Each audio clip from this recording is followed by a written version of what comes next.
Hey family, welcome back to my video. Today we will see, what if Harry Potter was son of stars and black wind god? Before we start, I would like to extend my sincere thanks to the original author of this story for granting us permission to use it in our YouTube video. Your generosity is greatly appreciated. The author's creation and the original story's link in the descriptions. Please do check that first. Now enjoy the video. To the untrained ear, Ravenhearth would appear silent, unmoving. The ancient manor had been abandoned by human souls for many moons upon moons, decades. Yet the halls remained dust-free, vermin excised from the walls and the hearth clear of soot. Underneath the cold exterior, life stirred in Ravenhearth. House elves wandered the rooms and halls of the manor, keeping it tidy. They were old and creaky, all of them, yet devoted they remained, ever hopeful for the return of its former occupants. In the corners of shadows, lurking behind locked doors and curtains and infesting the various cellars, dark creatures skulked, having wormed their way slowly through the cracks in Ravenhearth's defenses against such things. Boggarts ensconced themselves in closets and dresser drawers. Pixies darted and fluttered in the curtains. Ghouls shambled about in locked-up wings of the manor, dragging their chains on the only dusty floors in the house. And from the attic, the gentle keening of a lonely banshee could barely be made out. The land outside the walls of Ravenhearth was no less devoid of activity. Colonies of Spriggans guarded their hills, shuffling through the overgrowth and long grasses. The faint glows of will-o'-wisps glinted in the tree line on the border of the manor, little flashes of light in the depths of the dark and gloomy forest that surrounded the manor. And, perched on the highest peak of the manor's roof, sat a large, jet-black, eagle-like bird, large enough to carry someone on its back. It surveyed the surrounding areas with piercing eyes that burned bright red. A gentle wind started to whistle and hum in the air as the leaves of the woods began to rustle, the breeze blowing out of the woods and over the moors of Ravenhearth. The large creature on the roof ruffled its feathers as it swiveled its head towards the woods, the direction of the wind. For a time it simply stared. The wind slowly began to pick up, building until it reached a howling gale at its peak, bending the tops of trees slightly and sending all manner of debris and dead plants flying across the moors. The creature let out a very human-like chuckle as it took flight, riding the horrid winds down to the moors. As it touched down onto the ground, it shifted form into a large horse, retaining its black coloring and red eyes. It began to gallop thunderously across the moors, whinnying loudly as if it was laughing. Certainly the sound that echoed through the winds seemed to have an eerie, human-like quality to them. All throughout Ravenhearth and the Whispering Woods, the creatures shivered. Whether in fear, anticipation, or some other emotion, one couldn't be sure. But all beings within and without the walls of the manor knew one thing. Once again, the black wind was blowing over the moors of Ravenhearth. A sign of great change. A sign of struggle. A sign of death. The shores of Azkaban Island, July 15, 1993. A haggard, shaggy black dog went unnoticed in the swirling storms surrounding Azkaban prison as alarm bells rang in discord with the shouts and yells of panicked guards, footsteps thudding and scrambling throughout the prison building. Aurors and guards ran amok inside, screaming and shouting over each other and the alarms, raising a panicked din. The dog blended into the darkness and obscurity of the storm's heavy rainfall, and rushed down to the shoreline. It looked as if it were about to simply dive into the waters when a voice called out to it, breaking through the surrounding din in crystal clarity. "You are aware you'll simply drown if you dive in, yes?" The dog turned its head and came face to face with what appeared to be a young girl.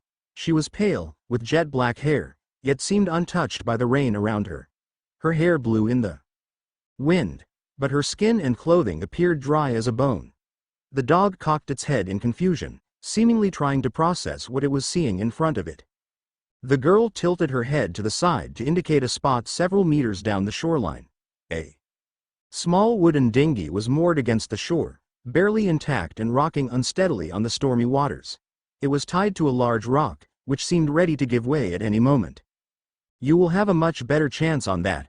I can take you back to the shore proper, if you would rather remain in that form for the moment." The dog seemed to hesitate for a few moments before it bounded over to the boat, sniffing it intently before giving it a weak shove with its head.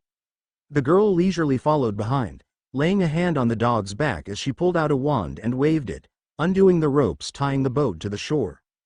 Effortlessly, She picked up the dog in her arms, ignoring its whines in protest. She carried it into the boat and set it down before sitting herself, tapping the oars with her wand and settling down as the boat began to row itself towards the shore, leaving the tumult and storm of Azkaban Island behind it. When the boat finally struck an isolated line of British soil, the dog made to race off immediately but was stopped by the girl, curling her fingers into the dog's fur and holding on tightly. The dog turned to snarl and snap its jaws at her, but its aggression quickly died out as she spoke in a soft tone. The black wind blows over the moors of Ravenhearth, air black. You must find your way home. Yipping, the dog broke free of the girl's hold and raised its hackles, backing several steps away as the girl frowned. The two stared at each other for several moments before the dog slowly shifted its shape, leaving the form of a disheveled man sat in front of the girl instead. He had long, wild hair that was streaked with silver, going down to near his mid-back. His face was gaunt and sunken, his limbs barely skin and bone. His clothes mere rags. His ribcage could be seen through the rips and tears in his shirt. But his eyes were alight with a rage-filled fire, and he looked around furtively as if he expected to be attacked at any moment. I'm no longer part of that family. I was cast out, the man croaked. His voice was hoarse from years of alternating between heavy disuse and screaming. The girl simply sighed and slowly shook her head. Do you know who I am, Air Black? She inquired gently. You're supposed to be a ghost story, but yes, the man hissed. His voice was tinged with fear and madness as he slowly pushed himself backwards on the ground, his fingers grasping for purchase in the soil. Then you must know what I say is true. You are Air Black and you must come home. The black wind blows. Even if I did go back, what do you expect me to do? The man asked, a pained laughter punctuating his question. There's nothing left for me. A convicted murderer couldn't lead a house, even if I wanted to, he spat. All my life is good for now is to end the rat's pathetic existence, then my own to atone for my sins. The girl's eyes began to swirl inky black and the man found himself surrounded by whirling shadows, the visage of the girl towering over him as if she were a giant. Her voice thundered at him in deep, thrumming tones, a voice carrying the weight of magic itself. Sirius Black, son and heir of the House of Black, you are the rightful lord and head of the House of Black by the laws of magic herself, which cannot be overturned or undone by the petty dealings of any government, king, or common man. The black wind blows and the House of Black must answer the call. You will cease these petty and self-aggrandizing thoughts of vengeance and self-pity and perform the duty of your bloodline as your forefathers did before you, and their forefathers before them. Sirius Black trembled underneath the force of the shade towering over him. He had heard the terrible stories of Vulpecula Auriga Black, an ancient ancestor that had her spirit bound to the ancestral home of the House of Black as penance for forfeiting the very duty he himself was trying to wrangle out of. Cursed to repeat her work until either the end of the Black Line or magic itself, unable to pass on to the next life until then. He bit his tongue and closed his eyes. Slowly, painfully, he bowed his head and shifted to kneel on one knee. James. Lily. Remus. Harry. I'm so sorry. The rat will have to wait. I'm so sorry. Lady Vulpecula Auriga Black, he intoned, his voice heavy. The black wind blows once more over the moors of Ravenhearth. The sworn duty of the most ancient and noble House of Black is called upon once more. The words slipped out of him easily, naturally. They were words that had been drilled into him by his own father since he was able to speak, words that had been passed down the Black family in one way or another for centuries. Lady Black smiled and reached her wand out, gently touching Sirius's shoulder with the tip. Heir Sirius Black, do you accept the call of the Black Wind and accept the duty thrust upon you and your house by magic herself? Sirius grit his teeth, his fingernails sinking into his thigh. I accept, he grunted out, squeezing his eyes shut even tighter. His shoulder seared with pain as a black mist seeped out of Lady Black's wand and writhed over his shoulder and arm, sending a burning sensation sweeping over his skin. And do you swear to carry out this duty until it is complete, even at the cost of your life? I swear it. The mist writhed even faster, seeming to form solid tendrils that soaked through the ragged shirt and sinking directly into Sirius's skin. The pain intensified, but Sirius set his jaw and dug his nails harder into his thigh, keeping his head bowed. The lordship of the house lies empty, Heir Black. Will you claim it? as is your birthright by magic and blood? I will, Sirius grunted. Then stand, Sirius Orion Black, son and heir of the most ancient and noble house of Black, and claim your birthright. James, I'm sorry. I failed you and now I can't even avenge you, Lily, and poor Harry. But I promise you I will someday, I swear it. I swear it on my fucking soul. Sirius thought to himself as he dragged himself into a standing position, Lady Black's wand never leaving his shoulder as he came to his full height. He began, taking a deep, heavy breath to steady his voice. Sirius Orion Black, son and heir of the most ancient and noble house of Black, claim the lordship of the house of Black, as is my birthright by magic and by blood. As the last word left his mouth, Sirius felt the pain on his shoulder peak as the magic fully sunk into his skin. A thick inky blackness erupted from his shoulder, staining his skin and sending tendrils down his arm to his elbow, forming complex, intertwining patterns. Embroidered on his skin, he collapsed to his knees as the pain overtook him, and he barely registered the Lord's ring of the House of Black appearing and tightening around his finger before the pain became too much, and he passed out. The darkness vanished around the two figures and, under the night sky once again, Lady Black sighed. With a flick of her wand she levitated the unconscious body of Sirius before touching the ring on his finger herself. With a crack, the two figures vanished entirely. Gringotts chapter notes. See the end of the chapter for notes. Diagon Alley, August 14th. 2 weeks and 4 days until the start of Hogwarts. Harry Potter groaned as he slowly woke up. His limbs were stiff, and his eyes were itchy. He slowly stretched himself out and winced as his joints cracked all over. Pulling himself into a sitting position, he hissed and rolled his shoulder a few times, rubbing it with his hand as he worked out the stiff muscle. As he woke, he thought over the events of the past week. It had been a surprisingly eventful one. Any time his Aunt Marge visited was always eventful, but he had never inflated her and ran away before. The Dursleys had been angry before. He had enough scars to prove it, and the nightmares to accompany them. But even throughout the decade and change of being under their roof, he could count on one hand the number of times he was afraid Vernon would actually kill him. Last week was the latest of those times, and it was the closest he had gotten, Harry was certain. If he hadn't been able to get a hold of his wand, he might not be sitting here to think about it. If he ever went back to the Dursleys after this, Harry didn't want to think about it. He made a sour face. When he was younger, he had often fantasized about running away. Not to anywhere in particular, just of running until he couldn't run anymore. Occasionally it would be a fantasy of someone coming to rescue him, a social worker or a long-lost family member. By the time he had turned 9 or so, he had stopped having those fantasies. He was far too terrified to run away. The one time he had tried, Vernon beat him so badly they had to actually keep him home from school for a while to avoid suspicion, claiming he had fallen deathly ill. So he never tried to run away again. And by that point he had been certain nobody was coming to save him. And then 2 years ago, a miracle happened. His Hogwarts letter. Escaping the clutches of the Dursleys for nearly a year. It felt like a dream come true, that finally he had been saved. Harry felt bile in the back of his throat as he remembered being told he had to go back. 11 years old and not knowing any better, he had simply bowed his head and accepted it, accepted that Dumbledore knew best. Dumbledore had to have his reasons. Well, Dumbledore could go stuff his reasons now. Things were different now. It had been a full week of Harry on his own. No Dursleys, no Hogwarts, and not even a Weasley to fuss over him as they had been in Egypt, and still were to Harry's knowledge. If Dumbledore wanted Harry to go back again, he'd have to give some bloody good reasons this time. Otherwise Harry would just pull another runner. He'd do it better this time, not get caught by Fudge again. He reckoned he could probably hide in Diagon Alley for the whole summer in the leaky cauldron if he really had to. Standing up, Harry changed into some clothes and ran his hand through his hair, fruitlessly attempting to get it at least somewhat managed. Once he was situated and dressed, he grabbed his money bag and dumped it out onto the desk. The room he was staying in was simple, only containing a bed, a simple desk and chair, and a vanity to store some clothes in. He didn't even use the vanity, preferring to just use his trunk instead. Besides, the mirror talked to him about his appearance, which he hated. He counted his money.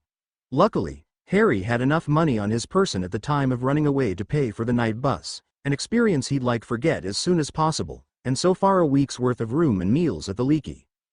But he was starting to get suspicious that Tom was giving him an unreasonably steep discount, as it was hard enough to get him to accept any payment at all. But Harry hadn't quite wanted to ask another customer what the real rates were, as he was barely able to afford his stays so far anyway. He hated feeling like he was using his celebrity status for gain, but he didn't have much of a choice at the moment unless he wanted to sleep outside. So, he sighed, and finished counting his remaining funds. 2 galleons, 12 sickles, and 3 nuts was the final tally after digging around in his trunk for loose change. Enough to keep him fed and bedded for a few more days, but beyond that he was unsure. His brow creased in frustration as he concentrated, scooping the money back into the pouch. If only I could get my vault key, he grumbled to himself. It had been a recurring thought throughout the week. The problem wasn't really the lack of money, it was that he had no clue how to get his vault key back. He was pretty sure either Dumbledore or Mrs. Weasley had it, and he definitely wouldn't see it again until the yearly Dumbledore-sanctioned school supply shopping. Harry sincerely doubted he'd be able to convince Mrs. Weasley to just let him keep the vault key, and he doubted even more that she wouldn't tell Dumbledore he tried, and he wasn't in the mood to be lectured about it. Harry walked downstairs to the main room of the inn, sitting down on a bar stool and waving good morning to Tom. He placed a quick order for a small breakfast, just some bacon, eggs, and toast. He continued to think about his problem. Not for the first time this week Harry found himself wishing he had Hermione with him, and was kicking himself for sending Hedwig to stay with the Weasleys. Hermione would definitely know what to do in this situation. "You'd think I would have learned after the train incident last year," he muttered. "Keep the bloody owl with you." When Tom brought him his meal, Harry sighed and just ate, paying for his meal and for the next night before going out onto the streets. He did some quick maths in his head as he recounted his money. "I've got enough money for about 2.5 or 3 days worth of a room and full meals. I can probably stretch it to 4 or 5 days if I skip a meal or two," Harry murmured to himself as he walked the streets of Diagon Alley. After the first day or two staying cooped up in the Leaky Cauldron, Harry found that his boredom quickly eclipsed his desire to stay out of sight, and he had started simply wandering around the alley. He stayed away from the obvious troublesome spots such as Nocturne Alley, but there were many more off-streets to Diagon than he first knew about, and he'd found plenty of interesting places. Harry briefly entertained the idea of seeing if someone would hire him as he walked the street. But he discarded that idea almost as quickly as it came into his mind. Any shop that hired him would just use him as advertising, and he was already getting sick of the constant staring just from walking through Diagon Alley. So that was only a last resort, Harry decided. One of his favorite discoveries so far in Diagon Alley was Fortescue's, an ice cream shop not too far away from Gringotts. He sat and ate a small bowl of ice cream, savoring the treat as he watched people start to go about their day, the alley filling up as the hours waned on. Then, an idea popped into his head as he idly observed the towering marble spires of Gringotts. "Gringotts has some of the best security in the world, doesn't it?" He asked nobody in particular, but a passing waitress mistook it as addressed to her, and she looked at Harry with a quirked-up eyebrow. Her name tag read, Annabelle. "Well, I ain't too sure about the world, hun, but certainly in Britain that's fair sure," she said with a chuckle. "But I thought a celebrity like you'd have plenty of experience with a place like Gringotts, no?" Harry felt a flush crawl up his neck and he shrugged irritably. He hated when people used the C word to refer to him. He cringed slightly and shook his head. "Not really.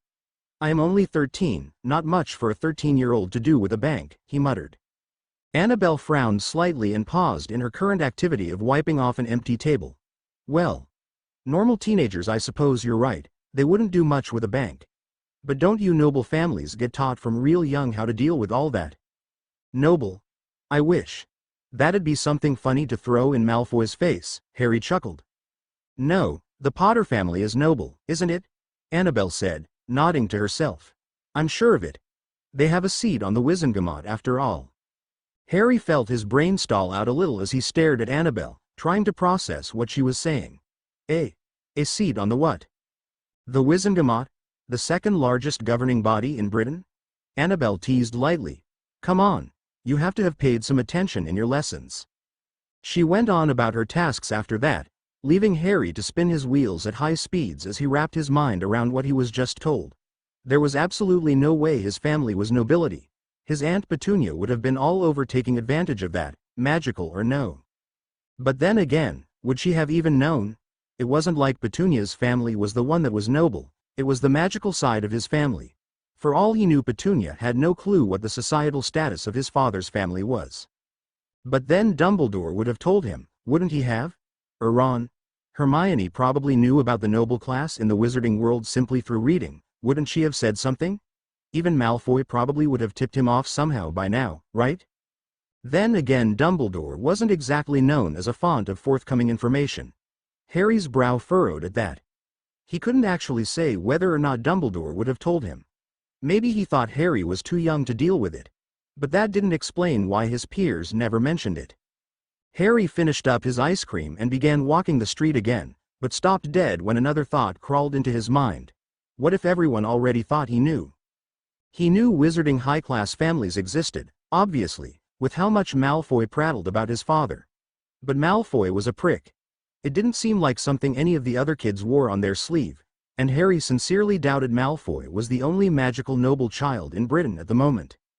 But didn't everyone know he was raised by Muggles? No, Harry murmured. No, they think I was raised in a bloody castle in Wales. Oh bloody hell, everyone thinks I already know this shit, he said, the revelation causing him to need to sit down. He walked over to the curb and plonked down, running his hand through his hair. Everyone thought he knew, so nobody felt the need to tell him. The only people who knew he was raised by Muggles were Dumbledore, McGonagall, Hermione, and the Weasley family. It wasn't exactly a secret, but Harry also didn't like to think or talk about the Dursleys when he was at Hogwarts, so it just never came up. Harry understood now why he got so many weird looks when he said something out of place that betrayed his ignorance of the magical world. Why nobody ever explained half the jargon they said to him, why they just expected him to just know things about the magical world. Oh, you've got to be bloody shitting me, Harry groaned as he put his head in his hands. Hermione simply just might not know his family's status, she wasn't really a human. Encyclopedia after all. The older Weasleys probably thought Dumbledore already told him, and since he only really talked to Ron and the twins, none of whom gave a crap about politics. McGonagall and Dumbledore were the only people who, realistically, would have told him anything. Harry felt his anger begin to coil up in his stomach, and he took a few deep breaths. There was no reason to get angry yet. He didn't know for sure, he didn't know anything. The waitress could have been wrong, or pulling his leg. Harry looked back up at the marble spires of Gringotts. Then he stood, and began to walk. The steps of Gringotts were far more intimidating without the massive stature of Hagrid by his side or the safety of the Weasley gaggle surrounding him. They were massive, and long. Witches and wizards flowed up and down them, in and out of the massive doors into the bank. They looked at Harry, and most of them didn't even attempt to hide their blatant searching for his scar. He felt sick to his stomach as he continued putting one foot in front of the other, pushing himself closer and closer to the doors. Then, for the first time, Harry stood alone underneath the vaulted ceilings of Gringotts Bank, the din of conversation and footsteps threatening to overwhelm his senses as he furtively looked around for where to go. He felt extremely claustrophobic, and tried to follow the flow of the crowd. He couldn't tell any visual difference between the tellers, so he just picked a line and waited, and waited, and waited. By the time he was finally stood in front of a teller, his throat was dry and he felt like he was soaked in nervous sweat, and it took him several seconds to find his voice when the teller barked at him. "Business at Gringotts?" The goblin snapped without even looking up. I'm not really sure exactly," Harry rasped, scrambling to find coherent words. "I think I need some help." "You think you need some help? Help with what exactly?" "This is a bank, wizard, not a life coaching service," the goblin snapped and sneered, looking up at Harry with piercing, beady eyes. Harry winced. His mind whirled trying to find some excuse to continue the conversation, some reason for him to be here that was related to Gringotts. Panicked, he blurted out the first thing that popped into his head. "Does Gringotts have a way to replace stolen vault keys?" "Vault number, name of account holder, reason for replacement," the goblin snapped irritably, shuffling some papers around. Harry blinked. Was it really going to be that easy?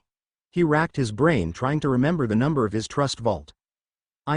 The vault number is .687, and the reason for replacement is someone else has my key. And the account holder is probably Harry Potter, me. Or I guess it could be one of my parents, or both. Parents' names. The goblin cut him off.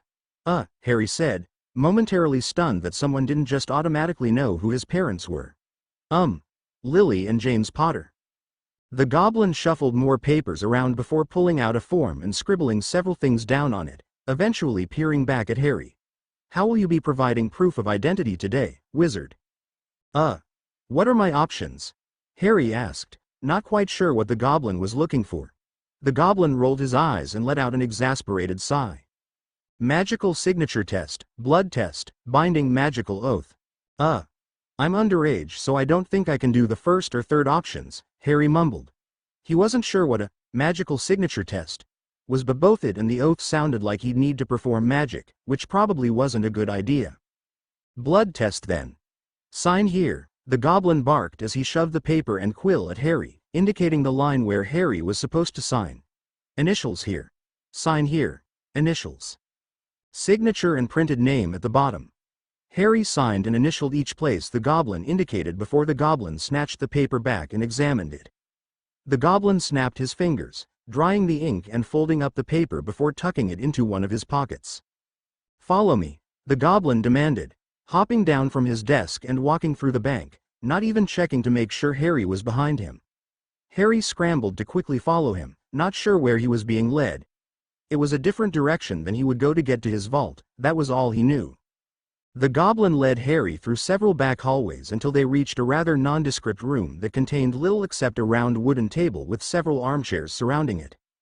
Sit, the goblin said, pointing at one of the chairs. Wait here. Harry sat and waited. He didn't have to wait long.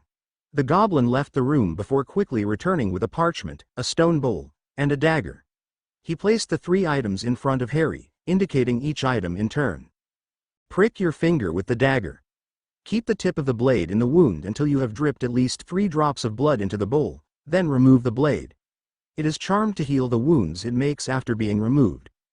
There will be no scarring or long-term damage. Harry nodded and picked up the dagger, barely even wincing as he pricked his fingertip with the blade. He let the 3 drops of blood fall before removing the dagger, marveling at how quickly the wound sealed up. The goblin handed Harry a small rag to wipe his hand with before taking the bowl. He held his hand over the bowl and muttered something. Harry assumed a spell, in gobbledygook. A brief flash of light came from the bowl, and then the goblin tipped the bowl out over the parchment. Harry saw his blood spill onto the page and begin spreading out and forming into words. They were upside down, but Harry could barely make out his own name, connected to 2 names that he were sure were his parents. There were other connections and lines, and several other names forming, but the goblin picked up the parchment to examine it before Harry could see. The goblin nodded and snapped his fingers, burning the parchment into nothingness. Follow me, Mr. Potter. Harry let out a relieved sigh.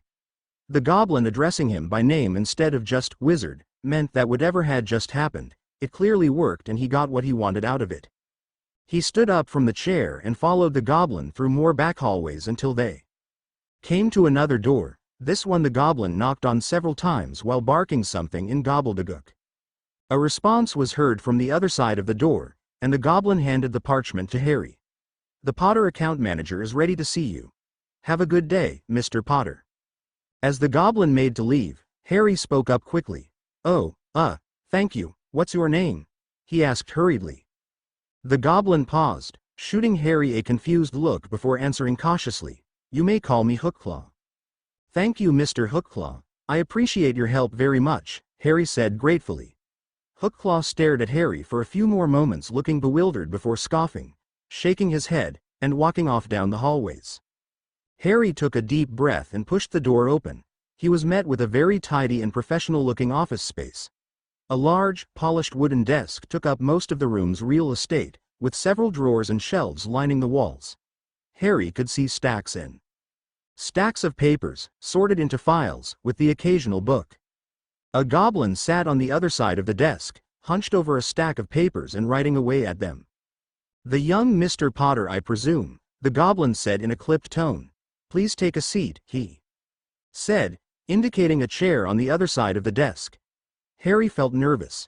For some reason, this goblin seemed irritated at him, which was not the way he wanted to start this interaction. He sat down. "It's nice to meet you, Mr. I am account manager Snagtooth. You may call me Snagtooth. Your business today is about a vault key replacement for Vault 687, Snagtooth said, looking up at Harry and folding his hands on the desk. Yes. It's nice to meet you, Mr. Snagtooth."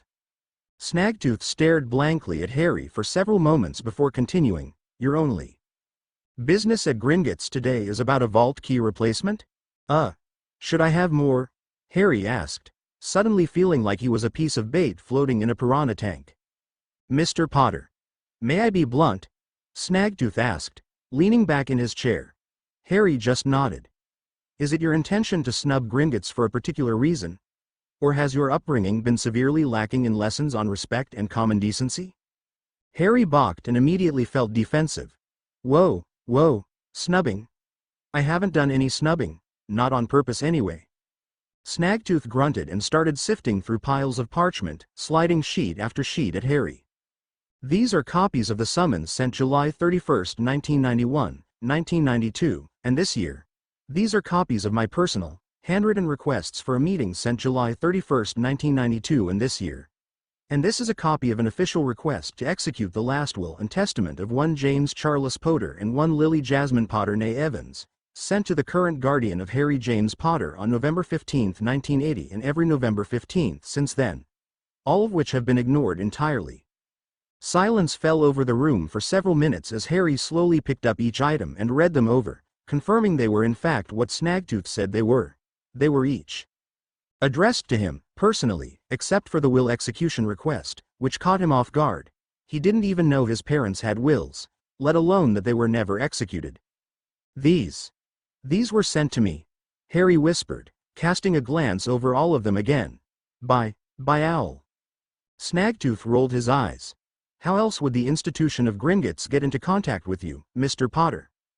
"I never received any of these," Harry said emphatically. "Swear on my life. I didn't even know my parents had wills until today, right this moment.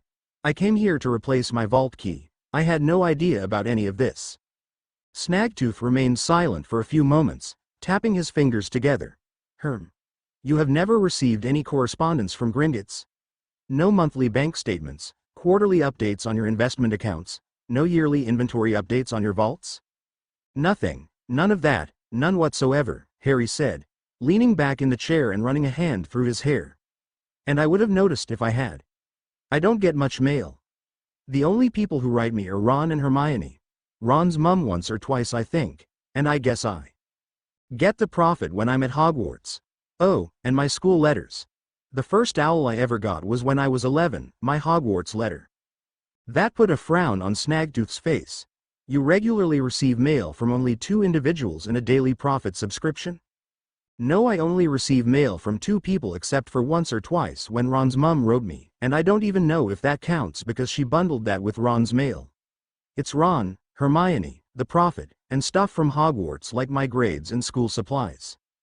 Harry never thought he'd see a goblin stunned into silence rather than choosing it, but Snagtooth was sitting in front of him at that very moment, dead silent with a shocked expression over his face. "Mr. Potter," he started slowly, "I will not pretend to subscribe to the banal ideas of celebrity that your people are so obsessed with, but Gringotts as a whole is very familiar with the business of being a celebrity.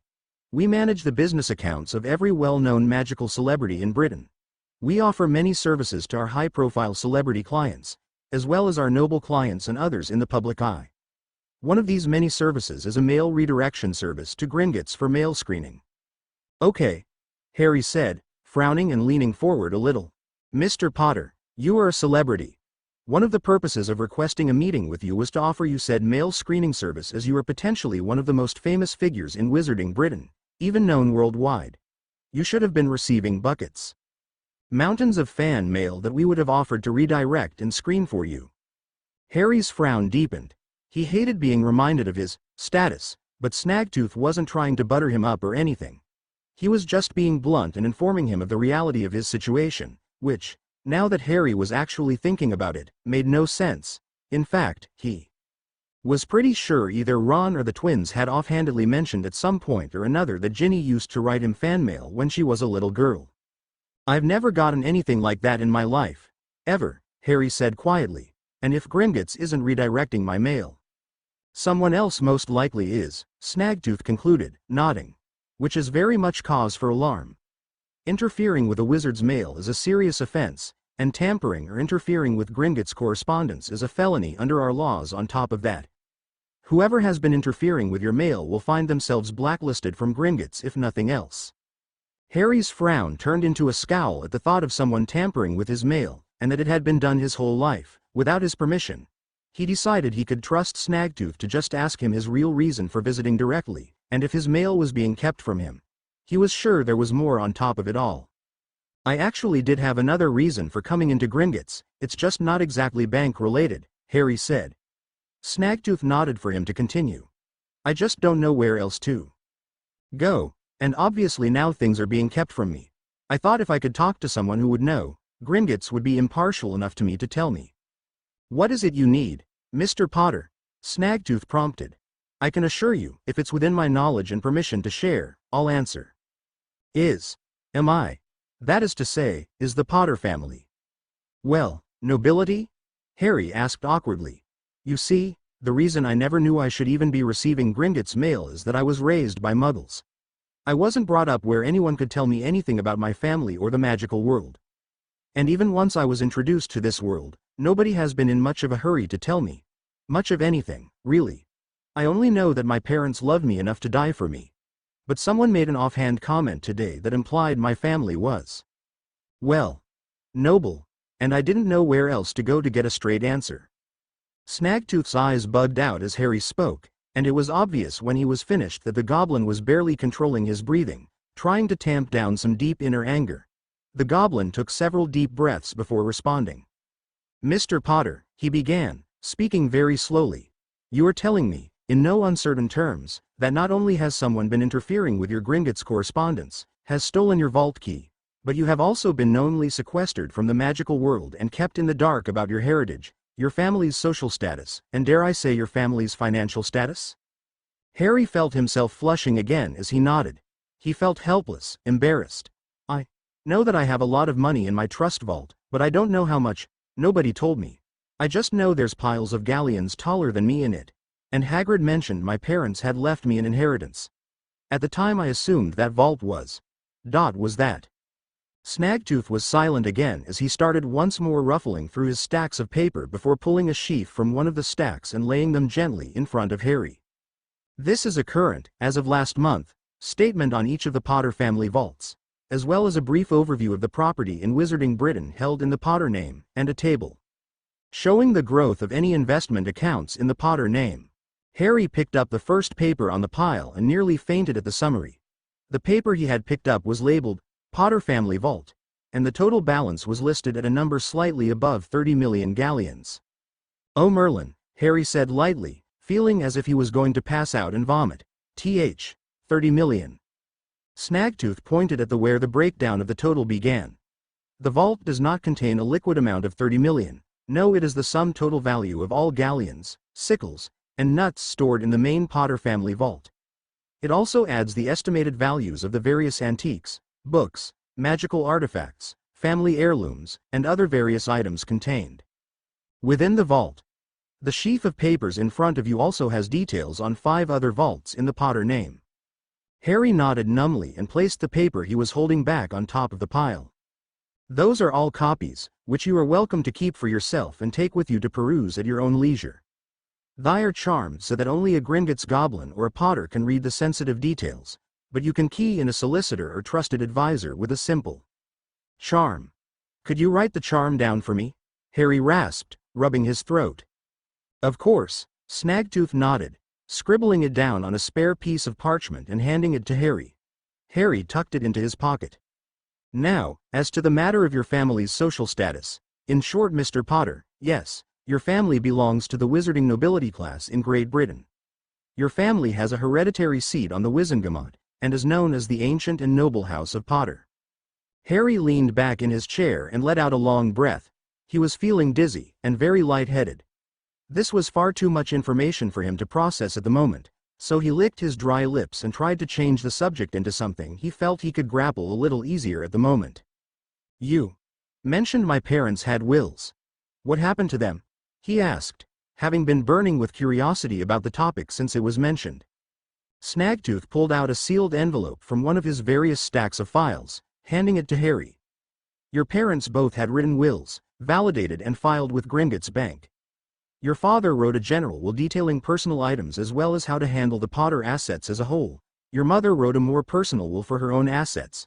They also filed with the Ministry of Magic if my information is correct." "And they never got dealt with?" Harry asked, carefully taking the envelope. "Did they mention me? Or," he gulped, "who was supposed to take care of me? Did his parents send him to the Dursleys?" Suddenly Harry wasn't sure whether or not he wanted to open the envelope. Was that why Dumbledore didn't want to tell him why he had to be there? He must know how bad they were. Harry practically told him and he was sure Dumbledore was keeping an eye on him. Was he simply trying to preserve Harry's image of his parents? Snaggletooth shrugged. "I have not read the wills in detail myself. I was only present for their signing and validation in the presence of a witness. I am unaware of their exact contents. However, I am aware of the status of their execution as I was the one to send the request in 1980. Requesting permission to execute the wills on behalf of Gringotts. Our policy is that if wills are filed both with the Ministry and with Gringotts, we will give the Ministry 2 weeks to notify us of a will's execution or intentions of execution before we reach out to the next of kin ourselves." "So the wills were never carried out," Harry said bitterly as he put two and two together. "No, I cannot tell you why, as I do not have knowledge of the inner workings of the Ministry of Magic, but they never executed the will, and due to various clauses in the treaty between Gringotts and the Ministry, we can only execute wills with permission of the next of kin." "Is that what you need now? My permission?" Harry asked eagerly. He wanted to see his parents' wills, he wanted to read their writing. Having never heard their spoken voices or read anything written by them, Harry was desperate for anything that could give him a sense of how his parents spoke, how they acted. The pictures in the photo album Hagrid gave him didn't talk, after all. "At this precise moment, unfortunately, your permission will not suffice as you are underage. We would need the permission of your legal or magical guardians, at this precise moment," Snaggletooth said, clasping his hands together and smiling at Harry. Harry scowled. "Why are you smiling like that? And why bother telling me about this if I can't do anything? The Dursleys will probably kill me if I set foot in their house again, and I don't have a buggering clue who my magical guardian is, whatever that's supposed to mean." "Mr. Potter, I understand your irritation, but please calm down," Snaggletooth growled lightly. "Have some patience. I only said that your permission will not suffice at this precise moment. There are actions you could theoretically take that would give you the ability to give Gringotts permission to execute the will, legally." "There is? What is it? What do I need to do? Is it something I can do soon?" Snaggletooth held up a finger and snapped with his other hand, summoning another goblin into the room after a few moments. They had a quick conversation in gobbledygook before the other goblin shuffled off. "As I told you, your family is nobility. One of the purposes of the summons you were sent on your 11th birthday was that you became eligible to claim your status as heir Potter formally, as you're the last of the bloodline. Normally you have to be 14 to formally claim heirship to a house, but in the event the house has no of-age members, you are able to claim the heirship as soon as your magical core stabilizes." "Oh, wouldn't I already be the heir though?" Harry asked, confused. "I didn't know that was the sort of thing you needed to do something special for. The Muggle royals are just royals, because of who they are. They can abdicate their position, but they don't need to claim anything as far as I'm aware." "Well, they're Muggles," Snaggletooth said patiently. "Magical nobility operates differently. A family's inheritance must be recognized by magic itself, you see, to pass down the family magic as well as debts, knowledge, the ability to control things such as family wards, and many, many more things. A prospective heir to a family must officially and magically claim that right. This allows, in larger families with multiple children, for the heir to not necessarily be the eldest male child if said eldest male child does not wish it. You are correct, in the Muggle world they would merely abdicate or decline the position and let the title pass to the next in line. But in the magical world, renouncing a claimed heirship is a lot harder than simply letting it pass on. Things aren't so simple here. I see. So what does officially, formally, whatever, being heir Potter mean for me, specifically? And how does it help? Harry asked. Right now you are simply Harry James Potter, heir presumptive to the Potter family. An informal title. It simply means you are presumed to be the one to claim the heirship in eventual headship of House Potter. Being heir presumptive does not change your status in the eyes of any law. However, if you were to formally claim the heirship, that changes things, especially since not only are you the last possible remaining Potter heir, you are the last remaining Potter at all. I see. So heir presumptive Harry Potter is, legally, just another 13-year-old, but heir Potter has a lot more weight behind it, Harry mused. Much more, Mr. Potter, Snaggletooth said with a wide grin, showing off his namesake. Harry shivered. He had never seen a goblin smile quite that wide before, and was sure it would be the cause of many a future nightmare. A magically recognized heir with no of-age head of house is allowed, legally, to operate as if they were head of house within some limited parameters. One of the actions you can take is granting Gringotts permission to read any wills for which you are next of kin, without the need to consult any of your guardians. How do I do this? Harry asked, staring intently at Snaggletooth. He wasn't sure who was responsible for putting him in this position of ignorance, who caused him to enter this world so lost and unsure. As much of his view of Dumbledore had dimmed in the past year, it still felt very uncomfortable to imagine him as the man responsible for it all, even if that was what Harry's gut was telling him. But whoever it was, whether it was Dumbledore or not, Harry wanted it all fixed. He wanted to hear his parents' wills and have them executed properly. At that moment, the other goblin returned to the room bearing a velvet jewelry box in his hands. He set it carefully on the desk before leaving. Snaggletooth tapped the box with a fingernail and Harry could hear the soft click of a lock.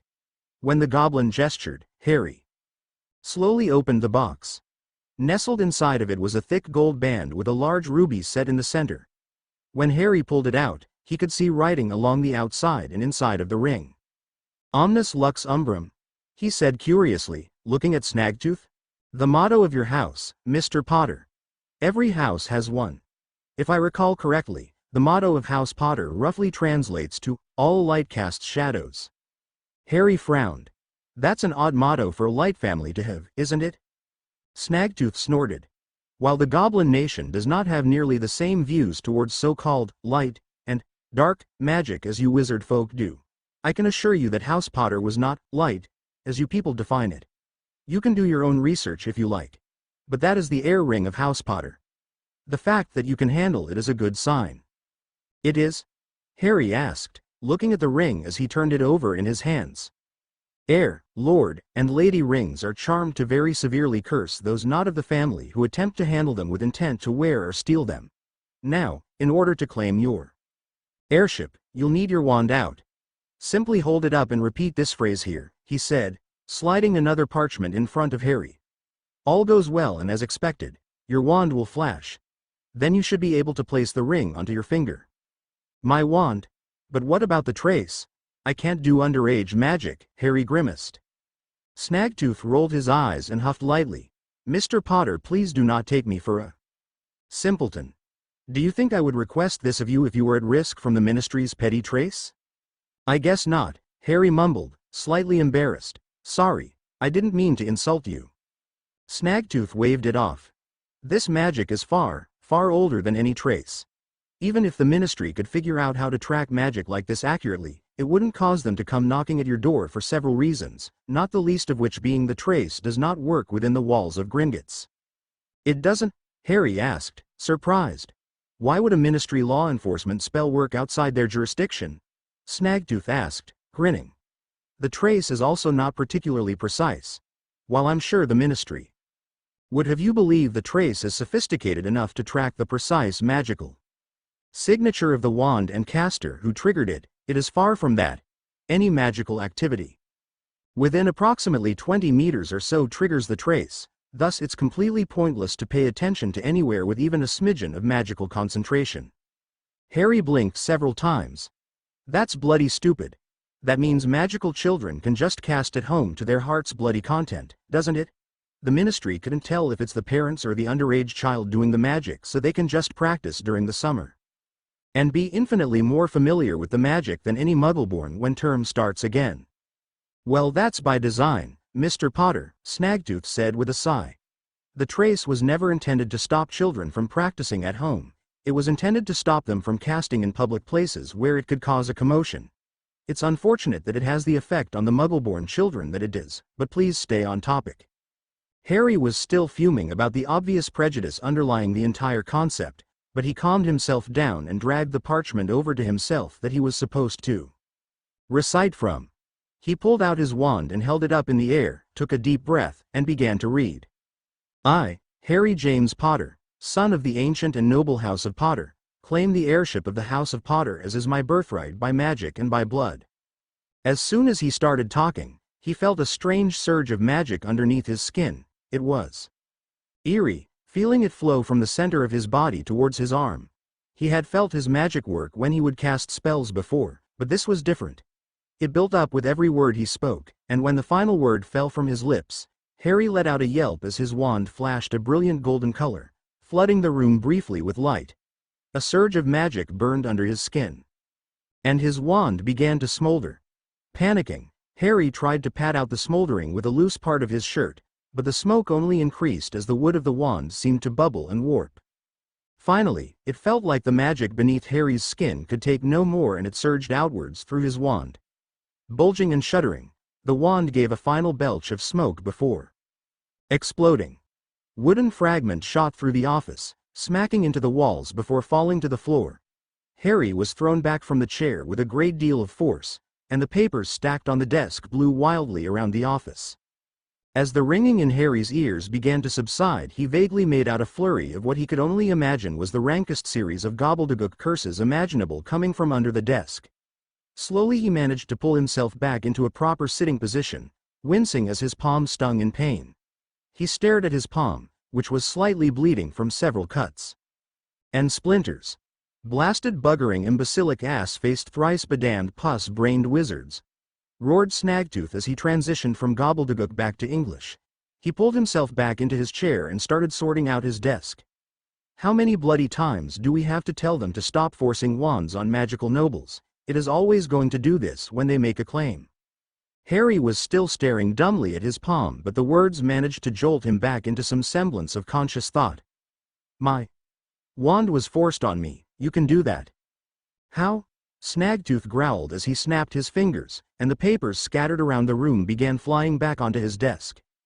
Harry sat back down in the chair after setting it back upright, and Snaggletooth grabbed at his hand. Go to the public clinic on Neasel Street after this. They'll fix your hand. For now this will do, he muttered, snapping his fingers again and conjuring a roll of gauze, which wrapped itself around Harry's hand. Harry nodded. My wand, he asked numbly. He was rather attached to his wand. It was one of the first things he ever got as a wizard. He cast his first real, proper magic with that wand. The fact that it just exploded was hard for him to process. A reasonably powerful wizard can force a bond between a wand and a wizard, Snaggletooth grumbled, sighing heavily. Normally, if done correctly, this causes little issue. The wand will never work as well for the wizard as a wand that properly chose them would, of course, but they're serviceable and the differences are negligible for a schoolchild, and if necessary they can attain a new wand as an adult. However, when strong magic is channeled through such a connection, like when claiming an heirship, the surge of magic will always overwhelm a mismatched wand and cause a backfire. Why would they do that? Harry grumbled as he sank back into his chair. Just one more thing to throw on the newly discovered and rapidly growing list of things someone has done to bugger up Harry Potter's life, he supposed. Then he groaned again, as now he would have to buy a new wand. Stupid reasons, Snaggletooth grunted. Fortunately the backfire will have had no effect on the claiming. The surge of magic is merely a byproduct. Which, I should congratulate you Mr. Potter all things considered. That was an impressive light show, even without the backfire. Thank you, Harry said meekly as he picked the air ring up from where he had dropped it on the floor. It felt warm in his palm. You are quite magically powerful. Your father's claiming didn't have nearly that amount of power behind it, Snaggletooth remarked. Harry perked up at the mention of his father, but was disappointed when Snaggletooth didn't keep talking about him. It will be intriguing to monitor your progress through your final majority. Now, the ring? Harry took a deep breath and slid the ring onto his finger. It felt warmer as it briefly flashed golden, then sized itself perfectly around his finger. To Harry it felt almost as though it was buzzing. As if the ring was happy to be on his finger. He marveled at the little golden band, feeling a strange sensation around the edges of his mind. The air ring will provide you with limited occlumency shields as well as having extensive charms for potion and poison detection. Simply hold your hand above any food or drink and the ring will inform you of the presence of any potion or poison. It will give you a general idea of what it is and if the intention is malicious, but don't expect anything too specific. Occlumency. Is that what this feeling is? Harry pondered, turning the ring over and over around his finger. Snaggletooth grumbled lightly under his breath. Go to a bookstore and ask for a book on introductory level occlumency. It will answer your questions better than I. What you are feeling is most likely the ring matching your magic with the House Potter family magic. Once you are fully aligned and have satisfied whatever requirements the family magic will have of you, it will begin to feed you the magical secrets of House Potter. How long will that take? Harry asked, marveling at the little ring. Impossible to tell. Every house is different, all family magic is different. Some require specific tutelage, some require visiting certain locations, some require knowledge from the house tome, some require you to reach a certain age. The family magic of House Potter certainly will require some multitude of conditions to be met before it deigns you worthy of its knowledge. You talk as if it's sentient. Are you not a wizard, Mr. Potter? Snaggletooth grunted. Harry just stared blankly and Snaggletooth sighed. It's no matter.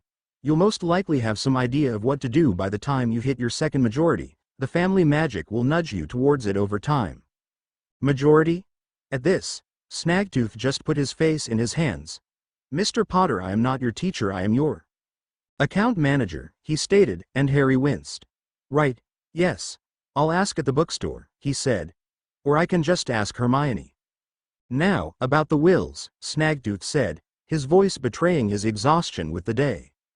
Please execute them as quickly as possible. And, can I have copies of them? Harry asked tentatively. Gringotts will need approximately a week to contact the beneficiaries of the will, with the reading being held on the 22nd of August. Is that acceptable? Snaggletooth asked. When Harry nodded his affirmative, the goblin indicated the envelope he had given Harry earlier. This contains 3 copies of each will. You may distribute them as you desire. If you require further copies from me, you may send an owl. Additional copies are 3 nuts each. Harry grabbed the envelope and nodded, clutching it tightly to his chest. Now, before we conclude our business for the day, you do still need a replacement vault key, yes? Snaggletooth asked. Yes, and I'd like to visit my vault before I leave. Although, with the amount of shopping I'd like to do, is there a way to get money from my vault without having to visit every time? Harry asked, tapping his chin thoughtfully. He was pretty sure Gringotts didn't have credit cards. Do you have a house elf? Snaggletooth asked. Harry was about to say no, he didn't, but then he thought for a few moments. With a shrug, he said aloud, Dobby? The only warning Harry received was a small pop before his midriff was tackled by a small figure. The great Harry Potter calls Dobby at last, came a loud squeal from beneath Harry's ribcage. Harry, who was currently recovering from having the wind knocked out of him, patted Dobby's head awkwardly. Hello, Dobby, Harry wheezed. How have you been? Dobby immediately began bawling and clutched onto Harry even harder. The great Harry Potter asks how Dobby is. Dobby has never seen such a kind wizard. Dobby is not worthy. Grimacing, Harry began the several-minute-long process of entangling Dobby from his clothes, setting him down, and getting him calm enough to have a proper conversation. 10 minutes later he was finally able to move on and address the reason he called Dobby in the first place. Dobby, you're still a free elf, right? Harry asked. Dobby nodded, his bulbous eyes darting about nervously. Dobby works at Hogwarts, yes. Headmaster Whiskers pays Dobby 1 galleon a month, he does. Dobby be saving his wages for a proper suit. Harry nodded slowly. Are you happy at Hogwarts? Dobby hesitated slightly before answering. Dobby is enjoying being a Hogwarts elf, yes, but would very much like to be part of a proper family again. Dobby's magic not be working as well in Hogwarts. But Dobby does not wish to stop receiving wages. What do you mean your magic isn't as strong? Harry asked, frowning. Harry Potter does not know. Dobby asked, tilting his head to the side. House elf magic be stronger when bonded to a family. Family magic charges the elf magic. Without family magic, Dobby's magic will eventually fade. So, elves need to be bonded with a family, or else their magic dies? Harry asked. Great Harry Potter almost correct. Elves be needing to feed off ambient magic if not bonded, and Hogwarts be filled with plenty of ambient magic, but it is not being the same as being bonded to a family. Harry said, stroking his chin. Would you like to be a Potter house elf, Dobby? I'd be happy to still give you wages and keep you bonded to me. Dobby shrieked with glee and once more threw himself at Harry, knocking the wind out of him for the second time. Once Harry got Dobby to stop bawling, again, Dobby gave his enthusiastic agreement. How does that work then? Harry asked. Great Harry Potter Sir simply needs to be asking Dobby again to be Great Harry Potter Sir's house elf, Dobby declared. Dobby, will you be a Potter house elf? Harry asked. Dobby accepts, Dobby said, clapping his hands in glee. Harry felt a twinge at his magic as the connection settled, and he smiled. Now, first things first, 1 galleon a month is far too small. You should at least be making 20, Harry started, but Dobby gasped in shock. No, that be far too much. Dobby will not accept more than 3 galleons a month, 10. 4. 5 galleons a month, and 3 weeks of vacation time a year. 4 galleons and 7 sickles a month, and 1 week of vacation. Harry said, stroking his chin for a few moments before holding his hand out. Deal. Dobby gleefully shook his hand. Thank you, Great Master Harry Potter Sir, he squealed in delight. Harry sighed and pinched the bridge of his nose. Second thing, Dobby, please just call me Harry. If you absolutely must put an honorific on there, Master Harry, is fine. If Master Harry Potter Sir insists, Dobby said, wringing his hands. No number sir or full name. Just Master Harry, Harry said, crossing his arms. Yes, Master Harry S.A. Yes, Master Harry. Good. And finally, you are not to punish yourself, ever, if you believe you've done something wrong. You come talk to me and I will decide how you are to be punished, Harry said sternly. What he left out was that any punishments he would ever dole out would be token, and punishments, in name only, but that was information Dobby didn't need to have. If you are quite finished with your absolutely riveting negotiation, came the impatient growl of Snagtooth. Harry winced and stood back up to his full height. Rig. Sorry. I have a house elf now, Harry said, pointing at Dobby. I can see that, Snagtooth grunted. If you wish to make a large purchase without a withdrawal or you wish to retrieve monies or possessions from one of your vaults without a visit, simply send your house elf with the appropriate key. Got that, Dobby? Harry asked, turning to Dobby. The little house elf nodded enthusiastically. Dobby used to be doing this for old bad masters all the time. Dobby will do it much better for Master Harry, oh yes. Harry rolled his eyes good-naturedly. Snagtooth handed Harry a new key to his trust vault, as well as several other keys on a ring. All prior vault keys for the Potter family will be rendered defunct and no longer valid, Snagtooth said. All the papers you need to take with you are here, he said, indicating a shrunken pile of papers. Simply tap on them with your wand to return them to their regular size. Now, I have given you keys to each of the vaults. Under the Potter name, however, until you claim the headship of the house at age 15, you are restricted to withdrawing monies only from your trust vault. You may access the other vaults to browse the various collections within, but nothing can be withdrawn. Your trust vault is refilled annually to 100,000 galleons. Harry took the shrunken package and tucked it into his pocket. He was still holding the envelope with his parents' wills, which he planned to read as soon as he was back in his room at the Leaky Cauldron. I will see you on August 22nd for the will reading, Snagtooth grunted. Good day to you, Heir Potter. A wide grin broke out on Harry's face, and an idea slipped into his head. Good day to you, Account Manager Snagtooth, and thank you very much for your assistance. I will not pretend to be knowledgeable or informed about how you are paid for your work, but would it be ignorant or rude of me to offer a bonus for the help you've given me today? Harry's grin was matched on Snaggletooth's face. I am paid a regular monthly wage of 4,000 galleons, as well as a 2% commission fee annually for any growth to your family vaults due to my management. Then please, take a bonus of 2,000 galleons today out of my trust vault, for your great services to House Potter, Harry said. He felt a little dramatic, but he had earned the right to be a little dramatic today. Snaggletooth chuckled and gleefully rubbed his hands together, taking a form from his desk and tapping it with a quill. Harry quickly read it over and signed it, seeing it was simply a written agreement for a transfer of funds of the agreed amount to Snaggletooth. I sense, Heir Potter, that we are going to be quite excellent partners in the future. It's always wonderful to have a client who recognizes the value of good work and honest morals, Snaggletooth said, holding a hand out. I look forward to working with you in the future. Harry shook Snaggletooth's hand heartily before being led back into the main lobby by another goblin. Harry gave Dobby his money bag and told him to retrieve some handfuls of each denomination of coin to put in his trunk in the leaky cauldron, as well as to comfortably fill the money bag itself. He wanted to make sure he had some amount of money on hand, just in case. He would do his shopping later, however. He had some ideas, but at the moment he felt nothing more than a desire to return to his room. Last Will and Testament of James Charles Potter. I, James Charles Potter, son and heir of the ancient and noble house of Potter, being of sound mind, not acting under duress or undue influence, and fully understanding the nature and extent of all my property and of this disposition thereof, do hereby make, publish, and declare this document to be my last will and testament, and hereby revoke any and all other wills and codicils heretofore made by me.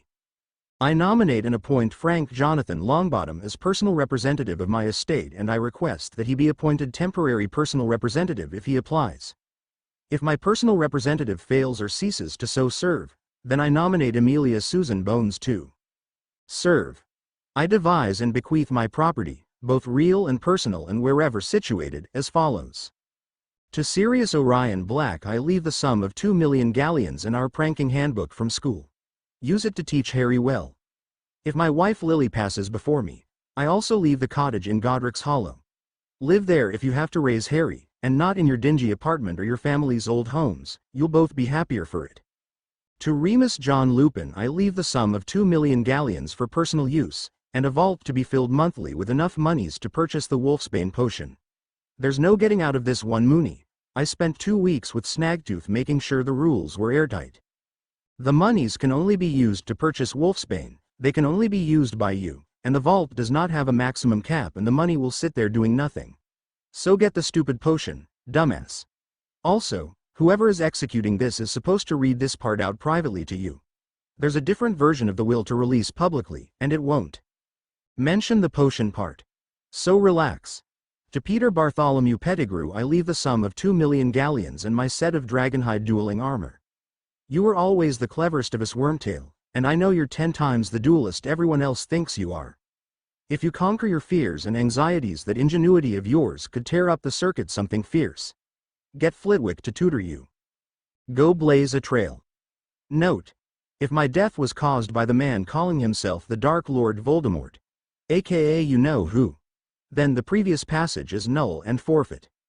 Instead, I bequeath Peter Bartholomew Pettigrew the sum of 1 canute and the pile of dog shit I found in the backyard yesterday. He was the secret keeper for our Fidelius charm, keeping us safe from Voldemort, so if he is the cause of our death, Peter Pettigrew has betrayed us. Not Sirius Black. We're telling everyone Sirius is the secret keeper as a bluff. To Frank Jonathan Longbottom I leave the sum of 2,000,000 galleons and my collection of legacy Quidditch brooms. We should have been chasers together on a national team, Frankie my boy, but alas, I suppose it wasn't to be. To Professor Minerva Isabel McGonagall I leave the sum of 1,000,000 galleons and the copy of The Art of Transmutation, residing in the Potter family vault, an original copy penned by Godric Gryffindor's hand himself. I know you'll treasure that book more than anyone in the world, Minnie. To Albus Percival Wulfric Brian Dumbledore I leave the sum of 1,000,000 galleons and a vault to fully pay for the Hogwarts education of all children who have lost family to the Dark Lord Voldemort. To Harry James Potter I leave the rest of the Potter family vaults, all Potter properties, and a letter which can be found in my personal vault. I love you, My son. I hope you never have to read that letter, but if you do, just remember that I love you so much. You're going to light the world on fire someday, Harry, so don't let anyone hold you back. If my wife is to pass before me and Harry is left without either of us, he is to be left with Frank and Alice Longbottom of the ancient and noble house of Longbottom, who are to be his guardians. Alice Longbottom is Harry's oath-sworn godmother, and Frank is one of my oldest friends. If they are unwilling or unable to care for Harry, he is to be left with one of the following persons in descending order. Sirius Black, of the most ancient and noble house of Black. He is Harry's oath-sworn godfather and my brother in all but shared blood. Remus John Lupin. He is one of the family's oldest friends, a man I would trust with my life. Minerva Isabel McGonagall. She would make an excellent mother, and is already practically doing so to the entirety of Gryffindor House. Amelia Susan Bones, of the most ancient and noble house of Bones, a family friend. Currently taking care of young Susan Amelia Bones. Sorry Amy, but if no one else is available, you're our best option.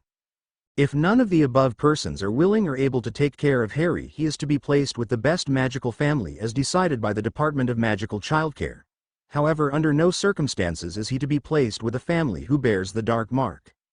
This document shall be governed by the laws of the British Ministry of Magic and Gringotts Bank. I, the undersigned James Charles Potter, son and heir to the ancient and noble house of Potter, do hereby declare that I sign and execute this instrument as my last will, that I sign it willingly in the presence of each of the undersigned witnesses, and that I execute it as my free and voluntary act for the purposes herein expressed, on this 14th day of August, 1980. James Charles Potter, witnessed by Lily Jasmine Potter. Albus Percival Wulfric Brian Dumbledore. By the time he finished reading the document, Harry was boiling over with a mix of emotions swirling around in his gut, a storm of anger, grief, loss. He wasn't sure how much of the stiff formality was the genuine voice of his father and how much was simply the nature of the official language of the will itself, but he still got some vague sense of his father's personality from it, from the way he addressed the people within it. The idea of a letter from his father waiting for him lit a fire in him, and he found himself even more impatient than before for the 22nd. But the most dominant emotion was by far his anger. He resisted the urge to scream and punch the walls, barely. The Dursleys weren't even mentioned on the list of families he was supposed to end up with, and even if none of the named people took him in, he was still supposed to have ended up with a magical family. Harry guessed that the first names on the list, the Longbottoms, must have been Neville's parents. He didn't recognize the next few names, although the name Sirius Black tickled a little recognition in the back of his mind. At the moment, however, he was unable to place it. He recognized the next name though, but he was unsure of how he'd feel being raised by Professor McGonagall.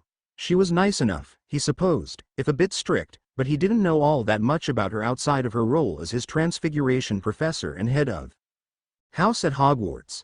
He wasn't sure who Amelia Bones was, but he was pretty sure Susan Bones was a girl in his year. A Hufflepuff. He frowned and wrinkled his nose a little when he remembered exactly who it was. She was one of the Puffs that had been thoroughly convinced he was the heir of Slytherin last year, doing more than her fair share of bullying and slinging verbal abuse at him in the halls over it. Part of him felt it was a little unfair to single her out. The majority of the school had been behind the idea after all, but it irked him seeing her name on his father's will, even just mentioned in passing. The true source of his anger, however, was the witness's name at the bottom, Dumbledore. The only witness aside from his mum. Dumbledore knew. He knew he wasn't supposed to be with Muggles. But he sent him there anyway. Harry could feel his opinions on the old headmaster rapidly beginning to plummet even further, and he had a sneaking suspicion that this was only the beginning. He sniffled, and wiped his eyes. He wanted to read his mother's will. The last will and testament of Lily Jasmine Potter, née Evans. I, Lily Jasmine Potter née Evans, being of sound mind, not acting under duress or undue influence, and fully understanding the nature and extent of all my property and this disposition thereof, do hereby make, publish, and declare this document to be my last will and testament, and hereby revoke any and all other wills and codicils heretofore made by me.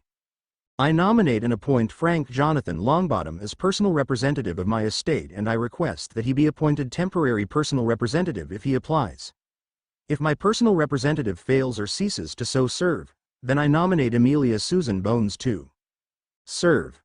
I devise and bequeath my property, both real and personal and wherever situated, as follows. To Alice Faith Longbottom I leave the sum of 100,000 galleons and my Hogwarts photo album. Show it to Harry when you inevitably tell him all the embarrassing stories about me you can think of, but please remember to tell him the less embarrassing ones too. Allie. To Marlene Jane McKinnon I leave the sum of 100,000 galleons and any research notes the unspeakables haven't confiscated yet. There's plenty stashed in my vault they can't get to, so don't you let them take them. To Professor Phileas Flitwick I leave the sum of 100,000 galleons and a first edition copy of The Inception of the Patronus Charm. It's signed to Phileas, so don't get too excitable with it. To Harry James Potter I leave the rest of the contents of my personal vault, which contains among other things a letter written by myself to him. Baby boy, I love you. I love you more than words could ever possibly describe, and if you're reading this I hope you know I wish you'd never had to. Be good for your dad and your uncles, alright? And if James is also gone, be good for the Longbottoms, or whoever raises you as long as they're doing it well. I'll always be with you, my beautiful boy. If my husband is to pass before me and Harry is left without either of us, he is to be left with Frank and Alice Longbottom of the ancient and noble house of Longbottom, who are to be his guardians. Alice Longbottom is Harry's oath-sworn godmother and Frank is a good man. He'll be a wonderful father to both Harry and Neville. If they are unwilling or unable to care for Harry, he is to be left with one of the following persons in descending order. Sirius Orion Black, of the most ancient and noble house of Black.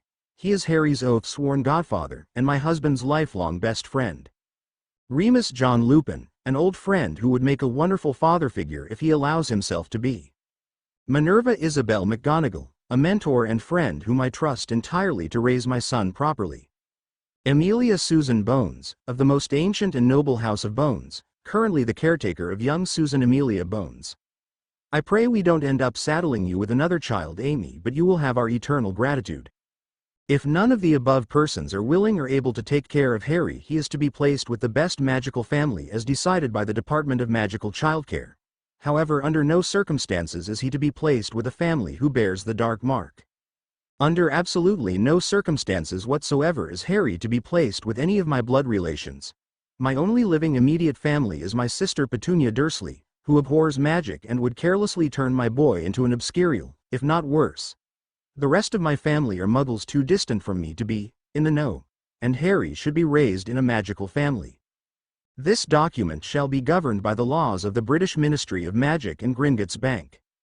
I, the undersigned Lily Jasmine Potter, do hereby declare that I sign and execute this instrument as my last will, that I sign it willingly in the presence of each of the undersigned witnesses, and that I execute it as my free and voluntary act for the purposes herein expressed, on this 14th day of August, 1980, Lily Jasmine Potter. Witnessed by James Charles Potter Albus Percival Wulfric Brian Dumbledore. Tears of incandescent rage were freely streaming down Harry's face, but he no longer cared. He clutched the paper to his chest as if to shove it inside of him, falling to his side on the bed as his body racked and shook with silent sobs. He had been told his parents loved him a great deal, but it never felt fully real to Harry. He felt horrid to admit it to himself, but there was always a small part of him that thought, if his parents really loved him they never would have died, and they never would have left him. With the Dursleys, but here were their own words, written by their own hand, saying that they did love him, and that they never wanted to leave him behind. Even in the awful event that they did, they clearly wanted to leave him with good, happy families and people they trusted. As Harry's sobs slowly faded, all that remained was the bubbling rage in his gut. Once again the signature of Albus Dumbledore taunted him from the bottom of the page, right under. Witnesses, again. Dumbledore knew, yet he consigned Harry to over a decade of hell on Earth. Harry flung himself off the bed and marched over to the mirror, planting his hands on the wall on either side of it. He stared into it, at his own tear-streaked face. Been crying, love? You should wash your face a bit, that'll help clear it up, the mirror intoned softly. Harry said nothing as he stared into the depths of his own eyes. He had spent years being beaten down, not able to stand up for himself, not able to make what felt like a single decision for himself, forced down the path others chose for him. The Dursleys turning him into their personal slave, then when he thought he might be free at Hogwarts, it was simply more of the same in a new coat of paint.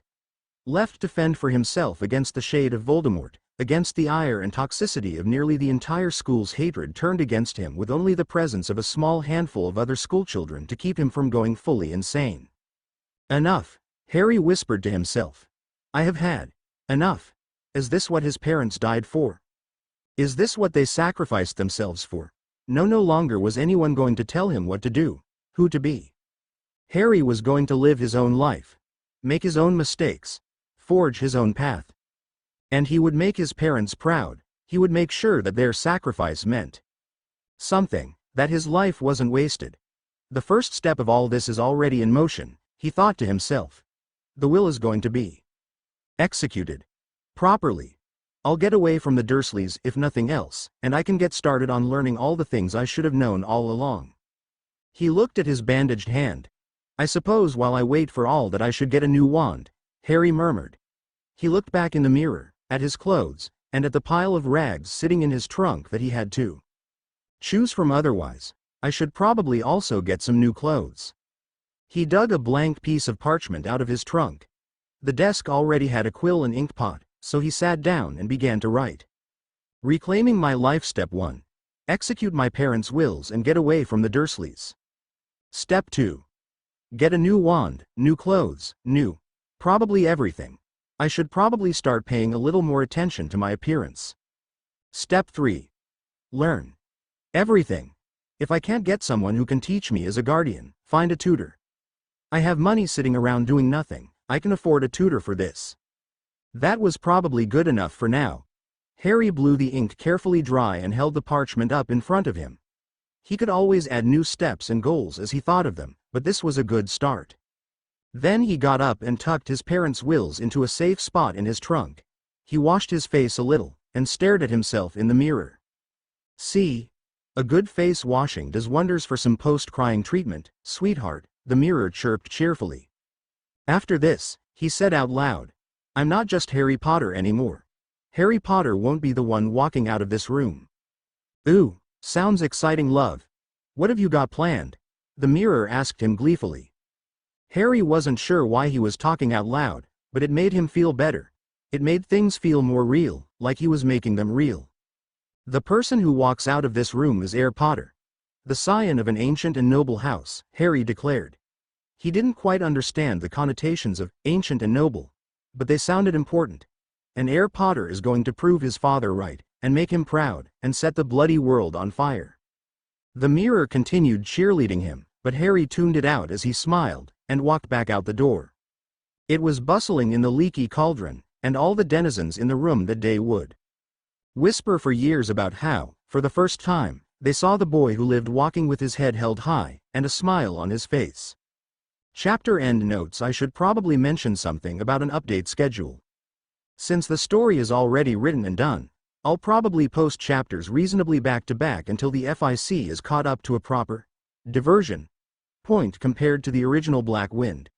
Chapter 14 of the original somewhat lines up with Chapter 10 of the rewrite, although a lot is different even by that point, and once that point is hit I'll slow down a little most likely. Oh, and just a note, for any of my readers happening to poke their heads in here, wondering what their Twilight femme/author is doing over in Harry Potter but if I wrote it, land. No, I'm not stopping until we return to ash and dust. It's still trucking along. This FIC is already written, and while the story isn't done yet, by the time I get around to wanting to write more of it, ash and dust should already be done. Or at the very least, close enough. I'm going to properly finish that first before continuing this. I just didn't want to let this gather metaphorical computer dust on my hard drive any longer. Chosen. The sun had passed its peak in the sky by the time Harry left the leaky cauldron and returned to the streets of Diagon Alley. Crowds of people moved through the streets, dozens of eyes constantly on Harry seemingly at all times, from all directions. Harry did his best to keep up some facsimile of the confidence he had displayed to the mirror, and all things considered, he liked to think he was doing an all-right job for someone who never had much confidence in the first place. But his insides crawled at all the attention and it was difficult to keep moving, to keep putting one foot in front of the other, but he continued, striding purposefully towards Ollivanders. Harry did his best not to look at all the bystanders. As he walked, He thought about Snagtooth's words earlier in the day, his blunt statements about Harry's status. Not that Harry was thick enough to not know the wizarding world considered him a person of status, but he had never really thought about what it meant. What being a celebrity meant. Harry vomited in his mouth a little. He never really thought about fan mail or the lack of it, and the realization that Snagtooth was correct and that he should be receiving mountains of it sat oddly in his mind. In his mind, fan mail was something you sent to someone whose work you admired or a person you looked up to. Harry didn't particularly feel like he was deserving of either of those attitudes. After all, he was only a baby when the incident that caused his status happened. If anything, it should be his mother that receives all the accolades for atomizing Voldemort. He was still turning the thoughts over and over in his mind when he arrived at Ollivander's, pushing the door open and slowly stepping in. "Hello? Mr. Ollivander?" he called out, craning his neck as he peered around the inside of the store. He didn't see any sign of the old wandcrafter, but the store still gave him the same sense of heebie-jeebies he got during his first visit. Piles of haphazardly stacked wand boxes littered the floor and shelves alike, some in literal piles in corners while others were perched precariously on the apex of the shelves. It looked as if the store completely lacked any form of organization whatsoever. He stood alone for several moments before he heard a vague shuffling noise coming from the forest of shelves, and he called out again. "Mr. Ollivander?" "Ah. Hello. A bit early for Hogwarts shopping, no?" came Ollivander's soft voice from within the shelves. "I'll be with you just a moment, young man, just a tot." Harry waited a few more minutes until Ollivander emerged from the shelves, and promptly froze upon seeing him. To his credit, the old wandmaker quickly recovered from his reaction and smiled, approaching the counter. "Harry Potter. 11 inches, holly and phoenix feather. One of the more unusual wands I've sold, yes. What can I do for you, young man?" Ollivander asked. Harry felt his skin crawling, much the same way it did when he first met the wandcrafter. Ollivander had a way of looking at a person that made it seem as if he was staring through you rather than at you. As if he could peer right into your core, your soul. It made Harry feel extremely uncomfortable. "Well, you see, Mr. Ollivander," Harry started hesitantly, hoping the wandcrafter wouldn't be too upset at the loss of one of his pieces. "I just recently claimed my heir ring," he continued, holding up his hand briefly to show the ring on his finger, "and, well, you see." Ollivander frowned. "I see. So I suppose your old wand wasn't a perfect match after all?" Harry blinked and nodded. Ollivander sighed and started flitting through the stacks, grabbing box after box and tucking them under his arm. "I did wonder at the incident of the brother. Course, Mr. Potter. Part of me always thought, it did seem a little too convenient, no?" I guess so," Harry said awkwardly, rubbing the back of his neck. Does this happen often?" "No, fortunately, but it does happen occasionally. This is the first time it's happened with a wand I've personally handed out, however. Under most circumstances it happens when a noble family is particularly insistent about passing down a family wand to a new heir, regardless of the actual match," Ollivander said, shaking his head. "I warn them every time. But the stubbornness of some old families is legendary. I haven't the faintest idea why or how the match was forced with your prior wand, but I suppose there's nothing to be done about it now. Did you collect the pieces?" Harry nodded. He had made sure to collect up whatever bits he could find before leaving Snagtooth's office. They were currently in a shoebox, alongside several other important personal items. "I did. Did you, want them back?" No, not at all, dear boy, but I'm glad you kept them. Even if it wasn't a perfect match, one should never forget their first wand," Ollivander said with a crooked smile as he walked back up to the counter, over a dozen wand boxes in his arms. He set them down and sighed sadly. "It's always a sadness to lose a piece of craftsmanship, but I was always expecting to see you in my shop again, Mr. Potter. Perhaps not so soon, but I was anticipating you." "You were?" Harry asked as Ollivander picked out a box and opened it up, inspecting the wand inside it. "Indeed," Ollivander said, nodding. He held out the wand to Harry. "Try this one. 12 inches, cherry wood, dragon heartstring. Ordinary wizards, Mr. Potter, do not take nearly as long as you to match with a wand," he said with a twinkle in his eye as Harry reached out to take the wand. "I found it quite invigorating." The difficulty in finding a match is most often directly correlated to a very powerful magical core. The more powerful the core, the more precise the match must be, you see. And a core that powerful will change very drastically upon your further majorities, and by the time you reach your final one you may have found your first wand no longer suitable for yourself. Harry waved the new wand experimentally, but it simply felt like a dead piece of wood in his hands. He might as well have simply plucked a twig off a tree. He shook his head and handed it back to Ollivander, who set it off to the side and handed him a new wand. 13¼ inches, white ash, phoenix feather, he murmured. I didn't know any of that, Harry mused as he twirled the wand. I thought people would just stick with their one wand their whole life, unless it broke or was lost somehow. Ollivander nodded as he plucked the wand right out of Harry's fingers and stuffed another one into its place. 9¾ inches, oak heart, phoenix feather. Most magicals, average ones, do stick with the one wand, Mr. Potter, he said as he observed Harry. But then again, the average core does not change too drastically throughout one's lifetime. Most could choose to get a new wand at 21, I suppose, for a marginally better match. But for such small differences most aren't willing to part with their first wand. The bond between a wand and a witch or wizard is not just about the initial match, you know. Harry nodded. Even just having had his old wand for 2 years, he felt quite saddened by its loss. I am surprised you're so unfamiliar with the concept of a magical core and the changing of wands, Mr. Potter, Ollivander said oddly, looking curiously at Harry. One would think a child of one of our esteemed ancient and noble houses would know something of the topic by now. Harry shrugged. More and more people were going to find these things out about him soon enough, with the will reading and his planned attempts to learn as much as he could, so he figured an old wandmaker didn't make the worst first person to tell himself. I was actually raised by muggles, he muttered as he tried out the next wand Ollivander had handed him. It spat out a rapid series of multicolored sparks, and Ollivander quickly snatched it away from him. Preposterous, Ollivander muttered as he handed Harry a new wand. 11 inches. Rowan, unicorn tail hair. Now, don't mistake me for having any prejudice against muggles, Mr. Potter, but you'll forgive me if I hold the opinion that they have no business raising our children. How on earth did such a thing happen to you? The next wand got really hot in Harry's palm, and he dropped it with a slight hiss. To be honest, Mr. Ollivander, I haven't the faintest idea.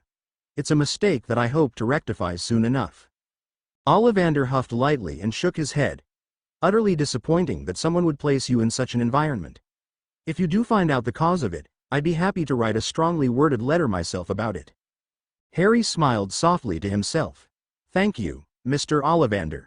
Don't mention it, Mr. Potter. Now, try this wand, 12½ inches, willow, dragon heartstring. The process between the two continued for several more hours, idle conversation spliced between wand after wand, and soon Harry could see the burnt orange and hazy pink hues beginning to color the sky as the sun set. Yet, he was still no closer to finding a match. The pile of discarded wands grew ever larger, and he had gotten a whole spectrum of reactions. Everything from dead wood to wands nearly exploding in his hands, some practically shooting themselves out of his hand in protest. Ollivander didn't seem deterred or disappointed at all, similarly to Harry's first experience. On the contrary, in fact, as Harry noted, the grin on the old wandmaker's face began to more and more resemble that of a shark as the evening wore on. Just as the sun was about to dip below the horizon, Ollivander had finally run out of candidates for Harry to try and was leaning on the counter, stroking his chin. He had long since put up his closed sign, and the pile of wands had spilled off the counter and completely covered the floor around it. Harry had to be careful where he stepped in order to not accidentally snap one. I think, Mr. Potter, Ollivander began slowly, I may have to resort to more unconventional tactics. Sir? Harry asked, confused. An odd look came over Ollivander's face, a distant, cloudy gaze in his eyes. Come with me, Mr. Potter, he said in a distracted tone as he turned around and disappeared into his shelves. Harry scrambled to follow him quickly, nearly tripping over the scattered wands as he went around the counter. He barely managed to keep up with the surprisingly fast old man as Ollivander led him deep into the store. Eventually they came upon a heavy-set oaken door. Ollivander tapped the handle with his own wand, causing the door to slowly push open with a heavy, discordant groan. Ollivander disappeared through the door, and Harry slowly followed behind. As Harry crossed the threshold, he immediately felt his throat close up a little. His head felt heavy, his shoulders felt stiff, and his vision blurred slightly. He could feel it. A blanket of thick, heavy magic all around him. It exerted a strange pressure on his mind and body, his scalp and fingertips tingling fiercely, his breathing becoming slightly labored. He coughed lightly. "What is this room?" he spoke, his voice only able to come out in a hushed whisper. He tried to look around, but the room felt like it was practically swimming around him. Colors smeared in his vision, and he couldn't get a proper lock on the shape of any of the surrounding objects. The only clear thing in the room was Ollivander, bent over something. "Welcome, Mr. Potter, to a Wandcrafter's studio," Ollivander said quietly with a wide grin. Very few people are lucky enough to get to lay eyes on one, and I dare say unless you take up the craft yourself, you will never see one again." Harry nodded, still trying to keep himself upright. He took off his glasses and rubbed his eyes a little, which didn't help. He focused on his breathing instead as the pressure of the room seemed to squeeze his lungs, his heart, his throat. "Now, come here, and hold your hand out," Ollivander said, reaching out a careful hand to grasp the edge of Harry's sleeve. He guided Harry gently over to the workbench he had been bent over, and he placed Harry's hand on the edge of it. As Harry's hand made contact with it, the object seemed to slowly stabilize in front of him. The workbench was no longer smeared and blurry, and Harry could see several blocks of wood laid out on it. There were dozens of them, all of them the size of a gambler's die. Harry could have sworn he heard whispering coming from the table, a faint, incomprehensible overlapping of 1,000 voices swimming just beneath the surface of an unfathomable ocean. But he held his hand out, and Ollivander, with a gentle grip on his wrist, helped slowly cast his hand over each block of wood. "Stop," Harry said suddenly as his hand passed over one of the blocks. He felt needles piercing his palm. The tingling on his fingertips increased nearly tenfold. Simultaneously he wanted to slam his palm down and pull it back against himself. He could almost make out the whispers. Ollivander hadn't given him any instructions, but he didn't need any. "This one," he whispered. Ollivander nodded and released his hand. Harry immediately shoved it in his pocket, and Ollivander picked up the block of wood, inspecting it. "Alder wood," he murmured. "A wood concerned with charisma and journeys. Self-confidence, bravery. Traditionally the best wood for casting shielding and protection charms of all varieties." Harry just nodded. He didn't think he was particularly charismatic or self-confident, and he'd like to argue with the brave bit too if he was being honest with himself. He never felt particularly brave. He just never saw any other choice. But he did like the sound of the wood being good for shielding and protection. That sounded like him. The Wandcrafter carefully led Harry to another workbench and had him touch it like the other one. When this one's form stabilized into something Harry could properly perceive, he saw dozens of little glass jars, each with a single item inside it. Harry recognized the 3 traditional wand cores, but there were far more than just 3 jars. He looked at Ollivander, who softly answered the unspoken question. "Did you truly think there were only 3 magical creatures suitable for making wands, Harry Potter?" "I simply work with what I know best. Dragon heartstring, unicorn tail, and phoenix feather cover the most common needs for a wand, but they are far from the only possibilities." Nodding again, Harry held out his hand and began the same process as with the wood, closing his eyes and letting Ollivander guide his hand. This time, it took longer. Ollivander moved slowly, giving his hand plenty of time to linger over each jar before moving on to the next.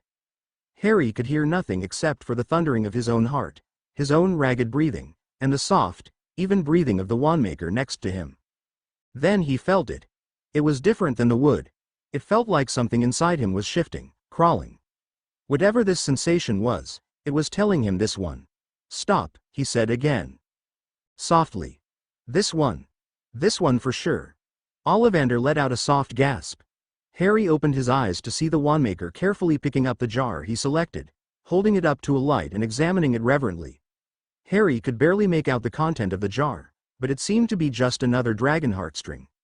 The jars weren't labeled, so Harry had no idea what was so special about this one, to extract this reaction from the wandmaker. Ollivander turned his eyes to Harry. There was a new look in his eyes now, and Harry slowly realized the old wandmaker was looking at him with a look of awe, respect, and no small amount of fear. Harry's skin crawled as he met Ollivander's gaze, unable to tear himself away. He felt his hand unconsciously go to the scar on his arm, rubbing it unconsciously. It tingled, and felt like the flesh was reacting to something in the room. "Show me," Ollivander whispered slowly. Harry paused. Then, slowly, he began to pull his sleeve back. A centimeter at a time, he slowly revealed his inner forearm, and the ugly, twisted mess of marred skin that covered it. It spiraled outwards in incoherent veiny patterns from the center, where the basilisk's fang had pierced his skin and injected its venom.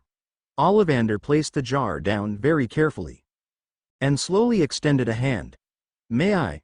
Harry opened his mouth to deny him, but then slowly closed it and nodded. Ollivander gently ran his fingertips over the skin, lingering on the puncture point for a moment before pulling his hand back. "This core," he said, speaking delicately as he picked up the jar again, "is the only piece of it I have in my entire stock, my entire collection. Not only that, it is one of only 7 pieces I am aware of in the entire world. It is exceedingly, impossibly rare, and the tale of how I got my hands on it is one I would dread to recount. Long have I dreamed of the day I would use this core, wondering what dreadful, terrible power I would unleash upon the world the day I placed this core into a wand." The scar twinged and itched again as he spoke, and Harry rubbed at it idly. Ollivander looked at him again, directly into his eyes. "Do you know what this is, Mr. Potter?" "I don't," Harry responded, his voice hoarse. "It is the heartstring of a basilisk," Ollivander intoned softly. Harry felt his heart skip a beat, and his entire body froze.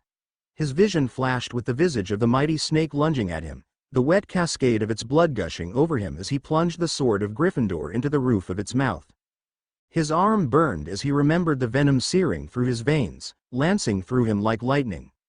It is a core that carries a heavy burden, a raw and awful power. The basilisk. The king of serpents. It is power, Mr. Potter. It represents power.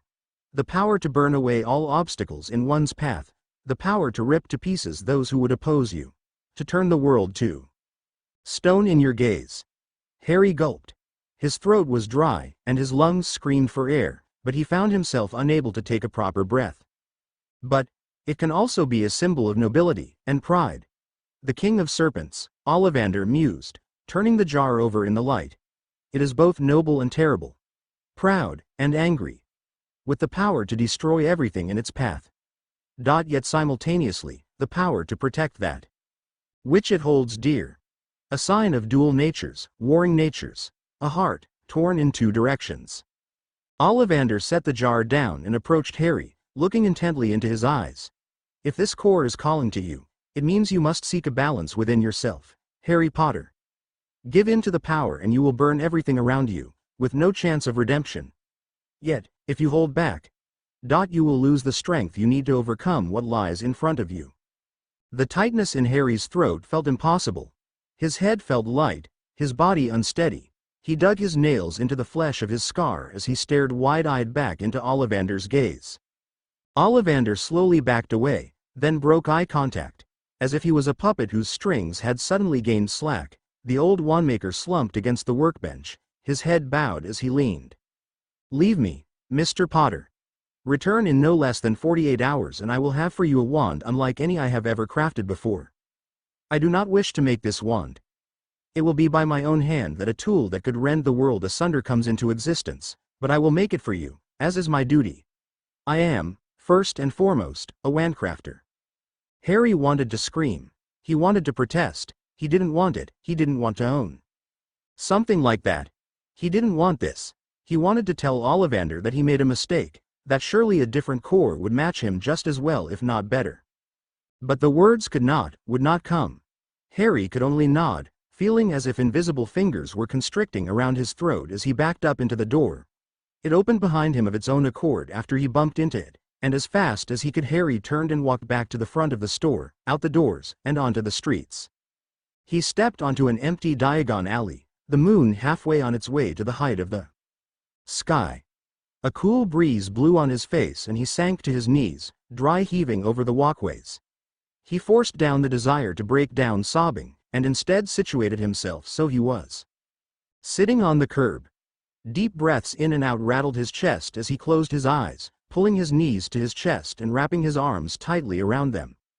After a while he unfurled, stretching his legs out and leaning back on his palms, staring blankly up at the night sky above him. It was scattered with stars, and the moon was nearly full. He wasn't sure how long he sat there, staring up into the night sky watching the moon slowly ascend. The moonlight caressed his skin, the cold night winds causing the hair on his neck to stand up and his skin to bump in the chill. The cold air shocked his lungs, slowly dragging him back into reality. The heavy, almost prophetic words of Garrick Ollivander played back in his mind as he gazed up at the moon. You must seek a balance within yourself. Harry wasn't entirely sure what that meant. He turned the words over and over again in his mind, stretching and manipulating them like taffy, but he wasn't particularly good at thinking like this, thinking in metaphors and abstract puzzles. He supposed maybe it meant something as simple as a balance between light and dark. Supposedly he was some savior of the light, yet clearly he had dark aspects to himself, like his ability to speak to snakes. Then again Snagtooth had told him that the Potter family was most certainly not a light family. Even if the goblins didn't share the same view as magical people in that aspect, it must still mean something that he said such a thing. I don't know enough, Harry whispered to the sky. About this world, about my parents, my family. Hell, about myself. The desire to learn was only further reinforced in him. He had to learn more, as without any knowledge he quickly began to realize he would be sucked into a bottomless pit with no way out. This world, the world of nobles and ancient magic that he had been thrust into today, was different from the magical world he had entered at age 11.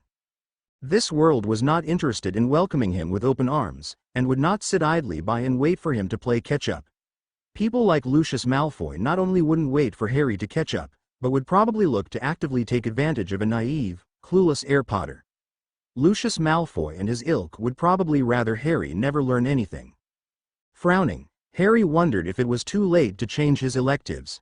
Skiving by with easy classes like care of magical creatures and divination didn't seem quite so appealing to him anymore. With a groan, he pulled himself to his feet and stretched, feeling his joints crack in protest. Harry began walking back to the leaky cauldron, letting out a large yawn. He needed sleep. August 16th, evening. Harry's insides squirmed unpleasantly as he waited in the front of Ollivander's store.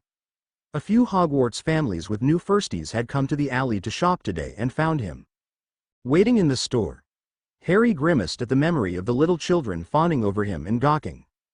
The parents, to their credit, didn't let them go up to him directly, but they were not exactly quiet. Harry heard every word of their hushed conversations about witnessing the boy who lived with their own eyes, and his skin crawled with their stares the entire time. Ollivander had practically ignored him entirely since he showed up, with the only interaction he'd had so far that day with the wandmaker was him being told to wait a few more hours. And that he was welcome to stay in the front of the store if he had nowhere else to be.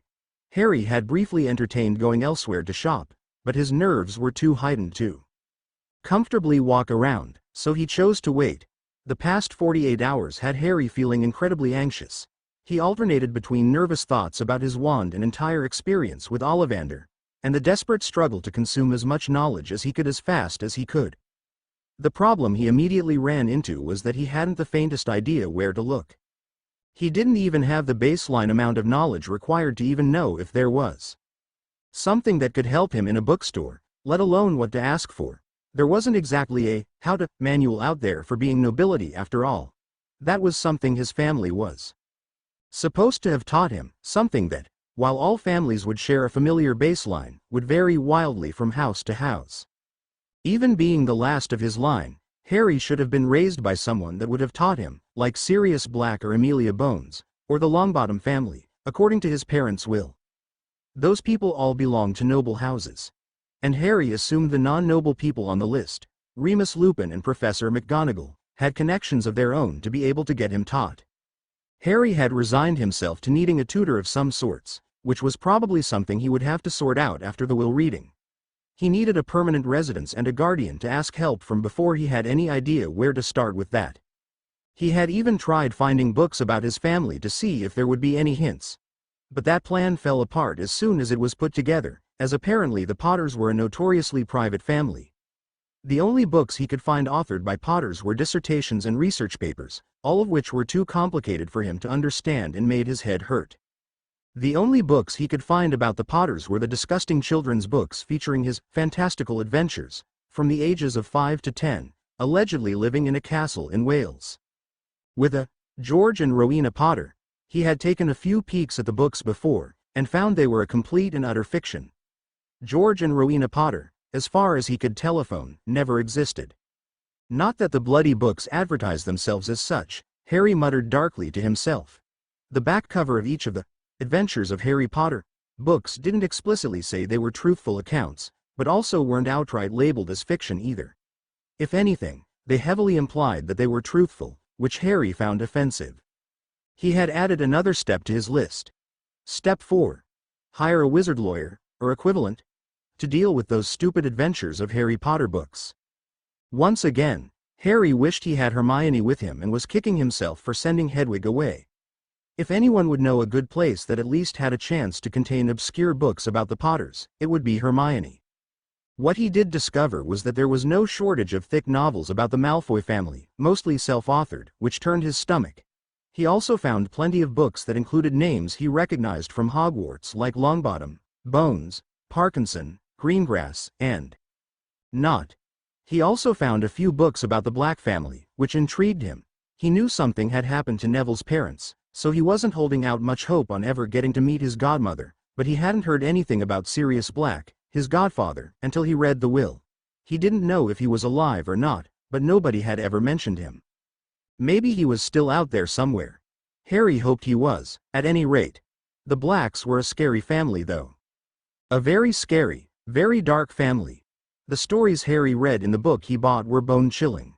They fought in old wizarding wars, and seemed to be notorious for being the most prolific and in-depth curators of dark magic.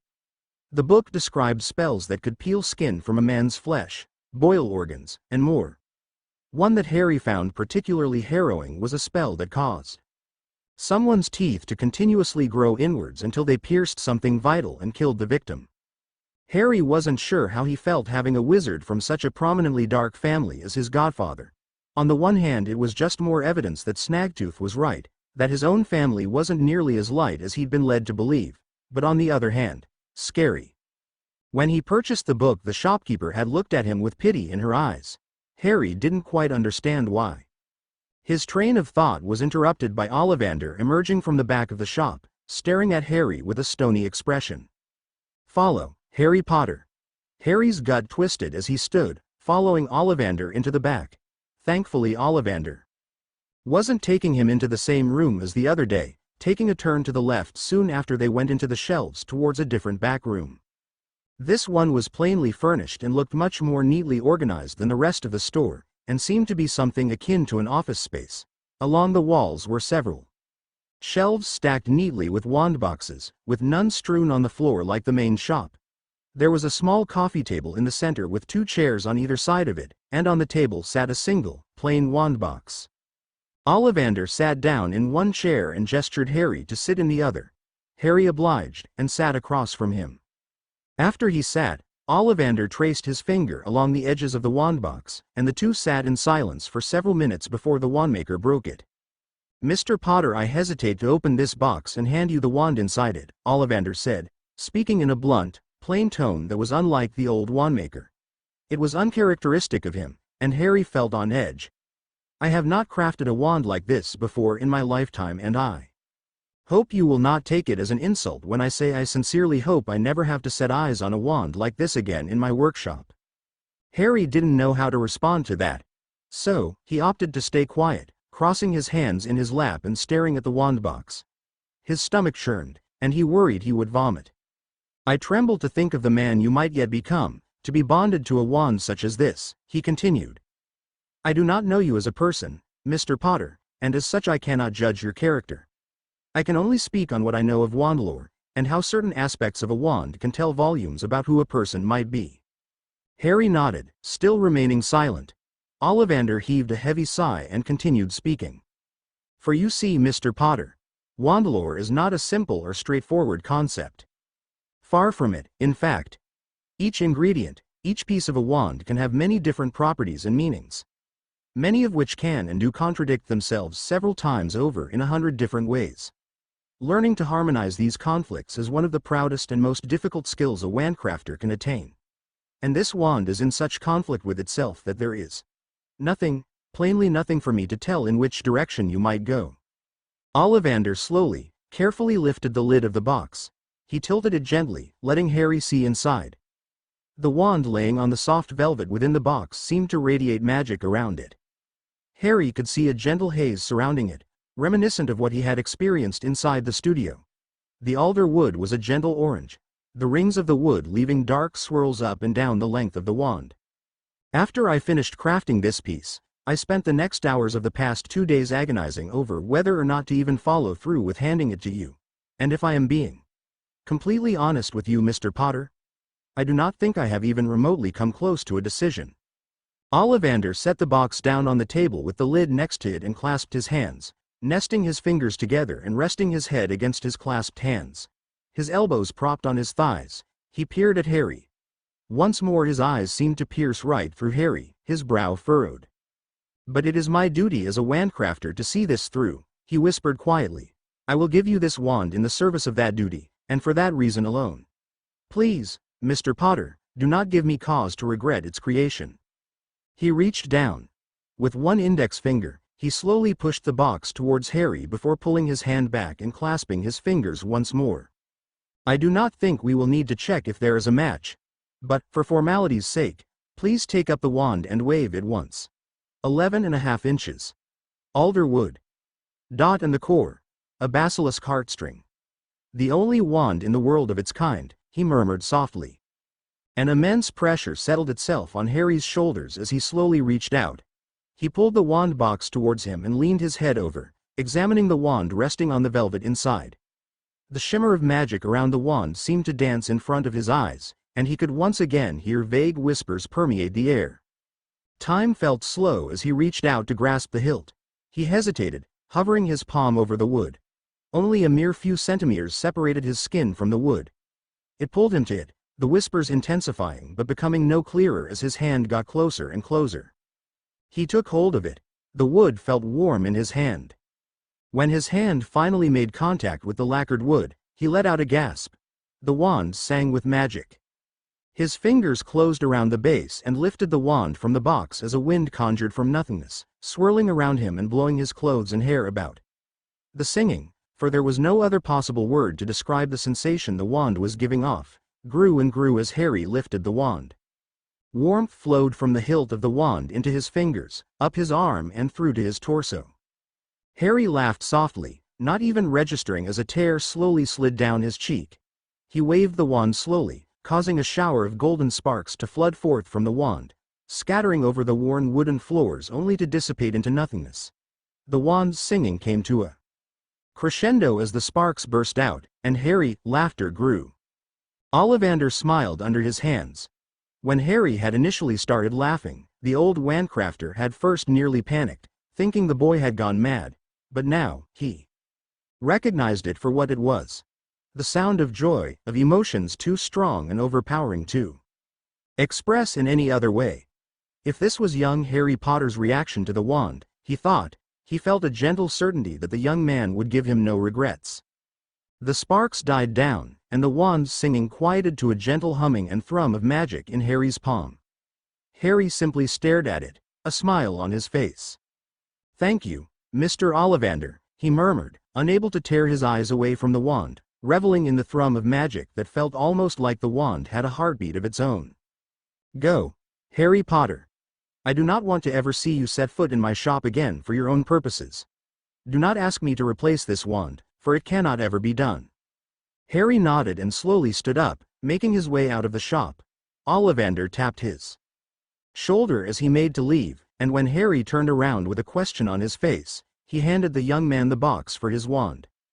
Oh, how much do I owe you? Harry asked, realizing he almost forgot to pay. Nothing at all, Harry Potter.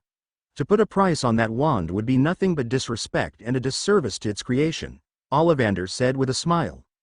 Do not ask me to take payment for it, for I will do no such thing.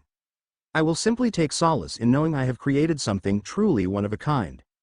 Harry remained silent for a moment before responding. "Then I'll pay you by using this creation to do some good in the world," Harry said quietly. "Now that, my boy, that is a payment I will happily accept," Ollivander said softly. "I should also inform you, I did not feel the need to sully such a thing with the Ministry's trace. It is not deserving to bear such a clunky and inelegant piece of charm work. Of course, I do not condone you breaking the underage magic laws," Ollivander said sternly, but with a smile on his face as he tapped the side of his nose. Harry grinned and nodded. "Of course, Mr. Ollivander. I would never aspire to being a lawbreaker." "Wonderful, Mr. Potter, wonderful. Now, off you go. I'm sure you have other things to attend to that do not involve an old wandmaker." With a final goodbye, Harry left the shop and made his way back towards the leaky cauldron, intending to turn in for the night.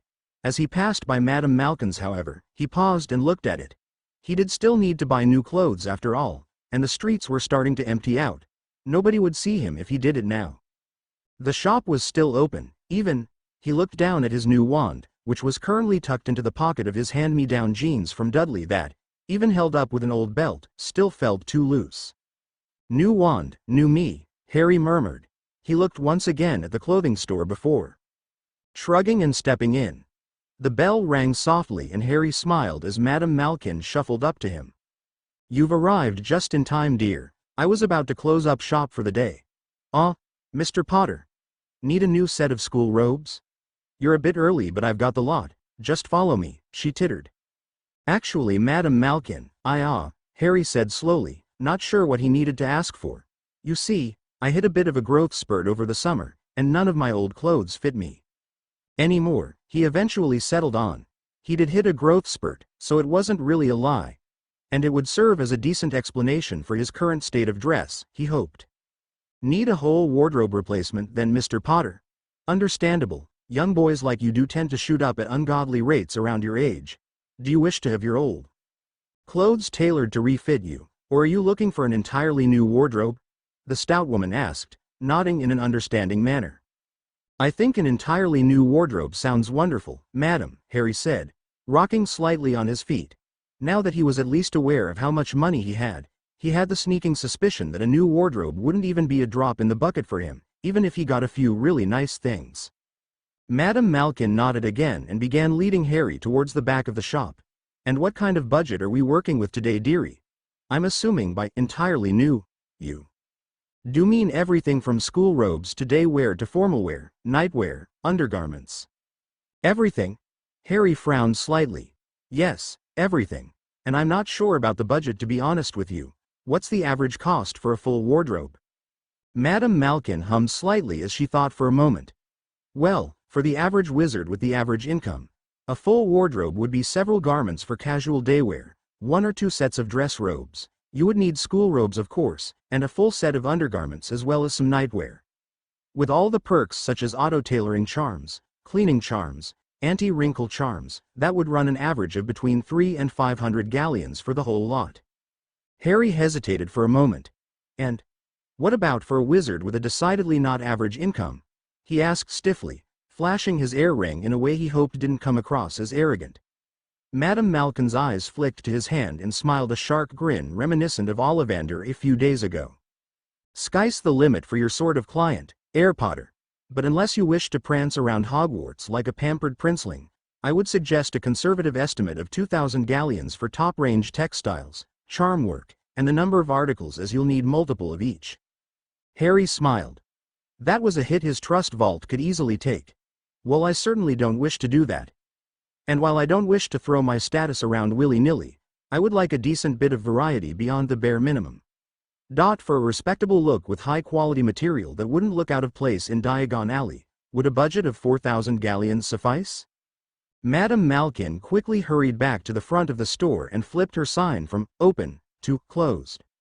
"I hope you have no standing dinner plans, Mr. Potter," she said sternly, smiling wide. "We'll be quite busy for the next few hours." Harry walked out of Madame Malkin's wearing a brand new set of acromantula silk robes, dyed a deep forest green color. A brown button-down shirt and tan trousers accompanied it, with a new pair of sleek black shoes on his feet.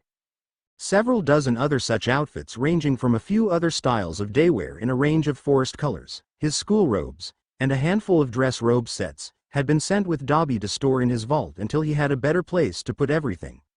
Madame Malkin had been kind enough to point him in the direction of a shop specializing in high-end heavy storage trunks. That would store his clothes and plenty more besides that.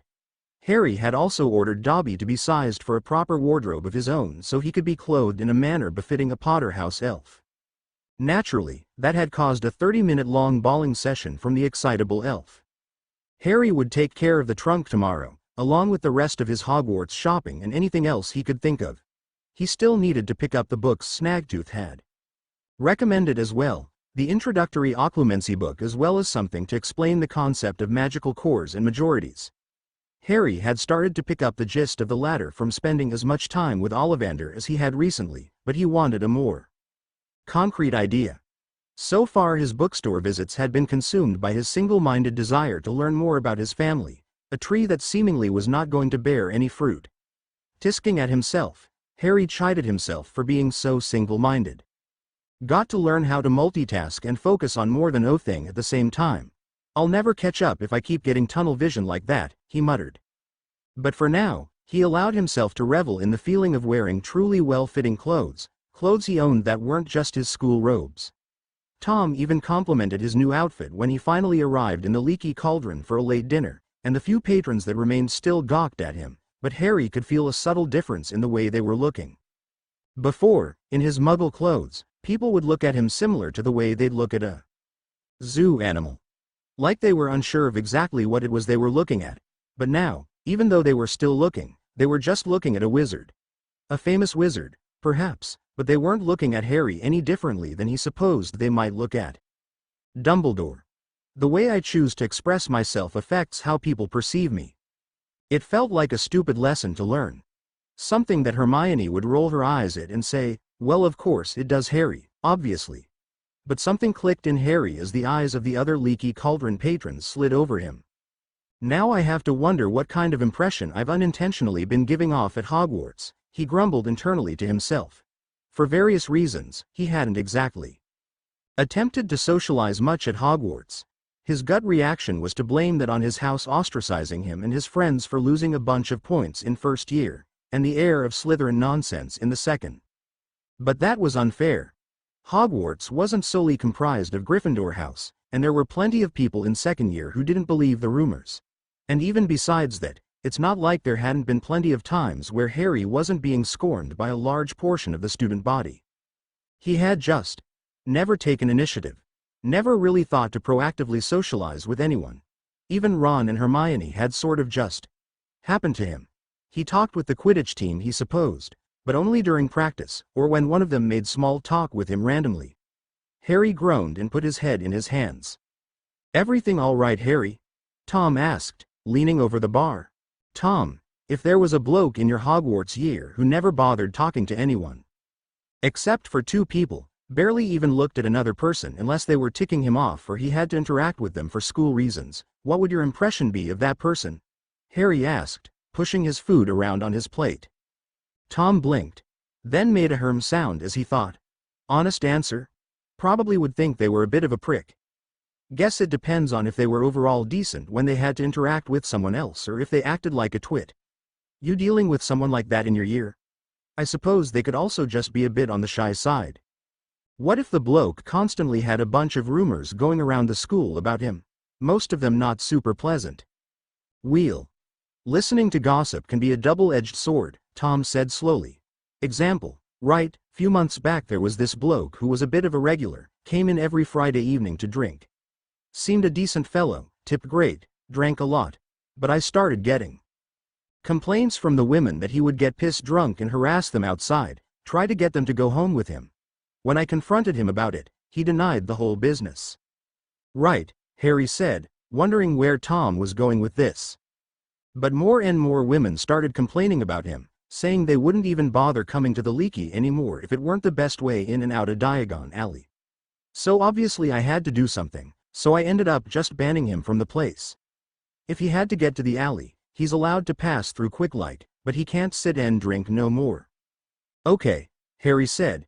It's like this, Tom said.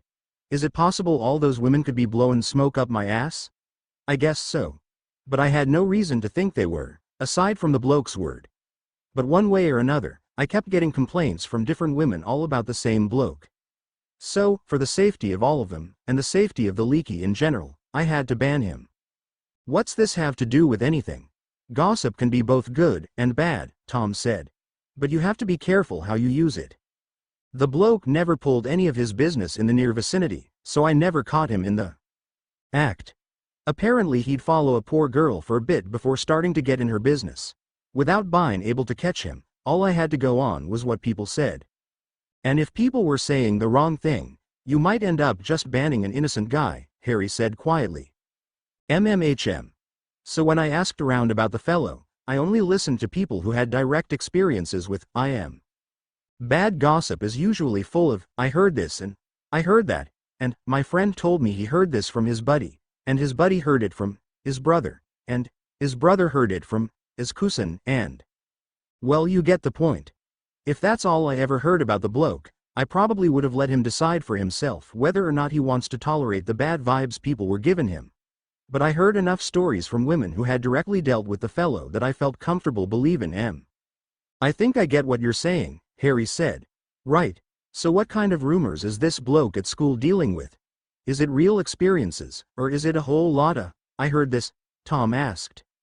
Harry got the feeling Tom knew he wasn't talking about some random Hogwarts student anymore, but Harry appreciated him keeping up the charade. It's a lot of smoke and mirrors, Harry muttered. Some people make up stories, but they're pretty ridiculous and hard to believe.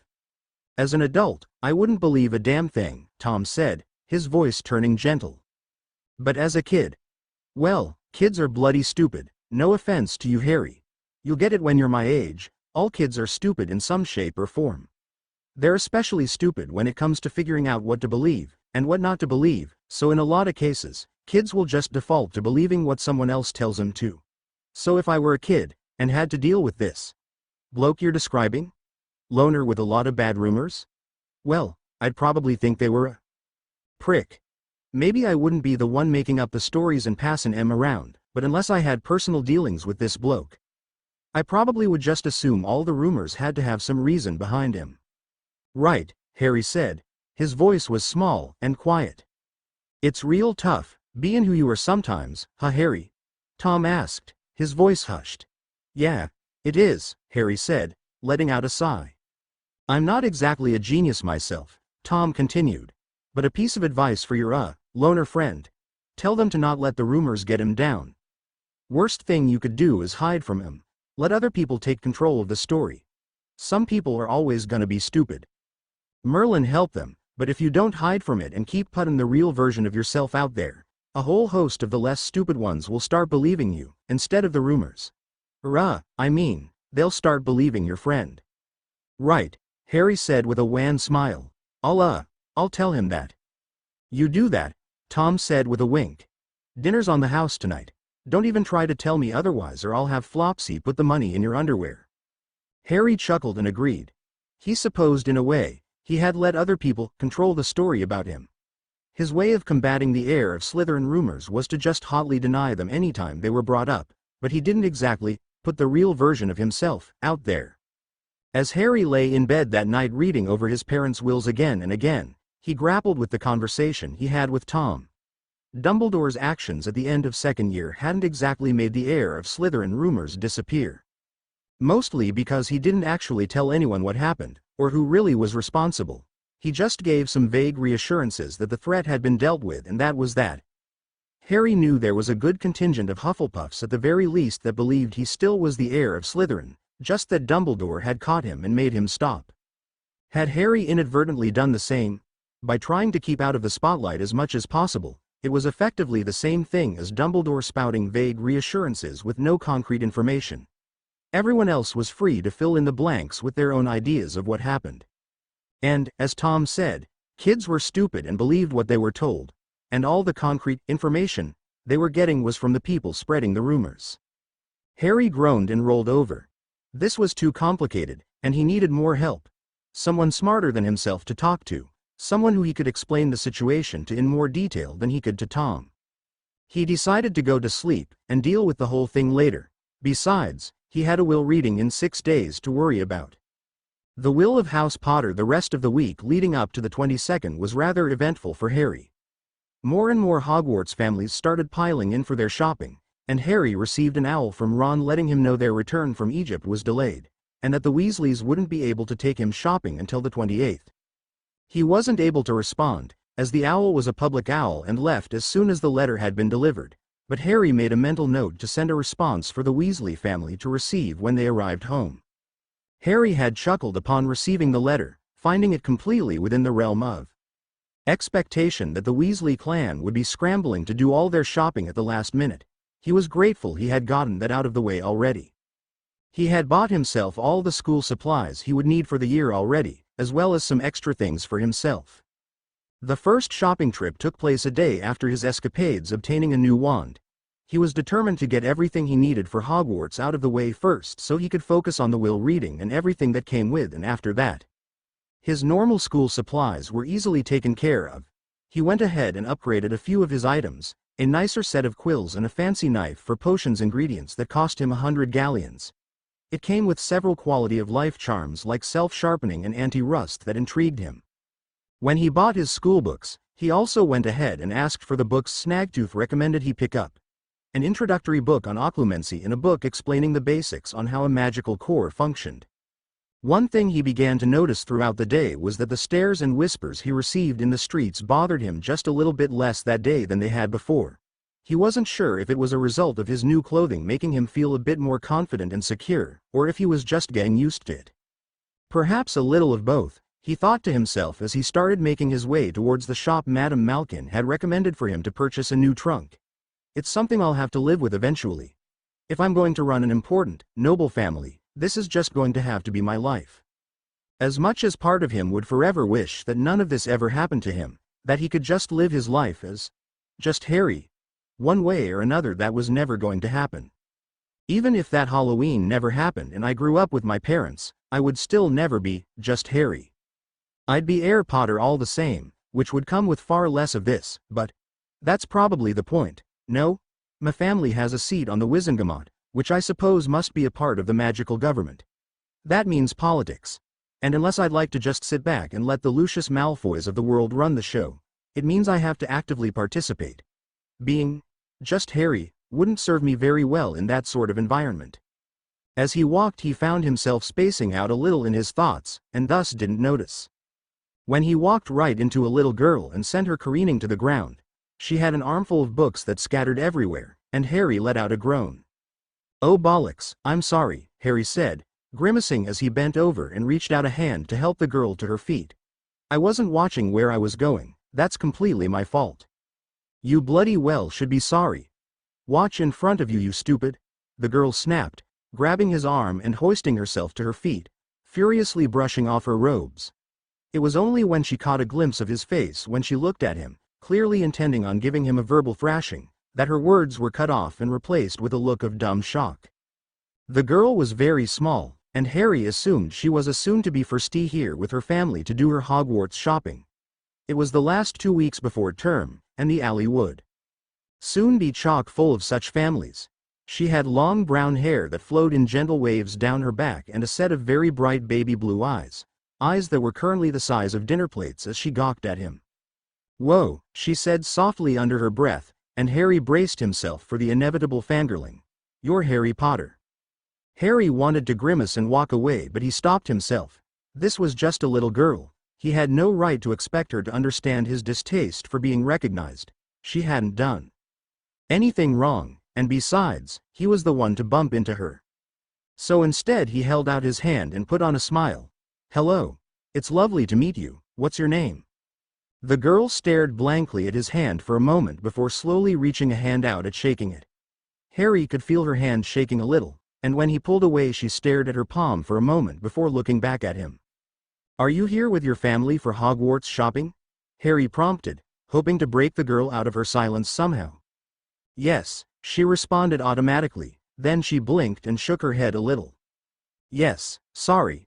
My name is Astoria Greengrass."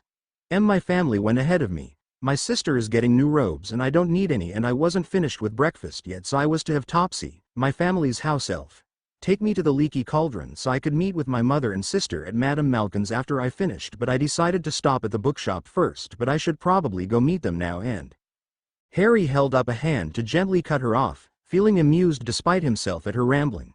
I see. Well, why don't I help you gather your books up and then accompany you to Madame Malkin's?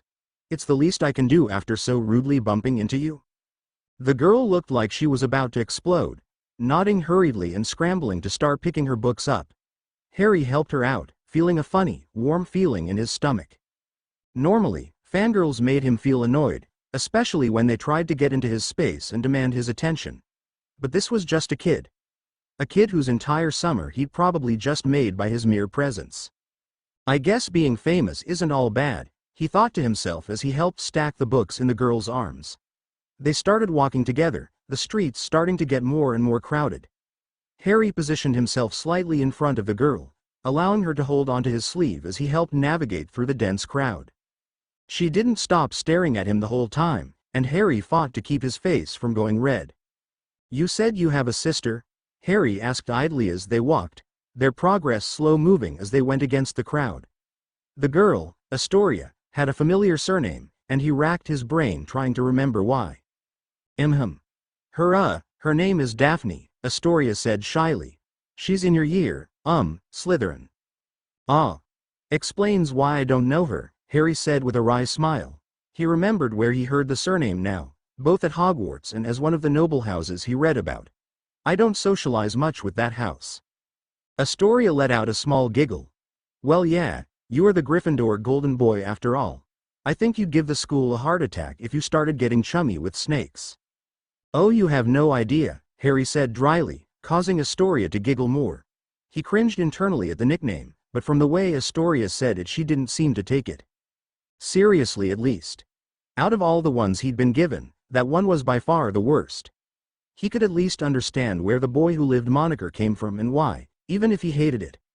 The one Astoria mentioned just sounded vain and arrogant, not like him at all. 10 Sickles says that stupid nickname hasn't been helping my image either, Harry grumbled to himself internally. You should have seen everyone last year, thinking I was the heir of Slytherin, Harry continued, rolling his eyes. A tang of bitterness was in his voice, and he clamped down on his tongue before he spoke more. Astoria nodded slowly. Daff told me all about that. She thought it was stupid. That made Harry perk up a little. She did? Obviously. You're best friends with a Muggleborn, aren't you? Everyone knows it. And you're a Griff. You being the heir of Slytherin is about as likely as Malfoy being the heir of Gryffindor. At least, that's what Daff said. Harry burst out laughing at that concept, and imagined Malfoy's reaction to the concept. Astoria beamed and puffed up her chest, clearly pleased with herself for making him laugh. Well, he said as he calmed down his laughter, I'm glad at least someone at that school has more than 2 brain cells to rub together. Brain cells? Astoria asked, tilting her head. Harry paused. Muggle thing. Think of a cell as a really tiny building block. They're what make up your body. So your brain is made up of thousands and thousands of tiny brain cells coming together to make your brain. Saying someone barely has 2 brain cells to rub together, or some such is basically a way to call them stupid. Astoria frowned and nodded. I see. That's funny. That means you're calling Daff smart, right? Because she has more than 2? Harry laughed and nodded. Exactly. It's just a phrase, it's not literal, but yes. I'm definitely telling her you said that. She'll flip out. Why do you know that anyway? That it's a Muggle thing and stuff. They were almost at Madame Malkin's, so Harry slowed his pace and turned around, putting on a bit of a show and looking around conspiratorially. You want to know a secret? He asked quietly, bending down a little so he could whisper to Astoria. Yes. Astoria stage whispered, with a huge grin. Harry made a show of looking around again, leading Astoria off to the side of the street. When he was reasonably certain no one was eavesdropping, he whispered, I was raised by Muggles. My mum's relatives. Astoria gasped and lightly shoved him. No way. You're playing a prank on me. There's no way that's true. Harry laughed and nodded. It is. It was awful. I only found out anything about magic when I got my first Hogwarts letter. Merlin, you aren't lying, Astoria said, a look of horror dawning on her face. That's so terrible. I can't imagine what that was like. Are you still with them? She asked, keeping her voice down. Technically, Harry said with a shrug. If you want to know something even more insane, my parents' wills were never read. I only found out about that this week. I'm getting it all solved. I even claimed my heir ring, he said, showing her his hand. Astoria clamped her hand over her mouth and looked at Harry in a mix of pity, horror, and panic. He wasn't really sure why he decided to tell her all of this, if he was being honest with himself. But it felt good to tell someone. Normally, Harry hated the pity. He hated the looks people gave him whenever his parents came up in conversation, but this felt different. It felt extremely good to have someone acknowledge that the Dursleys were awful.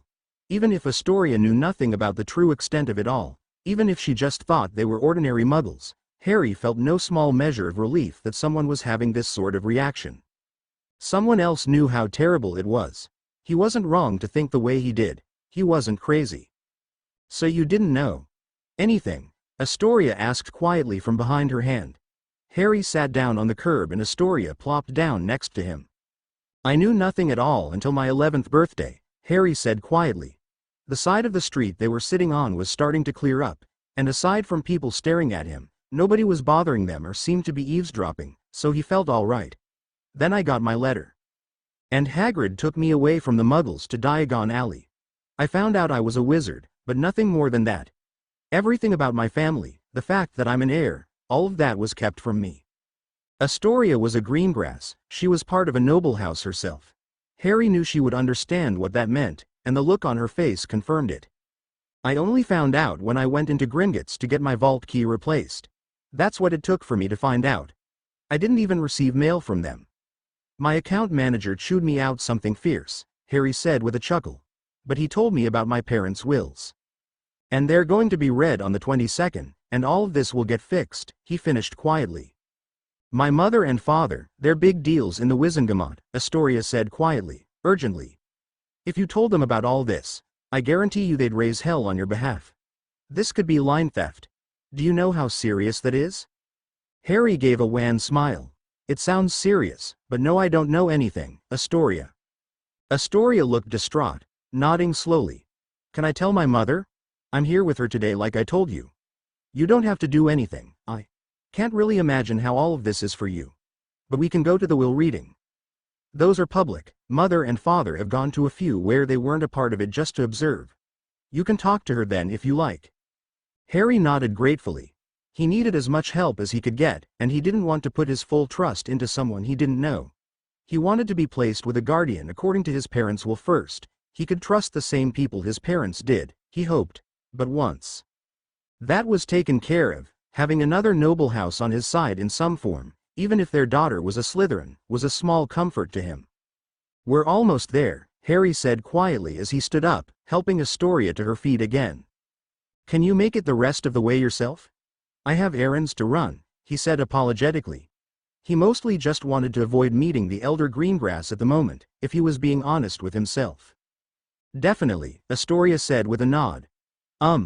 Heir Potter, I hope you know. Whoever caused your life to be the way it is, I hope you know that when all of this comes out, you'll have the support of a lot of people.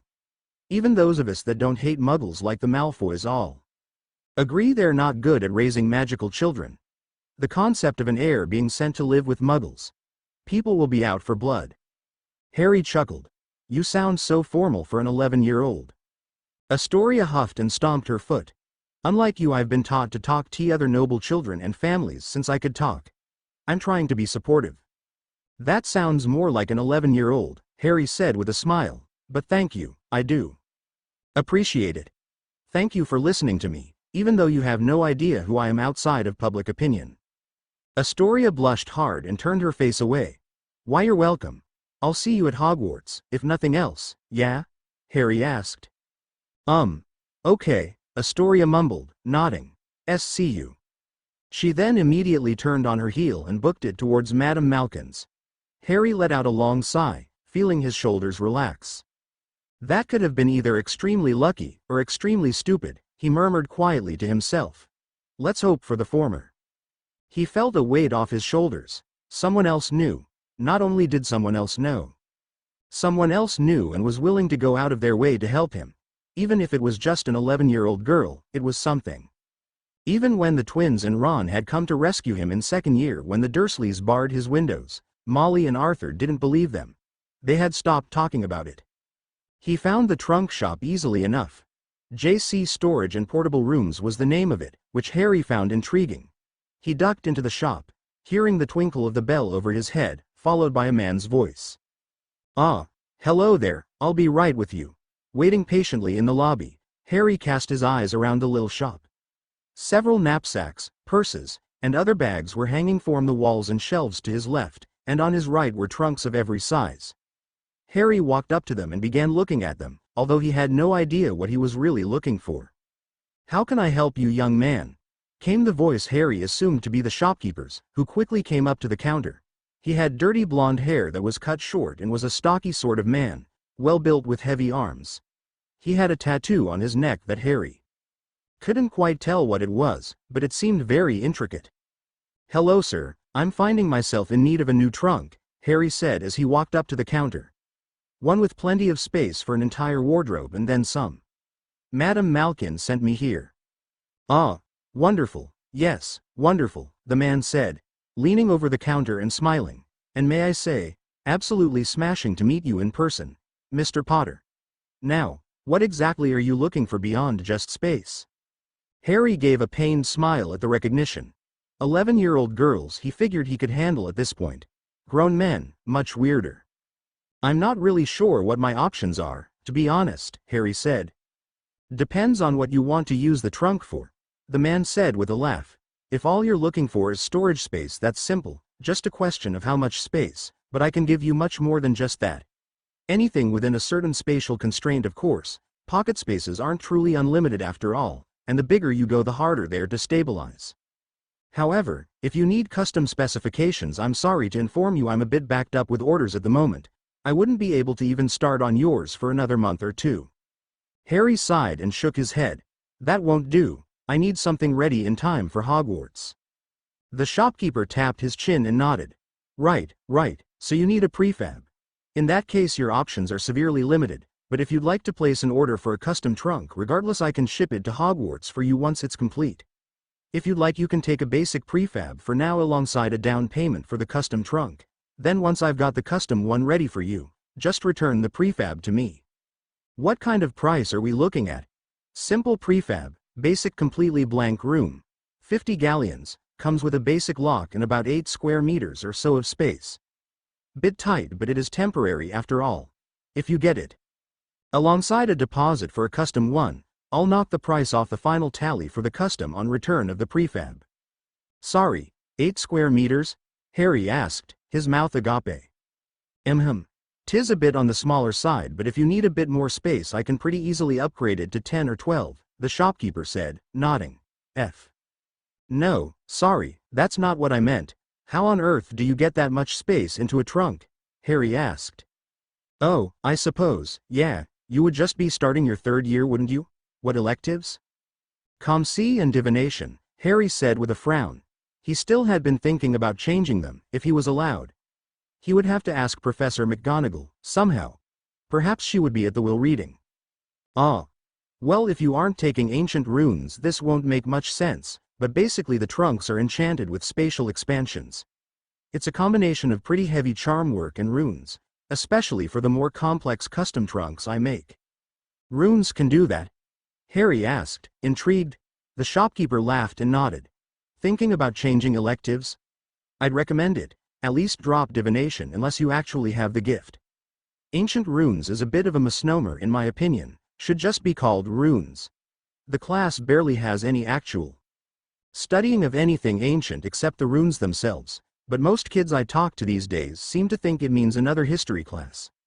Bit understandable that they'd want to avoid that with the reputation Hogwarts has for that sort of class. Harry nodded, grimacing at the thought of enduring more lectures from Binns this year. But runes are extremely useful and can have a lot of applications. Dangerous little buggers though, if you don't know what you're doing. What else can they do? Harry asked. Anything you can dream up that's already possible with magic, really, just with more permanence. Warding especially is a practice that explicitly deals with them when you start dealing with permanent wards rather than temporary ones erected with spellwork. Curse breakers need extensive training in them for their jobs. Solicitors also need a working knowledge of them, as they're used in magically binding contracts. But that's just scratching the surface, they have applications all over the place. I am definitely going to change my electives, Harry muttered. You're a Griff, no? The shopkeeper asked with a grin. Harry nodded, and he laughed a little. Yeah, you can change them no problem. McGonagall is soft on her lions. I should know, I was one. Just grab her within the first few weeks or so and she'll change him for you in an instant. Thanks, Harry said. No problem, Mr. Potter. Now, about the custom order, the price range for that is entirely going to depend on what you're looking for. For custom work I charge a base rate of 5 galleons per square meter up to the first 50, with additional cost depending on specific additions. I can give you anything from a small library to a medium-sized flat, although anything bigger than 120 or so square meters is going to get tricky, and I definitely can't go past 150 or so. Things get wonky and hard to stabilize if you stretch them past that. What's included for a flat? Harry asked incredulously.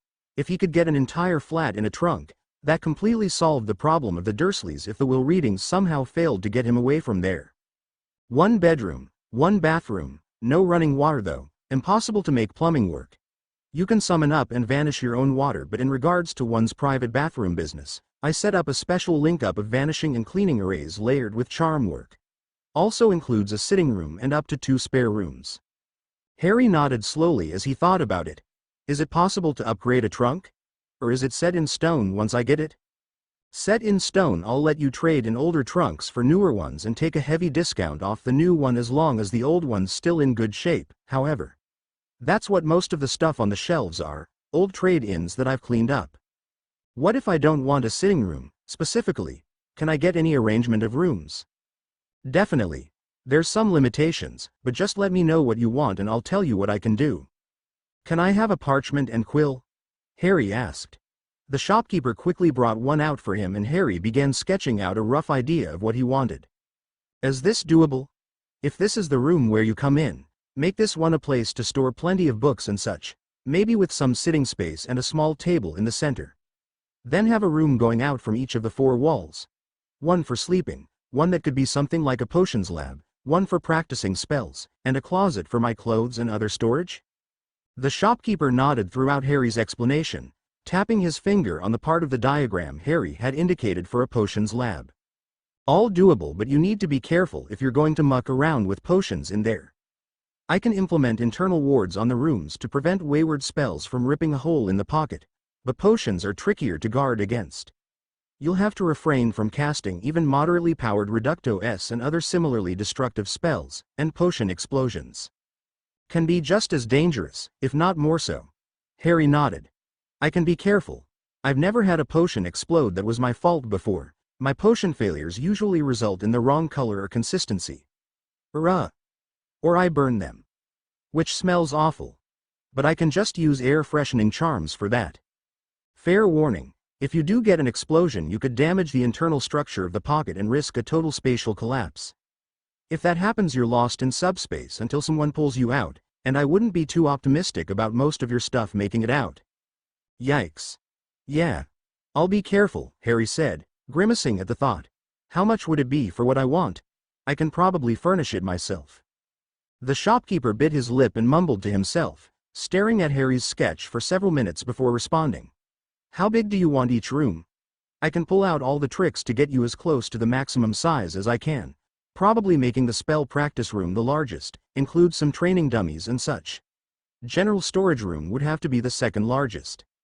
The bedroom can be small, it only needs to be large enough to fit a bed for me and a place for my house elf to sleep, Harry said. You have a house elf. Make sure to instruct them very, very strictly to not apparate to or from the pocket. Doesn't work, whether it's wizard magic or elf magic. They need to apparate to the outside location of the trunk, then manually enter it. Harry nodded gratefully for the information. He wasn't sure he wanted to know what would happen if Dobby tried that. The shopkeeper spent another 30 minutes hashing out the minute details with Harry, going over the general interior design of the trunk as well as the exact dimensions of it and what extra bells and whistles Harry wanted attached to it. Harry eventually settled on a dual lock system, one that opened with a passcode and one that would only open for him. If he wanted other people to be able to get in, he could lock it with the passcode lock, but if he wanted to keep everyone out, he could use the lock keyed to him. To furnish it's pretty simple. You would buy whatever furnishings and decorations you would like and shrink them to bring them into the trunk. Enlarge them again once you're inside the pocket. Try not to get the entrance blocked off, however. There's only one. Making multiple entrances to an expansion pocket gets dicey. Harry didn't know how to shrink or enlarge things on his own, but he figured Dobby would be able to take care of it. After the negotiations on what Harry actually wanted were sorted out, the shopkeeper started writing on his own piece of parchment, and handed it over to Harry after he was done, whose eyes promptly threatened to bulge out of their sockets. 10,000 galleons, Harry yelped. The shopkeeper burst out laughing, nodding his head. I am selling you a rather decent flat, Mr. Potter, he said with a chuckle. It's not just a blank room.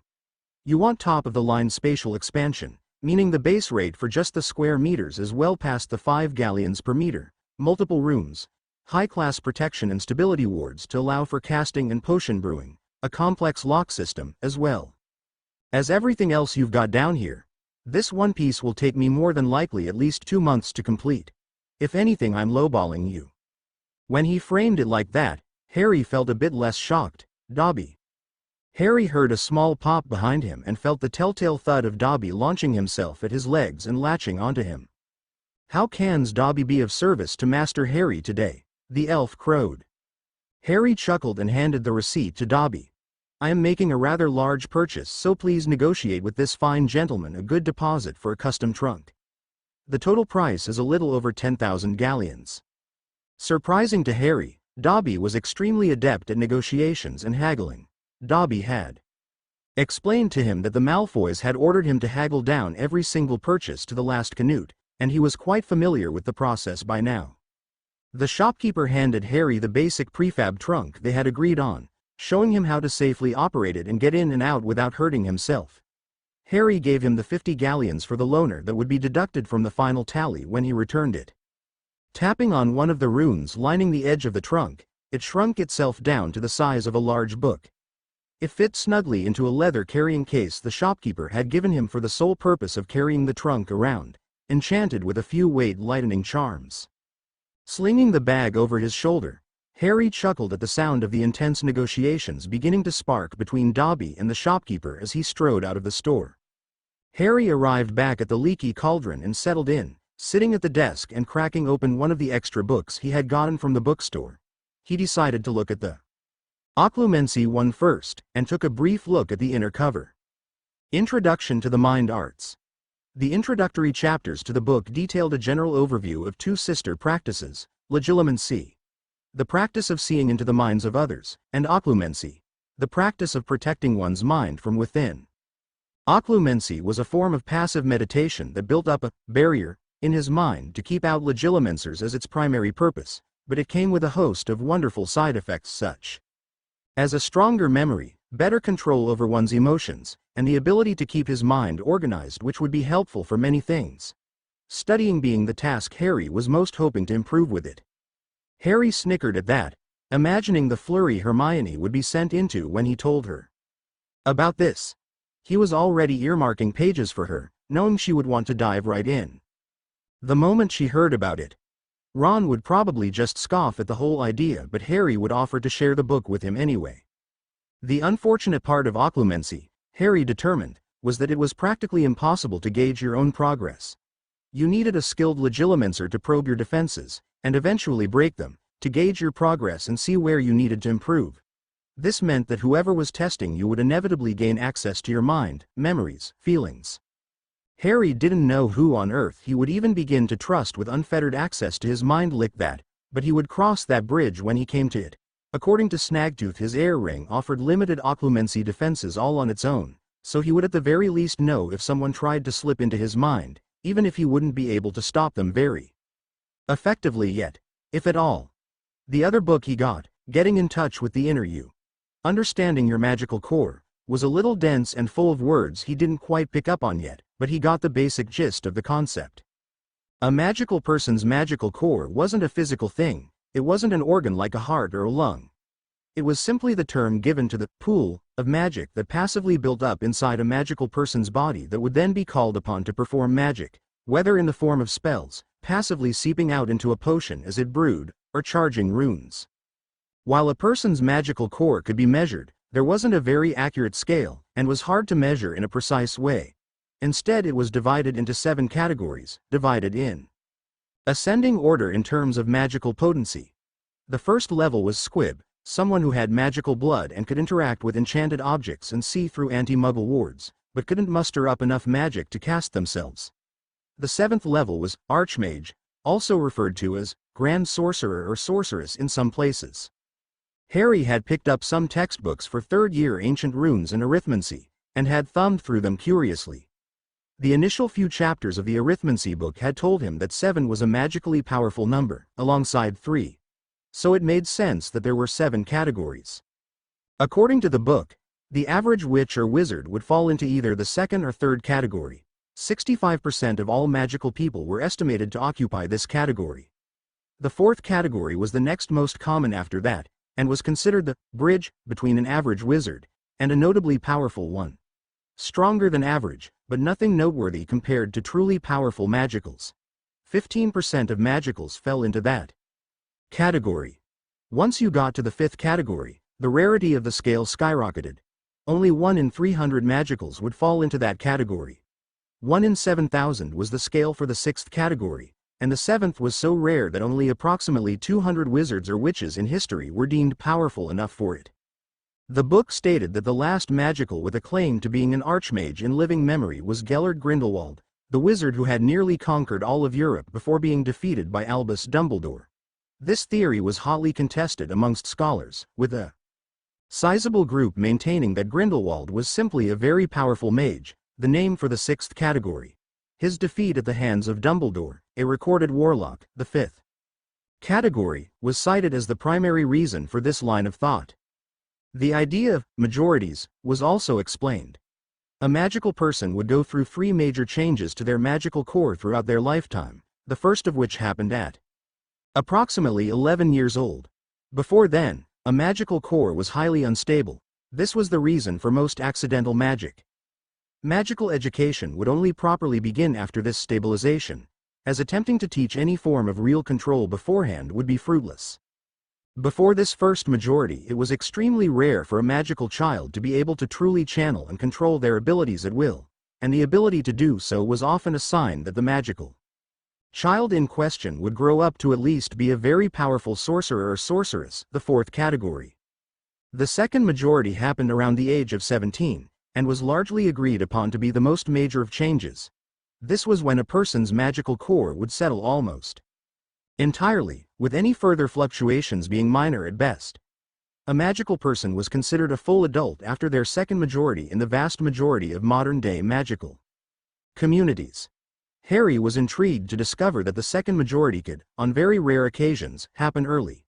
The second majority would cause a vague sickness, signified by a great deal of exhaustion and a brief period of magical weakness, potentially to the point of not being able to cast even a lumos.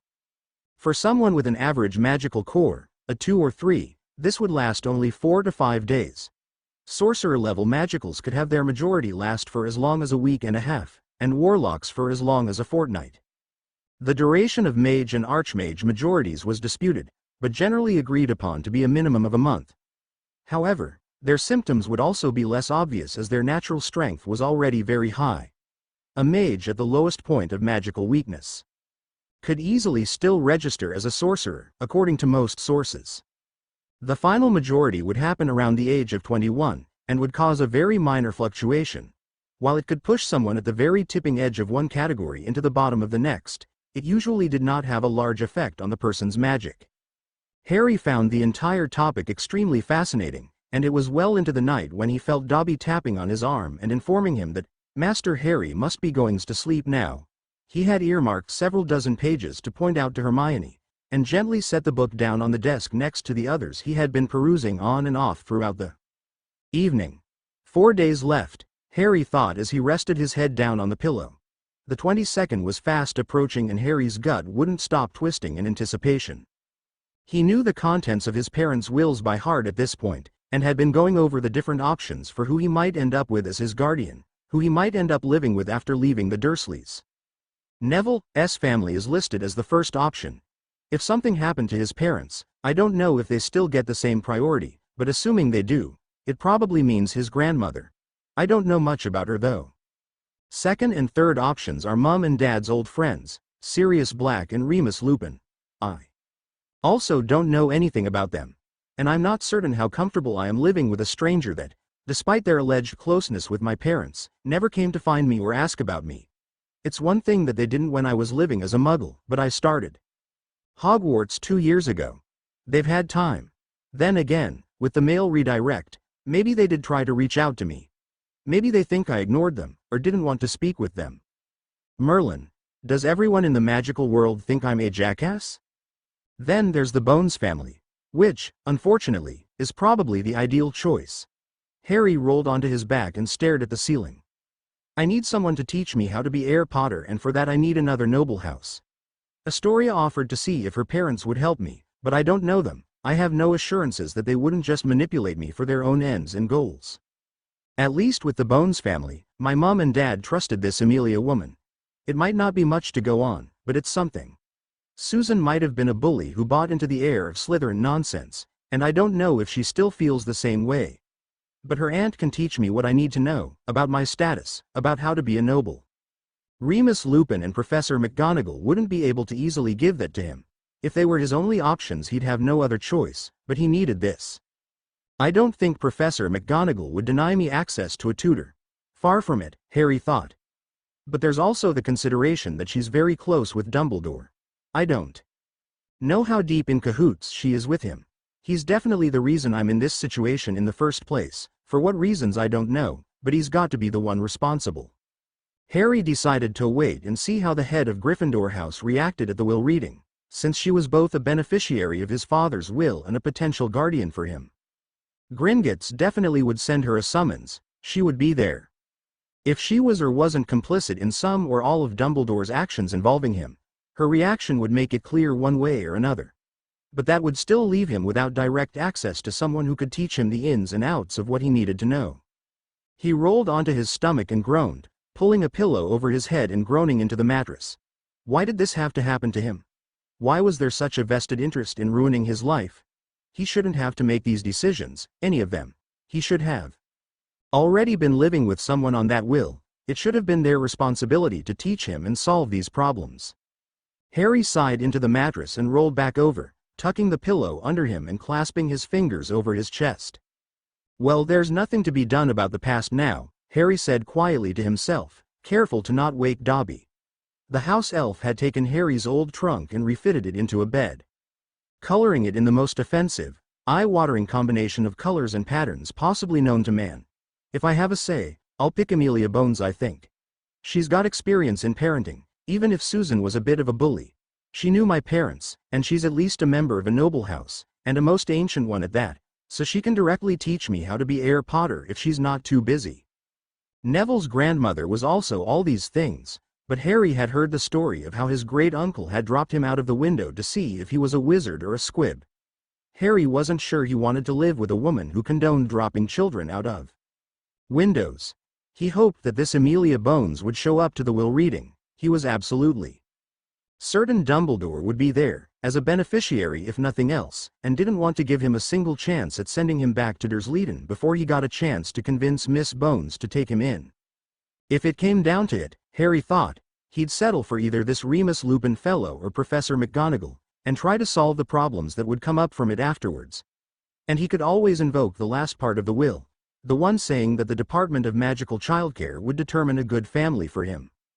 Harry would toss and turn for a few more hours that night before falling asleep, dreaming vague dreams of his parents and faceless people he had to decide between living with. August 22nd, the day of the will reading, Harry walked down into the leaky cauldron. It was still an hour and a half till the will reading, and he wasn't supposed to arrive for another hour. When he sat down to eat, Tom looked pensive.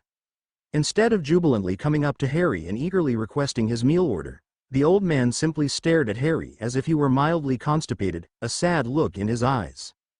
"Tom, is everything all right?" Harry asked quietly. He heard hushed whispers around him, but unlike the usual whispers, these were saying something different. "Poor lad. Think he'll be safe? Betty's after him, the madman." Harry's brow furrowed in confusion, and Tom slowly approached him and placed a copy of the Daily Prophet in front of him. Harry hadn't kept up with the paper much, without keeping a subscription during the summer. On the front of the paper was a large photo of a haggard, gaunt man gripping at what appeared to be prison bars.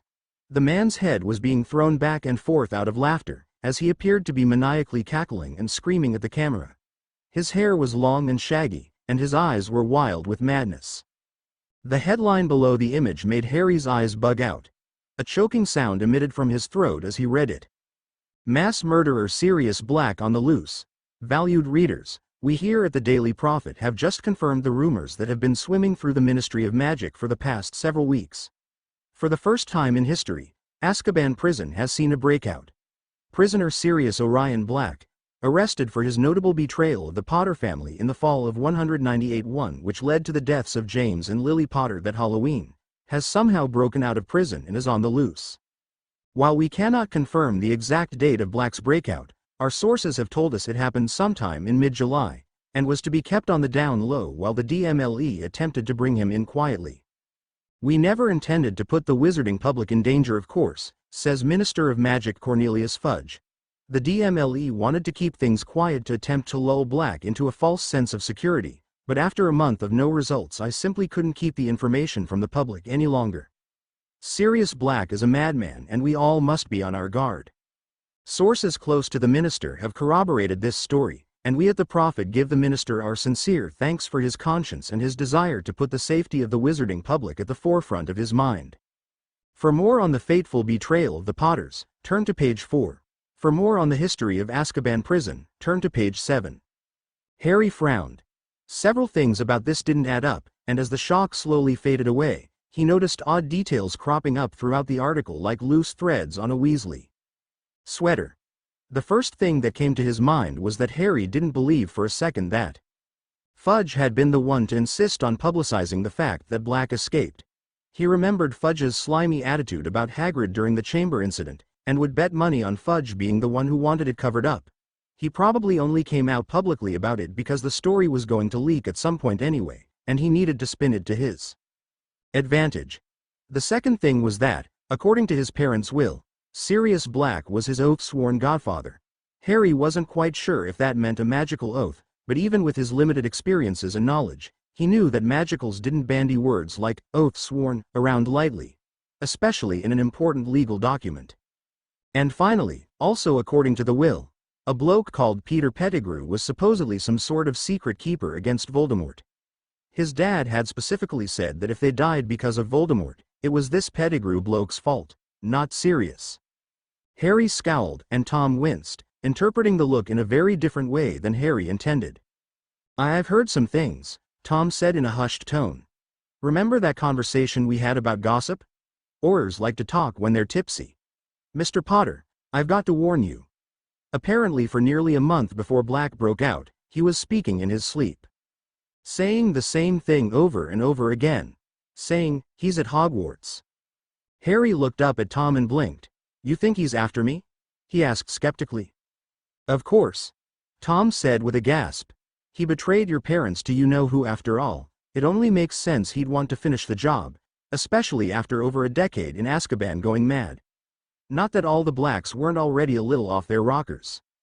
Harry shook his head and tucked the paper under his arm. He needed to talk to Snagtooth. Now. No, he didn't.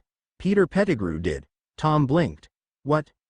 "That conversation we had about gossip. You said bad gossip is a lot of, I heard. Did people say they heard that Sirius did it?" When Tom didn't respond, Harry leaned in. "I read my parents' wills for the first time recently. My father specifically called out Peter Pettigrew as the only one who could betray them to Voldemort. He's the one who did it." "Whatever this is," Harry said, brandishing the paper and ignoring Tom's wince at saying Voldemort's name, is a arse, and I'm going to find out who caused it. I've had enough of people meddling with my life and the people who are supposed to be in it." Harry turned and swept away, tucking the paper under his arm and tossing a few coins on the counter to pay for his meal. He marched out of the leaky cauldron and made a beeline for Gringotts.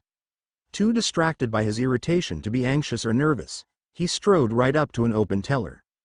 Harry Potter here to see account manager Snaggletooth," he said bluntly, flashing his ring. The teller looked at Harry with narrowed eyes. "Key, Dobby," Harry said, summoning Dobby to retrieve his key and hand it to the teller for inspection. Once his identity was suitably confirmed, Harry gave the key back to Dobby before being led down a familiar hallway and into a familiar office. "You're early, Potter," Snaggletooth grumbled as Harry entered. "An hour early. What do you want?"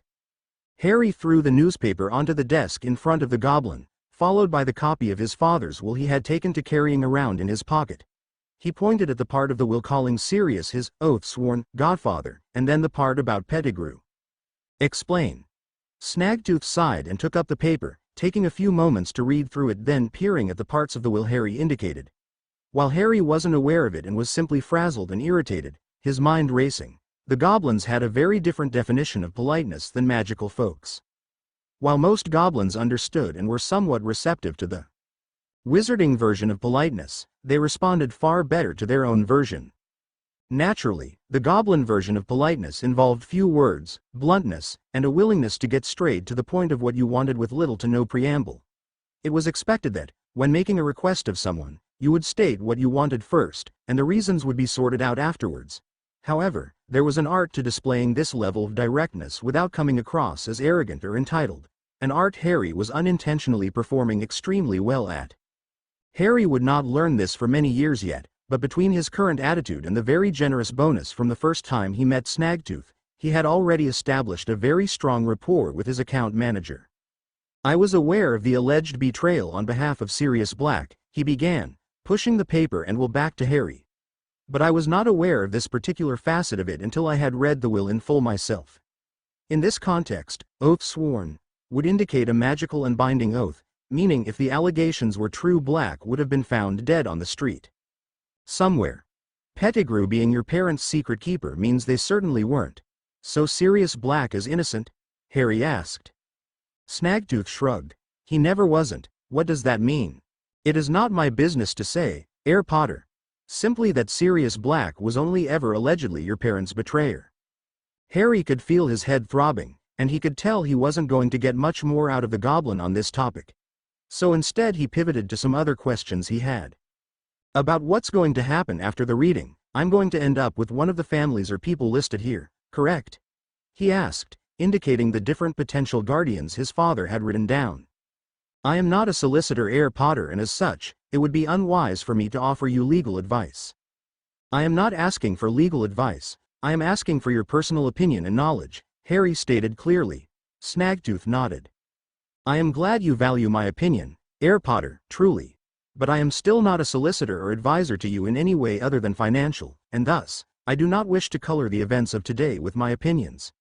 If you wish, I can bring in the solicitor who has been chosen to assist in the execution of the will to answer your questions. Is he here now?" Harry asked, blinking. "He can be fetched very shortly." Harry nodded his agreement and Snaggletooth snapped his fingers, summoning another goblin and having a quick exchange in gobbledygook. After the other goblin left, Snaggletooth turned back to Harry. "He will be here within 10 minutes.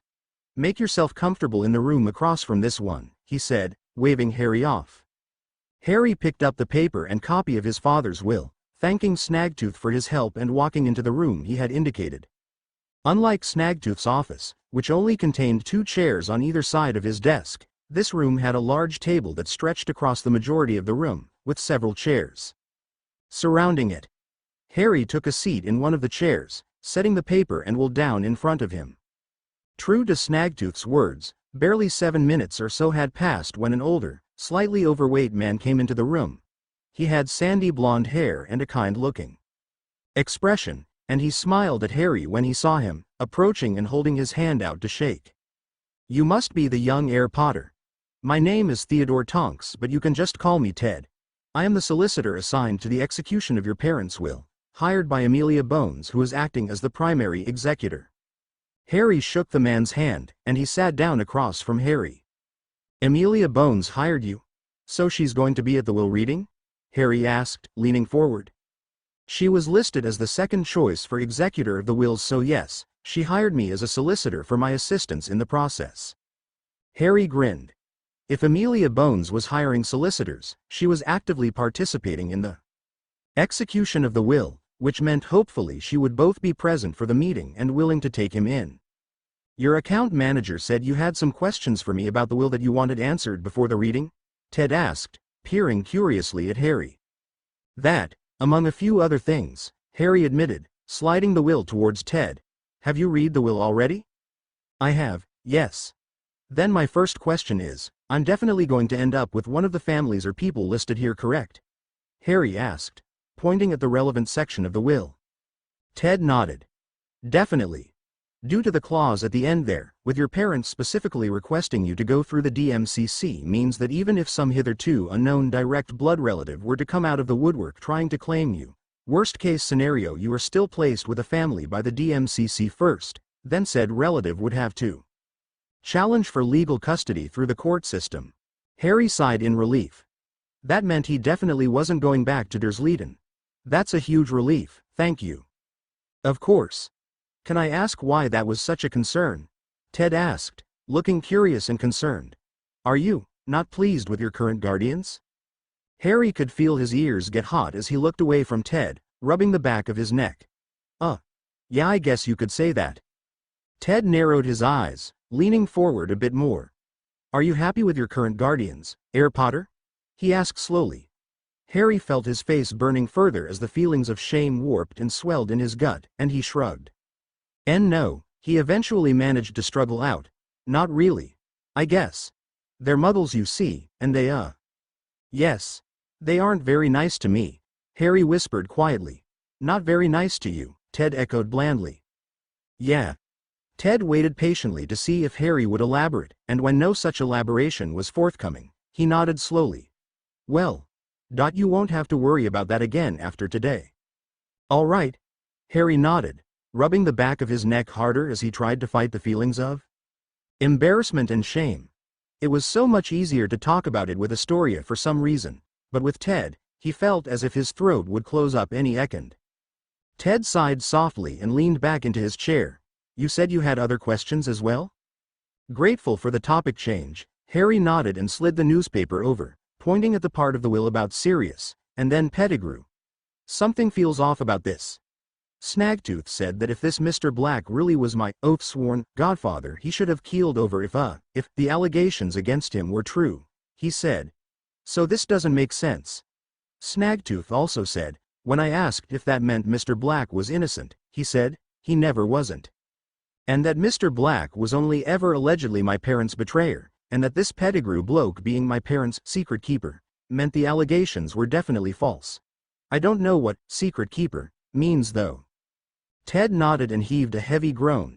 We knew you were going to ask about that, he said, pinching the bridge of his nose and scrunching his eyes up. What do you mean, Mr. Tonks? Sir? Harry asked. What's going on here? Ted sighed and rubbed his eyes. Just call me Ted, Harry Potter. What's going on is that certain things have suddenly gotten very, very complicated, and this will reading is going to cause a political bomb to go off. I'm sorry, Harry said reflexively, wincing slightly. He didn't want to make things complicated for anyone, no more complicated than they had to be at any rate. Not your fault, Harry Potter, most definitely not your fault, Ted said emphatically. He scanned over the will again with the air of someone who'd already done so dozens of times, his brow furrowing. Amelia Bones is technically the person I'm working for right now, but since you are very much tied up in this whole business and this is about the will of your parents after all, I think I've got enough wiggle room to at least give you some professional advice. Harry frowned. What if I just hired you myself? How much wiggle room does that get you? Ted barked out a loud laugh, slapping his knee. You've got gumption, Harry Potter, I like that. And it would give me a significant amount of wiggle room, as a matter of fact. Great. I'm tired of not knowing what's going on in my own bloody life, so how much do I need to pay you to finally get the whole damn picture? Harry said eagerly, staring at Ted. That got another loud laugh out of Ted, who Harry was rapidly deciding he liked quite a lot. Tell you what, Potter, right now we'll just stick to a verbal agreement and we'll hash out the actual employment details once you get settled in with a guardian, yeah? That'll be good enough for me. For now we'll go pro bono. I'll offer to be on retainer as a solicitor for House Potter. Actual employment contract and duration to be determined at a later date once you have an adult guardian to negotiate on your behalf. Harry grinned and held his hand out, which Ted heartily shook. Deal, Harry said as they shook. Now tell me what in Merlin's bloody beard is going on. Ted steepled his fingers and leaned back in his chair, gathering his thoughts and staying quiet for several moments. Harry waited patiently, and eventually Ted began to speak. What Snagtooth is implying, I believe, is that Sirius Black never received a trial. This would line up with the paltry bit of evidence Amelia and I have uncovered so far about this mess. And if it's true, is a massive political cobweb that needs to be untangled before anything tangible can happen. His recent escape is going to make that all the more difficult as fudge. We'll be firing on all cylinders to reapprehend him. He'll be extremely defensive and sensitive to any matters pertaining to Black until the man is back in Azkaban, dead or alive. That's bollocks, Harry gasped. If he never had a trial, they can't just throw him back in prison. That's inhumane. Indeed. Once I'm officially a Potter solicitor, if you like you can assign me to investigate the circumstances of your godfather's arrest, which would give you a legal path towards having the charges against him dismissed entirely. If I can uncover evidence that they never gave him a trial, it actually wouldn't even matter if he did it or not, it would be extremely easy to get the case dismissed as a whole. Yes, Harry said instantly. The other thing, the thing about Pettigrew, means that if Sirius did receive a trial it was almost certainly a sham. The Fidelius charm is the piece of magic your parents were using to hide, and it's one of the strongest ways to magically keep a secret. The secret in this case being the location of you and your parents in Godric's Hollow. With a Fidelius charm there's a single person designated as the secret keeper. Think of them as a magical key to a magical lock. Only the secret keeper can share the secret. People can know the secret if the secret keeper shares it with them, but they cannot share it themselves. The charm is so powerful that the secret cannot even be extracted through extreme measures like legilimency, veritaserum, or even torture because the secret must be given willingly. Ergo, Pettigrew was the only one capable of betraying your parents to you-know-who, and he had to have done so willingly. Harry nodded along as he listened, following Ted's words intently. When he finished, Harry thought for a moment before formulating his next question. Do I get any say in who my guardian is? He asked. The will says it's supposed to be in this specific order, but that was when I was a baby. I'm not a baby now. Ted nodded. Correct. If you were still a baby, obviously you wouldn't get a say. But since you are quite obviously not a baby anymore, and on top of that have claimed your heirship, you actually have almost complete control over which of these families you end up with. You can't reject the will entirely, you don't have that much power, but if you don't like any of them you can just roll the dice with the DMCC. Which, for what it's worth, will still give you a heavy measure of control. The process will just take much longer. I was planning on choosing Amelia Bones, Harry said. He briefly explained his thought process on each option before continuing, although he omitted his current suspicions in anger at Dumbledore. At the moment he couldn't prove anything, and Ted wasn't officially working for him yet. It also didn't much matter at the moment. But with all that in mind, he continued as he finished explaining. Do you think Amelia would be a good choice? Especially in regards to all this business with Mr. Black? Would she get in the way of that if she was my guardian? Ted slowly smiled. Harry, do you know who Amelia Bones actually is, outside of this document? Harry shook his head. No, why? Amelia Bones is the current department head of the DMLE, Ted said, his smile widening. Not only is she already aware of all the issues with Black since she's the executor of the will, she's already opened an internal case with the DMLE to investigate it on her own. She's been sticking her nose into old records every chance she gets to try and find out if Black had a trial from her end, but since she's not an official solicitor, there's only so much she can do. She thinks part of the reason Fudge blew the story wide open today is that he heard her poking around, and wanted to get public opinion turned against Sirius to dissuade her. Oh, okay then, Harry said, blinking. So good choice? Excellent choice. You really thought this through, I'm impressed. Harry flushed and ducked his head slightly. I guess. I'm sick of other people dictating my life and telling me what to do. Someone suppressed the will and ignored my parents' wishes and caused me to be raised by muggles, and you don't even know the half of what I've been through at Hogwarts, so I have to get used to thinking things through on my own and getting my own answers, and not just accepting what certain people spoon-feed me. Ted's eyes narrowed again at Harry's words, and Harry could tell he wanted to push something, but he said nothing and just nodded. Harry was grateful he let it lie. He liked Ted so far, but he wasn't sure he could fully trust him yet, not now. By the time his and Ted's conversation finished up, they were fetched by a goblin and told they would be escorted to the room where the wills would be read. Harry took a deep breath and stood up, following Ted and the goblin. You don't have to actually do anything today, Potter, Ted murmured reassuringly as they walked. I'll sit right next to you if you like. Keep anyone from bothering you. It's a semi-open will reading and will be a matter of public record to prevent will tampering, so there will be reporters and people from other noble houses who aren't mentioned on the will, but I can keep them away from you if you like. Yes please. Harry whispered gratefully. If the Greengrass family is there, you can let them talk to me though. The Greengrasses? I suppose they might be there, but why would you want to talk to them? Ted asked curiously. Reasons, Harry muttered. Ted nodded. This was going to be difficult enough without having to deal with reporters and random strangers, so Harry was very glad to have Ted with him to help fend them off. Despite having just met the man, Harry definitely felt better with him than he'd feel alone. By the way, Ted said slyly as they walked. I'm technically not supposed to tell you this until after the reading, but I'm actually married to a distant cousin of yours. Harry's head jerked up and he stared goggle-eyed at Ted. You are? I have cousins? Who? What? Ted chuckled and nodded. Distant cousin from your grandmother on your father's side, Doria Potter. Her maiden name was Black, and my wife is Andromeda Tonks, formerly Andromeda Black. We've got a daughter about 6 years older than you, Nymphadora. We never had any real claim over your guardianship though, the connection is too distant and through your grandmother, but you still share blood. A gentle warmth spread through Harry, and he found himself grinning stupidly despite his mounting anxiety. They might be distant, very distant, but he had family, cousins. Can I meet her, Andromeda? And your daughter? Harry whispered quietly. Andy insists on it, Ted chuckled. Once you get your guardianship established we'll reach out and work on an employment contract so I can work for House Potter officially, and you'll get to meet your cousins, Ted said, clapping Harry's shoulder with a grin.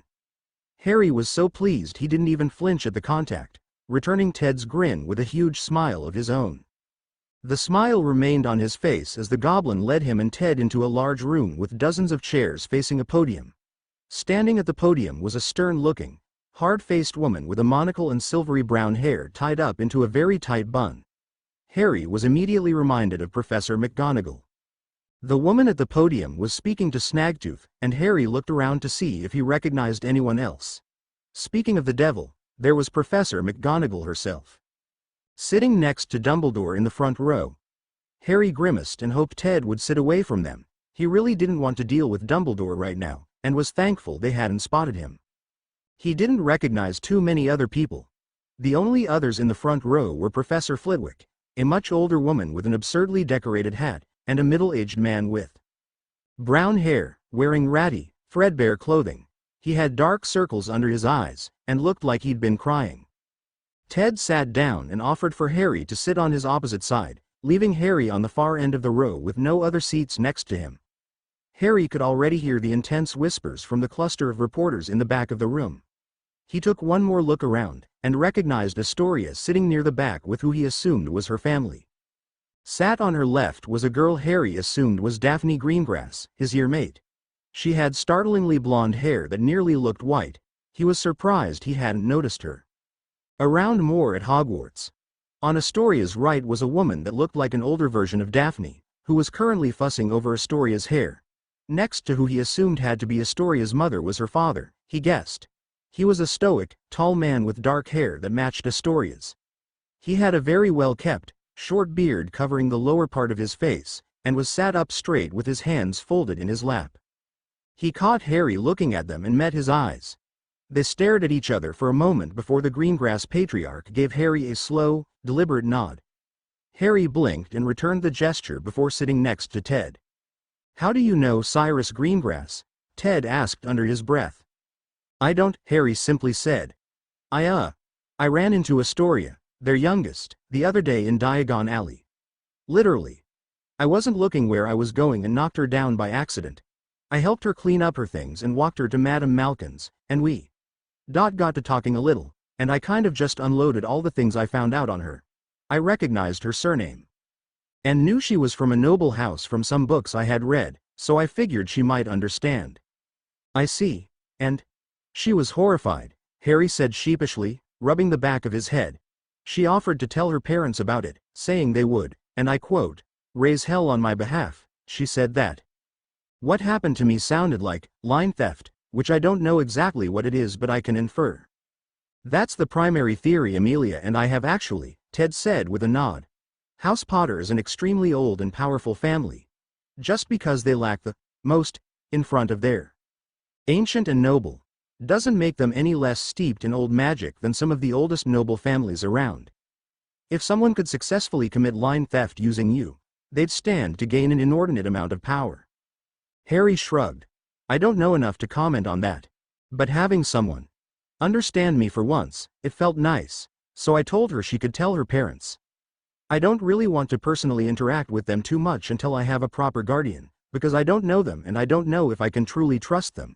But I only told Astoria stuff that was going to become public knowledge sooner or later anyway. But having another noble house on my side, in some sense, sounded like a good idea at the time." Ted nodded again, patting Harry's shoulder. "You did the right thing, letting her tell her parents. The Greengrasses are an extremely powerful family, the unofficial leader of one of the most influential voting blocs in the government. Having them in your corner, even in a token sense, is always a boon. You were also right to keep your distance personally until establishing a proper guardian. While I don't think Sirius Greengrass would manipulate you for his own ends, that shows good instincts against someone who would." Their conversation was cut off when the woman standing at the podium cleared her throat loudly, causing all the attendees who hadn't yet to take their seats. A quiet fell over the room. "Ladies and gentlemen," the woman said in a stern, carrying voice. "We are gathered here today for the reading of the last wills and testaments of one James Charles Potter and one Lily Jasmine Potter, née Evans, who passed away on the 31st of October in the year 198-1. "Pardon me, Amelia," came a warm, grandfatherly voice. Harry frowned when he realized Dumbledore was speaking, and had stood up to address who Harry now knew was Amelia Bones, his planned new guardian. But these wills were sealed by the Ministry. On what authority are you executing them? Dumbledore spoke conversationally, and Harry could spot the twinkle in his eye from across the room. Amelia Bones was not amused, however, and scowled at Dumbledore. "Mr. Dumbledore, you are not here in an official capacity and have no authority here. This is not Hogwarts, the ICW, or the Wizengamot chambers. These wills are being executed on the authority of Gringotts, so please sit down and allow me to proceed." But in order for Gringotts to have the authority to execute a will, they must be given permission by the next of kin," Dumbledore said smoothly, ignoring Amelia's request. "And as the next of kin for James and Lily is, regrettably, underage, I don't see how his legal permission was gained. Did his guardians give it?" "That is none of your concern, Mr. Dumbledore," Amelia said with a hard voice. "Permission has been legally obtained by Gringotts, permission I have personally verified. Anything beyond that is none of your business." "I'm afraid I must insist otherwise, Amelia, as we wouldn't want falsified evidence or permission to cause tampering with the wills of poor young Harry's parents. No, I must insist you tell me where the permission came from." "You doubt the security of Gringotts?" Snaggletooth snarled. Dumbledore held up his hands placatingly. "I am merely taking every precaution necessary, Master Goblin." The reporters were scribbling madly, and Harry felt his nerves on edge. "Mr. Dumbledore, sit down. The permission came from Heir Potter himself. If you absolutely must know, I have, as I said, personally verified Gringotts' records showing such." "And examined the memory provided by account manager Snaggletooth," Amelia said. "Now either sit down and shut up, or leave." Dumbledore's eyes bugged out slightly at the mention of Harry having claimed his heirship, and he sat down slowly, Harry could see the old man thinking. His own mind whirled as well. It was one thing to see Dumbledore's name as a witness on a piece of paper, but it was entirely another thing to see with his own two eyes the headmaster attempting to actively obstruct the reading of the wills. What was Dumbledore's game? Professor McGonagall looked admonishingly at Dumbledore, who seemed lost in his own world. Harry felt pleased that McGonagall, so far at least, did not appear to be in the know with these level of Dumbledore's influence on his life. His eyes were torn away from Dumbledore when Amelia Bones cleared her throat and began talking again. "Ladies and gentlemen," she said sternly, glaring at the room as if daring someone to interrupt her again. "We are gathered here today for the readings of the last wills and testaments of one James Charles Potter and one Lily Jasmine Potter, née Evans, who passed away on the 31st of October in the year 198-1. She pulled up a piece of paper and began reading James's will out loud. Harry, already knowing the contents of the will by heart, used the time to cast his eyes around the room again, observing the reactions of people in it. When Sirius's part was read aloud, nobody walked up to the podium. After a few moments of silence, Snagtooth spoke aloud.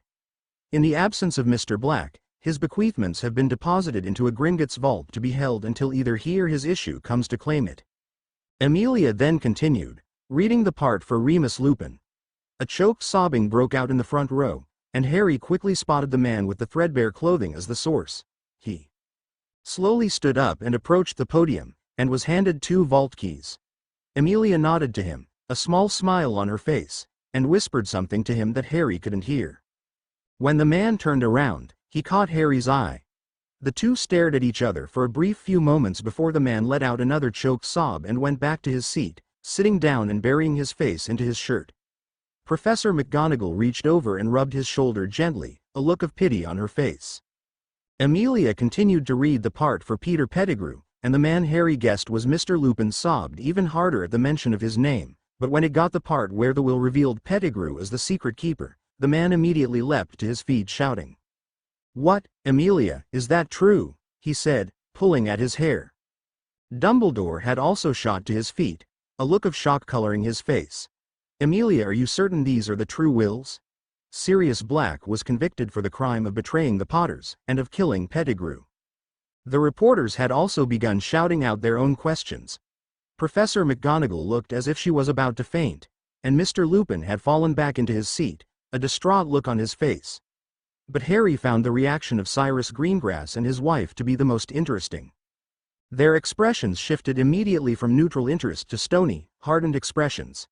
Harry saw their mouths moving subtly, a rapid conversation happening between them. The two girls were equally enraptured, neither noticing Harry watching them. Harry tensed up as the reporters got louder, and Ted placed a reassuring hand on his shoulder. "Amelia's got this," he murmured softly. "She's a pro at managing shouting crowds. She's a tough cookie. Watch." Silence. Amelia boomed out in a sonorous enhanced voice. The entire room calmed down a little, but the chatter still prevailed until Amelia fired off several loud crack-s from her wand. When the room was quiet again, she continued speaking. "I have, again, personally confirmed with Gringotts records that these are the original, true last wills and testaments written by the hands of James and Lily Potter." "Madam Bones," called out a reporter, holding his quill up in the air. Amelia pinched her nose and sighed. "Yes?" she asked tersely. "Sirius Black was arrested and convicted of the crime of killing the Potters 12 years ago, as Professor Dumbledore rightly said. How can it be that Pettigrew was the true betrayer?" the reporter asked. "I'd like to know that as well, and I have already opened an internal DMLE investigation into the matter," Amelia said shortly. "Any other questions before I continue with the real purpose of this gathering?" Another reporter raised their quill and Amelia nodded, a vein throbbing slightly on her forehead. "Is the Ministry's attitude towards the recent escape of Sirius Black from Azkaban remaining the same, with Minister Fudge issuing a kiss-on-sight order only an hour ago, along with the plans to send a contingent of Dementors to guard the perimeter of Hogwarts?" Amelia's eyes briefly widening clued Harry into the fact that she was also only just now learning about a supposed kiss-on-sight order, and he looked at Ted, tapping his shoulder. Ted leaned his head down a little and Harry whispered in his ear. "What does that mean?" "You know what a Dementor is," Ted murmured. When Harry shook his head he grimaced. I can explain in more detail later if you haven't found out for yourself, but they're a part of the guard force at Azkaban. Think evil ghosts that suck all the happiness out of everything around them. Harry shuddered at the mental image, and Ted nodded in agreement. Nasty buggers. The Dementor's kiss is a special thing they can do. It's the magical equivalent of capital punishment. The kiss is when a Dementor literally sucks a person's soul out through their mouth. Harry's mouth dropped open and he sputtered lightly. That's horrible," he said in a harsh whisper. "And they're going to do that to Sirius." "Not anymore, it looks like," Ted murmured as he stared at Amelia, who had quickly schooled her expression back to a more neutral one. "I will be seeking to rescind that order as soon as possible in light of this new development, pending an investigation," Amelia said clearly. "Now may we please return to the matter at hand?" There were either further questions or none of the reporters quite wanted to risk the further wrath of Amelia Bones, so the reading continued. Lupin and Dumbledore had both sat back down, with Lupin looking anguished as he scratched at his head and Dumbledore looking constipated. When Mr. Longbottom's bequeathments were read, the old woman with the funny hat went up to claim the vault key containing them.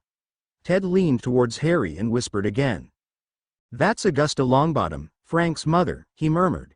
"You could technically choose her as your guardian if you wanted to, since she's directly related to your parents' first choice, but I would still pick Amelia if I were you." Harry nodded his agreement.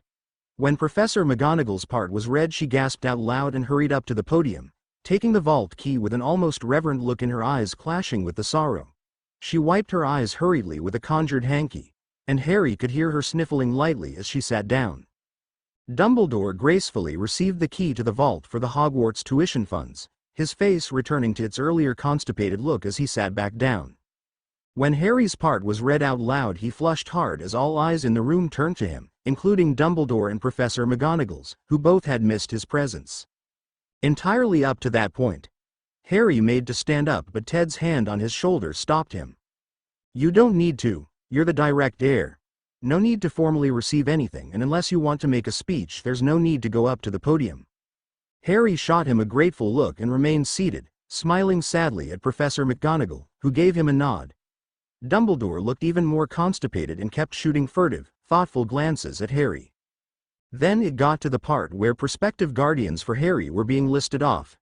Augusta Longbottom sat up straighter when her son and his wife's names were read off, and Remus Lupin looked shocked upon hearing his name, as did Professor McGonagall. When the witnesses were read out, however, Professor McGonagall's look of shock was immediately replaced with sour displeasure, and she shot a horrid glare at Dumbledore, who at least had the wherewithal to look sheepish. Harry smiled, and Ted quirked up his eyebrow. "I think Dumbledore is the reason I'm with the guardians who aren't very nice to me," he said softly. "And I wasn't sure how in on it Professor McGonagall was, but with the way she's glaring at him now, I'm guessing she isn't too happy with him." Ted frowned and looked at the two professors. "I see. Lily's will passed much less eventfully for the first parts of it." Augusta Longbottom also claimed the bequeathments on behalf of her daughter-in-law, saying she would pass it on down to Neville. Nobody came to claim for whoever Marlene McKinnon was, as she had apparently passed away with no issue only a few months before his parents had, and they simply didn't rewrite the wills before their own passing. Professor Flitwick took his vault key with a sad look on his face and a heavy sigh before sitting back down. Then the list of prospective guardians was read off again, only with the addition of the forbidding of Harry's placement with the Dursleys. When their name was read aloud, Harry felt himself tense up significantly. Ted looked at him with a knowing frown, and Harry winced. Professor McGonagall, upon the conclusion of the reading, immediately stood up and glared again at Dumbledore. "Albus, I believe you and I need to have words. I will see you at the castle, and I suggest you take some time to think about what you want to say for yourself," she said in a feral hiss. Harry took no small pleasure in seeing Dumbledore cringe and nod at her words as Ted stood up, tapping him on the shoulder. "Now comes the annoying part for you," he murmured. "Everyone here is going to want to give you their belated condolences and all that, and you're going to need to stay and meet with Amelia, Snagtooth, and your prospective guardians so you can make your choice." "Will you come with me?" Harry asked, cringing at the thought of what was to come. He had gotten used to Ted's presence throughout the whole event, and was hoping he could stay. "Of course, if you want me there," Ted said with a smile. Harry nodded. As Dumbledore left the room, His eyes caught Harry's directly for the first time that day. Harry felt an odd tingle in the corner of his mind, a tendril of thoughts not his own. The old headmaster's eyes widened in shock before he hurried out of the room. Harry gaped after him, his hand immediately going to fiddle with his ear ring, if he was correct. Based on what he had read of the occlumency book so far, he just felt a legilimency probe. Dumbledore just tried to read his mind. As he fiddled with his ring, he felt an odd sensation pass over him, and then he knew something. He couldn't begin to explain how he knew it, he only knew that he knew, and he knew because he was a Potter. The last Potter. The ring must have told him, he reasoned. This must be one of those Potter secrets the ring would slowly drip-feed him over the next several years. Harry knew about the fact that certain triggers would cause certain information to be released, and this must be one of them, because he was clearly supposed to apply this information to Dumbledore. The Potter's public motto, Omnis Lux Umbrum, was only one principle that the Potter family lived by. There were multiple, and now Harry knew of a second one. A defining, absolute principle of the Potter family, one his ancestors and his ancestors' ancestors would be expecting him to uphold. The phrase that curled into his mind, almost like it was wrapping itself snugly into his thoughts, was ratio in infinitum non est differenda. A reckoning is not to be indefinitely postponed, Harry murmured under his breath. He didn't know quite what it was supposed to mean, only that it was a deep and integral part of the Potter family. Before Harry could ponder on it more, people began to approach him. Ted was busy fending off reporters, but the first person besides them to approach him was Remus Lupin, who looked exceedingly nervous and as if he were about to bolt to the exits at any moment. He approached Harry with anxiety written all over his face. Harry. Oh, Merlin, I don't even know how to start this, he groaned, rubbing his face with his hands. You're Remus Lupin, right? Harry asked warily. The man looked blankly at him in surprise before nodding. Yes, I was friends with your parents in Hogwarts and after that, best friends, really. You called me Unca Mooney when you were a baby, he murmured, running his hands nervously through his hair. I wanted to say, I'm sorry for not being around. Not trying harder to find you. Dumbledore had assured me you were safe, and every owl I tried to send you came back with nothing at all. I simply figured I wasn't wanted, but I didn't know. I didn't even know James and Lily wrote wills, let alone that they might have wanted me to take you in, so Harry's assumption was right, he thought. The mail redirect had prevented any of his parents' connections from getting to him, reaching out to him. It's all right, Mr. Lupin, Harry mumbled awkwardly. To tell you the truth, I never received a single owl from you, or anyone. It's not your fault. Lupin heaved a heavy sigh. I would offer to take you in now in a heartbeat, to make it up to you if nothing else, but I can't. There's laws against it now, unfortunately. How do you mean? Harry asked, confusion written on his face. Lupin heaved another sigh and rubbed at his face some more. Well, not entirely human, you see, Harry. Lupin said, struggling to get words out. A werewolf, you see, he finished, cringing and turning away as if he expected Harry to scream or spit on him. Harry felt his heart sinking for the poor man, and he held his hand out. Mr. Lupin, I don't care what you are. It's unfortunate that there are laws in place preventing you from becoming my legal guardian, but I would still be happy to have one of my parents' best friends in my life, he said softly. Lupin stared goggle-eyed at him for a few moments before hesitantly reaching out and accepting Harry's handshake, nodding slowly. I would be happy, Harry, happy to do so. And I'm going to offer to help Amelia find Sirius. He would want to meet you. He loved you just as much as James did, I think. So you believe he's innocent? Harry asked. While he had never met the man, this Azkaban sounded like an awful place, and Harry's gut churned at the thought of an innocent person being stuck with those horrid creatures for over a decade. And while a Godfather might not be truly blood family, Sirius was still related to him by way of being a Black, and it was the closest thing to a father Harry would be going to get most likely. He had felt a growing obligation to at least seek the man out, an obligation cemented by the events of the day. I didn't always, I'm ashamed to admit, but hearing the wills, it's exactly the kind of thing Sirius would have insisted on, Lupin said quietly. You see, The story that James and Lily spread around was that Sirius was the secret keeper. It made sense, nobody questioned it. James and Sirius were brothers in all but birth. So when it came out that you know who had found them, everyone made the logical conclusion. But, well, it's exactly the kind of prank Sirius would have thought up, Lupin said, his voice a mix of bitterness and dry humor. Pulling a bait and switch like that with with Pettigrew. A few more pleasantries were exchanged before Lupin left, and the next person to approach Harry was Professor McGonagall. She looked tired and pained. Mr. Sorry, Herr Potter, I owe you the deepest of apologies, she started. Harry was about to protest that she didn't owe him anything, but she held a hand up to cut him off. Please, let me speak. At Harry's nod, she continued. When Albus brought you to the castle after the attack, he was convinced that you would still be a target by angry followers of you-know-who, and should be kept safe. I agreed with him, thinking at the time he planned to keep you in the castle until we were sure you would be safe with another family, or place extra guards and take close precautions with whoever you ended up with. But a few days later, he told me he planned to give you to those muggles, she said bitterly, almost spitting by the end.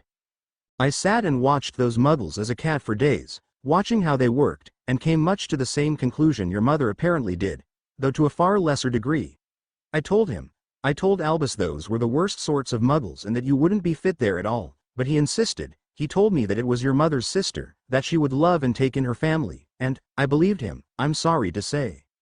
Harry stood still as a statue as he listened. His suspicions were being confirmed in front of him. Dumbledore had put him with the Dursleys. Dumbledore had explicitly ignored his parents' wishes. Dumbledore had done this, it was his fault. And when you appeared again 2 years ago, you were such a scrawny little thing, I immediately went to Albus and declared that you should be removed from those muggles right away. I didn't know what they were doing to you, but no child should be that small, she continued, a pained expression crossing her face. Harry's brow furrowed, and he spoke up in a hesitant, raspy whisper. He made me go back though, he said, and out of the corner of his eye he saw Ted's expression become stony. He did. And I didn't stop him, Professor McGonagall whispered. I am so deeply, utterly sorry, Harry. I trusted Albus instead of my gut, and that was a mistake. I hope someday you can forgive me, and I promise you I will endeavor to do better, both by you and by any other students in your position in the future. Harry was quiet for several moments before speaking up again. It's okay, Professor. As far as I see it, Dumbledore was the one who put me there and made me go back. You spoke up and tried, and that's more than most adults ever did, and I feel grateful for that.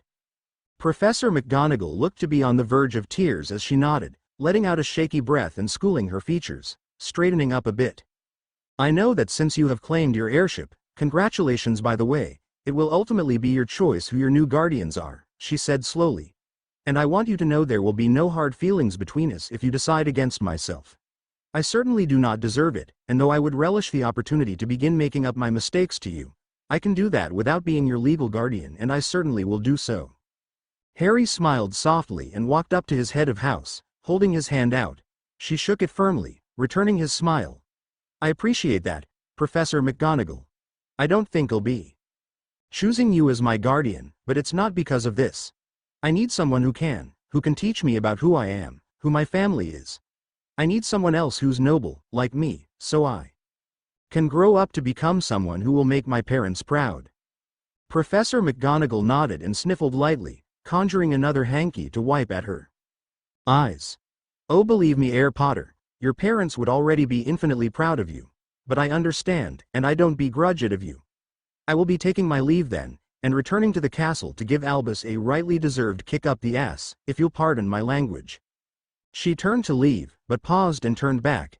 Herr Potter, I may not be your choice of legal guardian, but I will still be your head of house at Hogwarts, and I implore you to please remember that I am there to support you in whatever ways you may need, and you may come to my office at any time if you need help. Please just call me Harry, or Mr. Potter at least, Harry said, cringing lightly. Herr Potter still feels strange, especially coming from you. I'm much more used to Mr. Potter from you, he said with a light chuckle, which his professor joined him in. And, actually, there is something I'd like to request from you in your capacity as head of Gryffindor, he said, snapping his fingers as he remembered. I will remember that then, Mr. Potter, she said with a smile.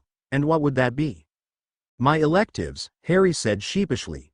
It's come to my attention recently that choosing to coast by with easy classes is a poor decision, to say the least.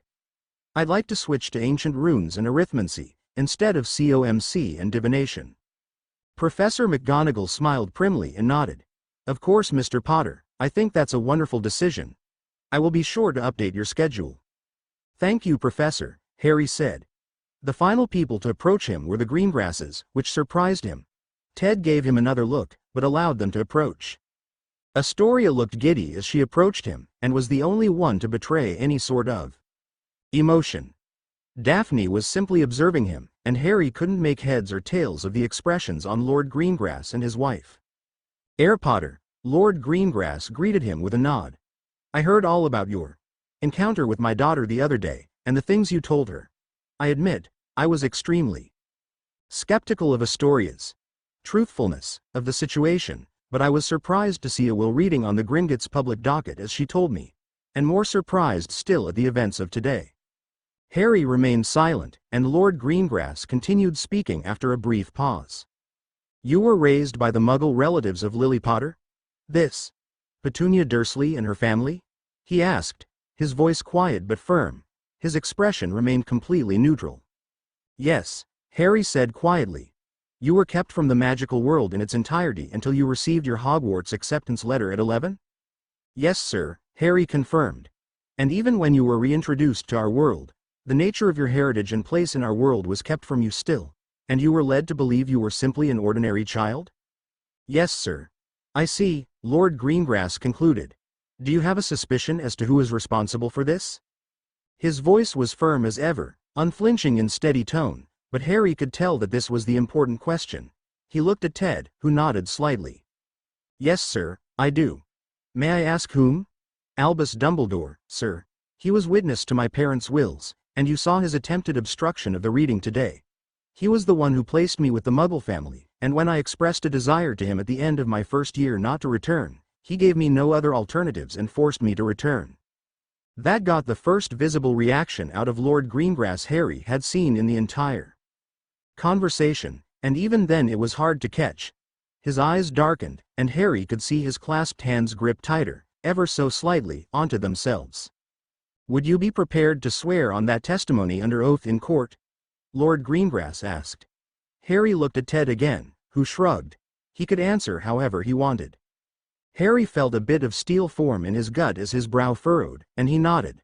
"I would, sir." Lord Greengrass gave a curt nod.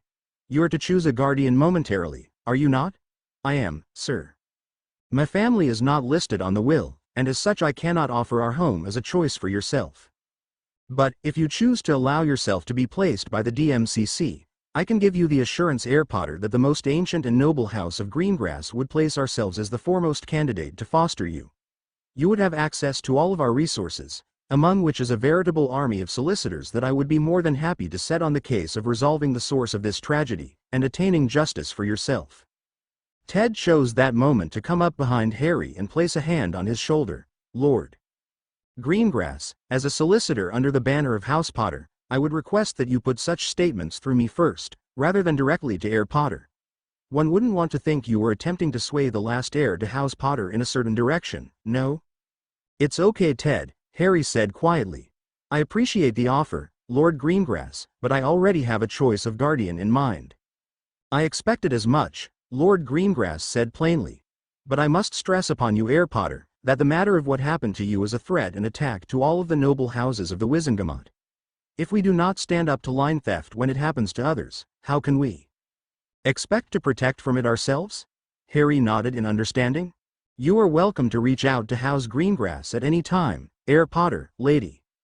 Greengrass spoke up for the first time, hooking her arm with her husband's. "My daughter spoke very kindly of you, and as my husband said, what happened to you is a threat to us all. House Greengrass and House Potter have never been allies, but neither have we been enemies. We will stand behind you if you choose to pursue the perpetrator yourself." "Thank you," Harry said quietly. "I plan on it. I was put through over a decade of hell. Someone is responsible for it, and someone is going to pay."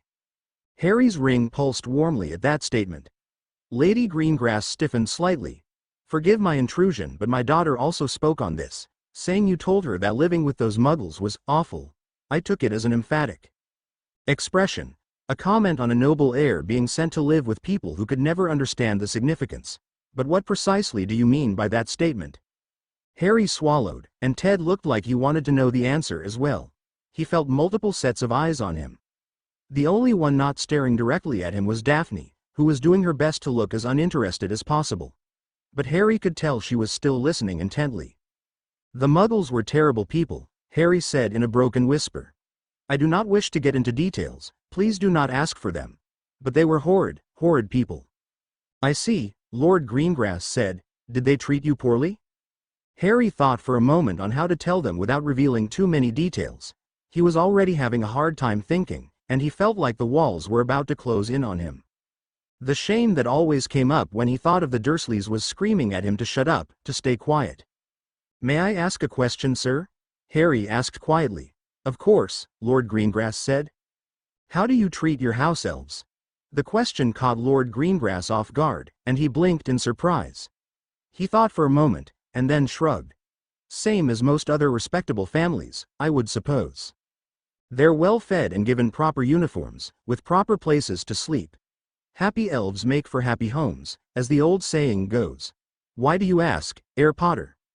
Are you familiar with how the Malfoy family treats their elves? Harry asked, a tang of bitterness making its way into his voice. Lord Greengrass immediately frowned, his eyes hardening. Lady Greengrass's reaction was far more overt, as she quickly covered her mouth with one hand, shock evident on her face. Astoria looked confused. Even Daphne reacted to that statement, her eyebrows going up into her hair for a moment. Yes, Lord Greengrass said, speaking very carefully. They're notorious for consistently voting against legislature that would mandate better treatment of elves. While I've never seen it firsthand, everyone knows the rumors. Then I think that will suffice, as an answer to your question, Harry said quietly. He then turned to Ted. I would like to go now. Of course, Herr Potter, Ted murmured. He turned to the Greengrass family. It is time for Herr Potter to meet with Madame Bones to finalize the execution of the wills. If you wish to speak to him later, you may send me an owl to arrange a meeting. Very well, Mr. Lord Greengrass said. Tonks, Theodore Tonks. Very well then, Mr. Tonks. You can expect correspondence from House Greengrass to be shortly forthcoming, Lord Greengrass said politely. It was a pleasure to meet you, Herr Potter. Likewise, Harry said quietly. The Greengrass family left, with only Astoria turning to look back at Harry several times. Sympathy and confusion written all over her face. Harry sighed and let his shoulders sag, and he brought his hands up to rub at his temples. Did I do okay? He muttered to Ted. You handled all that really well actually, Ted said quietly as he started to steer Harry out of the room. I won't push you further by asking you to elaborate, but I want to let you know now.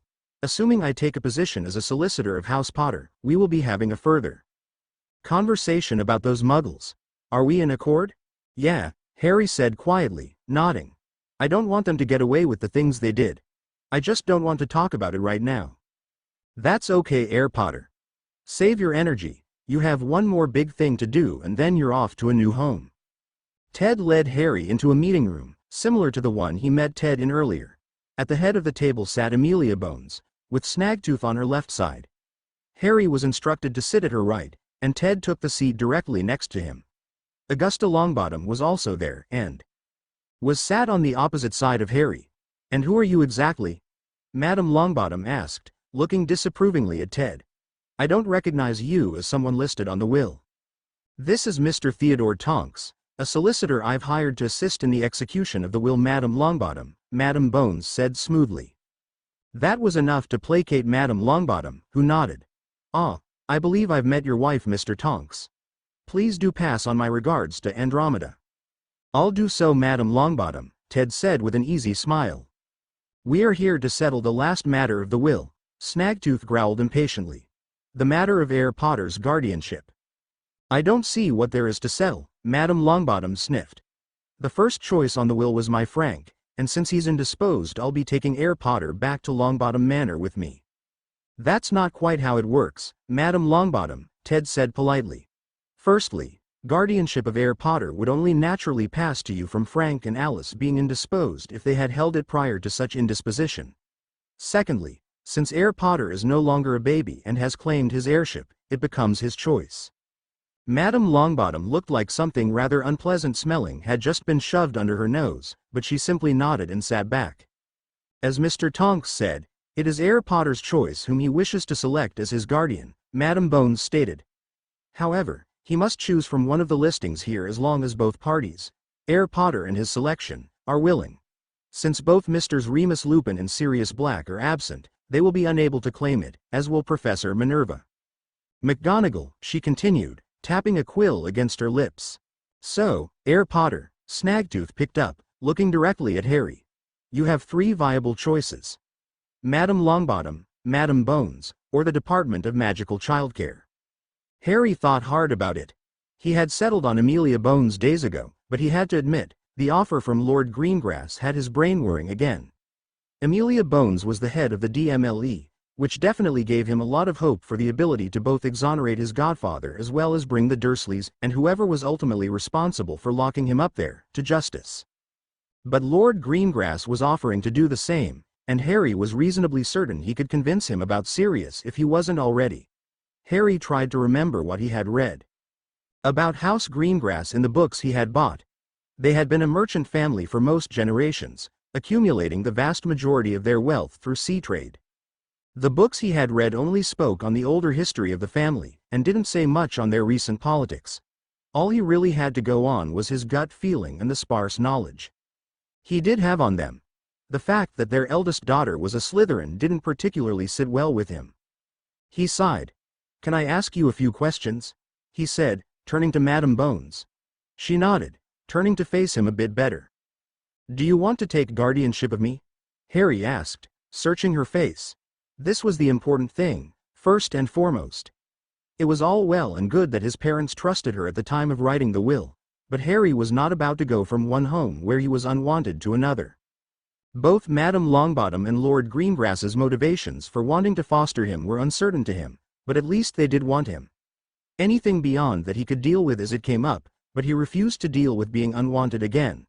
So if Madame Bones didn't really want him, his choice was already made. Of course, Madame Bones said, her eyes widening lightly. I would not be here otherwise. I would have handed this matter off to Mr. Tonks and account manager Snaggletooth. Harry let out a sigh of relief and nodded. What was your relationship to my parents exactly? I know everybody else on the will were their Hogwarts friends. Madame Bones nodded. I was as well. I was 2 years ahead of your parents, and thus wasn't as close to them as Frank, Alice, Sirius, and Remus, she said, rubbing at her monocle with a hanky. I was romantically involved with Sirius for about a year before we broke it off, but I remained on friendly terms with him and your parents. While Harry had enough social tact to not say it out loud, he was surprised Madame Bones was that young. His face must have given away his surprise as his eyes darted to her graying hair, however, as she let out a chuckle. Being the head of the DMLE is a stressful job, Heir Potter. I have no desire to hide the evidence of such. Harry nodded sheepishly, rubbing the back of his neck. About Susan, he mumbled. Madame Bones waved her hand lightly. Susan will cause no problems. I agreed verbally with your parents to take care of you if needed months before Susan was put in my care. Afterwards I assured your parents my promise still held, but they placed me on the lowest priority in the will out of courtesy. Are you sure? Harry asked, cringing lightly. Madame Bones's eyes narrowed. Is there a problem with my niece that I should be made aware of? She asked, and Harry was suddenly very aware that Madame Bones was the department head of magical law enforcement. He took a deep breath and decided honesty was probably the best policy. There was an incident in the second year. The petrifications and all, Harry stuttered out. Ted leaned in, curiosity written all over his face. Petrifications? Madame Bones asked, her eyes narrowed. Didn't you hear about it? With the Chamber of Secrets and all? Harry asked incredulously, staring blankly at Madame Bones, who slowly shook her head. Headmaster Dumbledore did inform the DMLE that there were threats against Muggle-born students, and threats that the chamber had been opened. It leaked, and whipped up enough of a media frenzy that Cornelius brought in the prior suspect of opening the chamber 50 years ago for questioning, But he had to let him go when we were informed nothing actually happened and that the threats had been a prank, in poor taste. Harry goggled at Madam Bones for several minutes before finding his voice again. No, there were actual attacks. Petrifications. Several Muggle-born students in the hospital wing for several months. There was collateral damage. Susan never told you? Neville never said a thing? Harry blurted out, directing his last question at Madame Longbottom. I don't recall Neville ever speaking of such things. No, she said primly. Neither did Susan, Madam Bones muttered. Sighing, Harry shook his head. Well, regardless, people were terrified about the whole Chamber of Secrets thing and the attacks, and the rumor was that the heir of Slytherin was the one doing it. Madam Bones nodded, showing she was listening. Harry cringed as he recalled the memories, and continued speaking. There was an incident. At the dueling club Professor Lockhart tried to start up. He paired me against Malfoy, who summoned a snake at me. Draco Malfoy summoned a snake at you? Madam Bones said, her eyes widening briefly. Yes, but it was fine. I told it not to attack anyone, Harry said quickly. At the shocked expressions that quickly dominated the room, he quickly continued. Which was the problem? Apparently, I'm a Parselmouth, I guess, which most people seem to think is really dark magic. Madam Bones leaned back in her chair, and Madame Longbottom gasped. Ted whistled softly. That's a rare gift, Heir Potter, he said. Indeed, Madam Bones concurred. Parseltongue is not inherently dark, so to speak. It's apparently quite revered in places such as India and much of South America. But the last prominent Parselmouth in Great Britain was, well, you know who. Harry frowned and nodded. Having the idea of Parseltongue bound to a dark wizard who struck so much fear in people that they couldn't even say his name definitely cast the fear of it into a new, more understandable LGHT. But we were speaking on my niece, Madam Bones said. Yeah. So after I accidentally revealed to the whole school that I can do that, a lot of kids started bullying me over it, Harry muttered, refusing to meet anyone's eyes. The room was silent for a few moments. How so? Madam Bones asked softly. Some of it was small stuff that didn't really bother me. It was actually kinda funny.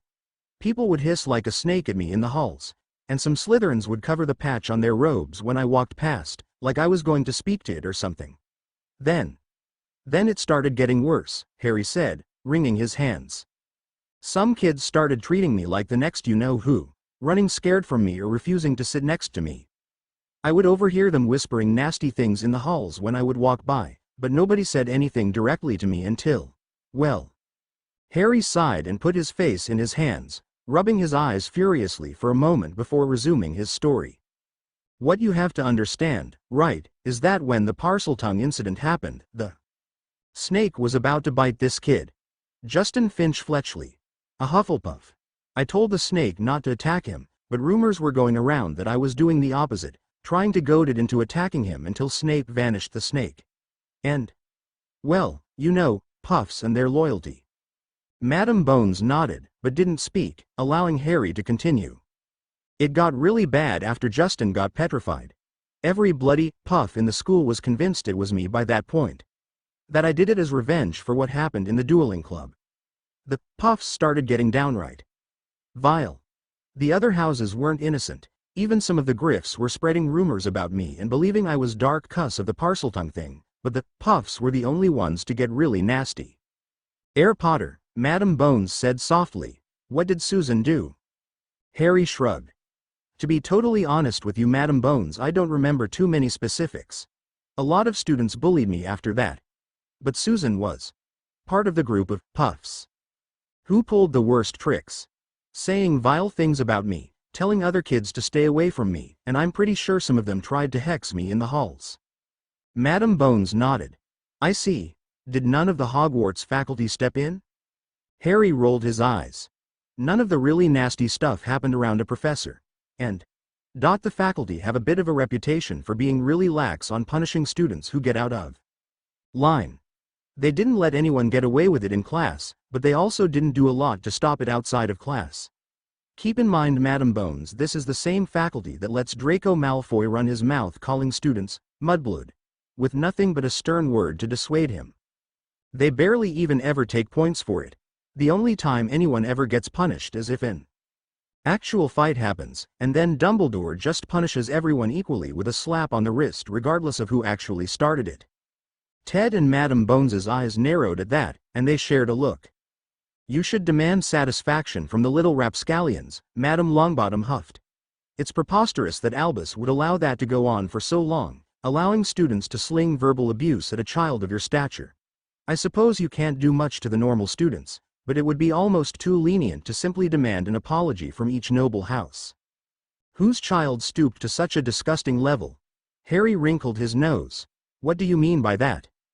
It's a matter of simple decorum, Madam Longbottom continued to rant. Noble children, even those of opposing houses, should be held to a higher standard than common folks. They're being raised to govern our people. Madam Longbottom, please, Madam Bones said quietly. Heir Potter can be instructed on the proper manner to deal with the other children in time. Madam Longbottom muttered something under her breath, but then she fell silent. Madam Bones sighed and turned back to Harry. I assure you, Heir Potter, nothing of that sort will ever happen under my roof. I will be having a very serious conversation with Susan when I arrive home, regardless of your choice today. I can understand if sharing a home with her is a deal-breaker for you, given your circumstances, but I hope you can reconsider. You don't need to do that, Madam Bones, Harry said quickly. He never meant to cause trouble like this, and he felt guilty over getting Susan into trouble he also didn't like. Madam Longbottom's rant about how he should demand satisfaction, he didn't want to hurt any of the students who bullied him, he just wanted them to stop. Well, except Malfoy. Maybe he wanted to hurt Malfoy. Just a little bit, though. She was just defending her housemate, all of them were. The whole school was in on it, even some Griffs. I really don't want to single anybody out. Be that as it may, Heir Potter, I raised Susan to be better than that, and it is my business how I will choose to handle her.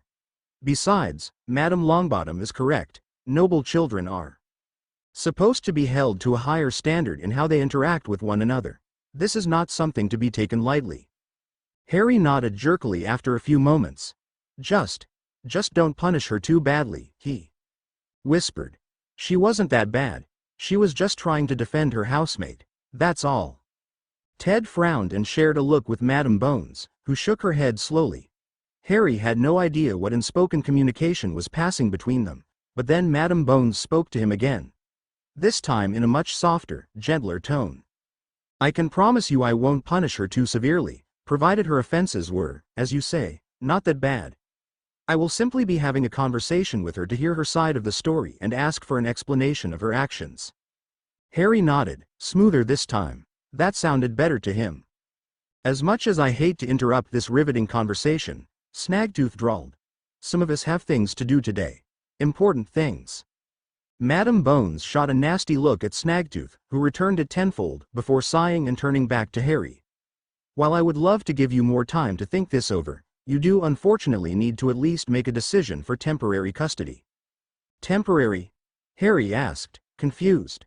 You don't have to decide your permanent residence right now, Ted supplied. Only the DMCC would be the permanent option. You could request to stay with Madam Longbottom or Madam Bones for a predetermined amount of time, or both in succession, then make your decision afterwards. That actually sounded rather nice to Harry, and was a lot less nerve-wracking than making a permanent decision right that moment. He looked at Madam Bones. Since Hogwarts term is about to start, he said slowly, can I stay with you until then? And spend the holidays with you? And then, maybe, 1 month after third year ends, so at the start of July or so I can make my permanent decision? Madam Bones smiled at Harry and nodded, and he felt a weight slowly fall off his shoulders. That would be more than acceptable. 1 week before term, holidays, and then a month in summer before a decision is made is perfect. It also gives you the entire term to really think it over, with the holidays being a nice reminder, so to speak, she said. Harry nodded along, agreeing with her. I would make a request. Madam Longbottom spoke up. Harry looked to her, and she met his eyes. I understand fully, Heir Potter, that it was my son and wife that you were to be placed with, and not myself. But I would be neglecting another person entirely were I not to make at least some small push for you to stay at Longbottom Manor in equal time as Bones Manor. Who would that be? Harry asked quietly. Neville, My grandson, Madame Longbottom replied. In a perfect world, one where both of you had your parents raise you, you would have grown up side by side as god brothers. Raised almost as close as blood. Both of you were denied this, which is a tragedy in and of itself. I will respect your decision, whatever it may be, Heir Potter, but please consider splitting your time between places as temporary residences before making your final decision. Harry thought about that. He didn't know much about Neville, unfortunately. He came to the sad realization that even though the poor, shy, nervous boy had never really done him any wrong, and was one of the only students to always be nice to him and had probably never said a mean thing in his life about anyone, Harry never bothered returning the favor much. Some godbrother he had been. All right, Harry said quietly. How about I spend June at Bones Manor and July at Longbottom Manor before making my decision? I'd still like to spend the holidays with Madame Bones, because it'd be a bit much to alternate so often right away. That sounds like an acceptable compromise, Madame Longbottom said with a nod. That concludes our business then, Snaggletooth said, standing up abruptly and providing several sheets of parchment to each person. If you would please sign these forms. Transferring the temporary custody of Heir Potter to both the House of Bones and the House of Longbottom in the agreed-upon time frames, that will be all. Unless any of you have any further business at Gringotts, I will escort the four of you out. Madame Longbottom opted to see herself out after signing her forms, telling Harry he was welcome to visit Longbottom Manor any time. Madame Bones walked alongside Harry and Ted as Snaggletooth escorted them to the lobby, and it was on the front steps where Ted turned to the two of them. Good working with you as always, Madame Bones, he said with a grin. I'm sure we'll be seeing each other again soon enough. I'm certain we will, Mr. Tonks. Say hello to your wife for me, Madame Bones replied. Of course, Ted said before turning to Harry. It was good to meet you, Heir Potter. I'll be in touch soon about introducing you to my family, all right? Thank you so much, Mr. Tonks. And now that all that official business is over, please just call me Harry. Ted laughed and reached out to gently ruffle Harry's hair, clapping him on the shoulder one last time. I can do that, Harry. I'll see you around, he said, turning around and striding down the street. Where are you staying right now, Heir Potter? Madame Bones asked, looking at Harry. Please just call me Harry, he said again. No more formal talk. My brain is exhausted. Where are you staying right now, Harry? Madame Bones asked with a smile. Leaky Cauldron, Harry said. Madame Bones's eyes narrowed, and Harry looked away. Not with your former guardians, she asked slowly, stressing the former. Harry shook his head, and she made a sound in her throat. Well, I suppose it's a moot point now, as you won't need to stay there any longer. We'll return to the Leaky Cauldron to collect your things, and then we will flow to my home. Harry groaned. I hate the flow, he said, kicking at a pebble. Madame Bones chuckled lightly. You get used to it. They walked back to the Leaky Cauldron, and Harry turned and looked at Madame Bones before he went up the stairs. You said you needed to, talk with Susan. Shouldn't you do that before you bring me to your home, so she knows what's going on? Madame Bones blinked at him. But then where will you stay? Harry shrugged. I mean, I've been doing all right here by myself so far. One more night won't kill me. Shaking her head, Madame Bones huffed. That won't do at all, Harry. What kind of guardian would I be, even a temporary one, if that was going to be how I did things?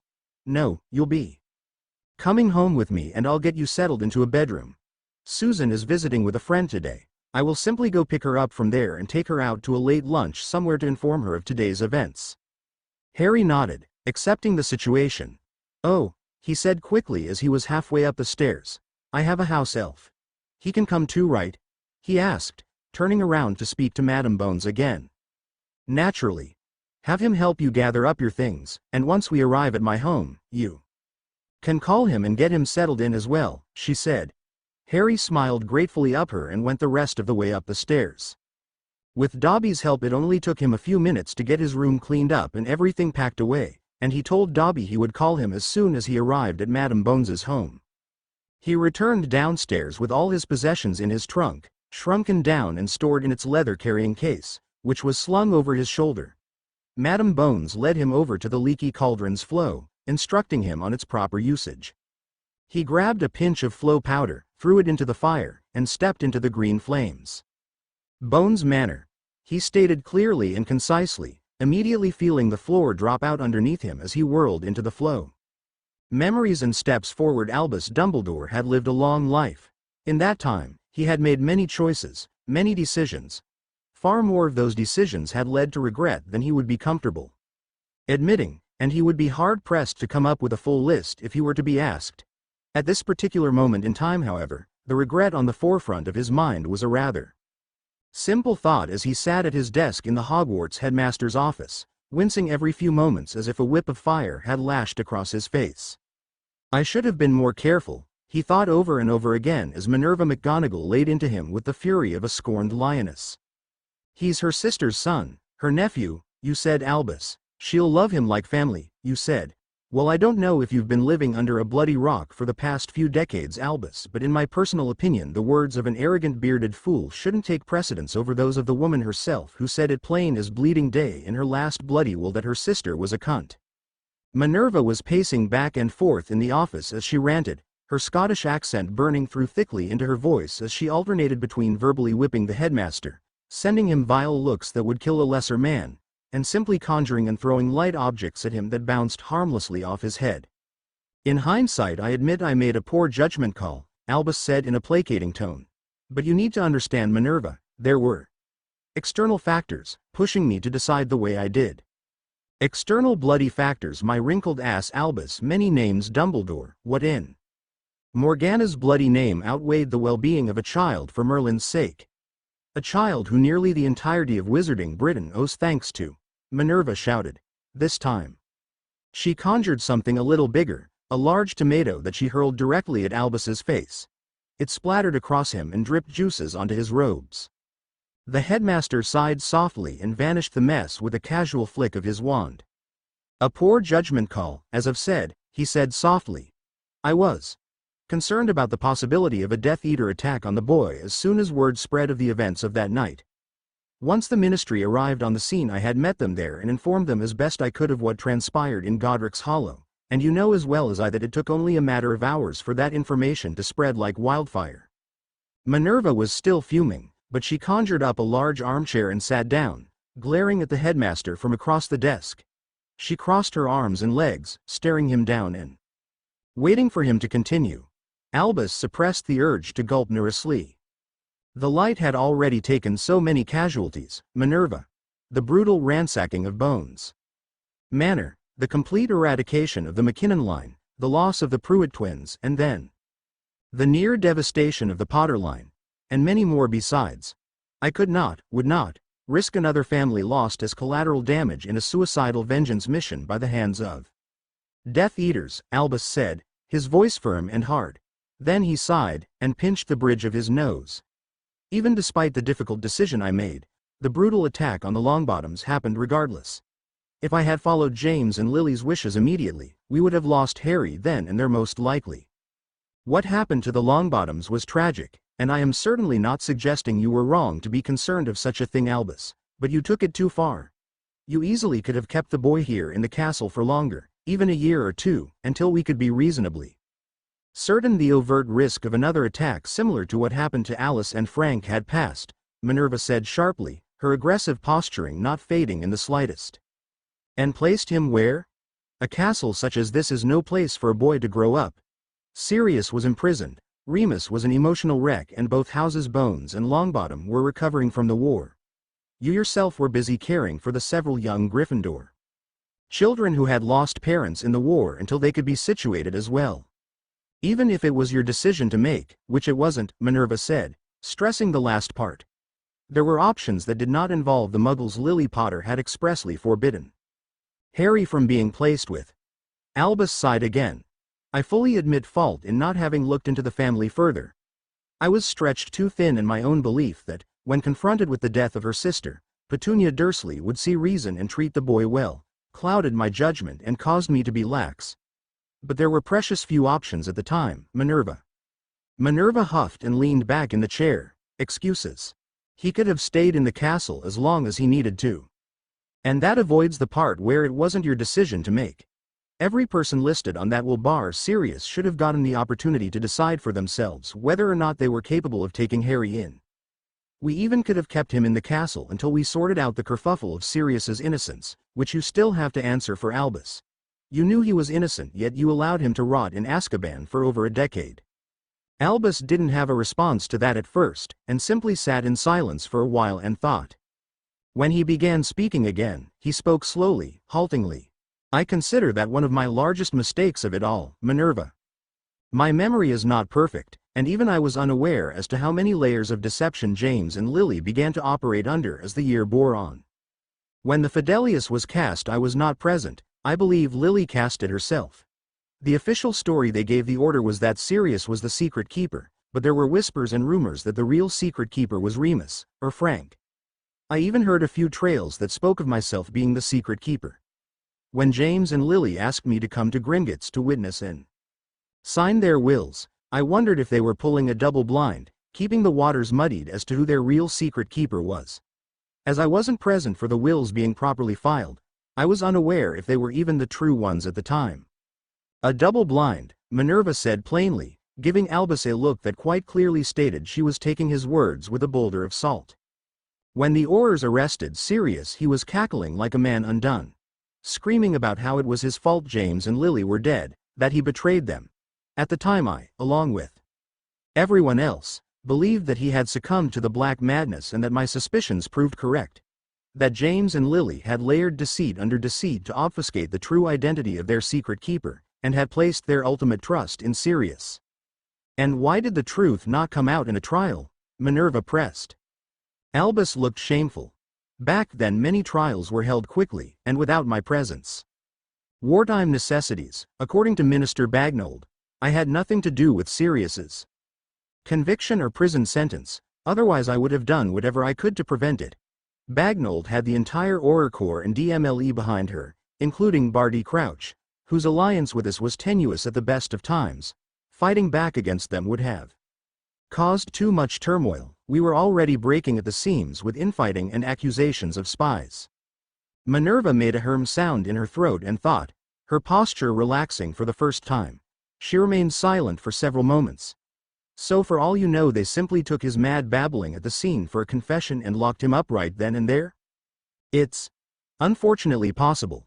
By the time the people responsible had left the appropriate governing bodies, public opinion was so dead set against Sirius I had little chance of undoing his imprisonment. I felt for the man, but at the time allowing him a retrial would have meant allowing for the retrial of practically every Death Eater in Azkaban. But the wills, Minerva murmured. They would have had the same effect there now. They would have provided enough contrary evidence that retrying Sirius would set no precedent for the others. Why were they sealed? Why are they only being read now, a decade after the fact? Again, I had no true idea which version of a will was the one filed. I must have borne witness to dozens of wills throughout members of the Order, and remembering the finer details of them all was beyond me. I initially sealed their wills for the same reason. I sequestered young Harry away, to protect the families they named. After the attack on the Longbottoms, I was certain that Harry would be a liability for any magical family he was placed with. Then, once the idolization of the boy began to spread, I felt it better he continued to stay away from public life, to simply be allowed to exist as a child. Setting aside for the moment that I disagree entirely with the boy being kept from our world in the first place, why not have the wills read the moment Harry turned 11? Minerva asked, sharpness returning to her voice. He would be reintroduced to our world and his fame and status regardless. Why not do it then?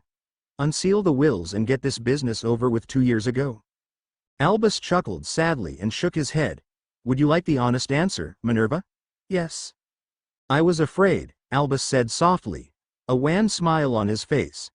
Being introduced to the magical world is already a shock for Muggle-born children. Many of them take a long time to adjust, and their families take even longer. He had spent 10 years believing his life to be one way, and here we come ripping that life away from him and replacing it with a new one. I feared what could happen if even more revelations were added upon that upheaval. He sighed and stood up, walking over to the window and peering out of it. I wanted him to be more comfortable in this world before even more was placed on his shoulders, in a year from now, when many of his peers would be claiming their airships. Officially, I had planned to take him in the summer and unseal the wills with him. Allow him to read them, and let him make his own decision on what he would like to do. Introduce him to that aspect of his status then, and smooth over the consequences of a few years of ignorance later. Minerva sighed heavily and stood as well, joining Albus in the window. I will not continue to insult your intelligence by repeating this continuously, but you made far too many decisions that were not yours to make. I understand your position and your reasoning for doing so, but that doesn't change the fact that you were wrong. Your judgment was flawed, and instead of allowing others to counsel you, others who had personal stake in all of this, you took it upon yourself to make decisions for others.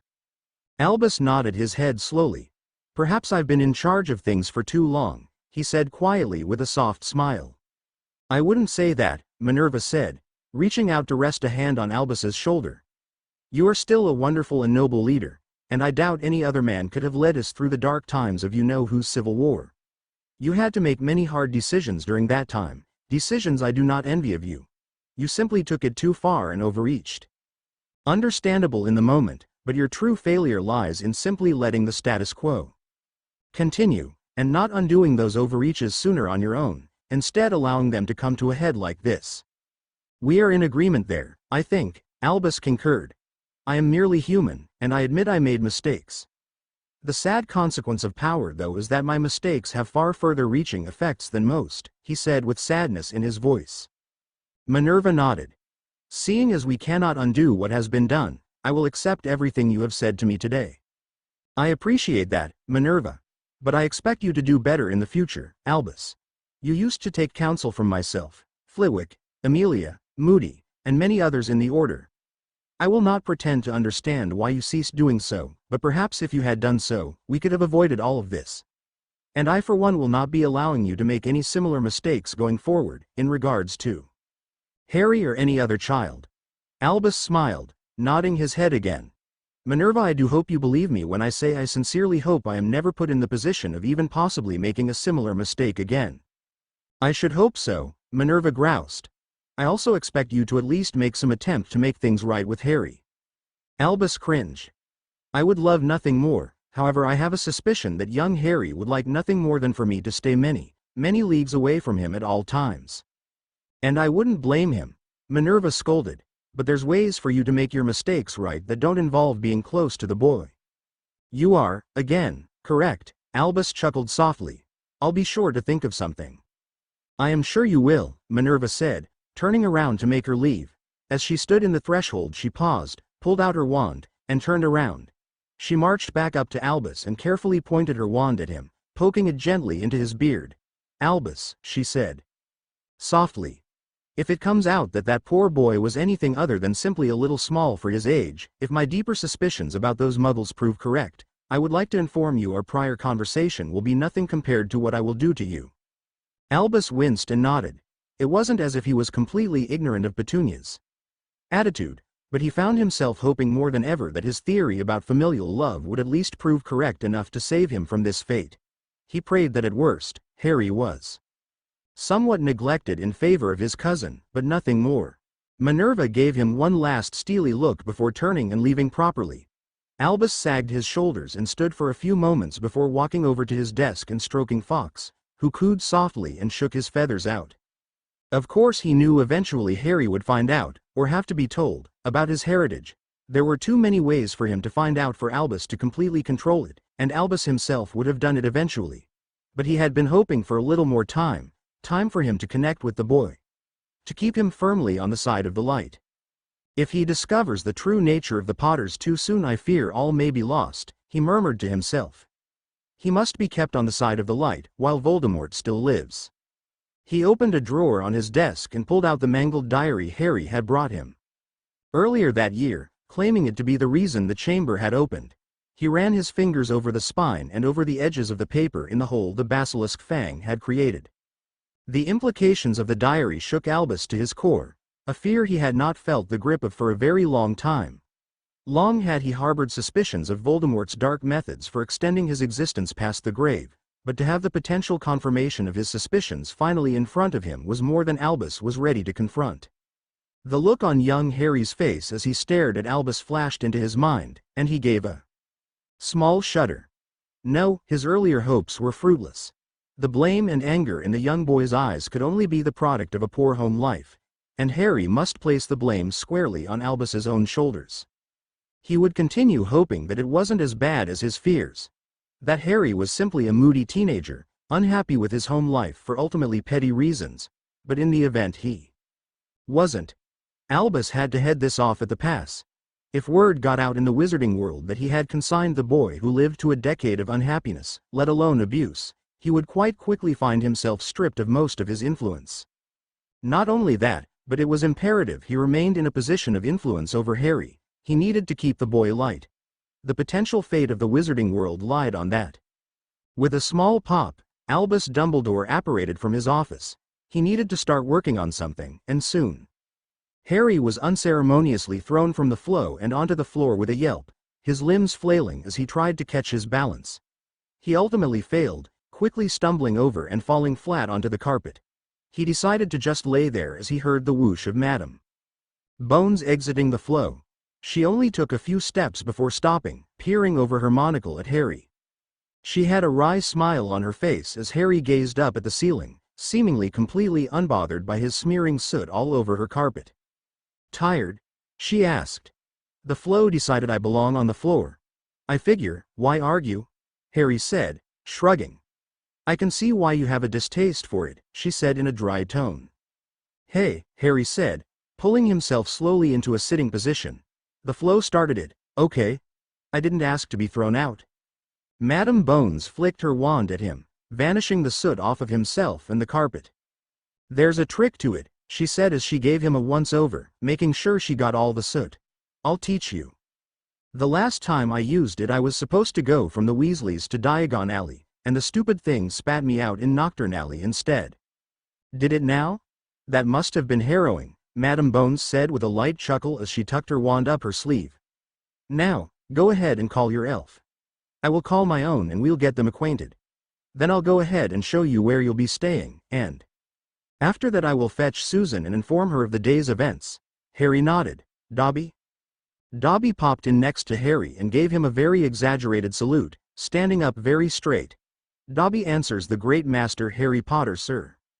Pinching the bridge of his nose, Harry sighed. "Dobby, we talked about this.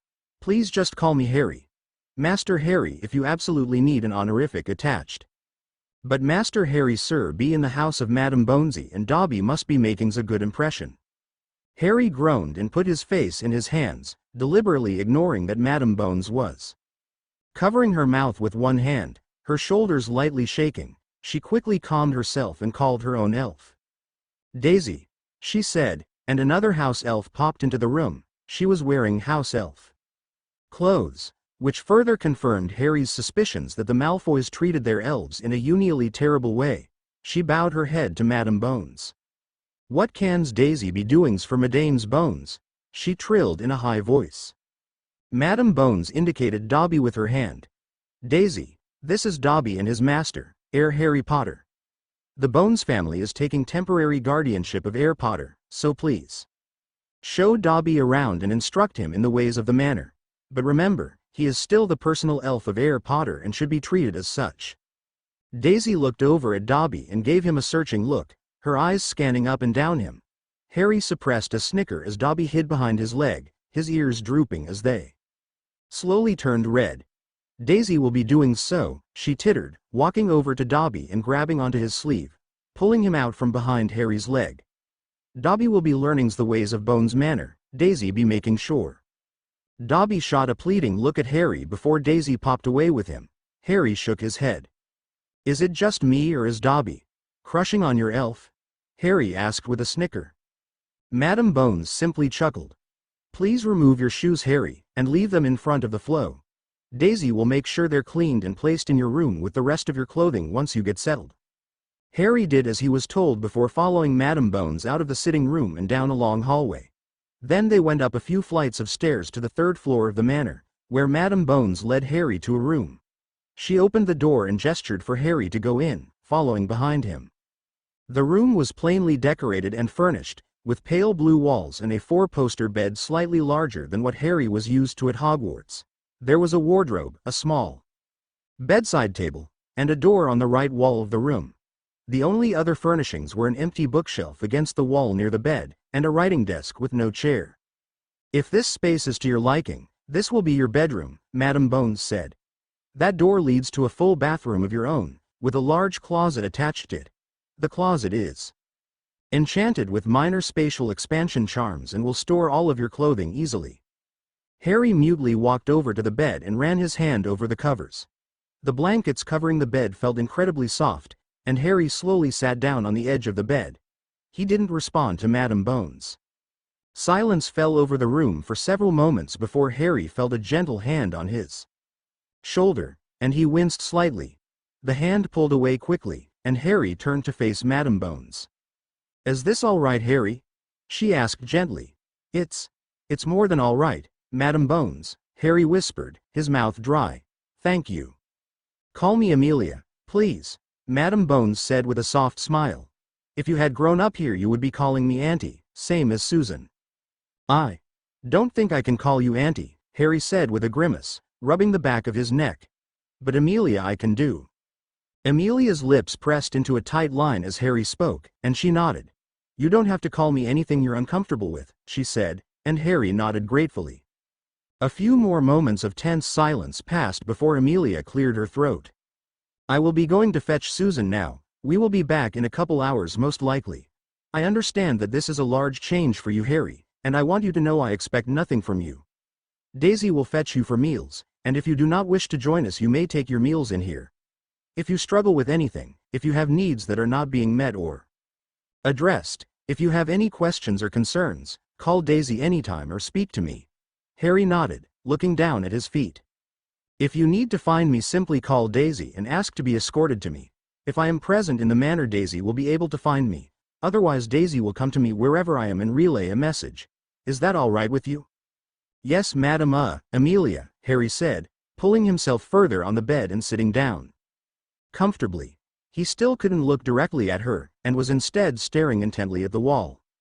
Amelia sighed softly. "You are not a prisoner here, Harry," she said. "Even if it's just for a week or so at the moment, this is your home now. Daisy will be keeping a close watch on you until you learn the layout of the manor, and if you are about to enter a room you aren't supposed to, like myself or Susan's bedroom, Daisy will stop you. So you are more than welcome to explore the manor and the grounds surrounding it." Harry nodded again. Amelia waited a few more moments to see if Harry would speak any further, then when it became clear he wouldn't, she took her leave, closing the door gently behind her. Harry flopped back on the bed, marveling at how soft it all was. He heaved a heavy sigh and stared up at the ceiling. "This is what you wanted," he murmured to himself. "No more Dursleys." He figured he just needed some more time to acclimate to the new environment. He was feeling extremely overwhelmed from the events of the day, and felt a powerful urge to take a nap. But first he clambered down into his new trunk. Using a sturdy metal ladder that went down into the expanded space, he dug through his things and found the occlumency book he bought, and brought it into his room. He sat on the floor and crossed his legs. His mind and heart were racing. He took a deep breath through his nose, exhaling slowly out of his mouth. Then he closed his eyes and attempted to fall into an occlumency meditation. Susan Bones was sitting on the floor across from Hannah Abbott, her best friend since the two girls were in nappies, in Hannah's bedroom. They were chatting about nothing in particular when Hannah's house elf, Indigo, popped into Hannah's room. "Mistress Hannah's Miss Susie's auntie is here to retrieve Miss Susie," he intoned in a deep, deadpan tone before popping back out. "Is everything okay?" Hannah asked, looking at Susan with confusion written on her face. "I think so. Auntie had some big event today. She was selected as the executor of someone's will and the reading was today. Aside from that I don't think anything in particular was happening today," Susan said as she pulled herself to her feet. The two girls made their way to the sitting room of Abbott Manor where they found Amelia sitting with Hannah's mother, Nicolette. "Auntie, is everything all right?" Susan asked as she walked up to her aunt, who stood upon seeing Susan enter the room. Amelia smiled at Susan. "Everything is fine. The will reading was eventful, and I found myself with a desire for ice cream at Fortescue's after the excitement. I figured I should offer you the chance to tag along." Susan grinned and nodded, throwing her arms around her aunt. "Of course I want ice cream. Can Hannah come?" she asked excitedly. looking up at her aunt. "Not this time, Susan," Amelia said. "Next time for sure though." "All right," Susan said with a nod, releasing her aunt so she could hug Hannah goodbye before flowing to the leaky cauldron with her aunt. Susan chattered away to her aunt about various topics as they walked together, pausing to order herself a fudge sundae once they had arrived. Sitting down in the corner of the room, the two of them finished off their ice cream, Amelia waiting patiently for Susan to finish hers. When she was done, Susan noticed her aunt putting up several privacy and silencing charms, and felt extremely curious. "What's going on, Auntie?" she asked. "You know I was the executor of a will today?" Amelia asked, and Susan nodded. It was the will of James and Lily Potter. Susan gasped and put her hand over her mouth. "Really? But wouldn't their wills have been read when they, passed?" Amelia shook her head. "No, for some reason they were sealed in the ministry, and Gringotts couldn't officially execute the wills without permission from next of kin." Frowning, Susan stuck her spoon in her mouth, licking off the remnants of fudge syrup as she thought for a few moments. Popping it back out, she asked, "Wouldn't Potter's guardians have given permission though?" Sighing, Amelia shook her head again. "They did not. The only reason they were being read today is because Harry claimed his heirship only just this month, and gave his own permission to the goblins." Susan's eyes bugged out as she dropped her spoon in shock. "He didn't claim it when he was 11. But he's the last Potter. He should have claimed his heirship as soon as his 11th birthday." "Yes, but clearly that didn't happen, so this is how things went," Amelia said tersely, and Susan nodded. Susan had a ponderous expression on her face. "Why are you telling me all this? What's happened?" "Because in the wills, I was listed as a potential guardian for Harry," Amelia said softly, observing her niece to see her reaction. "And Harry was to choose between, ultimately, myself or Madame Longbottom as his guardian, as the other choices were either unable or unsuitable at this current time." Susan's eyes got even wider at that statement. She gulped hard. "Chose the Longbottoms." "Right," she managed to squeak out after a few moments, looking almost desperate. She winced as her aunt gave her a piercing look. Amelia wasn't impressed. "No, Harry chose myself as his guardian. He's at the manor now, in one of the guest rooms on the 3rd floor. It's a trial basis. He'll be staying until the start of term as well as the holidays and a month of summer after term ends. Then he'll be staying with the Longbottoms for a month, and making his official decision August 1st of next year." "Auntie, Susan said, her thoughts scrambling and whirring at hundreds of kilometers an hour. "You don't know Potter," she whispered. "He's not what everyone thinks he is." "Are you referring to the fact that he's a parcel mouth?" Amelia asked archly, narrowing her eyes. Susan gaped at her words. "You know about that. Why did you let him in our house if you already knew?" she yelped. "That's dark stuff, Auntie, everyone knows that." Amelia sighed and crossed her arms. "Parseltongue is not a dark ability, Susan. It's actually revered as almost holy in places like India, and treated neutrally in many other places like the colonies. Britain is one of the only places in the world to consider it dark, largely because of you-know-whose influence." Susan crossed her arms back at her aunt and leaned back in her chair, looking away. "Auntie, you weren't there when it came out, okay? It was horrifying." "Tell me," Amelia said calmly, wanting to hear the story from another perspective. "There was this club thing that Professor Lockhart set up with Professor Snape," Susan said hesitantly. "They wanted to do a demonstration, and pulled Potter up with Draco Malfoy." Amelia nodded. "And it started normally, I guess. They just threw schoolboy jinxes at each other at first, the same stuff people prank each other with in the halls. Then Malfoy used Serpensortia to summon a snake at Potter. And Potter started hissing at it, Auntie. It sounded wrong, it made my skin crawl. And after Potter hissed at it, it went straight for Justin." Susan took a deep breath before continuing. "Potter kept hissing at it and it was going right for Justin's face, and it didn't stop until Professor Snape ran up and vanished it away. Potter was using the snake to attack Justin, and he tried to deny it afterwards, but everyone saw him, Auntie." "I see," Amelia said neutrally, tapping her knee. "But you are not a parselmouth, as I understand it. How can you know for certain Harry was commanding the snake to attack, and not attempting to persuade it to back off? Parseltongue is not the ability to command serpents, merely to communicate with them." "Well, I guess, we didn't know for certain, but it looked like it. Potter kept hissing at the snake, and it kept going right for Justin's face. Some of the other puffs were willing to give him the benefit of the doubt at first, saying the same thing you did, but, Susan said, trailing off at the end. But, Amelia pressed, leaning in. Well, something happened to Justin later, and then we were sure Harry was doing it.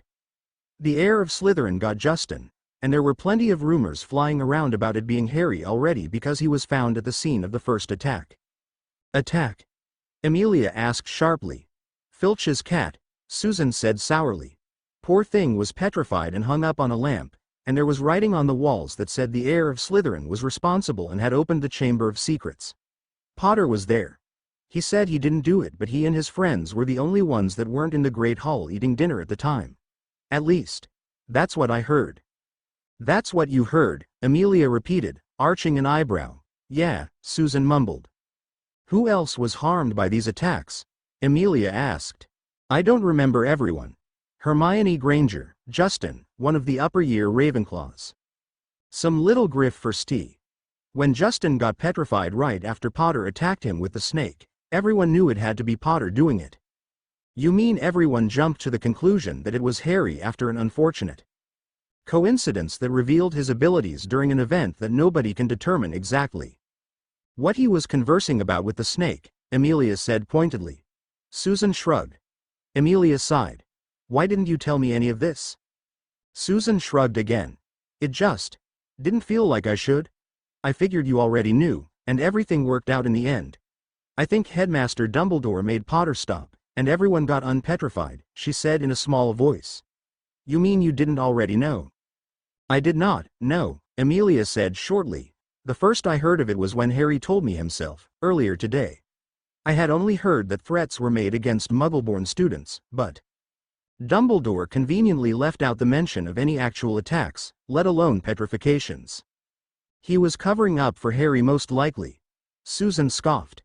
Everyone knows Potter is the headmaster's favorite after what happened at the end of first year. Headmaster Dumbledore gave Potter and his friends hundreds of points for really vague, dumb reasons at the end-of-year feast. It made them win the House Cup over Slytherin. Amelia groaned and resisted the urge to put her face in her hands. Of course Dumbledore couldn't resist showing heavy favoritism for Harry in front of the entire school. Was he trying to socially isolate the boy? Harry told me that he was desperately trying to convince the snake not to attack anyone, and I did not detect any deception from him. You think the heir of Slytherin would be a poor liar? Susan snorted. I saw it, Auntie, with my own 2 eyes. The snake was about to attack Justin right up until Professor Snape vanished it away. And what excuse did Potter give about the petrifications? He didn't give me an excuse, Susan. If anything, he was even more surprised than you that I hadn't heard about the incident. He spoke of them as though they were common knowledge. He also tells me that a large group of Hufflepuff students were bullying him heavily after Justin became petrified, Amelia said, narrowing her eyes. Susan huffed. It wasn't bullying, Auntie. We were presenting a united front, making sure he knew he couldn't mess with any more of us. That we knew it was him. And it worked. No other Hufflepuff students got attacked for the entire rest of the year until the headmaster put a stop to everything. Amelia stared at Susan for several long moments. I plan on asking Harry to grant me permission to view his memories of the incidents he speaks of, Amelia said softly. Including his bullying accusations. I am not simply going to blindly believe him, but neither am I going to accuse him of such heinous things based off of what sounds like nothing but unfortunate coincidences and hearsay. He won't give them up, Susan muttered. It'd give his guilt away in an instant. We'll see about that, Amelia said. But if he does give them up, Susan. What then? Susan shrugged. He won't. If I see you in his memories doing anything more than being an observer standing with your friends, Amelia said in a soft warning tone, we will be having further discussions. I raised you in a way I'd like to think was proper, and I sincerely hope you've lived up to the standards I hold you to. You raised me to be loyal and to stand up to injustice and dark wizards like the ones who killed our entire family, Susan spat. Which Potter definitely is. Susan. Amelia exclaimed. Harry Potter is not a dark wizard. For Merlin's sake, the boy was scared half to death talking to me at the will reading, and when he expressed worry about upsetting you if he were to choose me as his guardian, he was terrified of the concept of getting you in trouble when he mentioned you were among the students bullying him the worst. Do you understand that, Susan? He didn't mention the bullying because he wanted to get people in trouble. He was worried he would further upset you. He only mentioned the bullying because I pressed him about his reasons for such worries. Susan grumbled under her breath but didn't respond, instead turning her head and kicking her feet idly. Amelia sighed and stood up. Harry made me promise not to punish you, for some God's forsaken reason. Until I can see for myself the extent of your true actions, I'll abide by that promise. For now we're going home. We'll discuss this further later, and you are to be civil towards Harry. You will drop this nonsense about him being a dark wizard. Susan looked murderous, but she slowly stood up, jamming her hands in her pockets. Can't I just stay at Hannah's until term starts? She muttered darkly. No, I'm not letting you run away from this young lady, because Harry isn't going anywhere. I'm not saying you have to be friends with him, or even like him very much. You are more than welcome to dislike him as a person. But I expect you to be civil, are we clear? Amelia grabbed Susan's shoulder and turned her to look at her face when she asked her that, and Susan blanched in the face of Amelia's no-nonsense expression. Fine, Susan said through gritted teeth. Just make sure he stays out of my room. I will hex him if he snoops, and I don't care what you say. If Harry snoops in your room you can hex him, Amelia conceded, knowing there was an extremely low likelihood of that happening. Daisy will be shadowing him as he learns the layout of the manor, and he knows she'll stop him if he's about to accidentally go into a room he shouldn't. Fine. Amelia led Susan to the leaky cauldron and sent her through the flow first, ensuring she was going to Bones Manor and not back to Hannah's place before following her. When she stepped out of the flow herself, she could hear Susan stomping up the stairs towards her room. She made her way to her study and sat heavily down at her desk, putting her head in her hands and resisting the urge to scream in frustration. Harry, it seemed, had rather heavily downplayed the true extent of the animosity the Hufflepuffs held towards him. Amelia turned her mind upside down as she thought of how on earth she was supposed to handle this. Susan had always been such a clever and level-headed child. Rarely ever did she disobey, and not once had she outright rebelled in Amelia's face. She hoped to Morgana that this little rebellious act was simply the nature of teenagers, and would fade with time. After a long session of thinking, Amelia sighed. She needed assistance. Pulling out a parchment and quill, she wrote a letter. The next day Harry winced when he heard stomping. Susan had arrived home yesterday in the same manner she continued to go about her day today, lots of stomping and aggressive tapping of her wand on the walls and banisters. He had chosen to stay in his room for the rest of the day yesterday, not quite wanting to confront the tiger in the house just yet. He had woken up at around 7 in the morning. It was quiet, and he took the time to practice his occlumency further. After about an hour, he hesitantly called Daisy and asked for a small breakfast, which she quickly provided. Harry thanked her happily, which got the little elf very chuffed up, before eating and returning to his books. Susan started stomping around 30 minutes after that, and Harry resolved to spend yet another day cooped up in his room. Hopefully Susan would calm down a little before term started so he didn't spend the entire time in this room, but it was still better than the Dursleys. It was around 1 in the afternoon when Dobby popped into his room and tugged on his sleeve. Yes, Dobby? Harry asked, carefully marking his place in his third-year potions textbook before setting it down on his bed. Madame's Bonesy be askings for Master Harry. She be's in the sitting room with Mr. Tonksies, Dobby said, bouncing on his heels. Harry grinned at the mention of Ted and hopped out of bed. Can you take me? And help me avoid Susan on the way? Harry asked, cringing slightly at the thought of running into the tiger. He had no idea why Susan was a tiger in his mind, but every time he thought about leaving the room the image of being mauled by one had popped into his head. Dobby nodded and led Harry quietly through the manor. They managed to avoid Susan, partially assisted by her insistence on stomping everywhere, and arrived in the sitting room to find Amelia and Ted chatting over tea. Hello Amelia, Harry said quietly as he walked into the room. Amelia smiled at him apologetically. Hello Harry, are you settling in all right? I'm sorry I didn't check on you again yesterday. Time got away from me, she said. She winced as she heard another loud bout of stomping. And I apologize on Susan's behalf. She'll calm down soon, I hope. It's all right, Amelia, don't worry about it, Harry said with a sheepish smile. It helps me avoid her if I know where she is. Amelia sighed. Harry sank down into an armchair, turning to face Ted. Hello, Mr. Tonks, he said, smiling at the sandy-haired man.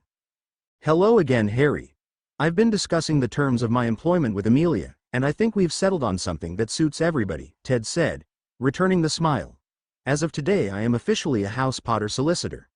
The only one on the roster even. That's excellent.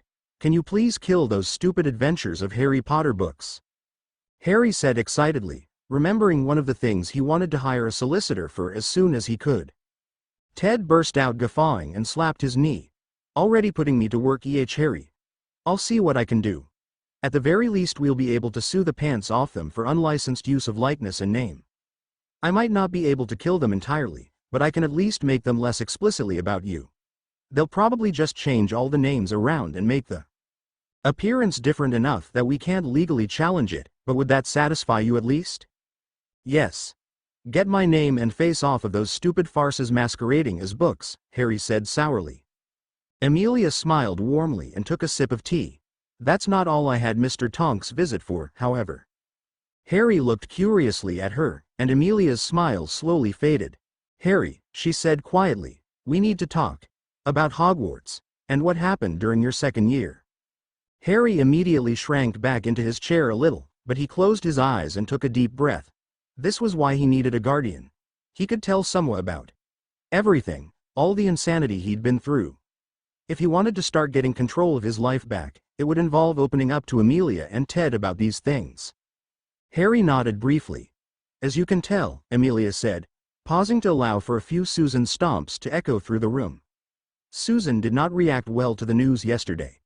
In fact, she seems quite thoroughly convinced that you're a dark wizard, and that you caused all the attacks at the school. She is also convinced that Headmaster Dumbledore is aware of this and made you stop, and is covering up for your alleged crimes. Harry frowned and sank further into his chair, pulling his knees up to his chest. I see. I'm not saying I believe her, Harry, Amelia said softly. But right now all I have to go on is two conflicting stories.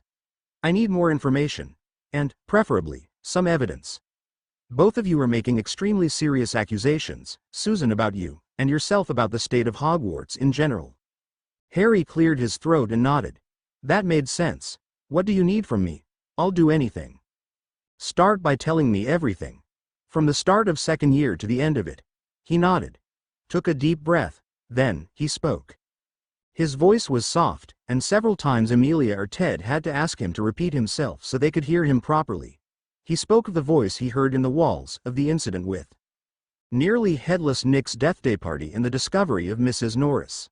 He spoke of Colin Creevy's petrification as he laid in the hospital wing recovering and regrowing the bones in his arm, and he spoke of brewing polyjuice potion in the bathroom to infiltrate the Slytherin common room.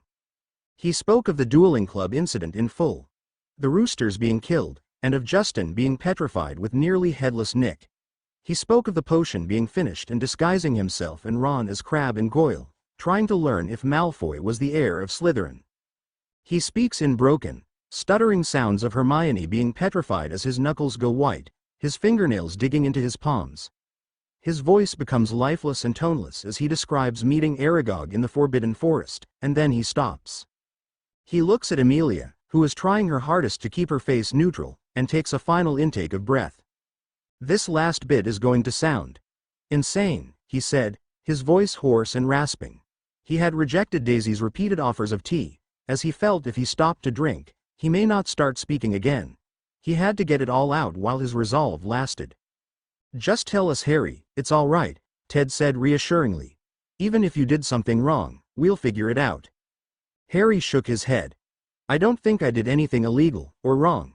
I think it just sounds mad, and I don't even think there's words to properly describe it. Ted looked at Amelia. Harry, Amelia started slowly. I was going to request from you a few memories, specifically, of any bullying incidents you can remember and the incident at the dueling club. If you like, you can provide the last part of your story as a memory as well. You can show us, instead of telling us. Harry blinked. How'd I do that? He rasped. Daisy. Amelia called. When the little elf popped in, she instructed. Please retrieve the pensieve from my study, Daisy. Daisy left, then returned with a large stone basin. It had several runes all around the sides and edges of it, and it glowed faintly with a blue haze of magic. Harry leaned forward and inspected it, running his fingertips gently on the stone. "What is this?" he asked. "It's called a pensieve," Ted said. "It allows you to view someone else's memories, like a Muggle movie or television." Harry looked up at Ted in awe. "That's amazing. How do I use it?" "To show you. Just think of the memory you want to show us, and I'll extract it for you. Start with the bullying and the dueling club," Ted offered. Harry nodded, and Ted placed the tip of his wand on Harry's temple. "Dueling club first," Harry said quietly. He scrunched his eyes up and willed the memory forward, from the start of his duel with Malfoy to storming out of the hall. When Ted told him to open his eyes, Harry saw that Ted's wand had what looked like a long spool of thick, silvery thread around it. Ted dipped the tip of his wand into the pensieve and the thread unspooled itself and turned into a silvery liquid, filling the basin. "We are going to watch this memory," Ted said, indicating himself and Amelia. "You can join us if you wish, but it's not necessary." "I'll wait," Harry said quietly. Harry was shocked when the two adults dipped their faces into the silvery liquid, their bodies going semi-limp as they did so. He hesitantly patted Amelia's shoulder, and Daisy popped in next to him. "They will be beings all right, Mr. Potter," she said reassuringly, gently pulling Harry's hand away from Amelia. "They's being watching a memories." "How long will this take?" "Daisy doesn't be knowing that. As long as the memory is being." Harry nodded and leaned back in his chair. The incident at the dueling club didn't take long, so they should be back shortly. He was proven right, as only a few short minutes later Amelia and Ted sat up from the bowl. Amelia frowned hard, her expression mirrored on Ted's own face. "That was a strange experience," Amelia muttered. "I've experienced understanding a language I otherwise wouldn't in a pensieve memory before, but not with Parseltongue. It's so different." "You could understand it," Harry gasped lightly. "So you know I'm telling the truth." "Indeed," Ted said with a nod. "Pensieve memories present themselves from the outside perspective, but with all the information the person providing the memory has, it allows you both to catch things that the original person providing the memory might not have, while also being able to understand the memory as they do. Meaning, you understand what's being said as long as the person with the memory did." "Wicked," Harry breathed softly. "The bullying incidents next?" Amelia asked. Harry nodded. He provided about half a dozen examples, hoping that was enough. Ted took the previous memory out of the pensieve and placed it in a small glass bottle, and did the same with each new memory Harry provided. "There were a bunch more. Those were just the worst ones," Harry muttered. "They were all along the same lines, just varying in severity." He had given them memories of being hexed in the halls, overhearing various whispers and rumors, and of the verbal abuse slung at him. Mostly by Hufflepuffs, but he included a few memories involving Malfoy being his pathetic self as well.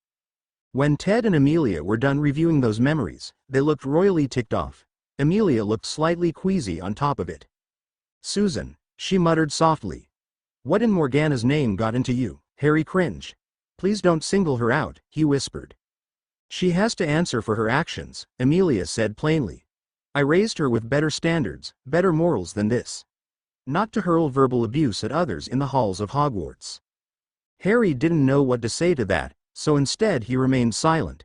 Ted spoke up after a few moments. "The last part of your story, then?" he asked. Harry nodded and scrunched up his eyes again. He dredged the memory of the chamber up from the depths he had shoved it into, forcing it into his mind's eye.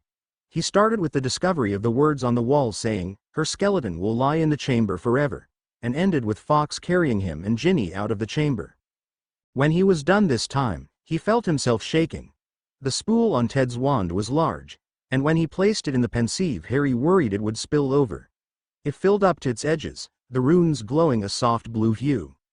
"I'd rather not lie through this again, if it's all the same to you," Harry said in a whisper. Ted and Amelia exchanged looks, but nodded at Harry. "That's perfectly fine. We'll be back." This time, Amelia and Ted were gone for much longer. Harry began to worry about whether or not they needed to breathe. He sat stock still, waiting. He wasn't sure how long it was until Amelia and Ted were nearly flung out of the pensieve, gasping heavily. Amelia's hand was over her heart, and Ted was extremely pale. Amelia was dry heaving, and Harry quickly rushed up to her. "Are you two okay? Did something go wrong? What happened?" The only response he received at first was Amelia clinging to his upper arms, pulling him into her and burying her face in his chest. His arms hurt from how hard she was gripping onto him. After a moment she pulled herself into a standing position and grabbed Harry in a rough hug. Her shoulders were trembling, and Harry awkwardly patted her on the back. Slowly, Amelia let him go. Instead of letting Harry go back to the armchair though, she sat Harry down on the couch and sat next to him, keeping a hand on his knee. Harry felt his skin squirming at all the physical contact, but he could tell it was more for Amelia's sake than his, so he stayed quiet and allowed it. She spoke a few moments after sitting down. "Harry, I am so incredibly sorry," she said in a hoarse voice. "I am so sorry. You never should have had to experience that." Harry shrugged and looked away, feeling his face heat up. "It's all right, it happened and it's not like it didn't work out in the end. Nothing to be done about it." "It shouldn't have had to happen, kiddo," Ted said gravely, pushing his hair back. Harry could see the sheen of sweat on his forehead. "Bloody hell, you were only 12 years old." Amelia took a deep, shuddering breath before looking at Harry. "Harry, I want you to know you are incredibly brave. What you did there is something only a small handful of adult wizards or witches would be capable of doing, let alone be willing to do it at all." Harry once more didn't know how to respond, so he just ducked his head and nodded. He wanted to protest, but he felt it wouldn't be well received at the moment. "I know we saw Fox heal your arm, but, may I see it?" she asked softly. Harry shifted and pulled his sleeve up. Amelia held his arm carefully, and Harry found himself comparing her touch to Ollivander's. He came to the conclusion that he much preferred Amelia, and shuddered lightly at the memory of Ollivander's studio.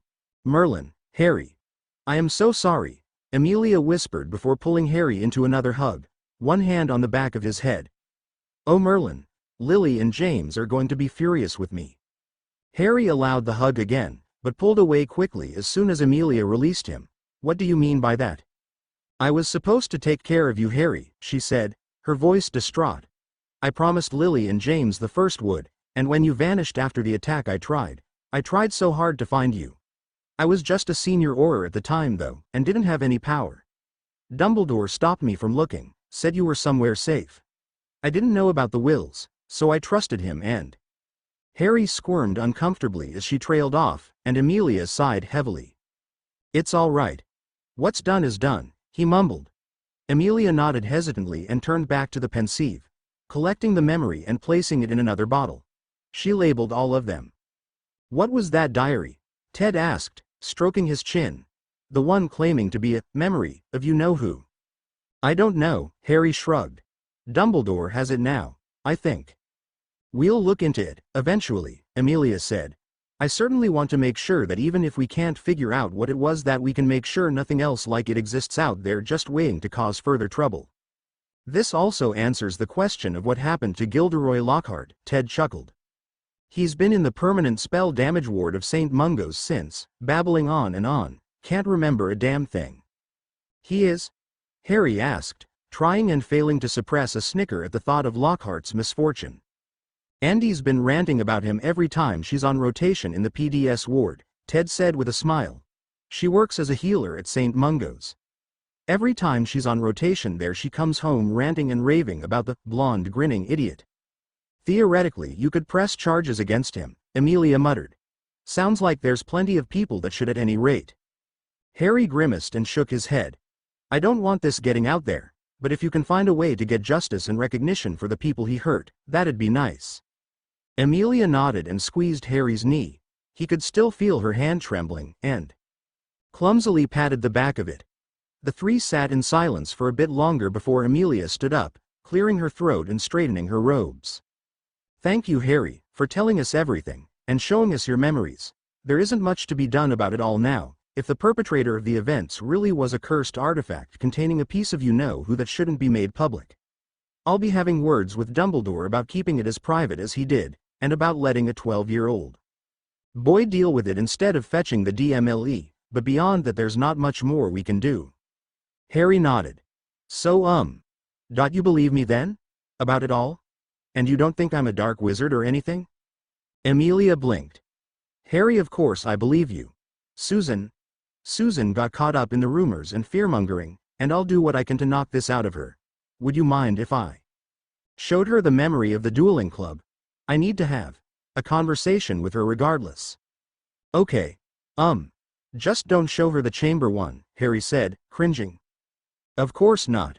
I wouldn't want her to see that regardless, Amelia said with a sigh. Thank you, Harry. Harry nodded. We should take him to St. Mungo's, Ted piped up, not to doubt Madame Pomfrey's expertise, but I don't feel comfortable letting a single Medowitch and some phoenix tears being the only assurance that there's no long-term effects from the basilisk venom. Agreed, Amelia said with a nod. I should probably go anyway, Harry said thoughtfully. I've never been to a doctor before except for Madame Pomfrey. Harry winced as Ted and Amelia narrowed their eyes at him. He sensed that would be part of the discussion he and Ted would have eventually about the Dursleys. Amelia took a slow breath before nodding. We'll do that tomorrow. Thanks, Amelia, Harry murmured. Have you already done your Hogwarts shopping? Amelia asked. When Harry nodded, she let out a sigh of relief. Good. Then we won't have to do it last minute. Ted and I are going to retire to my study to discuss these things further, and I'll need to fetch Susan. Do you need anything else from me before then? Can I borrow an owl? Mine is with the Weasleys right now and I won't get her back until they return from Egypt. I'd like to ride Hermione. Of course. Daisy will show you to where our family owls roost. We have 3 at the moment. Would you like to invite your friend over? Amelia asked. Harry blinked, unaware that that could be a possibility. I can do that, he asked dumbly. Amelia chuckled and nodded. Of course. Susan invites Hannah over all the time. Hermione is your Muggle-born friend, right? Why yeah, she is, Harry said. How would she get here? Instruct her to take the night bus to the Leaky Cauldron, then you may flow there to retrieve her and flow her back. Hermione Granger is her full name. Grimacing at the thought of using the flow again, Harry nodded. Goo. I'll add her to the wards so she can flow here with you. Wards? Wait, how did I flow here if I wasn't on the wards? Harry asked, frowning. Amelia laughed again. Harry, you've been added to the Bones Manor wards since you were born. After that Halloween, I couldn't even bear to erase your parents from the ward book, let alone you. Harry felt his eyes sting at those words, but he couldn't quite understand why. He just nodded mutely and Amelia left the room with Ted. Daisy popped the pensieve away, and then started leading Harry through the manor. He was distracted as they walked, and didn't notice until he rounded the corner into her that he was about to be face to face with the tiger. Susan stopped dead in her tracks, staring at Harry. Harry stared back. The two of them were at an impasse, and Susan's eyes slowly narrowed. I didn't hear you walking around. Are you snooping? She asked, accusation in her voice. Missy Susie.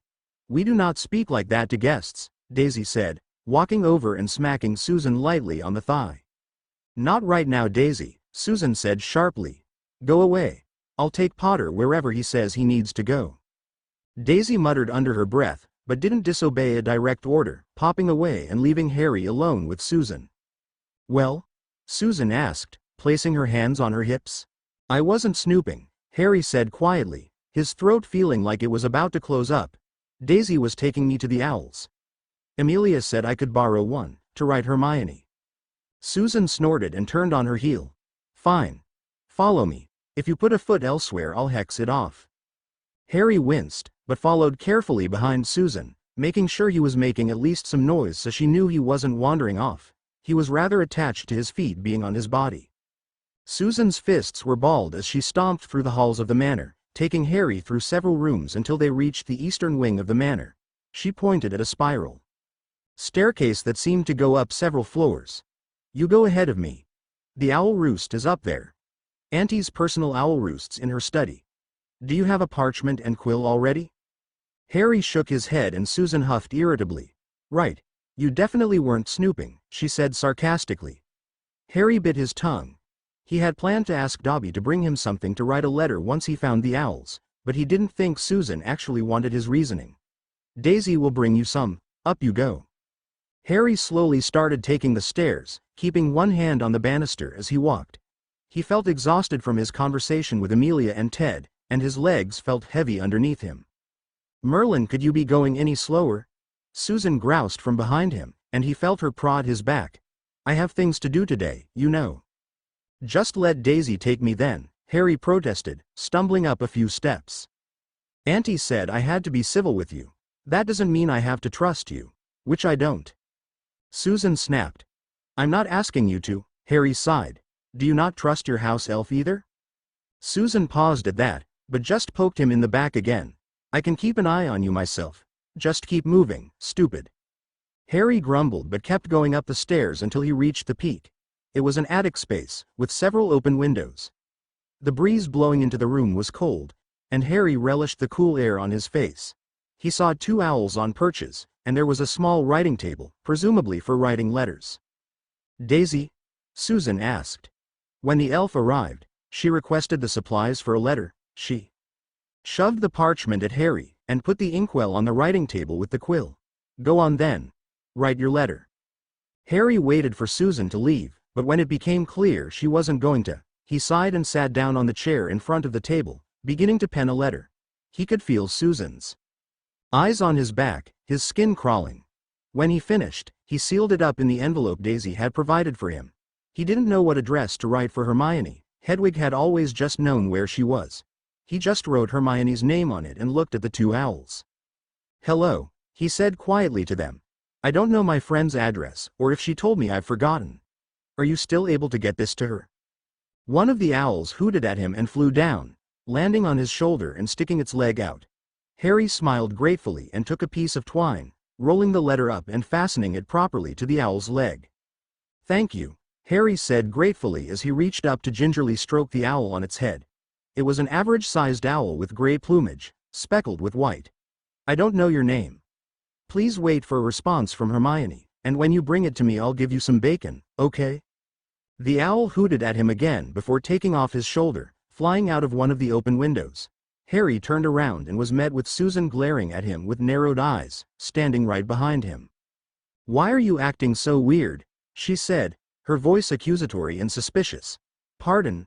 Harry asked, confused. "You're acting weird. At school you're aloof and weird and you don't talk to anyone except Weasley and Granger. You didn't even bother introducing yourself to me or any of the other heirs during your first year, like you thought you were better than us, like we were beneath you." Harry, not having the slightest clue what she was blabbering about, just blinked at her. "Whatever," Susan muttered. "It's just weird seeing you be nice to animals after what you did to Filch's cat." Harry frowned and crossed his arms. "I am nice to animals. I did not do that to Mrs. Norris." "Right," Susan said, rolling her eyes. "Pull the other one, it has bells." Harry closed his eyes and took a deep, deep breath. He pulled up every scrap of occlumency he'd been able to teach himself so far, fighting away the flare of temper that always got him in trouble whenever he gave into it. "Bones," Harry said slowly. "I am not the heir of Slytherin. I will deny it with every breath I have. If you want to continue not believing me, that's up to you. But I'm just going to keep existing, whether you like it or not, okay? I need this. I need to be here. Even if you wanted to hear me out, you wouldn't understand anyway, but this is important to me. You acting like this isn't going to make me leave." Susan stared dumbly at Harry, seemingly completely unsure how to process that statement. Harry just sighed and carefully pushed past her. "I'm going back to my room. I'm sorry for invading your life like this, Bones. Believe me, if I had another choice I wouldn't have done this to anybody," Harry said quietly as he stood at the top of the stairs. "But you don't understand. And that's okay. You can keep being horrid to me if it makes you feel better. Trust me, your words and actions barely even register to me compared to—" Harry trailed off, waving his hand as if he was batting away annoying thoughts. "You know what? It doesn't matter. I'll try and stay out of your way." Susan turned around and stared at Harry's back as he walked down the stairs. She stayed like that for a while, standing quietly in the owl roost, until Daisy came to fetch her. Her aunt wanted to speak to her and show her something. St. Mungo's. Susan wasn't stomping anymore. Harry noticed it about an hour or two after he woke up. He shivered, wondering if she'd finally calmed down or was moving on to more subtle, sinister ways of displaying her displeasure. He had been nervous ever since their confrontation in the Owl Roost.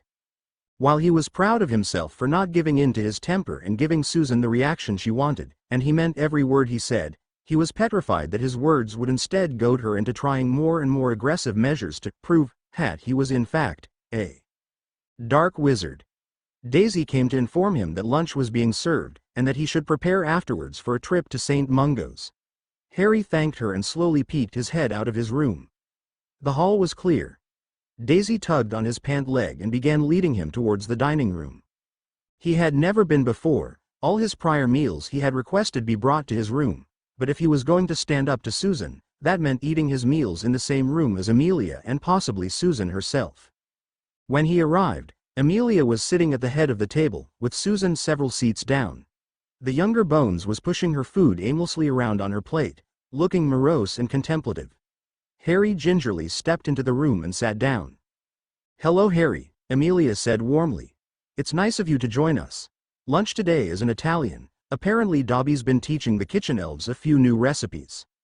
"I didn't know Dobby knew how to cook," Harry said. "That's neat." Harry ate the food that was placed in front of him by a house elf he was unfamiliar with.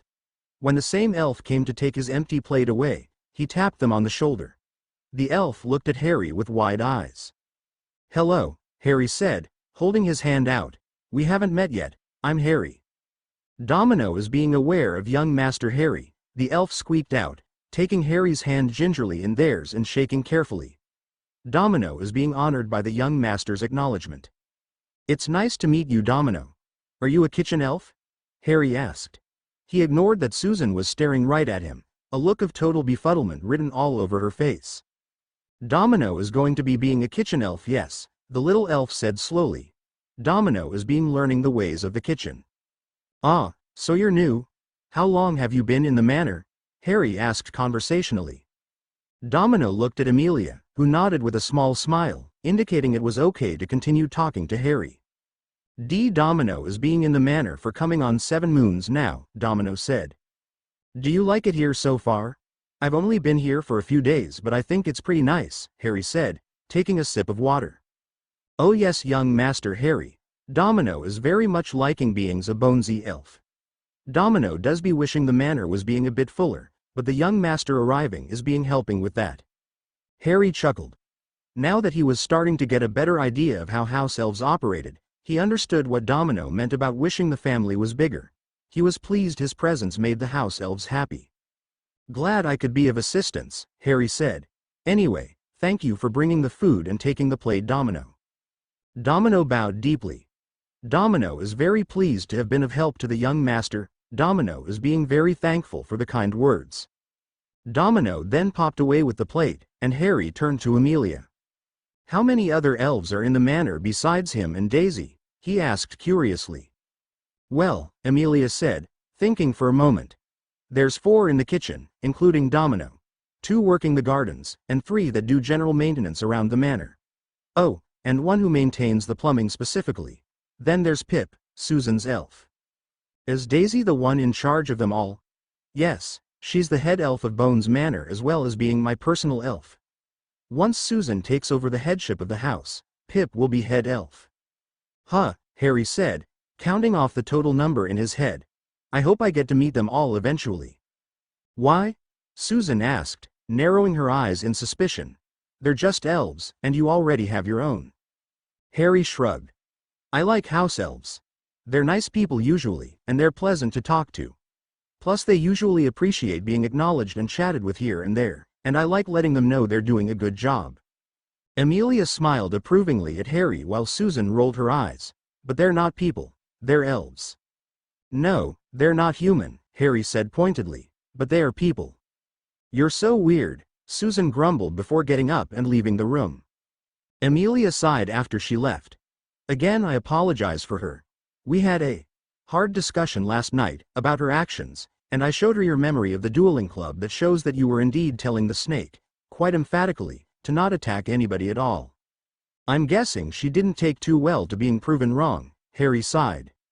"Not in the slightest," Amelia said with a wry chuckle. "Blustered on for 20 minutes. About how you must have faked it somehow, and when I asked how on earth a 13-year-old boy would be skilled enough to tamper with a memory so subtly that it fooled me, she didn't have a good answer for it. At least she's not stomping around anymore, Harry muttered. I think something did get through to her, Amelia said softly. But admitting she was wrong would mean admitting she committed some rather horrid actions and said some horrid things to an innocent boy. I've raised her to be a good person, and the concept that she would do such a thing is hard for her to accept. Honestly, as long as she at least stops being like that in the future, I don't really care if she ever truly comes around or not, Harry said quietly. I told her yesterday that her acting like that won't make me go away, and she can do whatever makes her feel better. Because I honestly don't care. The things she says and does honestly aren't anything compared to my old guardians. Amelia pursed her lips at that and nodded. Petunia Dursley's family. Yeah. They weren't nice to me at all, Harry said softly. You are aware that you'll need to tell Ted and I everything at some point? Amelia asked, her voice gentle but firm. Yeah, Harry sighed, nodding. I know, it's just hard. I don't like talking about it. We've been able to infer some things, Amelia said sympathetically. But in order to take any action, we need your testimony. And in order for you to start moving forward and begin the healing process, it's important for you to open up and let someone else in. Harry understood all that. But it didn't change the fact that every time he even thought about the Dursleys, let alone thought about describing his experiences to Amelia and Ted, his heart began to race and he felt faint. Are we going to St. Mungo's today? Harry asked quietly. Yes, Amelia said with a nod. Flo called ahead this morning. You have an appointment this afternoon, and I've expressed that it will be a long one as you've never seen a magical doctor outside of Madame Pomfrey and you'll need a full checkup. When are we leaving? As soon as you're ready, Amelia said after flicking her wand to cast a quick tempest. Harry took a deep breath before standing up. Amelia stood with him and escorted him to the flow. They passed by Susan in the halls, who stared silently at Harry as they walked by. Her expression was full of suspicion and confusion, searching Harry up and down with her eyes until he was out of sight. Amelia instructed Harry the correct way to go through the flow, showing him how to hold his foot and instructing him to step out of the flow as if he were walking normally rather than letting the flow deposit him out the exit. When the flow spat Harry out, he stumbled hard, but he didn't fall down this time. He smiled softly at the small triumph as he stood up straight and brushed the soot off his robes. Then he took a look around the lobby of St. Mungo's. He was curious what a magical hospital would look like. The front reception of St. Mungo's was a perpetually busy place in the wizarding world. Wizards and witches milled about going to and from the flow, the hallways, and the front entrance. Harry saw more new faces pass by him in the few moments he waited for Amelia than he'd seen in the past 2 years combined outside of strangers in Diagon Alley. When Amelia strode up behind him, waving her wand to remove the soot from both herself and Harry, she immediately started steering Harry towards the front desk, a gentle hand on his elbow to direct him. I have an appointment for my ward, Mr. Harry James Potter, Amelia said to one of the witches at the front reception. She stared blankly at Harry for a few seconds, a slightly stunned expression on her face. Harry squirmed uncomfortably under her gaze, and she shook her head slightly, seeming to snap out of it. Certainly. Hold on one moment, she said a little too brightly, smiling in an awkward manner before waving her wand at a sheaf of papers. The sheaf shuffled and reorganized itself in a flurry before settling down with a wilt, and the witch frowned. Apologies, I seem to be unable to pull up his records. I probably don't have any, Harry supplied helpfully. The witch looked oddly at Harry before nodding slowly and waving her wand at a different stack of papers, summoning several to her hands. In that case, I'll need you to fill out these forms. The witch offered the papers on a clipboard with a self-inking quill, which Amelia took before directing Harry to some nearby seating. She handed him the clipboard and quill before sitting down next to him. Harry slowly looked over the form, only getting as far as his name and date of birth before getting stuck. What should I put for current residence? Harry whispered to Amelia, pointing at the form. Bones Manor, London, Amelia murmured back. Wizarding homes don't have addresses the same way Muggle homes do, unless they're specifically in a Muggle neighborhood. Instead, you register a unique identifier with the ministry and the city or town you're located in. I see. Snagtooth said something about properties owned by the Potter family. Would those also have names? Amelia shrugged. I suppose so, Potter Manor at the very least. You'd have to look for yourself. Once a name is filed in the ministry's registry, no other wizarding homes in the same area can use that name. The magic used to register the names is closely woven into the magic that allows postal owls to deliver their mail, allowing them to deliver to a location instead of just a person. Harry nodded, pleased with the explanation. And if I were to buy a Muggle home, would it just use that address? Yes, you would register the address with the ministry. You could also choose a name alongside it, if you liked. Harry continued filling out the form, immediately getting stuck again and needing help. Him and Amelia continued to slowly work through the form until it was done. Then Amelia stood and brought the forms back to the front desk. She returned a moment later for Harry, waving him towards her. All set, let's go, she said, indicating down one of the halls past the reception. You'll be seeing Healer Mayfair. I personally requested her, I've worked with her before and she's got a good head on her shoulders. Harry felt the pit that had been building up in his stomach grow deeper, and he hesitantly stood up to follow Amelia. They were in the middle of the hallway when someone called out to Amelia, who stopped. "Watch her, Madam Bones," said the woman who called out. She was a little taller than Harry and had wild, bubblegum pink hair. Her smile was crooked and silly, and she bounced idly on her heels. "Hello, Auror trainee Tonks. Here to see your mother?" Amelia asked. "Harry, this is Nymphadora Tonks, one of my Auror candidates. She's also Ted's daughter." "Hey there, Squirt," Tonks said with a grin as she reached out to ruffle Harry's hair. "I hear you roped my dad into being the Potter solicitor. He hasn't been able to shut up about it. Also, please just call me Tonks, or I might have to strangle you in your sleep." Harry yelped at getting his hair ruffled and stepped back, attempting to fix his hair. Amelia didn't have the heart to tell him it didn't look all that different. Dad told me we're cousins," Harry said after he gave up on his hair. Tonks made a sound and waggled her hand a little bit. "Technically, Dad's Muggle-born, so his definition of cousin is a lot looser than ours. You were raised by Muggles, right?" Harry nodded, looking rather confused. "Did Ted tell you that?" "But yeah, I was. And I know we're technically like third cousins several times removed or however it works, but we're still related by blood, aren't we?" "Yes, we are, but we share pretty much the exact same amount of blood as you and, say, Draco Malfoy," Tonks said. "Magical families, especially the ones you and I come from, tend to intermarry a lot.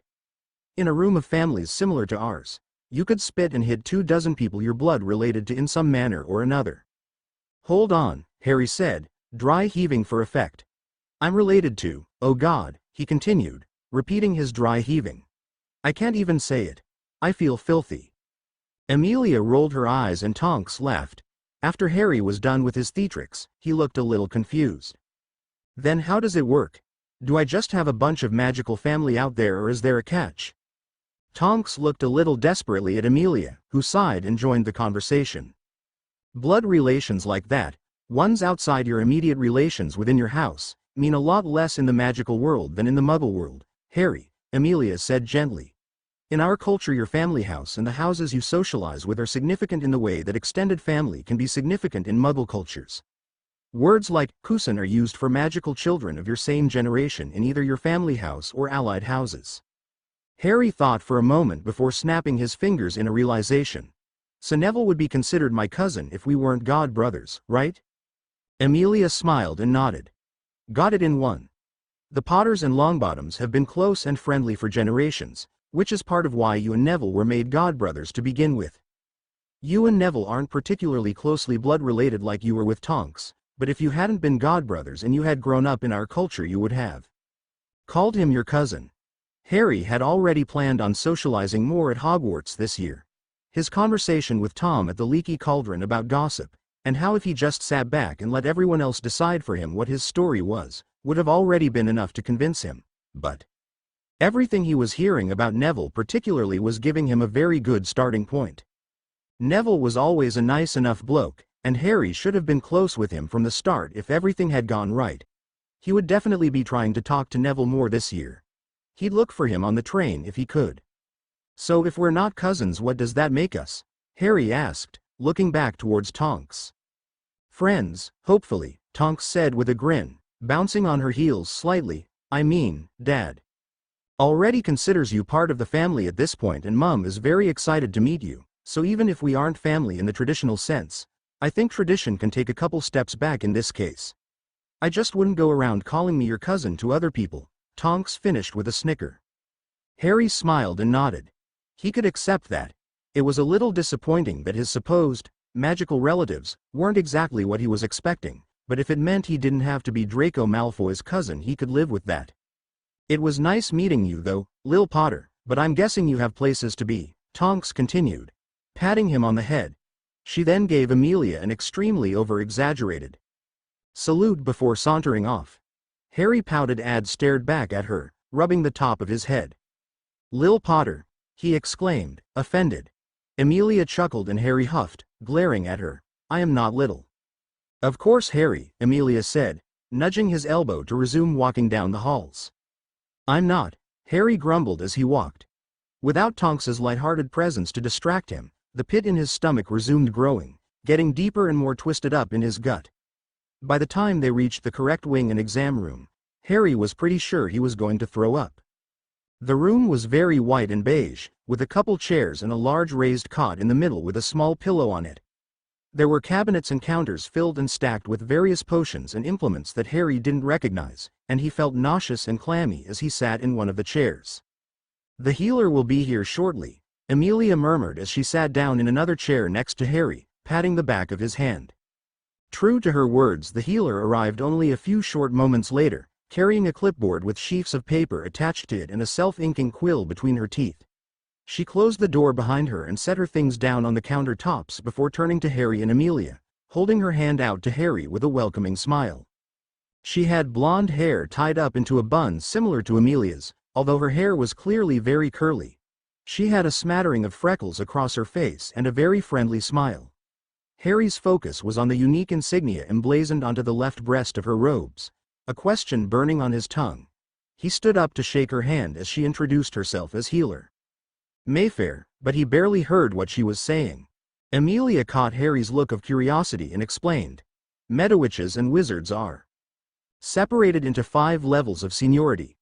Trainee healers start at the bottom and they just have the plain St. Mungo's crest on their robes. After they finish their training, they're simply called Medowitches or Medowizards, and they get 1 rank above the crest. 2 ranks is a senior Medowitch or wizard, and 3 ranks is healer. 4 ranks is senior healer. 5 ranks is reserved for the head of St. Mungo's, or the master healer. Healer Mayfair nodded with a smile, tapping her crest. I received my 3rd rank and healer title about 4 years ago. My dissertation was on the healing properties of dragon saliva. Specifically its application in burn creams and treatments. Wicked, Harry breathed softly. He felt a little embarrassed that he had been caught staring, but was relishing the fact that Amelia just explained things to him without making a big deal out of it. He awkwardly started shifting his weight from side to side, and healer Mayfair instructed him to sit down on the cot in the middle of the room. Just sit down on the edge here, Mr. Potter, she said with an easy grin, patting the edge of the cot. Harry sat down and idly swung his legs. Now Madam Bones here has informed me that this is your first time seeing any sort of medical professional outside of Madame Pomfrey of Hogwarts, is that correct? I think so. There's a chance I saw one when I was a baby, but I don't remember that. Obviously, Harry said, his throat feeling thick. All right then, that's all right, Mr. Potter. May I call you Harry, or would you prefer I continue calling you Mr. Potter? She asked, pulling out her wand and beginning to draw it from the top of his head down to his toes. Just call me Harry, please, he murmured, the dryness in his mouth feeling more pronounced with each second passing. All right then, Harry, healer Mayfair said as she stood up straight and went to her clipboard, noting something down.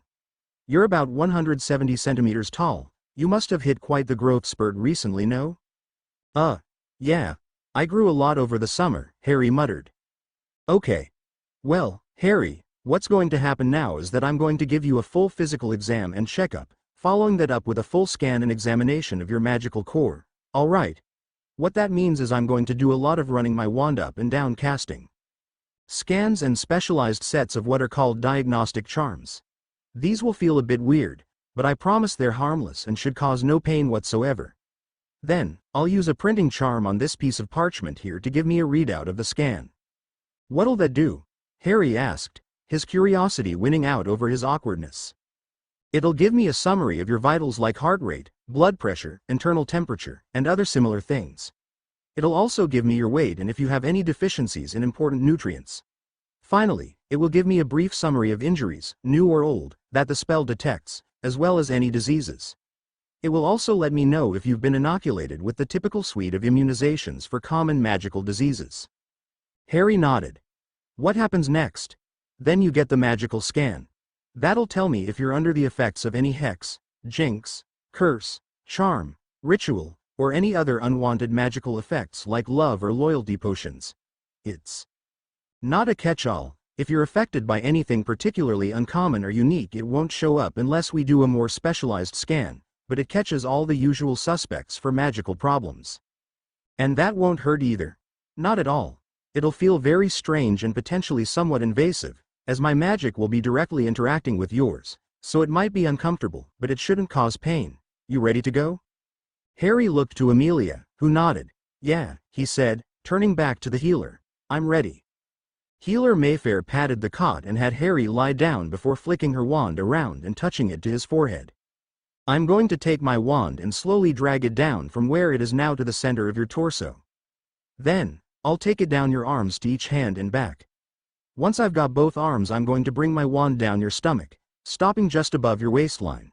From there I'll go to each foot and back, and that'll be the physical scan, she said slowly and patiently before beginning to mutter a complicated series of charms under her breath. As she had said, as her wand traced down Harry's body, he felt an odd, fuzzy sensation spread along his body wherever the wand made contact. He did his best to stay still, and thankfully the scan only took a couple minutes.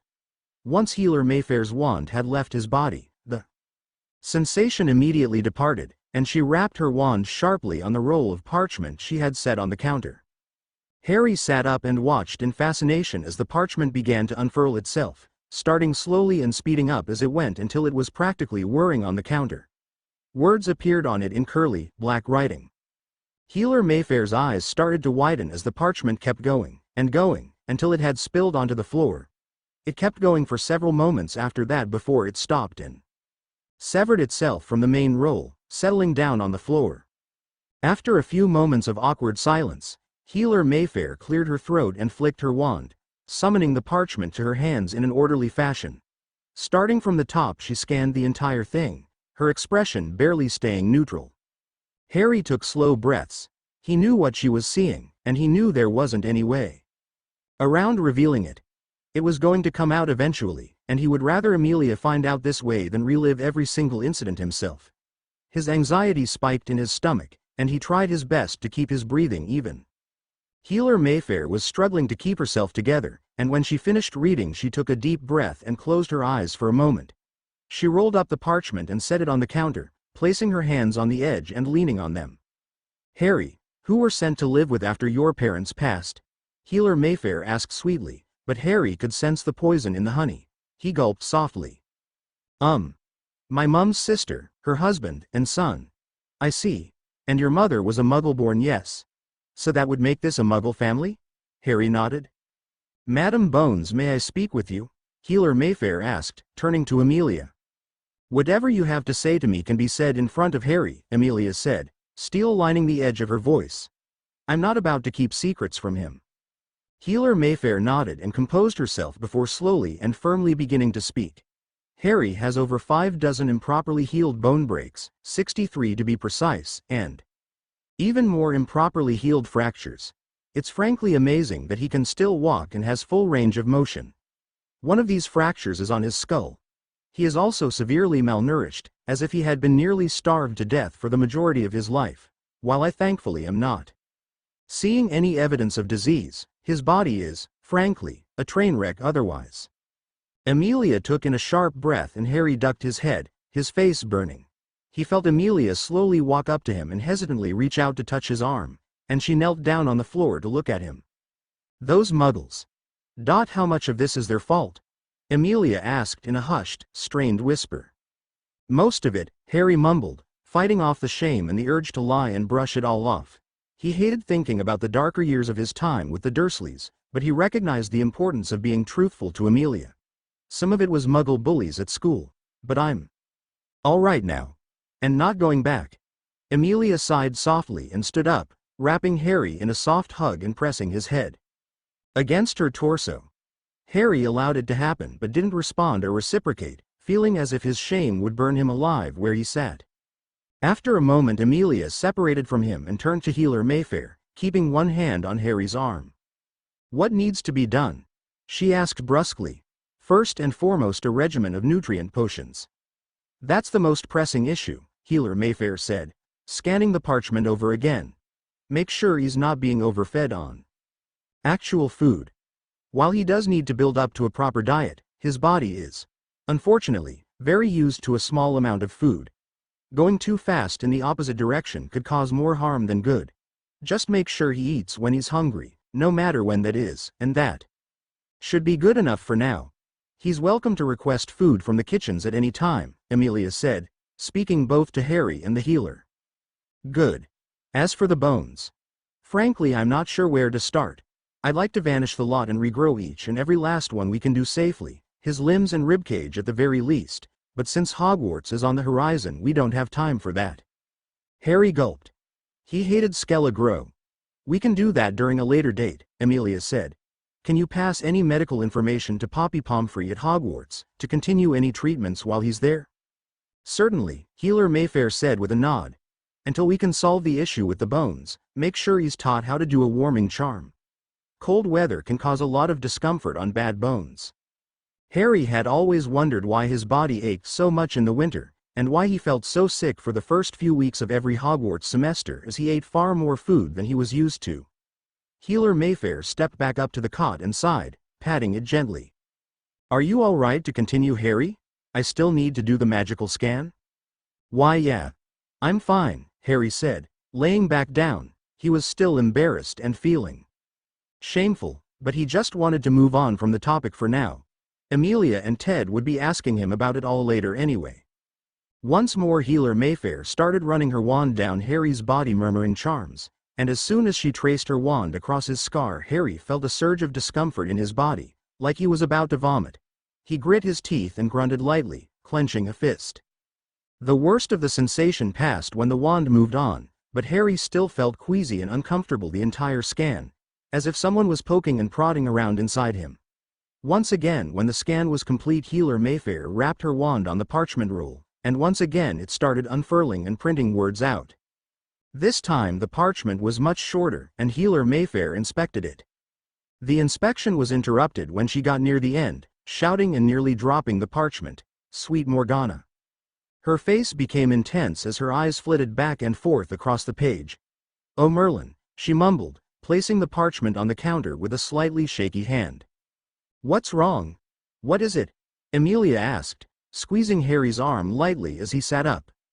"Well, I've got bad news, and not exactly good news, but certainly significant news. Which would you like first?" Healer Mayfair asked shakily, pushing her hair back. "The second one," Harry muttered. Healer Mayfair nodded. "Harry, could you do me a favor and cast something for me? Anything?" Harry shrugged and pulled his wand out. It would be his first time casting magic with his new wand, he realized. He could practically feel it humming in his grip, eager to be used, eager to feel his magic channel through it. "Lumos," Harry whispered softly. He felt his magic pulse gently, lighting the tip of his wand with a steady, gentle glow. "Incredible," Healer Mayfair whispered in awe. "How long can you hold that?" Harry looked at Amelia, befuddled. It was just a simple Lumos charm. Why was that impressive? I dunno, hours? I've never tried to hold it for very long on purpose." "Absolutely incredible," Healer Mayfair said with an awestruck chuckle. Amelia frowned. "Healer Mayfair, forgive me, but this is a simple charm. First years can often perform it within minutes of being told the incantation for the first time. What's so impressive here?" Harry was wondering exactly the same thing as Healer Mayfair giddily read the parchment again. "Harry, according to this scan, you still have an infant binding present on your magical core." Amelia gasped and clapped a hand to her mouth, but Harry just frowned. "What does that mean?" he asked. You've had absolutely no struggle casting at a similar rate to your peers? Healer Mayfair asked. No, I actually pick stuff up quicker than most other students, except Hermione, I guess, Harry said with a shrug. Amelia turned to him, shocked. You've had no trouble casting? None at all? Harry shrugged, rubbing the back of his neck awkwardly as the two women stared incredulously at him. I mean, I dunno. It depends. I've only been using magic intentionally for round about a year and a half total, so I don't know what the normal range to pick up a spell or regularly cast them is for kids my age. Wait, hold on, Healer Mayfair said, waving her hands. Go back a step. You said you've only been using magic intentionally for about 18 months, which is your first 2 years at Hogwarts. Are you implying you were still capable of accidental magic with the binding still on? Harry blinked. I'm not implying anything. I did a ton of accidental magic. Amelia sat down in one of the chairs with a thunk, and Healer Mayfair had to lean against the counter. She whistled a long wolf whistle and shook her head slowly. What? What is it? What have I missed? Harry asked, getting a little irritated. Can you walk me through the accidental magic incidents you remember, Harry? Healer Mayfair asked. I promise I'll explain everything soon, but I need to get all the facts first. Harry began walking her through everything he could remember, from vanishing the glass at the zoo to his hair always growing back. It was when he got around to the incident of him teleporting to the top of the school that Healer Mayfair's jaw dropped open. Harry, you're not seriously telling me that not only did you still exhibit a healthy range of accidental magic with an infant binding on, you apparated? She said slowly, emphasizing the last word. I teleported, yes, Harry said irritably. Oh sweet baby Morgana, Healer Mayfair said with a gasping laugh. Oh Merlin. Somebody better explain what's going on really soon or I'm going to get annoyed, Harry grumbled. Harry, people place magical bindings on infants when their magic is so strong that their accidental magic is destructive, or the infant is able to intentionally channel it, which usually has chaotic results, Amelia said slowly. I'm not surprised your parents had to place one on you. James had one. Okay, Harry said slowly. When someone has an infant binding, until it's removed at around age 5 to 7 or so, their accidental magic ranges from minor to nearly non-existent, Amelia said. And, even without that, apparition as a result of accidental magic is exceedingly rare. Apparating takes a huge amount of magic to brute force without training, even for adults. Oh, Harry said, his own eyes widening. So, that means you're on track for hitting at least warlock-level magical power by the time you turn 17, Healer Mayfair said bluntly. Are you familiar with how we categorize and measure magical power? Vaguely. I have a book about magical cores that kinda mentions it and talks about it. Warlock is the 5th of 7 categories in ascending level of power, if you've forgotten, she said slowly. Harry blinked. Oh, he said in a small voice. Every magical who needs an infant binding usually results at about sorcerer rank, the 4th one, Healer Mayfair said. Or a very high 3, at least. But the fact that you can still cast at all with one on, let alone be slightly above average amongst your peers, means your magic is so powerful that it can overpower and overflow the binding. The binding is still tamping down a huge chunk of your magic, and what's making it out is the overflow. The fact that your overflow alone would easily have you classified as an average 2 or 3 ranked wizard means your unbound magic, bare minimum, is going to hit warlock on your second majority. I'd bet my career on it. Whoa, Harry said, his eyes widening further as he comprehended the situation more fully. How do we remove it? Should we? Will it be dangerous or cause problems? Healer Mayfair let out a long breath, shaking her head slowly. I honestly have no idea. I've never encountered a situation like this before. My professional opinion is yes, remove it, but I can't tell you what'll happen if we do. Whether we remove it or not is up to you, Harry, but I would also advise doing so. Unremoved infant bindings should have made you an obscurial, and even though you're fine now I worry about future consequences, Amelia said. I want it removed, Harry said instantly. Definitely want it gone. The two women nodded and Healer Mayfair responded. We'll definitely get that set up as soon as we can. I can probably get you in tomorrow, if you're that eager to get rid of it. Harry looked at Amelia, who nodded. We can come back tomorrow for that. I'll inform Rufus that I'll be gone an additional day, I want to be available for you if there's unforeseen consequences. So, the bad news? Harry asked hesitantly. Healer Mayfair bit her lip and nodded, leaning back on the counter. There's heavy traces of some seriously nasty magic around your scar. Whatever it is, it's outside the range of my diagnostics to identify, except that it's very, very dark magic. I'm going to consult with some of the senior healers, but if the general diagnostic didn't identify it, there's little we'll really be able to do. Harry frowned and Amelia stood back up, standing next to him. Do you think Voldemort did something to me that night? He asked her, ignoring the winces as he spoke the name. It's definitely the safest theory, Amelia said with a resigned sigh. You know who delved into all sorts of dark magic from all over the world.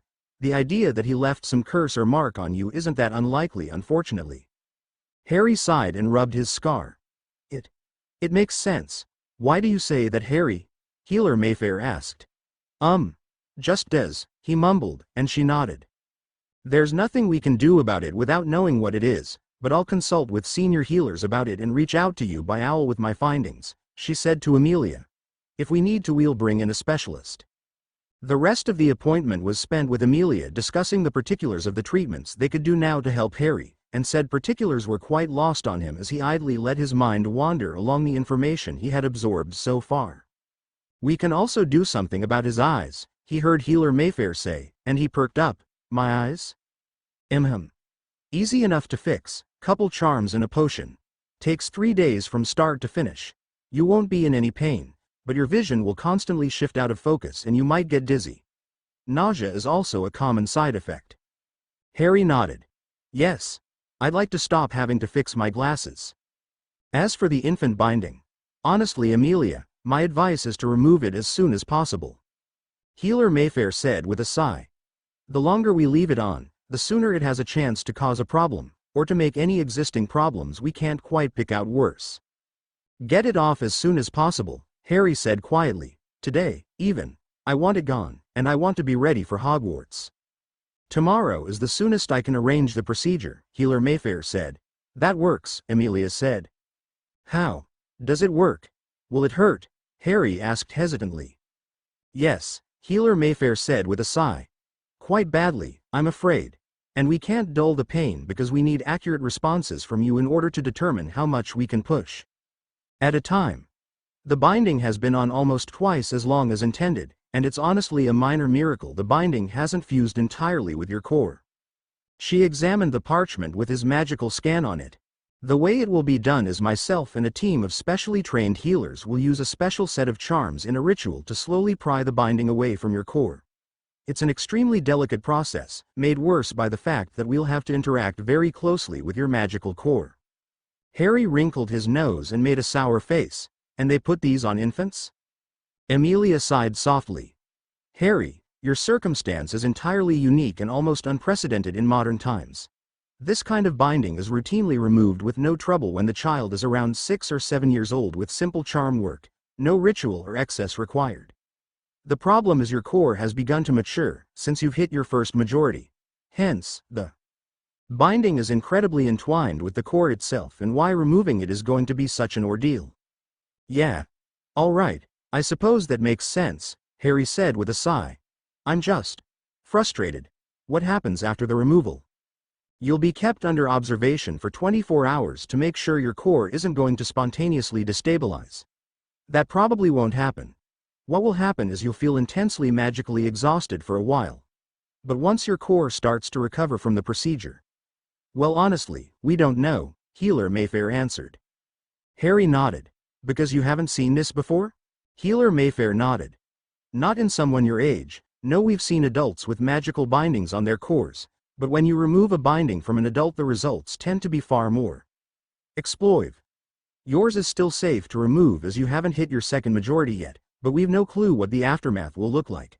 I'd guess potential bouts of extreme accidental magic, and you'll probably overcharge your spells constantly until you get used to your new level. I won't hurt anyone, will I? Harry asked, cringing slightly. Extreme accidental magic sounded dangerous. We can't say for certain, but the risk of leaving the binding on, in my opinion, outweighs the risk of someone being injured as a result of your accidental magic. While you're at Hogwarts, the professors will be able to monitor you and should be able to stifle any particularly violent bursts of it, or at the very least shield the people around you. Harry nodded. I guess I'll just have to be satisfied with that and hope for the best. Let's head home, Harry, Amelia said after a moment. We'll be back here tomorrow morning, and you should rest up. All right, Harry said quietly. When the two arrived back at Bones Manor, Daisy immediately popped in front of Amelia and started yelling. There be's a strange owl in young Master Harry's room. She yelped irritably. She won't be giving her letter to Daisy and she's being nipping at Daisy's hand. Harry gasped excitedly, his stress over the earlier events completely vanishing. That must be Hedwig. Ron must be back from Egypt. Amelia nodded and gestured Harry away. Go, see your owl and read your letter. I have some small errands to run, and I'll check in on Susan quickly to let her know I'll be gone for most of tomorrow. Wasting no time, Harry speed-walked up the stairs and into his room. He was met with the delightful sight of a familiar snowy owl perched on the foot of his bed. He crawled into bed with a smile and crossed his legs, sitting up and holding out his arm. Hedwig hopped up onto his arm and trilled at him, pushing her head into his hand as he gently scratched her. I missed you, girl, Harry whispered. Hedwig hooted at him in response and stuck her leg out, and Harry gratefully took the letter. Dobby? Harry requested that Dobby feed Hedwig several rashers of bacon before setting her gently down on the bed frame and opening the letter. The sounds of Dobby feeding bacon to Hedwig made a pleasant backdrop as the familiar handwriting unfolded underneath him. Harry, Egypt was a blast. The trip ran a little late, and we've just today gotten home. Mum was happy to see Bill again and barely stopped talking his ear off the entire time. Was nice to have her off our cases for a while. I found Hedwig in my room when I got back, but I couldn't find a letter from you anywhere. Did the muggles you live with try something with her? I hope you're doing all right if that's the case. Mum said we're doing our Diagon shopping later this week, if you can make it to the Leaky Cauldron on your own. You can take the night bus, just stand by the side of the road and hold your wand out. If you're not able to make it yourself, Mum said just send a note and we'll come get you. Ron Harry quickly gathered up a parchment and quill and began scribbling out a response. Chewing on the tip of it as he tried to decide how to word it, he didn't feel like it was right to explain to Ron the magnitude of the recent events through a letter, and he certainly didn't want to risk Mrs. Weasley getting hold of the information. As fond of the Weasley matriarch as he was, she most likely wouldn't respond in the best manner to everything that had happened. She had a habit of infantilizing Harry, and he didn't want to risk her attempting to further meddle in his life, even though she would most likely intend well. Eventually he decided on a simple and short letter, and that he would catch Ron up fully on the train. Ron was never much for letters anyway. After Hedwig was sent off with the letter, the owl Harry had borrowed to write Hermione flew in. Harry grinned and took the letter from them, giving the leftover bacon Hedwig didn't eat to the Bones Owl. Thank you, Harry said emphatically. I still don't know your name, but you're a very good owl. The owl hooted and ruffled its feathers happily as Harry fed it some bacon. Then he read Hermione's response to him. His own letter to her hadn't contained much, just telling her that a lot had happened to him and that he hoped to see her soon. He told her if she wanted to do her Diagon shopping with him that he'd be happy to do so, and gave her instructions on how to use the night bus. Harry, it's wonderful to hear from you, although I'm a little concerned that you didn't send Hedwig. Is everything all right? Your letter seemed to imply that a lot's happened to you recently, and I worry. I'd love to go to Diagon with you to get my shopping done. I haven't properly done it yet and my parents were going to take me in a few days. Thank you for telling me about the night bus. Having a way to get to the alley myself is very helpful. Would tomorrow work for you? I can arrive early. Send a response with a date that works for you. I'm available any day this week. Best regards. Hermione. Harry frowned and called Daisy. Daisy popped in and looked curiously at him. Could you ask Amelia for me if it's all right if I have Hermione with me for St. Mungo's tomorrow? Harry asked. She wants to do her shopping at Diagon tomorrow, but I have the appointment. But if she could come round, I'd like to have her with me. I feel safer when Hermione is around. Daisy will be passings on the message. Please wait patiently for Madame's Bonesy's response, young master. Daisy popped away for a few moments before returning.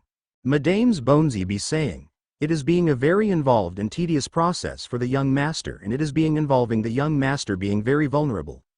If the young master still would feel better having the young master's friend Hermione being there, young master may be extending the invitation, Daisy recited, and Harry suppressed a chuckle at the house elfification of Amelia's message.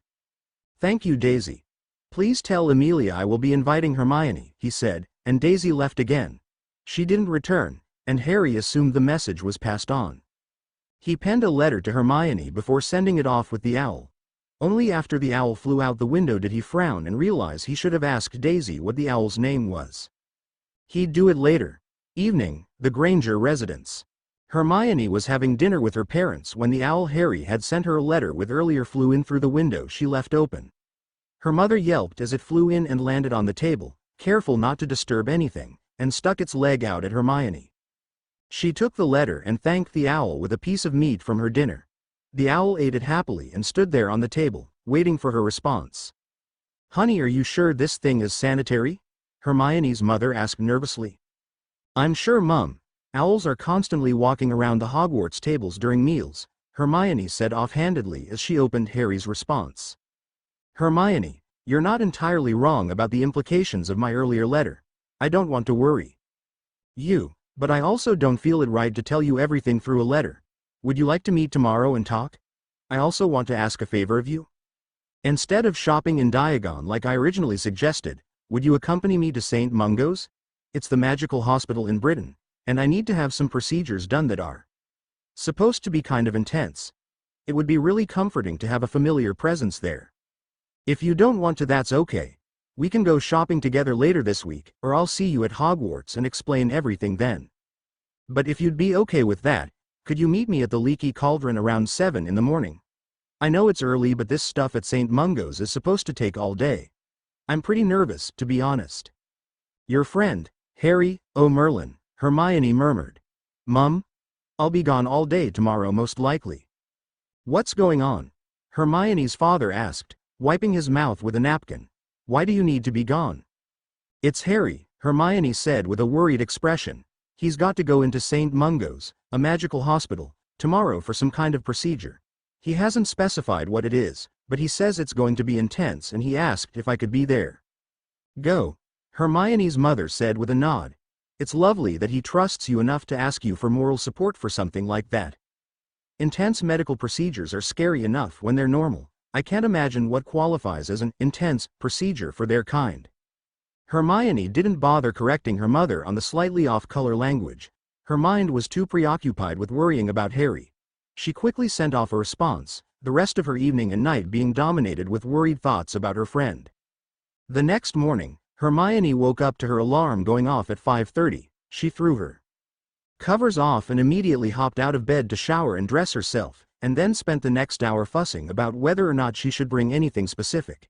She brought a few books, to keep herself occupied if necessary. She also made a sandwich for herself in case she would be there through lunch. Then, at around 6:30 she stood at the edge of the street and held Harry's first letter in her hand, checking over the instructions for using the night bus. She held her wand out at an upward angle, and waited.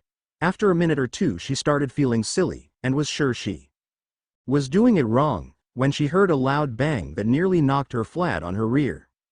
A huge, double-decker bus covered in the most horrendous shade of purple seemingly appeared out of nowhere in front of her. A scruffy, unkempt conductor opened the door and leaned out. Hermione was pretty sure she could smell the alcohol on his breath from all the way over there. Hello and welcome to the night bus, emergency transport for the stranded witch or wizard. Just stick out your wand hand, step on board, and we can take you anywhere you want to go. My name is Stan Shunpike and I'll be your conductor today. Where can we be talkin' y'all? The conductor said, holding out his hand to help Hermione in. She declined taking his hand and just stepped onto the bus, looking around curiously. The Leaky Cauldron. She said. How much for that? 11 sickles, like always. 13 gets you a hot chocolate and 15 gets you a hot water bottle and a toothbrush. The color of your choice, Stan said with a lopsided grin. Hermione stared at him for a few minutes, as if she couldn't quite tell if she was being had or not, before pulling out her money and slowly counting out 11 sickles. Have a seat, she was told, and she slowly stepped around the other witches and wizards before settling into a seat, crossing her legs and leaning back. She was about to pull a book out of her bag when a little girl with pale blonde hair put her hand on Hermione's, shaking her head. "I wouldn't do that if I were you," she said sweetly. She looked incredibly spaced out, and were those radishes hanging from her ears? Hermione looked befuddled at the little girl. Then, she heard the conductor. "Take her away, Ern." The bus peeled away, and the entire crowd of patrons started sliding around the bus. Hermione yelped in shock as the bus started to fling itself through streets, narrowly avoiding other cars by just a hair. The little girl in front of her just sat with a dreamy expression on her face, seemingly completely unbothered by it all. Hermione was very, very glad she was too nervous to eat breakfast this morning. "Thank you for riding the night bus," Stan Shunpike told Hermione cheerfully as she stumbled off with several other passengers, her legs wobbly as she stumbled towards a lamppost. Leaning against the post, she groaned and closed her eyes. "You get used to it," came the floaty voice of the little girl, who had apparently gotten off at the same stop. "I remember when Daddy took me on the night bus for the first time. I like to ride it for fun now. Mr. Shunpike lets me ride for free, he says I'm such good company." "I see," Hermione said, completely unsure of what to make of the strange little girl. "I'm off to do my Hogwarts shopping," the little girl said cheerfully. "I hope I'll get to make your acquaintance further, Hermione Granger." With that, the little girl skipped inside the leaky cauldron, leaving Hermione's brain whirring for several moments before realizing she didn't even introduce herself to the little girl. Shaking her head to clear it, she walked inside the leaky cauldron and took a seat to wait for Harry. When Harry stepped out of the flow into the leaky cauldron, he was only able to briefly revel in his smooth exit before he was tackled by a brown-haired missile. He let out a loud oof sound and stumbled back several paces before laughing and hugging Hermione tightly to himself. "Hermione. Merlin, it's so good to see you," he wheezed out, patting her back a few times to signal that he needed to breathe. She let him go and held his shoulders, looking into his face for a moment before pulling him into another, less lethal hug. Harry closed his eyes and sighed. After so much upheaval in his life, he vowed to never underestimate the stability and comfort Hermione's presence brought to his life. Even his nerves about the events to come in the day were severely blunted now that she was here. He heard the flow whoosh behind him shortly afterwards, and Amelia stepped out behind him. "You must be Miss Granger," Amelia said warmly. Hermione squeaked and released Harry, backing up a step and turning to face Amelia. "Yes. Hello. It's lovely to meet you," Hermione said, holding her hand out. "Amelia Bones. Has Harry informed you of his new situation?" Amelia asked, shaking Hermione's hand briefly. "No," Hermione said, looking at Harry. "He said he didn't feel right explaining it over a letter." "Who's this, Harry?" "My new guardian," Harry said with a smile. Hermione sighed in relief and nodded. "That's such good news. I was really starting to get worried about you after what your aunt and uncle did to you last summer." "What happened last summer?" Amelia asked, her eyes narrowing. "Did Harry not tell you? It was awful. Those horrible, horrible people put bars on his windows and locked him up the whole summer." "No, he neglected to mention," Amelia said, looking searchingly at Harry, who shrugged awkwardly. Amelia sighed. "Did he at least mention what he's invited you to today?" "Something at a magical hospital," Hermione said, concern written all over her face. "You don't look sick, Harry, what's going on?" "I'll tell you while we're on our way," Harry said, turning to Amelia. "Can we go? If we don't go now I'm going to barf." Amelia nodded and indicated the flow behind her. She instructed Hermione on the correct phrasing for the flow address, and waited for the two children to go ahead of her before following. Harry murmured under his breath to Hermione as the two of them walked through the halls behind Amelia, catching her up on the events of the past month. Hermione, to her credit, remained silent the entire time, although her facial expressions ran the gamut from shock, horror, happiness, and everything in between as Harry relayed the various ups and downs of the month. When he got to the reason for their presence at St. Mungo's, Hermione gasped. "I've read about those bindings. I can't believe you have one, Harry. That's an incredible display of magical power that you're able to cast at all, let alone do so with no indication of a struggle," Hermione said in a hushed, urgent whisper. "So I've been told," Harry sighed. Amelia had met up with Healer Mayfair in the halls, and the two of them led the children deeper into St. Mungo's. They came upon a stairway that led them deep into an antechamber. Beneath the building, where they would wait while a specialized ritual room was prepared to remove the binding around Harry's core. Harry had not been able to eat that morning, and he was pretty sure he only got an hour or two of sleep at most. His legs felt like molasses were running through them instead of blood, and they only moved forward out of sheer muscle memory rather than by Harry's own choice. As they got closer and eventually arrived at their destination, he got quieter and quieter until he stopped talking altogether. Hermione just held onto his arm and walked beside him, occasionally asking Amelia a question but otherwise keeping silent with Harry. Harry's fists were curled up at his sides, jammed into his robe pockets with white knuckles and a gentle stinging where his nails were digging into his palms. All of this, however, he barely noticed as his vision swam before him. Healer Mayfair had given him the potion he needed to drink to begin the procedure on his eyes, and he had gulped it down immediately rather than wait till later. She had sighed and told him he wasn't supposed to do that right away, but to expect his vision to slowly get worse and worse over the next 3 hours. Harry just shrugged. He found himself sitting in the antechamber eventually. Hermione must have led him to a chair and sat him down. Time started to blur together as he waited, the dull voices of Hermione and Amelia occasionally breaking the silence, but Harry was so far gone that he barely even registered that they were talking. Amelia watched him with an expression of deep sadness and concern, not even bothering to conceal her expression as she observed the boy sitting across from her and the girl sitting next to her. A boy, who only a month ago she had only been tangentially aware of on a personal level. Of course, she had heard the legends of the boy who lived, the little 1-year-old child of her friends Lily and James Potter by whose hand you know who was vanquished. She had watched Susan grow up devouring the children's books that had been written about the young Potters' supposed exploits in Wales, befriending mermaids, unicorns, and dragons, slaying mighty beasts and defeating dastardly villains, all while making it home for dinner. In front of her now she saw no trace of a legend, of a plucky, happy-go-lucky lad who made friends with mythical creatures and ate dinner with a happy family. She saw only a boy. A broken, scared, neglected boy who had suffered for over a decade at the hands of sadistic muggles and the passivity of the magical world that supposedly treasured him. And seemingly the only small comfort he had right now was the girl sitting next to him, reading a book. She turned the pages in one hand, keeping the book in her lap, and gripped Harry's hand with the other. Harry was gripping it back like it was a lifeline, his knuckles white. Amelia could see the occasional twitch in Hermione's eyes, but that was the only indication she gave away that Harry's grip was too tight. She just held on to him, letting him know even in the pits of whatever thoughts were holding him at the moment, that she was there. Amelia knew from the way Harry had spoken of her, the way he had told the stories of his second year, that Hermione Granger was an incredibly important person to him.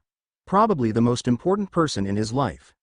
He spoke of Ronald Weasley quite fondly as well, but his voice would always take on a different tone when he spoke of the Granger girl. He had told her as much yesterday with the message he sent with Daisy. The Granger girl made him feel safe. Amelia shooed away the pang of envy that burst up in her chest. She had no right to feel envious of a 13-year-old girl. It was her own failure amongst many others that put Harry in this position, that denied her the ability to raise him and to be the person that protected him and kept him safe. She thought again of the things the poor boy had been through, and bit back tears. She wasn't ashamed to admit she had gone through several bouts of sickness in the bathroom over the thoughts dominating her mind since her discoveries about Harry, about what he'd gone through. She blamed herself, to no small degree. Even with his new, properly fitting clothes, Amelia could see the boy was terrifyingly thin, even after a few weeks of decent meals. She didn't want to think about the state the poor boy had been in before getting away from those muggles, let alone before arriving at Hogwarts at all. She was supposed to be the head of the DMLE for Merlin's sake. She's supposed to keep magical society and its children safe. What kind of peacekeeper must she be if her nation's most prized child ends up in a state such as this? Amelia let out a long, slow sigh as the thoughts turned over and over in her head, and she shifted in her chair. Healer Mayfair would be returning soon, and Amelia needed to keep herself together for the events that would soon follow. Neither Hermione nor Harry were aware of Amelia's inner turmoil. Hermione was simply reading her book and focusing all of her other attention on Harry, doing her best to make sure he was all right.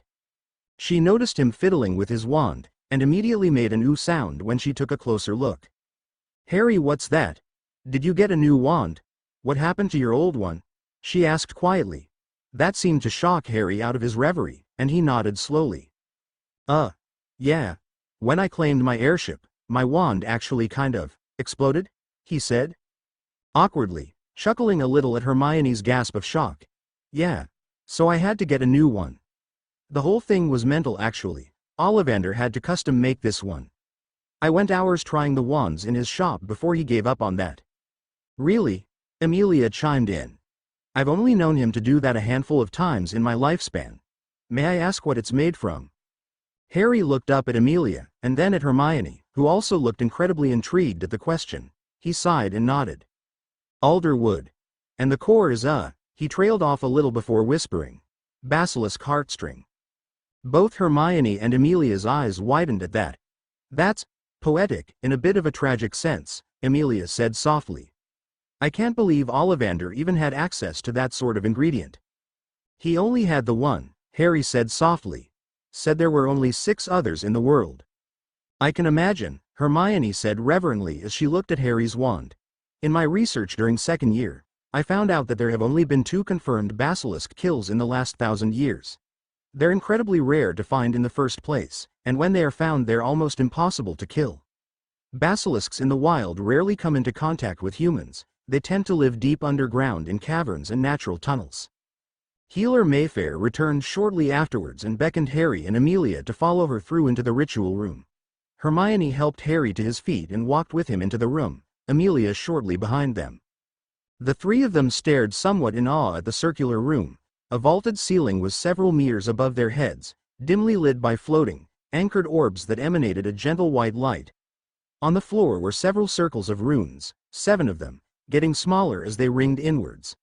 The smallest of which was surrounding a small cot, placed at the very center of the room. 3 senior healers were present alongside Healer Mayfair, and Harry recognized they were speaking but couldn't process any of the words. He simply stared blankly at the cot in the center of the room. A faint buzzing in his ears being all he could hear as the healers conversed. WTH Amelia. Hermione hung onto his hand, rubbing her thumb in gentle circles on the back of his hand. Harry was broken from his zoning out again when one of the senior healers approached him. He was incredibly tall, with dark black skin and piercing jade eyes. He knelt on one knee so his face was level with Harry's, and Harry could see his face was covered with a thick layer of stubble. He pulled the hood of his healer robe off, and Harry saw he was bald. Harry Potter, the man said gently, I am Senior Healer Adrian Godfrey. I am the healer overseeing today's operation. Senior Healer Godfrey's voice was deep, and it resonated deep in Harry's chest. He stared into Harry's eyes with a look of conviction, and Harry nodded. It's nice to meet you, he whispered. You're certain you can remove it from him safely? Amelia asked nervously. Her voice still had steel to it even in her nerves, and she raked her gaze across each healer, a protective flare in her expression. None of the senior healers looked even slightly intimidated by her, which made Harry feel better and made her shoulders relax slightly. Amelia wouldn't trust someone who couldn't stare her in the face under pressure. Senior Healer Godfrey nodded solemnly, looking away from Harry for a moment. We are certain we can remove it while keeping his body, mind, and core intact. Young Mr. Potter will survive the ordeal, drained and exhausted perhaps, and he may not be able to cast at his usual proficiency for quite a while, but he will survive. He then turned to Harry and looked back into his eyes, a determined, steadfast expression on his face. Are you ready to begin, Mr. Potter? Harry took a deep breath and nodded. Yes. Unbound, the boy will lie on the cot in the center of the circles, Adrian Godfrey explained as he led the 3 to the center of the room. I will be by his direct side at the edge of the first circle, leading the ritual. I will be the one directly interfacing with his core and the binding around it. He gestured to the other 2 senior healers and continued. Senior Healer Alberic will be on the outer circle and will primarily be making sure no effects from within the circle make it past his line. He will be keeping you and the people above us safe from any unexpected wild magic that may occur from the ritual. Senior Healer Griffith will be between myself and Alberic and will be providing support to the 2 of us while maintaining the half point of the circle. When the ritual begins, the first thing that will happen is Senior Healer Alberic will activate the outer 2 rings. They serve the dual purpose of insulating the boy from ambient magic outside of myself and Healer Griffith, which will significantly reduce the risk of his core being contaminated, as well as the aforementioned purpose of keeping any bursts of wild magic within the circle. Amelia nodded her understanding, and Hermione hung raptly onto Senior Healer Godfrey's every word, looking enthralled by the explanation. Senior Healer Griffith will then activate the middle 3 rings, stopping at the 3rd and staying just outside of it. These are the secondary and tertiary component rings for the ritual itself, as well as allowing her to channel her magic towards either myself or Alberic to assist wherever necessary. There is little chance her magic will directly interface with the boy. And yourself and Healer Mayfair? Amelia asked. Healer Mayfair will be providing support on the outer ring to Senior Healer Alberic. Godfrey said, I will activate the final 2 rings, the primary components of the ritual, and remain within the 1st ring. I will stand over the boy and interface directly with his core, and work to untangle the binding from him. Based on the preliminary report from Healer Mayfair, the binding is deeply entangled with the outer layer of the boy's magical core. Removing it is no longer as simple as cutting the binding away and removing the excess magic, as we could with a young child. However, it has not yet penetrated into the inner layers of the core, so while the operation must be done extremely delicately and precisely, with great patience, removal is entirely safe and possible. How long will it take? And what kind of side effects could happen, during or after? Hermione chimed in, clearly wishing she had thought to bring a notebook. I do not know, young lady. I have never personally undertaken any treatments of this sort. I have treated damaged and exhausted magical cores many times, and I have placed and removed many of these bindings in the proper manner, so I am familiar with the ideal way to proceed, but I cannot give you any accurate estimates of any details. Amelia sighed and stared at Harry for a few moments before addressing Godfrey again. I suppose we'll just have to trust you, but if Harry comes out of this for the worse, she said sternly, a hard edge to her voice as she trailed off. Hermione mirrored her expression as well as a 13-year-old girl could, staring hard at Senior Healer Godfrey. Godfrey nodded, a grave expression on his face. Madam Bones, young Miss Granger, I believe? Trust me, I do not wish to be the man who crippled the boy who lived. I will undertake this task with all of my skill and effort I can muster to make sure the boy survives and remains whole. Don't call me that, Harry muttered under his breath. It was almost a reflex, as he didn't remember exactly what the man in front of him had been saying, but he had recognized that awful moniker being dropped. My apologies, Mr. Potter. I'll refrain from the use of that title in the future, Godfrey said with a nod of acknowledgement. Are there any further questions from any of you? Amelia knelt down next to Harry and put a hand on his cheek, looking at him. Are you ready for this, Harry? I'll be right in the room the whole time with Miss Granger and Healer Mayfair. Harry flinched slightly at Amelia's touch but didn't pull away. He wrenched himself out of his internal turmoil and stared back into her eyes. He felt like he was extremely far away, and that someone else was looking at Amelia through his eyes, but he recognized that Amelia was genuinely concerned and worried for him. While it wasn't the first time he was confronted with Amelia's emotions towards him, for some reason the look in her eyes sunk into him deeper than any of her apologies or prior words towards him. He felt a pang of an unfamiliar feeling deep within his gut, and it pulled him back into his head enough that he was able to properly respond to her. I want it gone, he whispered, and Amelia nodded. Hermione wrapped Harry in a tight hug, which he reflexively reciprocated, before letting him go and following Amelia to the edge of the ritual circle. Lay on the cot when you are ready, Mr. Potter, Godfrey said, gesturing behind Harry, who wasted no time in laying down and crossing his arms uneasily over his chest. Godfrey knelt next to Harry and gently rested a hand on his shoulder. Mr. Potter, will you allow me to restrain your body? I cannot guarantee your safety if you are unrestrained, as the wild magic that is bound to be released during this process will not doubt be extremely volatile and may cause your limbs to flail and potentially injure yourself or I. Harry nodded jerkily. Do it. I don't want to hurt anyone, he whispered, his throat feeling raw and dry. Wordlessly, Godfrey brandished his wand and several straps of strong leather snapped around the cot, binding Harry's legs in several places. A second sweep of his wand conjured what Harry recognized as a straitjacket around his torso, locking his arms into place with his palms on his shoulders. The bindings were restrictive, but not uncomfortable. Strain against them for me, Godfrey requested. Harry complied and found that he could not break free of them, but straining against them didn't cause him any pain. I hesitate to use the word comfortable, but they are not causing any pain, yes? No sir, Harry said, shaking his head. He felt slightly panicked at being restricted like this, but he kept repeating to himself over and over in his mind that it was for his own safety and the safety of the healers. Godfrey nodded and stood up, waving his wand in large, sweeping patterns as he walked. Around the cot Harry was lying in. Turning his head around, Harry could see the other senior healers doing the same in alternating directions. When the three of them had all returned to their original positions, Godfrey barked out an order and the other two stopped in their tracks. A few moments of silence passed, and Harry saw Godfrey take a long, deep breath, his eyes closed. He then opened them again, and raised his wand into the air. Outer ring, he spoke, clearly and loudly, his husky, graveling voice booming through the room. Senior healer Alberic touched his wand to the sixth ring of runes, which lit up in a deep, sapphire blue. A dome of the same color seemed to spring up around the ring, sparking brilliantly before fading out of view.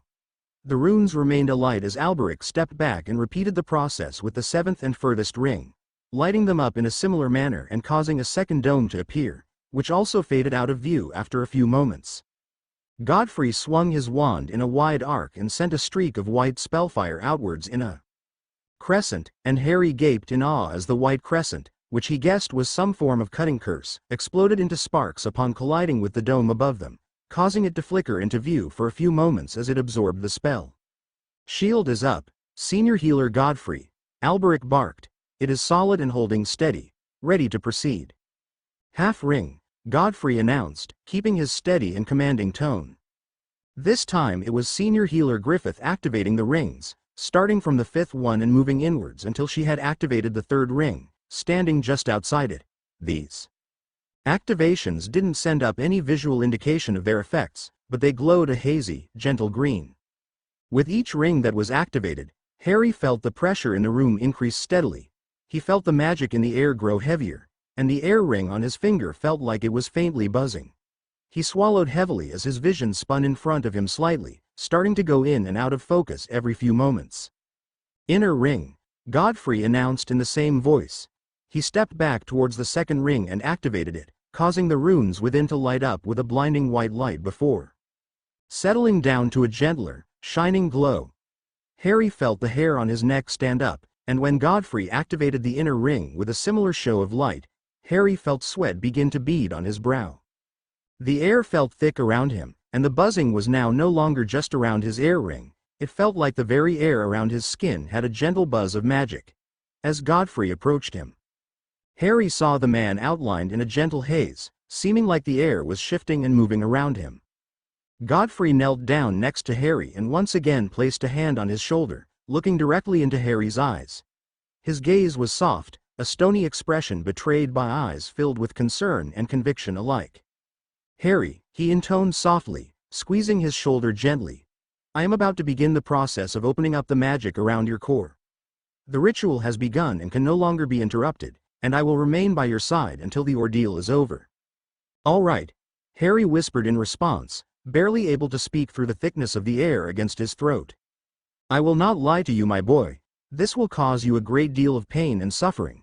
I can only offer you assurances that, on pain of death, I will make sure you arrive on the other side whole and alive." Harry nodded, gritting his teeth. "Do what you have to do." Godfrey shook his head slowly and sighed, closing his eyes. "A boy as young as yourself should not have to look into the eyes of an old man with such steel in his soul. Harry Potter, you are most assuredly one of the bravest men I think I will ever meet." Harry's protest died in his throat as Godfrey opened his eyes again and drew out a small rod from his robes, wrapped in a cloth. "Bite it. You will need it," Godfrey said softly as he placed the rod against Harry's lips.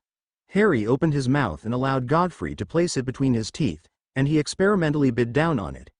It was stiff and would not break itself on his teeth, but it was cushioned well. Enough that it was the closest to comfortable Harry supposed it was going to get. Godfrey drew his wand once more and placed the tip of it over Harry's chest, directly above his heart. He then took a slow, deep breath. It began. "Aperi animum tuum vidium," Godfrey intoned, and the tip of his wand began to glow as Harry gasped loudly. It felt like 1,000 hot needles slowly piercing their way into Harry's heart, and he grit his teeth against the rod in his mouth as he resisted the urge to scream, already straining against the restraints he was in. His air ring seemed to scream alongside him in his mind as it fruitlessly attempted to swat away whatever magic was pushing past his flesh and into his very soul. The needles pushed deeper and deeper as Harry's anxiety vanished completely, replaced by pain searing up and down his body as if his blood itself was on fire. Through the blinding pain, Harry began to feel a sense of purpose to the intrusion, as layer after layer of the magical protection surrounding his core was bypassed, overturned, his pain mounting with every moment passing. Godfrey grunted heavily as he pushed his magic through his wand into the spell, feeling the touch of Griffith's magic on the edge of it as she stood ready to assist him if necessary. The ritual was channeling through him, and the 5 inner rings of runes were intermittently lighting up and sparking magic as the ritual progressed. After about 20 minutes of slow, agonizing progress, Godfrey reached the final barrier between him and Harry's core. "Harry, if you can hear me, I'm about to directly interact with your core and the binding around it," Godfrey grunted out, sweat beginning to bead on his brow. His wand hand remained steady as his other hand stayed on Harry's shoulder, squeezing it reassuringly. The needles reached the center of Harry's heart and he finally let a scream rip from his throat, the sound reverberating off the walls. A heavy pulse of magic shot out along the ground away from Harry and sent up sparks as it collided with the inner shield. Hermione shrieked and clung onto Amelia, who held the girl against her side as she winced from the collision. She stared on, her eyes locked onto the boy on the cot. "Merlin's beard," Godfrey muttered as he pushed past the final layer. His eyes closed as he felt his own magic begin to interface directly with Harry's core, and he needed to shut out as many distractions as possible. Harry's core was, on direct inspection, far worse off than the preliminary scan had shown. A person's magical core didn't truly have a shape, as it isn't a physical object, but Godfrey had found it useful in all his healing practices with damaged cores to visualize a shape in his mind's eye to help guide his magic. Sometimes a person's core felt more like a sphere, and some felt like cubes. Some were rectangles, or cones, cylinders, or some other shape.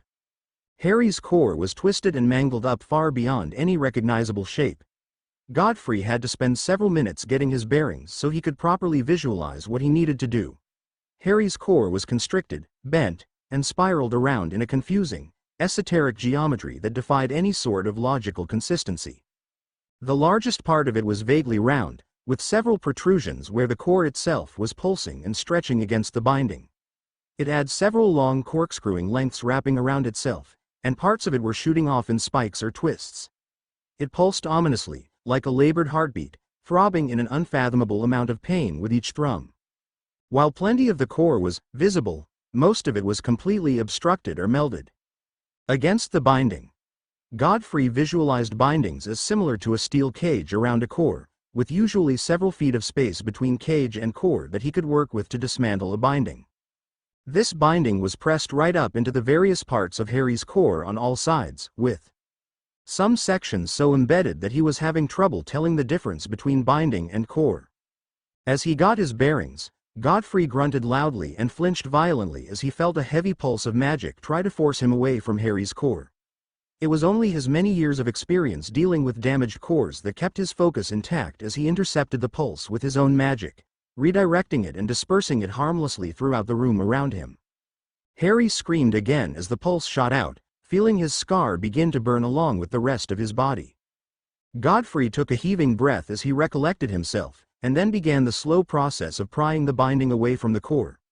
It was an extremely delicate process, as he had to use tendrils of his own magic to dissolve the material making up the binding, as it was designed to do upon contact with the component of the spells used in the simpler version of a binding removal. As he started his work on the parts of the binding that were the most separate from the core, he could feel Harry's core swell and attempt to flood out of the soon-to-be-created opening. He felt Griffith's magic immediately stand at attention and begin swarming around him to contain the swell, as if all of Harry's magic attempted to flee out of the first opening it found. The results could be catastrophic. When Godfrey's magic wrapped around the chunk of the binding he could safely get a hold of, he slowly began dissolving it as Griffith held back Harry's pulsating core. He grit his teeth and slowly began threading his magic through the binding, feeling it fall away as his magic dissipated it into the ether. Harry felt his magic surge heavily as a large spike of pain drove into his left side, as if he had just been impaled. His fingers dug in vain against his shoulder as his body attempted to twist and turn against the restraints, his vision whiting out as adrenaline flooded his body. When the final piece of the binding Godfrey was working on fell, Griffith tried her best to keep Harry's core from exploding outwards. She was sat on the floor, her palms pressed against the runes of the third ring as she channeled her magic through the ritual and into Godfrey. The plan was never for her to interact directly with Harry's core, but she knew as soon as she got the sense of what Godfrey saw, that the plan had gone out the window. He needed to focus entirely on the binding, and it was now her responsibility to keep Harry's core intact. She knew this first one was going to be the hardest, as Harry's magic had nowhere else to go now except this one relatively small opening in the binding.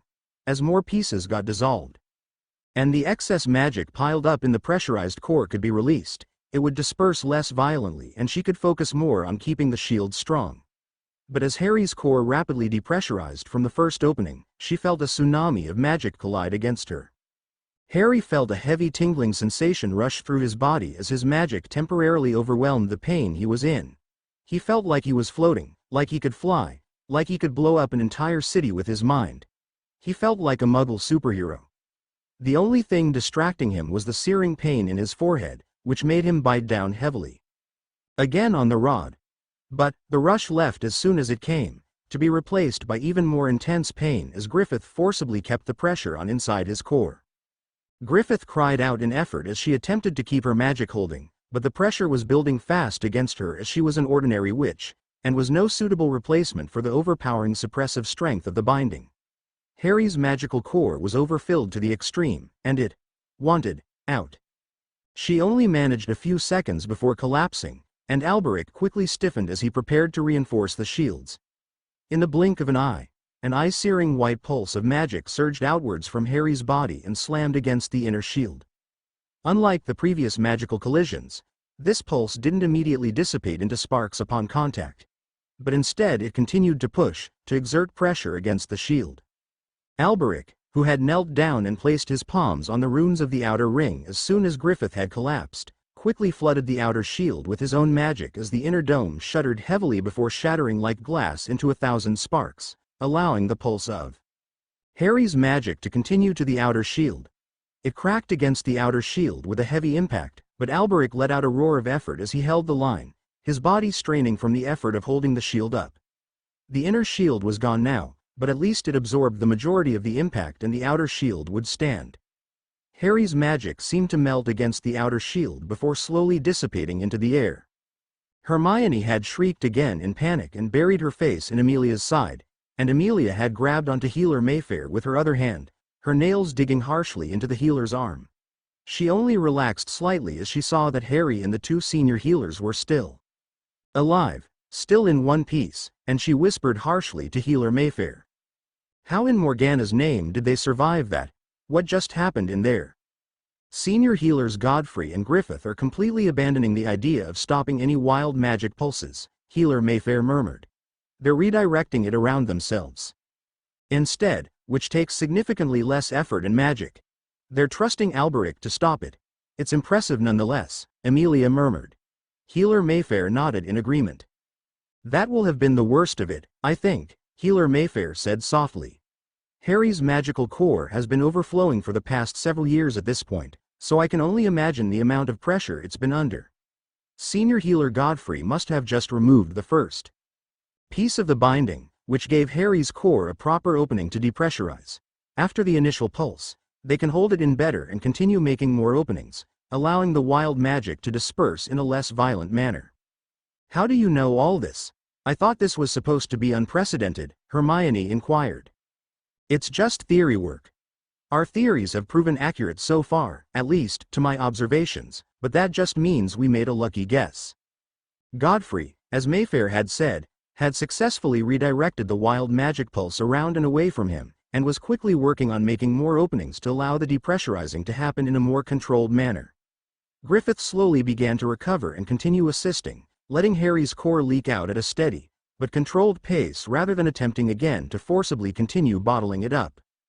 Godfrey had found several more spots where the binding was separated enough from Harry's core that he could dismantle it with relative ease, but he was running out of the easy spots, and was soon forced to move on to the more embedded and twisted parts of the binding.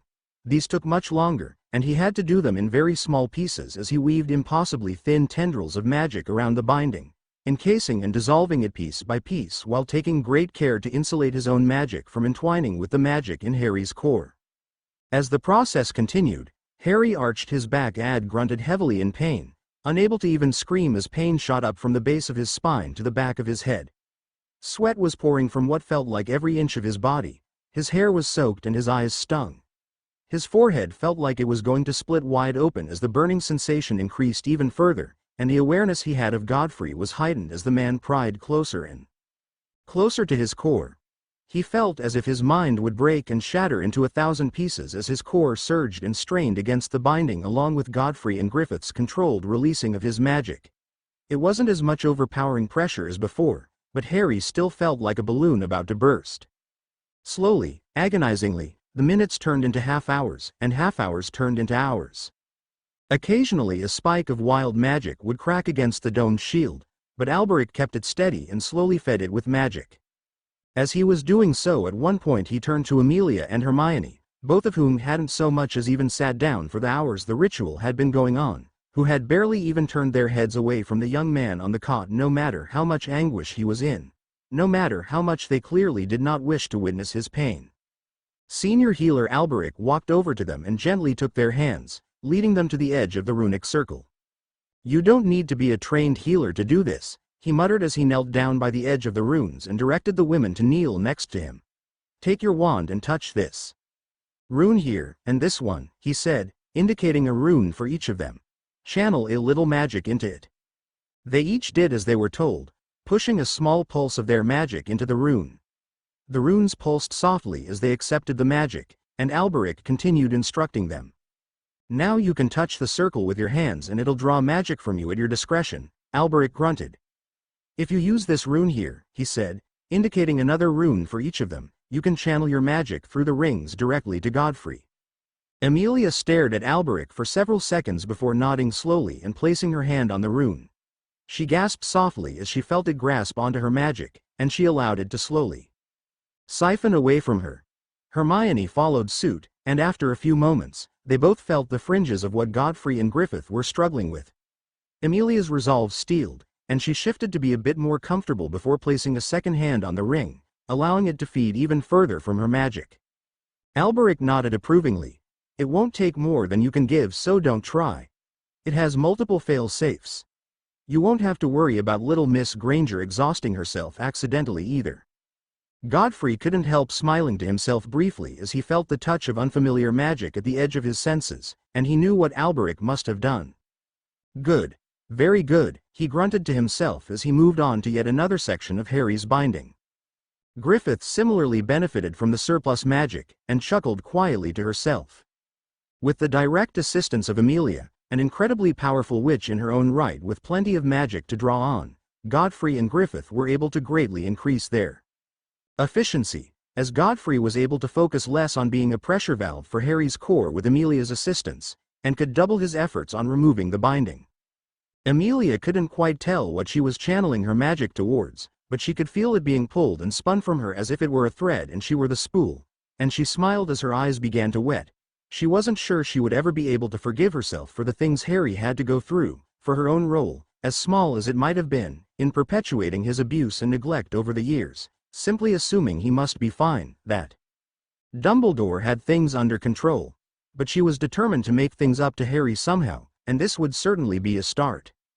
Hermione, however, had a much better idea of what was happening. She gasped as she made connection with Godfrey, and saw Harry's core. Her eyes glazed over slightly, and Healer Mayfair quickly rushed over to her. "Miss Granger, are you all right?" she asked urgently. "I can see it," Hermione whispered back, a mix of excitement and horror flooding her voice. "I can see Harry's core. Oh Merlin." Alberic shot up at that and quickly moved over to Hermione himself. "What do you mean you can see his core?" he asked, wondering if it was the same kind of visualization Godfrey did. "It's hard to explain," Hermione said, frowning. Her pupils were dilated, and she was looking off into the distance as if she could see something that wasn't quite there. But I can see it. I can see the binding. Godfrey is dissolving parts of it, but he's too slow. The binding is too close to Harry's core and Godfrey is having trouble being precise enough while also keeping up a good pace. If he continues at this pace, Harry's core is going to... Well, I don't know, but I can tell it won't be good. Godfrey is the most precise senior healer we have for this sort of work, Alberic muttered. If even he's struggling. He doesn't know Harry, Hermione whispered. It's affecting his ability to differentiate the binding from the core at the most difficult points. He doesn't have a good enough idea of what Harry feels like, what his magic is like. Alberic and Mayfair exchanged a look before Alberic turned back to Hermione. Are you saying you're able to completely identify the binding from his core, even at the most entwined points? Yes. Easily.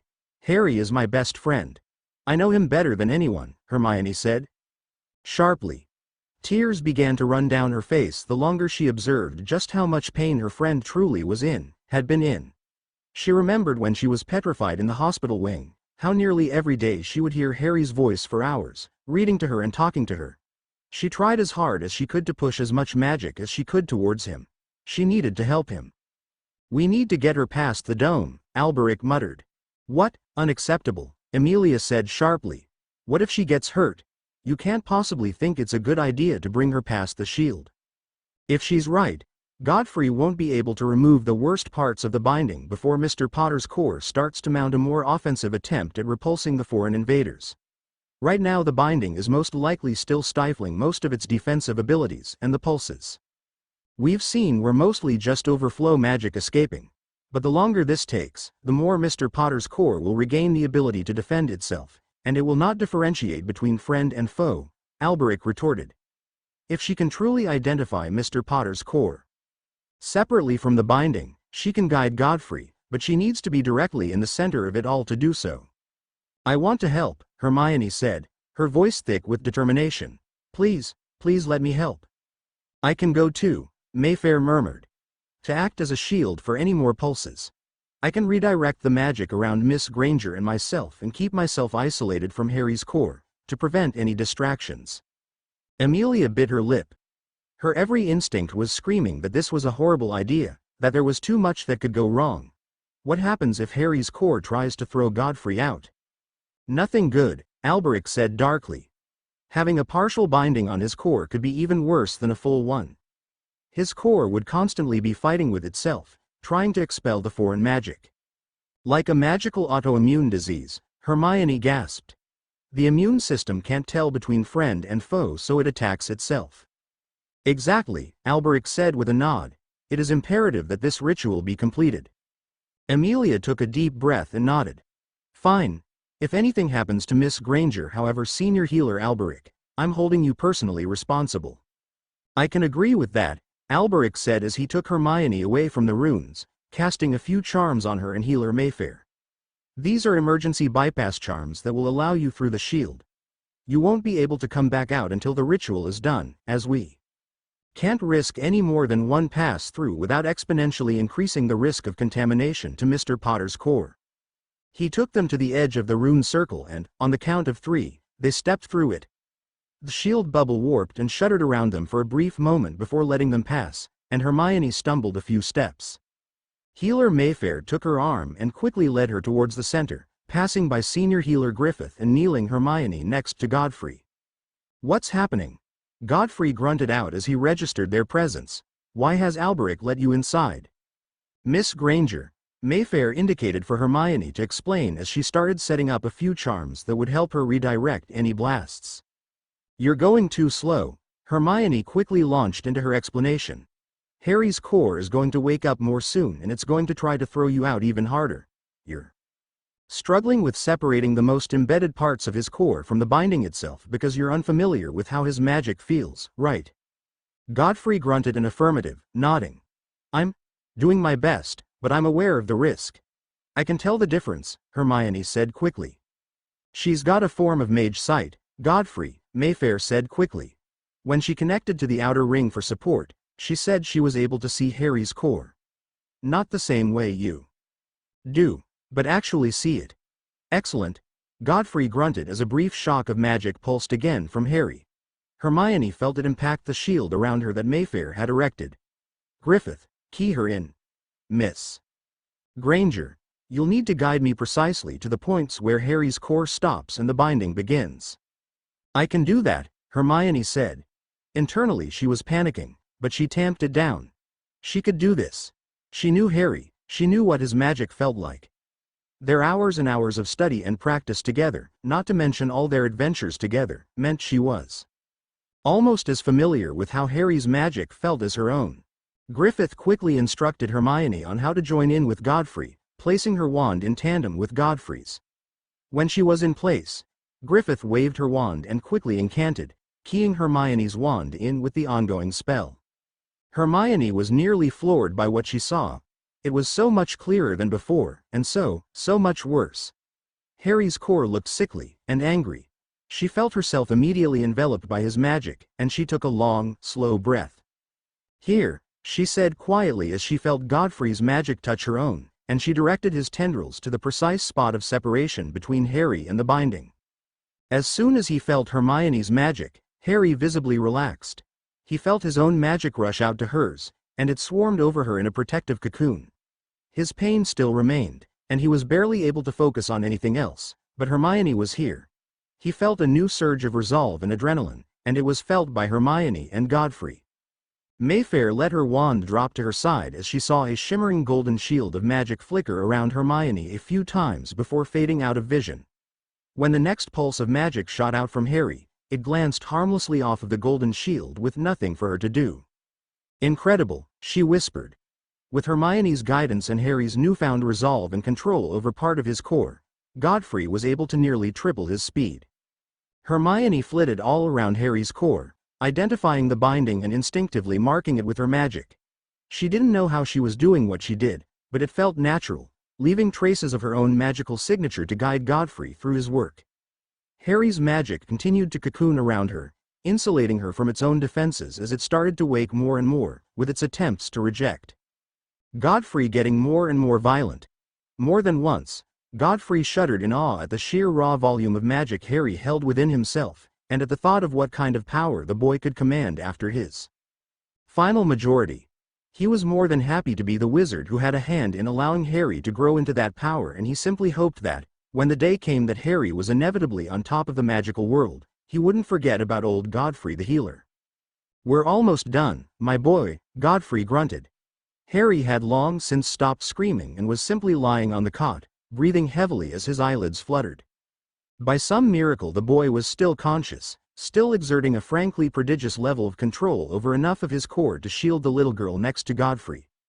Godfrey took solace in that, taking it as a sign that the pain hadn't driven the boy mad as he continued his work. All that remained were the final pieces of the binding, the pieces that had nearly fused entirely with Harry's core. "I can't sense the difference here, even though you've marked it," Godfrey grunted too. Hermione, when they came to one of the final, most difficult spots, he wheezed a little in pain as Harry's core once again attempted to reject his presence, and he felt like he had just been stabbed in the lungs. "It's too closely fused. How do you remove it?" Hermione asked. Her pupils were dilated once again, and there was a faint shimmer of magic around her eyes as she looked around her. The healers had no idea what she was seeing as she looked. Is there a spell keyed specifically to a healer? No, the binding is already designed to dissolve when activated by another party's magic. You simply encase it in magic and channel. "The difficulty is in the precision," Godfrey grunted. "But I can't encase it if I can't sense it, and if I accidentally trap part of Harry's core in the encasement, it could cause heavy core contamination, both for myself and Harry." Hermione wasn't listening anymore once Godfrey told her how to dismantle the binding. She was already spinning a thread of her own magic, so thin that she was having trouble maintaining it. She felt Harry's magic whirring around her, desperate to be free, to be whole again. It pulsed warmly around her, showing her the deep level of trust Harry held in her. His core hadn't once attempted to reject her, whether that was his core as a whole or only the small piece Harry was controlling. Hermione was unsure, but she took a deep breath and began to weave the magic. "Miss Granger!" Godfrey exclaimed before grunting again, and then shouting as Harry's core finally managed to successfully reject him. sending him careening across the floor and slamming into the outer shield. "Adrian!" Alberic cried out, rushing over to the senior healer. "Don't breach," Godfrey responded, clutching his head. "I'm all right, do not breach." Something deep within Hermione's instincts guided her as she wove the thread of her magic around one of the final pieces. Delicately, ever so carefully, she separated Harry's core from the binding, making sure not a single speck of it was contained within her magic. Then, with a deep breath, she slowly pushed her magic out, channeling through the thread. Harry let out a long, deep sigh as the binding dissolved. Hermione had done it. There was only one piece left, one at the apex of the binding, the northern peak of Harry's core. It was the tightest and most fused to his core, and beneath it pulsed an uneasy magic. Godfrey had returned by that point and was observing Hermione when his gut twinged. "Griff," Godfrey intoned. "Something's wrong here. This part of the core, the last part, something's wrong with it." "That's not Harry," Hermione whispered shakily as she started trying to separate the binding. "I don't know what that is, but that's not Harry." Griffith was only able to get a second-hand idea of what the two of them were talking about through the ritual's connection, but she gleaned enough to agree with them. "Be careful. We can't stop now, not when we're almost done." Godfrey took a deep breath and, with Hermione's assistance, began the process a final time, reaching a combination of their tendrils out towards the final chunk of the binding. As soon as their magic made contact, they simultaneously screamed as a vitriolic, violent blast of dark magic surged outwards from Harry's body. Healer Mayfair was barely able to deflect it all upwards and away from them, and it made a sound like screeching metal as it collided with the dome. Harry bolted upright in the cot, shattering the leather straps keeping his upper body down, and his head snapped backwards, his eyes straight up towards the ceiling as he opened his mouth and screamed. Godfrey nearly stumbled away as the unearthly, otherworldly scream erupted from Harry's throat, as in that same moment his scar ripped open and began spewing a black ichor. "Fuck, Godfrey. What the hell is happening?" Griffith screamed. "Keep your composure. Do not break the ritual," Godfrey thundered as he surged the last dregs of his magic towards Harry's core, trying to contain the overwhelming outpour of dark magic as he worked to remove the final piece of the binding. Hermione threw her arms around Harry and held onto his torso, dropping her wand on the floor and pulling herself onto the cot with him. She clung tightly to him as his body strained and struggled, and she squeezed her eyes shut. Alberic and Amelia doubled their efforts in keeping the shield up, Amelia's training being the only thing keeping her composed enough not to attempt to break the circle herself. "Leave me," Harry's voice hissed out in Parseltongue, his throat strangled as the words left his body without permission. The golden flicker around Hermione flared again. Godfrey roared as he continued pushing his magic forwards, trying to overpower the dark magic with his own as he began to shred the last of the binding through sheer force of will. Even without her wand, Hermione remained connected through Harry's own hold, and she poured as much of her own magic into it as she could. When the last of the binding dissolved under their combined assault, the dark magic spewing from Harry's core swirled around and around Harry's scar for a few moments before exploding outwards, sending all three healers flying away from Harry. Hermione stayed clinging to his torso, the golden shield around her flaring in a brilliant light as the dark magic bounced harmlessly off of it. The black ichor formed from the magic abandoned the golden shield and instead shot outwards and splashed against the dome, causing it to heave and shudder. Thanks to the combined efforts of Amelia and Alberic, the shield remained barely intact. A heavy black smog was all that was left inside the dome, and Amelia fought every instinct in her body that was telling her to run directly to Harry's side to see if he was safe. She forced herself to hold the shield up, preventing any trace of dark magic from escaping the dome. Slowly, over several seconds that felt like eons to Amelia, the smog dissipated, leaving her viewing a crumpled Harry Potter in the center of the cot, only held up by Hermione's arms, and a dazed Griffith, Godfrey, and Mayfair slowly picking themselves up off the floor. Griffith managed to lift her wand and cast a cleansing spell, dispelling the last of the smog and the traces of dark magic before signaling to Alberic that he could dispel the dome. As soon as it was down, Amelia rushed to Harry and Hermione, attempting to take the boy from Hermione's arms. "No!" the girl shrieked, holding Harry even tighter to herself. "No, you can't take him." "Miss Granger," Amelia said softly, holding her arms up placatingly. Hermione. It's all right. It's me, Amelia Bones. It's okay. I'm not going to hurt Harry. Hermione slowly relaxed and looked at Amelia. The panic left her eyes and she nodded. Godfrey approached and slowly knelt down, conjuring a cloth and wiping away the black ichor oozing from Harry's scar and dripping all over himself and Hermione's shoulder. The skin around Harry's scar was sickly and black, ichor mixing with blood and staining his forehead. Amelia vanished the restraints around Harry's upper body and sat next to Hermione, holding the two of them in her arms. Hermione kept Harry tight in her arms, as if he would vanish if she let him go. We need to take him to an examination room, Godfrey said softly. Amelia nodded and stroked Hermione's hair softly. Hermione, you have to let him go, okay? You can walk with us the whole way, he won't have to leave your sight. Hermione was hesitant, but slowly nodded and loosened her grip, allowing Amelia to sweep Harry up in her arms and stand. Godfrey held his arms out to take the boy, but Amelia shook her head. No, lead me. We'll take him to a room, but I will carry him and Miss Granger will accompany me. Godfrey nodded and stood alongside her, leading her, Hermione, and the other healers to a private, more secluded section of St. Mungo's where prying eyes would not find them as they made their way there. Amelia carried Harry carefully in her arms with Hermione holding Harry's hand, his head resting against Amelia's shoulder as she took great care not to jostle him, moving as fast as she could while still keeping him steady. When they finally reached a suitable room, she laid him down in the hospital bed and pulled a stool underneath her so she could continue sitting by his side. Hermione did no such thing, and instead crawled into the bed with Harry, laying down next to him. The healers looked sympathetically at the shell-shocked young girl, who was taking slow and steady breaths as she laid her head on Harry's chest. He's still alive, she whispered softly. His heartbeat is there. It's weak, but it's there. Griffith has gone to retrieve another senior healer, one who has more in the tank than us, to examine the boy, Alberic said gruffly before leaving the room. Amelia sat in silence with Godfrey on the other side of the room, his head down and in his hands. Amelia didn't know how long it was until the new senior healer entered, a tall man with dark hair who didn't even bother introducing himself. He simply set to work immediately upon seeing Harry's body lying on the cot. He calmly worked around Hermione, bringing his wand out and tracing it up and down Harry's body, performing a physical and magical scan on him and transferring the results to a parchment, reading it quickly.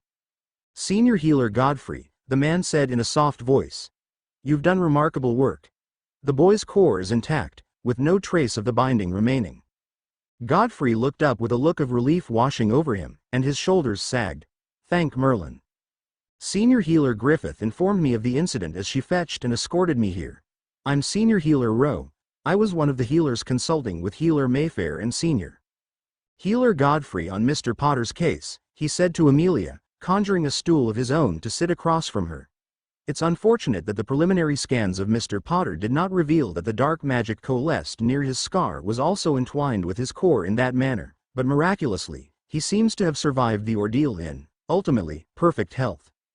Amelia let out a breath she didn't even know she was holding and rested her forehead against Harry's thigh, her hands on the back of her head. Thank Merlin. Thank Merlin.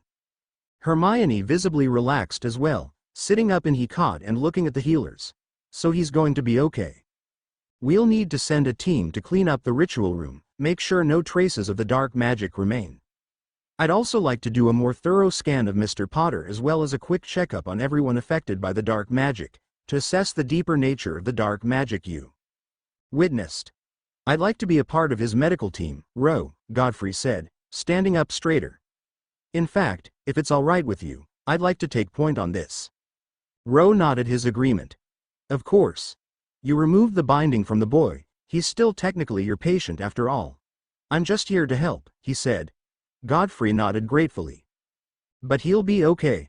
Hermione asked again. Yes, Rowe said, nodding. We'll have to wait for him to wake up to fully assess his mental state of course, but in terms of his physical and magical health, the ordeal doesn't seem to have left any sort of damage. The boy's exhausted, obviously, and may not properly wake for a day or two. But he'll make a full recovery, physically and magically. Good, Amelia said, not taking her eyes off of Harry. Rowe spoke a little longer with Godfrey before leaving, and Godfrey followed shortly after, leaving Amelia with Hermione and Harry. She didn't want to leave, but when she saw Hermione's eyes drooping, she sighed and stood. "Come, Miss Granger. We need to get you home," she said gently. "Don't wanna," Hermione said sleepily. "Wanna stay with Harry." "Me too, Miss Granger," Amelia said sympathetically. "But he will be all right. The healers will take care of him, and they won't let anyone hurt or bother him." Hermione stayed quiet for a few moments before responding. "Promise?" she asked in a small voice. "I promise," Amelia assured her. Hermione nodded and slowly climbed off the cot, taking one last long look at Harry before letting Amelia escort her out of the room. She got the location of Hermione's home and apparated the two of them to a nearby location, and walked her home. Hermione opened her front door and led Amelia into the sitting room, where her parents were watching a Muggle television. "Hello Mum, hello Dad," Hermione said, her voice immediately betraying her exhaustion. "Hermione, is everything all right? It's so late, what happened? And who's this?" Hermione's mother exclaimed, immediately rushing to her daughter's side. Hermione leaned into her mother and clung onto her, her shoulders starting to shake. "I am Amelia Bones, Harry's current guardian," Amelia said, introducing herself and holding her hand out to shake with both of Hermione's parents. "So you're one of them, then?" Hermione's father asked. "Pardon?" Amelia asked. You know. A witch," Hermione's father said warily. Amelia nodded. "I am, yes." "What happened?" Hermione's mother asked Amelia, looking at her daughter with concern.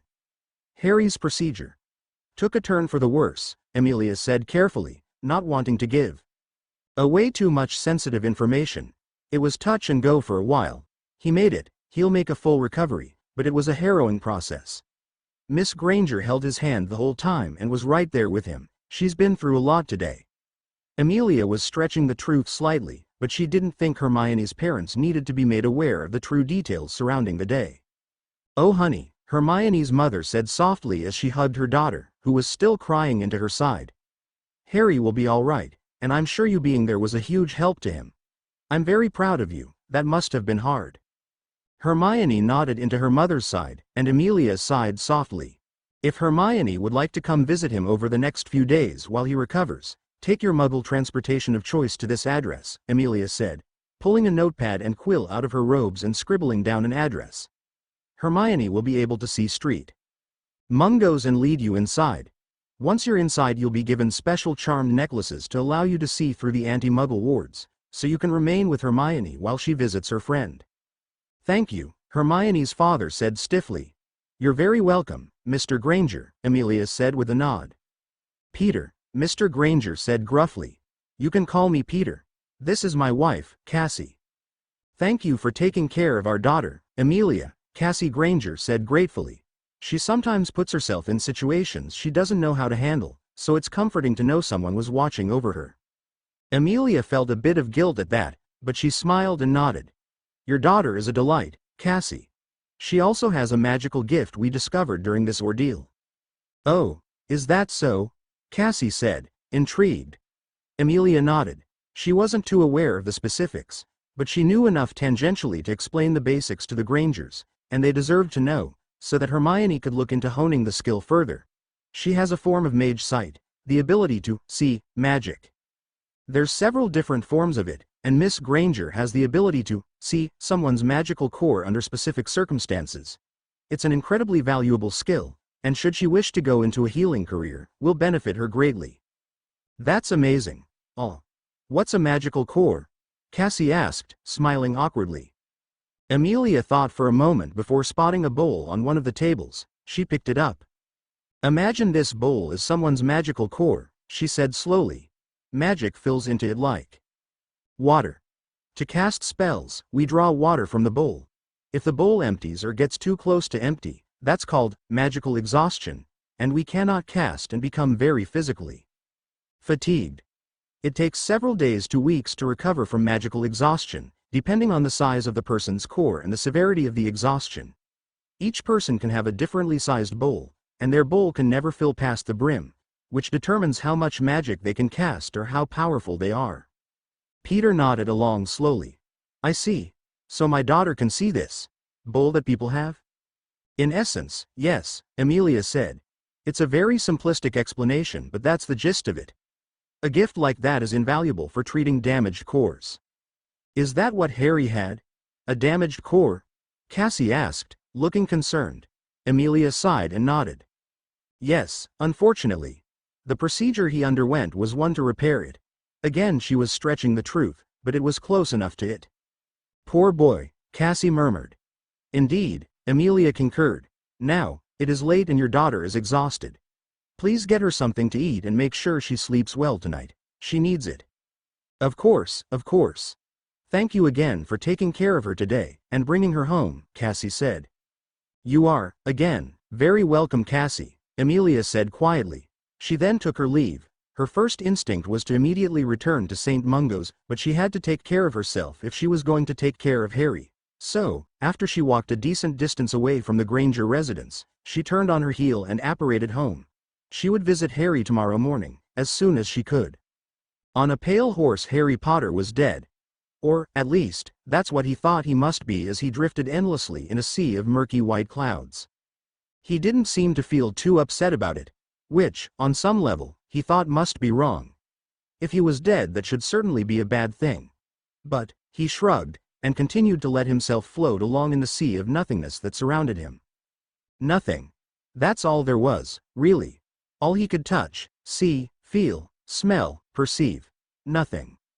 After an infinite amount of time compressed into a frighteningly small amount of perceivable moments, Harry Potter looked up.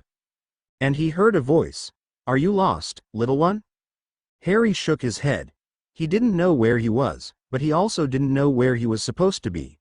How could he be lost if he didn't have anywhere to go in the first place? The fog swirled around him and revealed, on the very outskirts of his vision, a storm. He was in the eye as it swirled around him, colors swirling within it as flashes of lightning speared through the raging hurricane. Harry shrank within himself, fear beginning to creep into his limbs. Do you fear the storm? Harry nodded. The storm cannot harm you here. Why do you fear it? Harry thought for a moment. He knew the storm wouldn't get to him here. Here, he was safe. But his fear continued to build, crawling through him and paralyzing his limbs, his mind. Ah, you fear because you know you are not yet finished. Yes. That was it. Harry had to go back through the storm. Follow. The murky white fog parted to Harry's right, and from it emerged a shadow. A large, bulky shadow. It slowly approached Harry until its form was clear. A horse, paler than the fog around it and twice as tall as Harry, slowly approached him. It was sheer and stark in its pale form, and would look almost sickly if it weren't for the thick, rippling muscles that flexed under its skin. The only standout from the eerie pallid tones of the horse were its eyes. They shone red like blazing rubies set within a marble statue, boring through Harry. Atop the horse sat a rider, cloaked all in deep browns and blacks. As the rider and horse approached, the rider pulled back their hood and looked solemnly at Harry. Harry stared back. Although he stared directly into the figure's face, Harry could not properly identify anything about them. He could see their face, but at the same time his mind refused to grant any sort of hold onto the image. If asked, Harry would only describe later that the figure looked lonely. The figure did not speak. They rode up next to Harry, and looked down at him from the back of the horse. Harry slowly stood, unsure of what exactly he was standing on. Was he supposed to get on? The figure reached out a hand. The fingers were worn, and the palms heavily calloused. When Harry grasped onto the hand, the skin he made contact with felt leathery and clammy. He shivered as the figure pulled him up onto the horse behind him. Without a warning, the beast underneath Harry began a thundering gallop, one Harry likened to matching the searing bolts of lightning crashing through the storm that the rider fast approached. Harry gripped onto the rider's cloak, unable to close his eyes as they bore closer and closer to the storm. Hold. It cannot harm you. The horse burst past the barrier separating the eye from the storm, and Harry squeezed his eyes shut, bracing himself. But nothing happened, and as Harry slowly opened his eyes again, he looked around him in awe. The rider thundered through the storm, and Harry could not take his eyes away, a wash of blues, reds, oranges, and greens fluttering and smearing through the maelstrom of gray clouds and white lightning. And then, almost as soon as they had entered, The rider had torn through the storm and emerged from the other side, the horse slowing its gallop down to a trot as the storm continued to rage behind them. They rode on for a while, following some path that Harry could not understand or see. But when they arrived, the rider leapt off the horse in one smooth motion and offered their hand once more to help Harry down. As the rider led Harry through the fog, it began to swirl and form shapes. Harry could make out the vague form of walls springing up around him as the rider led him into a massive room formed of the fog, a temple of some sort. Harry slowly approached the center of the room with the rider. The rider stopped several paces away, and Harry could see something different. There was an opening in the floor in the center of the room, a pool of inky blackness. Around the edges of the pool he saw 4 figures formed of fog. He looked at the rider, who looked back at him. Slowly, deliberately, the rider lifted a finger to point towards the pool. Harry slowly approached. The inky blackness of the pool was filled with stars, sparkling and shining far below the depths of whatever he was staring into. He almost felt he could dip his hand inside and scoop up some of the night sky. He could hear the fog figures whispering, but he was far more enthralled with the pool in front of him. He could see shapes moving inside it, vague hazy figures in the blackness between the stars. He saw a tall man with long shaggy hair, and a woman standing tall and prim. One star shone brighter than all the others, and Harry felt a small spark of recognition within his gut. "The pact will be made," came a voice, floating through the room as though Harry was hearing it from several rooms away. He turned his head and determined it came from one of the fog figures, the one standing in front of the other 3. 3 of them were knelt in front of the 4th, the one Harry assumed had spoken. He walked away from the pool and approached the figures, listening intently. "Lord Asellus Aquila Black," the standing figure spoke, their voice faint and fuzzy too. Harry's ears. The words they spoke faded in and out, with Harry only able to catch snippets and snatches. "Accept these duties, upon Vermore." The standing figure was pointing a thin object at the first of the knelt figures, who responded to them. "On magic. Family will ta. 4. The kneeling figure responded. Harry wondered if this was a black ancestor of some sort. His voice was as thick as mud, and was hard for Harry to fully process. The standing figure then moved on to the next kneeling one as the form of the black ancestor faded away. "Lord Door. These duties. Swear up. More." The standing figure spoke again. Harry strained his ears doubly now to try and pick up on more of the words, but they were frustratingly just out of his reach. "On my. I and my fa. These do. Or." The words sounded similar to the words the black ancestor had spoken, but Harry was unsure who this was supposed to be. They were swearing something to the figure who was standing. Harry was able to garner that much, but he couldn't hear the details of the oath they must be swearing. As the second kneeling figure began to fade, the standing figure moved to the final knelt figure. But unlike with the other 2, the standing figure did not point what Harry assumed must be a wand at the figure, but instead knelt in front of them and placed either of their hands on either side of the kneeling figure's face. Their foreheads pressed together, and they remained like that for several moments. Harry felt a twinge in his gut, like he was witnessing something intimate, private. Something he should have never seen. Something nobody should have ever seen. Yet, something urged him closer, and he knelt directly to the side of the 2 figures, straining his hearing as hard as he could. My dearest Lord Pay. Will you and your fa. Ties, for the sake of Ma. Until and upon the end of magic and tea. Forevermore?" The response was even more hushed than before, and Harry nearly had his ear pressed against the fogged figure's lips as they spoke. "Lady he. I swear on my magic. Miley will take these doot.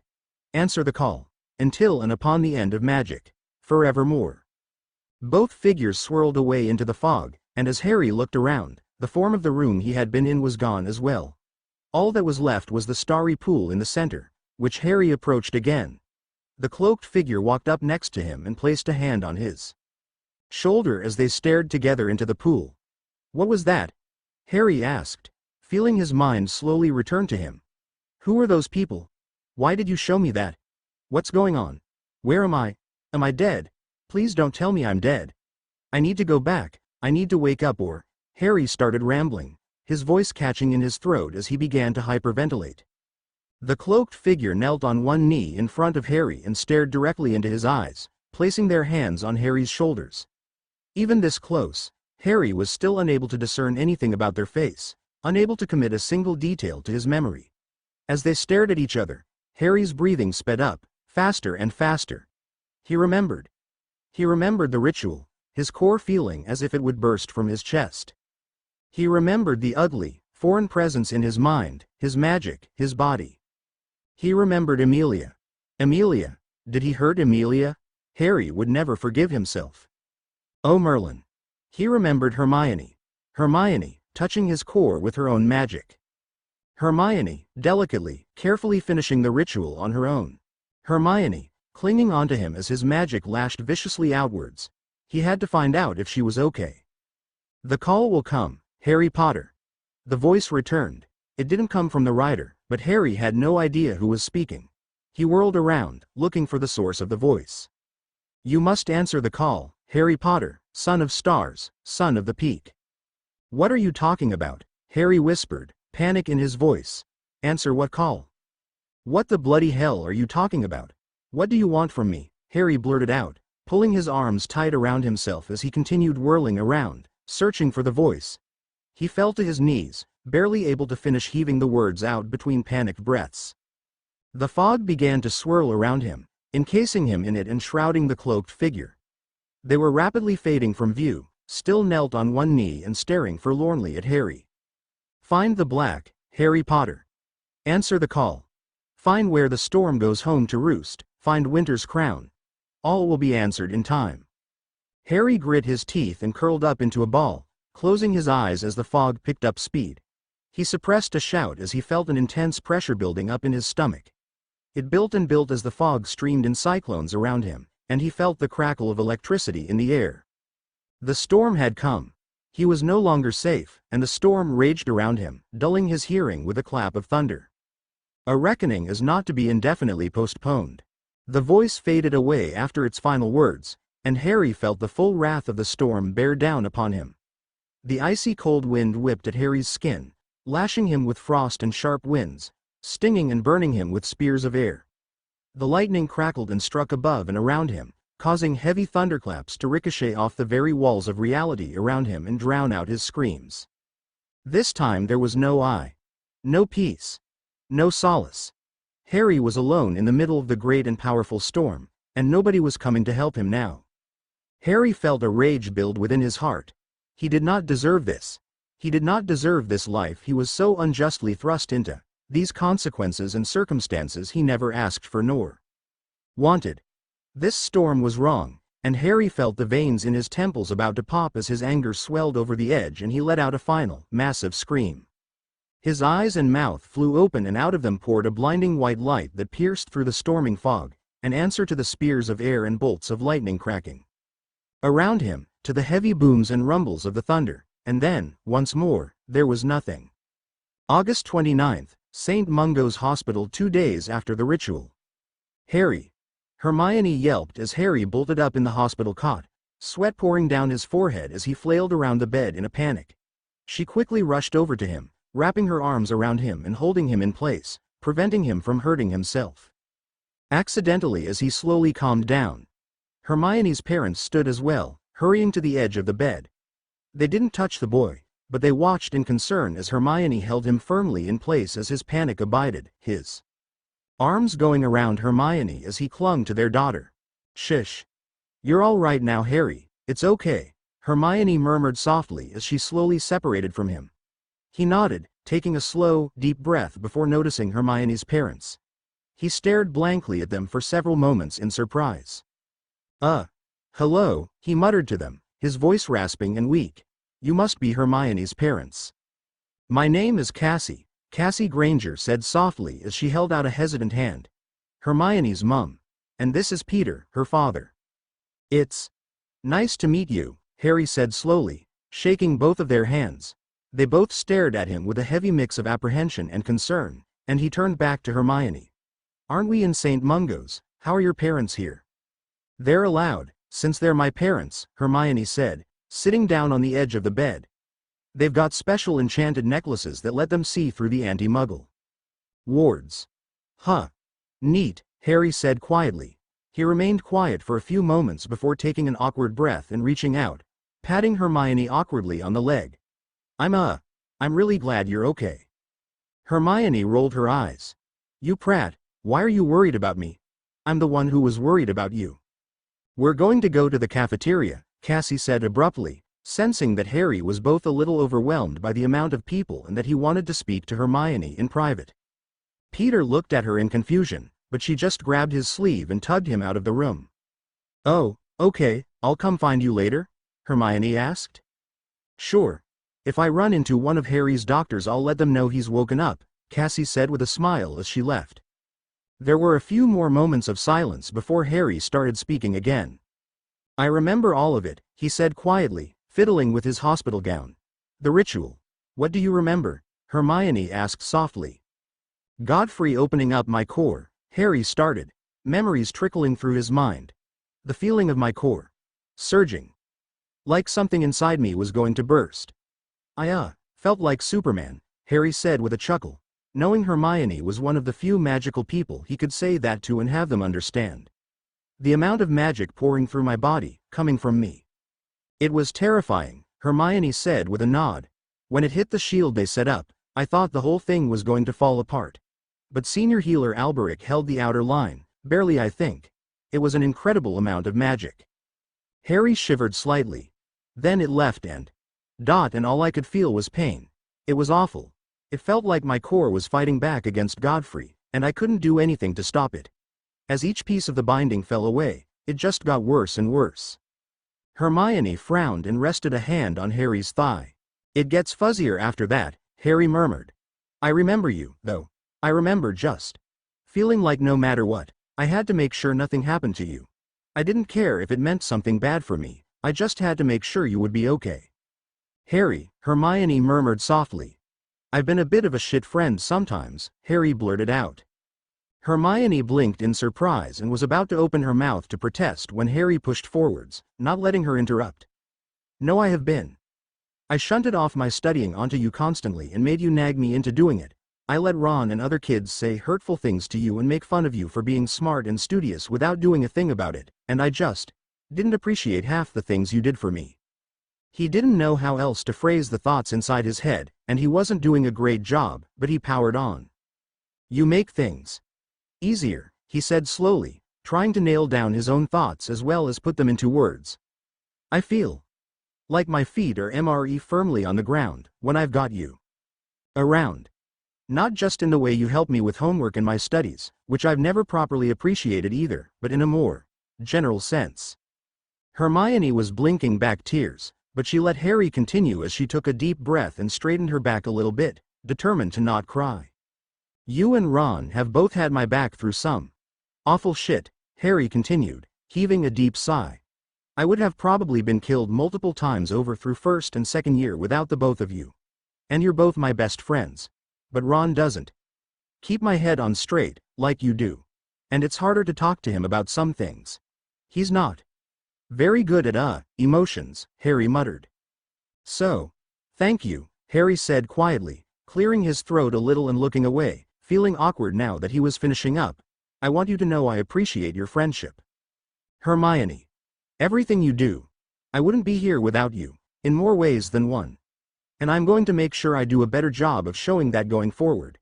For one thing, I'm not going to let people make fun of you for being smart anymore, even Ron." Hermione sat for a while and thought about Harry's words. When she was done, she cleared her throat a little and spoke. "I don't think you've been a bad friend," she said softly. When Harry opened his mouth to speak, she held up a finger. "Oh. You had your turn. I'm talking now." Harry pouted, but kept quiet. "I grew up being bullied," Hermione resumed. "For the same reasons I still get made fun of at Hogwarts. I was smart and studious, and other kids didn't like that. I was so excited when I got my Hogwarts letter, because I thought I would be able to escape all of that. So when I got there and within the first month it was back to the same old. I almost wrote to my parents and asked them to pull me out, and just put me back in the Muggle school I went to." Hermione idly fiddled with the blankets on the cot as she continued speaking. "I decided to wait until Christmas. I would go home and speak to them, and see what they thought. But," as she trailed off slightly, a smile turned up the corners of her lips, Then Halloween happened. Harry grimaced as he remembered. Ron was being a prat and you ran off crying. He was, and I did, Hermione said with a chuckle. That was going to be it. The last straw. I was going to write my parents that very night, to beg them to just get it over with and pull me out of Hogwarts. Because even though I would still get bullied in my muggle school, at least I got to go home to my parents every day. Then the troll bursts into the bathroom, and all of that flies out of my head, Hermione said with a laugh. I'm not thinking about bullies or school anymore. Now I'm just hoping, oh please God let me get out of this so I can see my parents again at all. I was certain I was going to die. That is. Until two first-year boys whom I was convinced hated me just like all the rest ran into the bathroom behind the troll and saved my life. One of them even jumping up on its back and shoving his bloody wand up its nose, Hermione said, her voice teasing at the end. And when the teachers arrived neither of you even cared about being punished. You were just concerned about me. Harry just rubbed the back of his head awkwardly. Nobody had ever done anything even close to that for me before, outside of my parents. I suppose I had some friends when I was very little, but once I started going to school I was very lonely. Nobody wanted to be my friend anymore, whether because they disliked me or out of fear of being bullied as well just for associating with me. So when you and Ron did that, I decided that maybe Hogwarts could be alright, if people like you were here. You were my first real friend, Hermione continued after a moment. So it doesn't matter that I have to nag you into studying with me or doing your homework, because the fact that you did it all already means a lot to me. It doesn't matter to me that you don't tell other people off for making fun of me because the fact that you still stand with me and continue being my friend despite what other people think of me is what matters to me. Contrary to popular belief, I'm exactly aware of the type of person I am. I'm bossy and opinionated, I'm smart and I know it, and I'm not afraid to display my intelligence in front of others. Maybe I could stand to be a little more humble sometimes, nobody is perfect after all, but at the end of the day I'm okay with who I am and I don't care that other kids get insecure because of it and take that out on me. Harry blinked and thought about that point of view. My parents taught me that, Hermione said proudly, when I would come home from school crying, they would build me up and help me be more secure in myself. That's why I wanted to go home at first, because without their support it was very hard. But then I had you. And even though you didn't give me pep talks like my dad or comforting food and emotional support like Mum, you were supportive in your own way. So I don't think you've been a bad friend, Hermione said softly. Nobody who visits their paralyzed friend for hours every day, reading and talking to them until their voice goes hoarse is a bad friend. Harry blushed hard and gulped. Why, you remember that? Of course I do. I was paralyzed, not unconscious. Madame Pomfrey would give me some sort of potion to reduce my awareness while I was awake, so I wouldn't have to deal with as much of the trauma of being locked inside my body, but she wouldn't give me the potion while you were around so I could be awake properly. I remember all of it. Harry put his face in his hands, feeling thoroughly embarrassed. Hermione giggled. I appreciate you saying all those lovely things, Harry, but I promise you, you didn't need to. I already know how much you care. You didn't need to use words to express that, Hermione said quietly. But it is nice, knowing that my friendship can help you as much as yours helps me. Harry didn't know what to say to that, and so he remained quiet. Hermione just smiled and joined the companionable silence, which remained unbroken until Senior Healer Godfrey opened the door with a relieved smile when he saw Harry sitting up. Mr. Potter. You've finally woken up, I see, he said with a grin. He nodded at Hermione in greeting. And hello to you, Miss Granger. Hello, Senior Healer Godfrey, Hermione said with a smile. Harry was surprised to see Amelia Bones rush in behind Godfrey, and a rush of relief flooded his body. Everyone so far seemed to be unscathed from the incident. He was also happy that Amelia had come to visit him as soon as he had woken up, and he wondered how she had gotten words so quickly. Amelia, he said, coughing a few times, you're all right. Amelia rushed to his side and threw her arms around him, squeezing him tightly. Hermione shifted to the side to allow her in, and Harry grunted from the squeeze and awkwardly patted Amelia's back. She let up on her pressure after a moment and pulled up a stool with her wand, sitting down next to Harry and staring intently into his eyes. Harry, I'm so glad to see you awake, she said, returning the small smile Harry was giving her and squeezing his hand. I'm all right. Yes, everyone made it out just fine, don't worry. We're the ones who have all been worrying about you. That's what I said, Hermione said. Harry felt heat creeping up his neck again as she spoke. Between Hermione and now Amelia, the level of naked care and compassion he was experiencing was intensely unfamiliar too. Harry and was making him viscerally uncomfortable by this point. He supposed he should probably just get used to it, so while he squirmed a little underneath Amelia's gaze, he swallowed any objections and nodded. I think I'm okay, he whispered. I had some really weird dreams, I guess. I don't remember much about them, I just know they were intense. They felt important, but I don't really remember anything. Amelia nodded and squeezed his hand again, turning to Godfrey. How is he, medically? She asked. The way Godfrey looked back at her gave Harry the impression this was a question that had been asked constantly during his period of unconsciousness. Mr. Potter is recovering most admirably, Madam Bones, Godfrey declared, pulling a scroll of parchment from his robes and handing it to her. Aside from some physical exhaustion and some damaged tissue around the scar, which we were able to mostly fix up. He's physically not much different than before the ritual, and, for a cherry on top, the procedure to fix his eyes has worked flawlessly. You should never need glasses again, Mr. Potter, unless you wish to wear them for fashionable reasons. Harry blinked and just now realized he wasn't wearing his glasses, yet could see everything in perfect clarity. He grinned. And his core? Amelia asked, unfurling the parchment and scanning it herself. A shadow crossed over Godfrey's face as he hesitated before responding, speaking slowly. Mr. Potter's core is recovering from the ritual at the expected pace. While I would caution him against excessive casting, his core has recovered from the magical exhaustion over the past 2 days. He then turned to speak directly to Harry. I fully expect you to struggle with properly powering your spells for the next several months, so do take caution. Not only is there a significant chance of underpowering them, there's also a high likelihood of overpowering them as you get used to your new, unbound core. Only practice and cast potentially harmful spells in a private setting with a professor. St. Mungo's will be sending notification to the Hogwarts staff about your current medical condition, as well as providing you with the necessary documentation, so they will be aware and should not put undue magical stress on you. Harry nodded. The only teacher he was particularly worried about taking advantage of that somehow was Snape, and he didn't do any casting in potions class, so he probably had no reason to worry. At worst, Snape would probably say some nasty things, but Snape was always saying nasty things. And what of the dark magic we saw? Amelia asked sharply. Godfrey sighed and took a look at Hermione. She started to get up to leave, but Harry grabbed her wrist and shook his head. She stays. Whatever you have to say, she can hear. Both Amelia and Godfrey looked hesitant at that, but Harry's stony expression dissuaded any of their protests, and Godfrey slowly began to answer. To be completely honest with you, Madam Bones, I and my colleagues are at somewhat of a loss.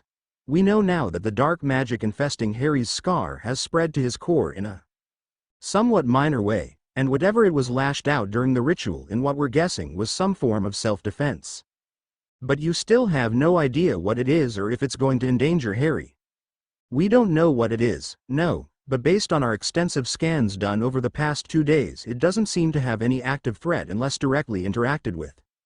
The dark magic is primarily isolated to his scar, specifically seeming to be anchored to his skull directly beneath it. The taint to his body and magical core is both minor and controlled. If it was going to further infect his core or his body, we would be seeing evidence of such, as once it was beneath the binding there should have been nothing stopping it from continuing. So he's not in danger? Amelia asked. No more danger than he's been in for his whole life, Madam Bones, Godfrey said with a nod. I and the rest of his healer team are in consensus that it is some form of magical residue from the defeat you know who suffered that Halloween in 81.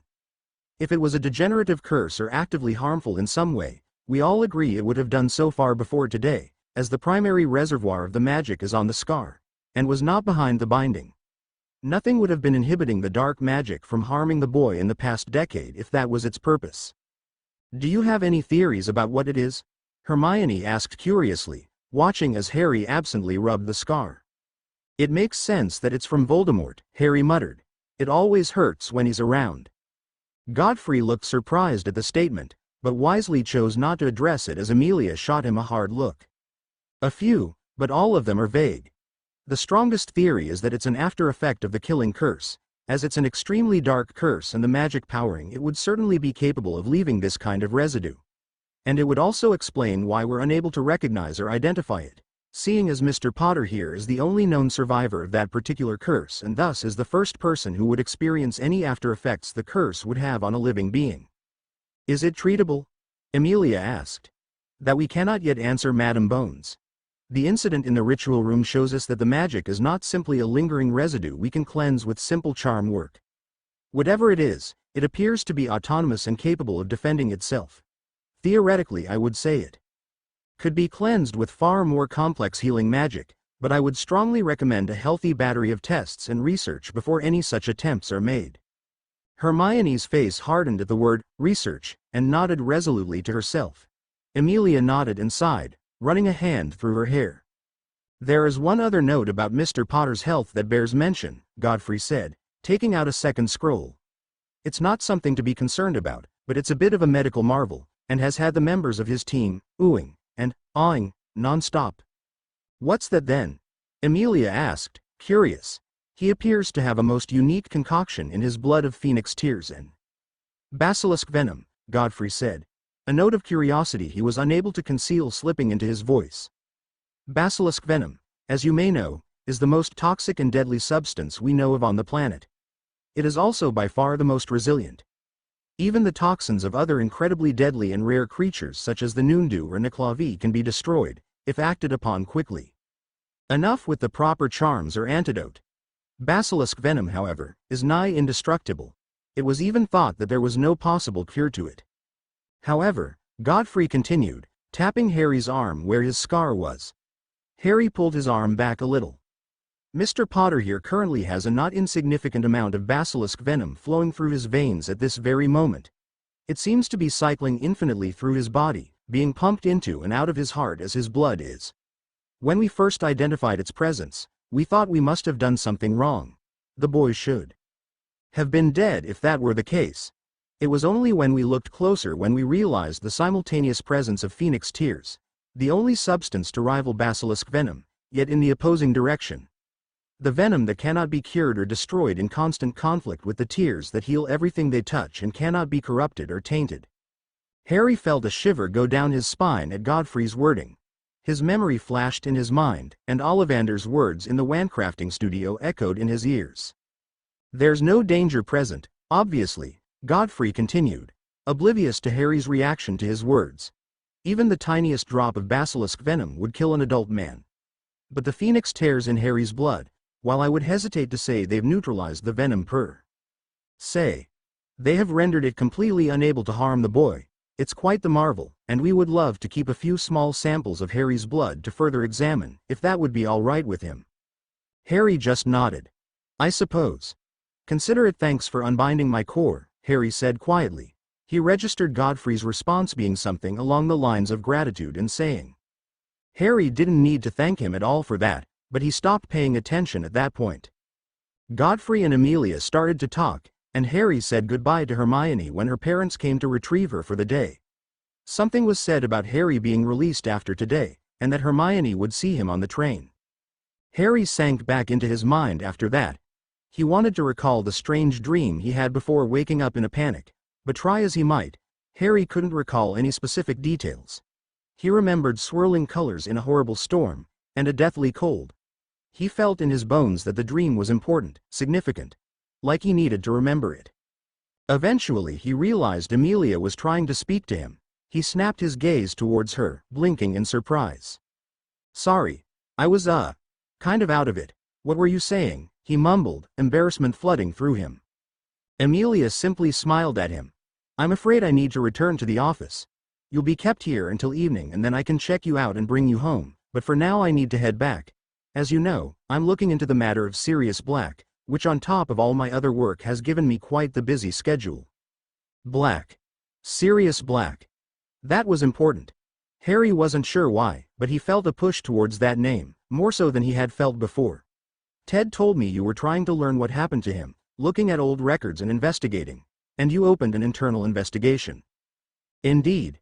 It's very slow going, unfortunately, as it happened during the height of the war. Record-keeping was practically non-existent, and what records do exist are locked up tighter than some Gringotts vaults, Amelia grumbled. I've been looking into it since I first read the wills. Harry frowned for a few moments and thought before speaking, his words slow and careful. Sorry, if this is not something that works for a reason I don't know or understand, and I wouldn't want to tell you how to do your job or anything, but the will specifically mentioned that Sirius Black is my oath-sworn godfather, and I've been informed that in that context it means a special kind of magical oath that would have killed him if he had knowingly betrayed or hurt me like that, right? As far as I'm aware, that's what the signs point to, yes, but just because it says so on the will doesn't necessarily make it true, which is why I can't just brandish the wills alone in a court and get Sirius exonerated, Amelia said, nodding. What about it? Well, would there be a record of it anywhere? Any sort of evidence you could obtain that would be more concrete than just my parents saying so in their wills? Harry asked, frowning. Not traditionally, no, unless, Amelia said, trailing off into silence for a few moments as she racked her brain before letting out a long, steady breath. No, they wouldn't have. They wouldn't have actually gone through with it, she muttered before standing up and pacing around the room in circles.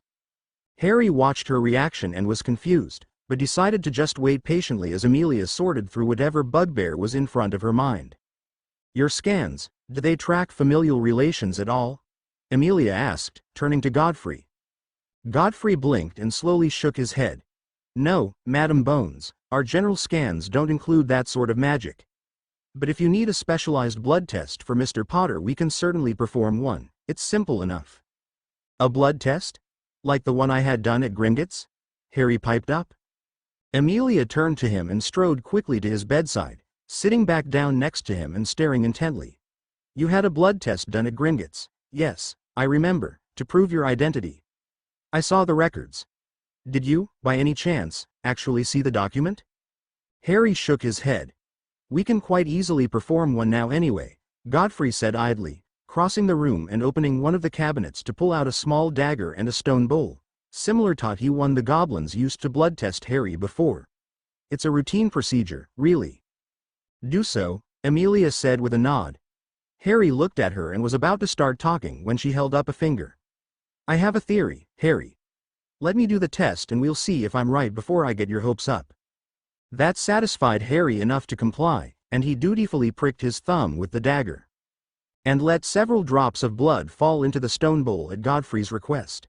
The senior healer then took the bowl to the countertop and set it down, casting several charms over it before carefully pouring the bowl over a parchment, Amelia standing behind him like a hawk.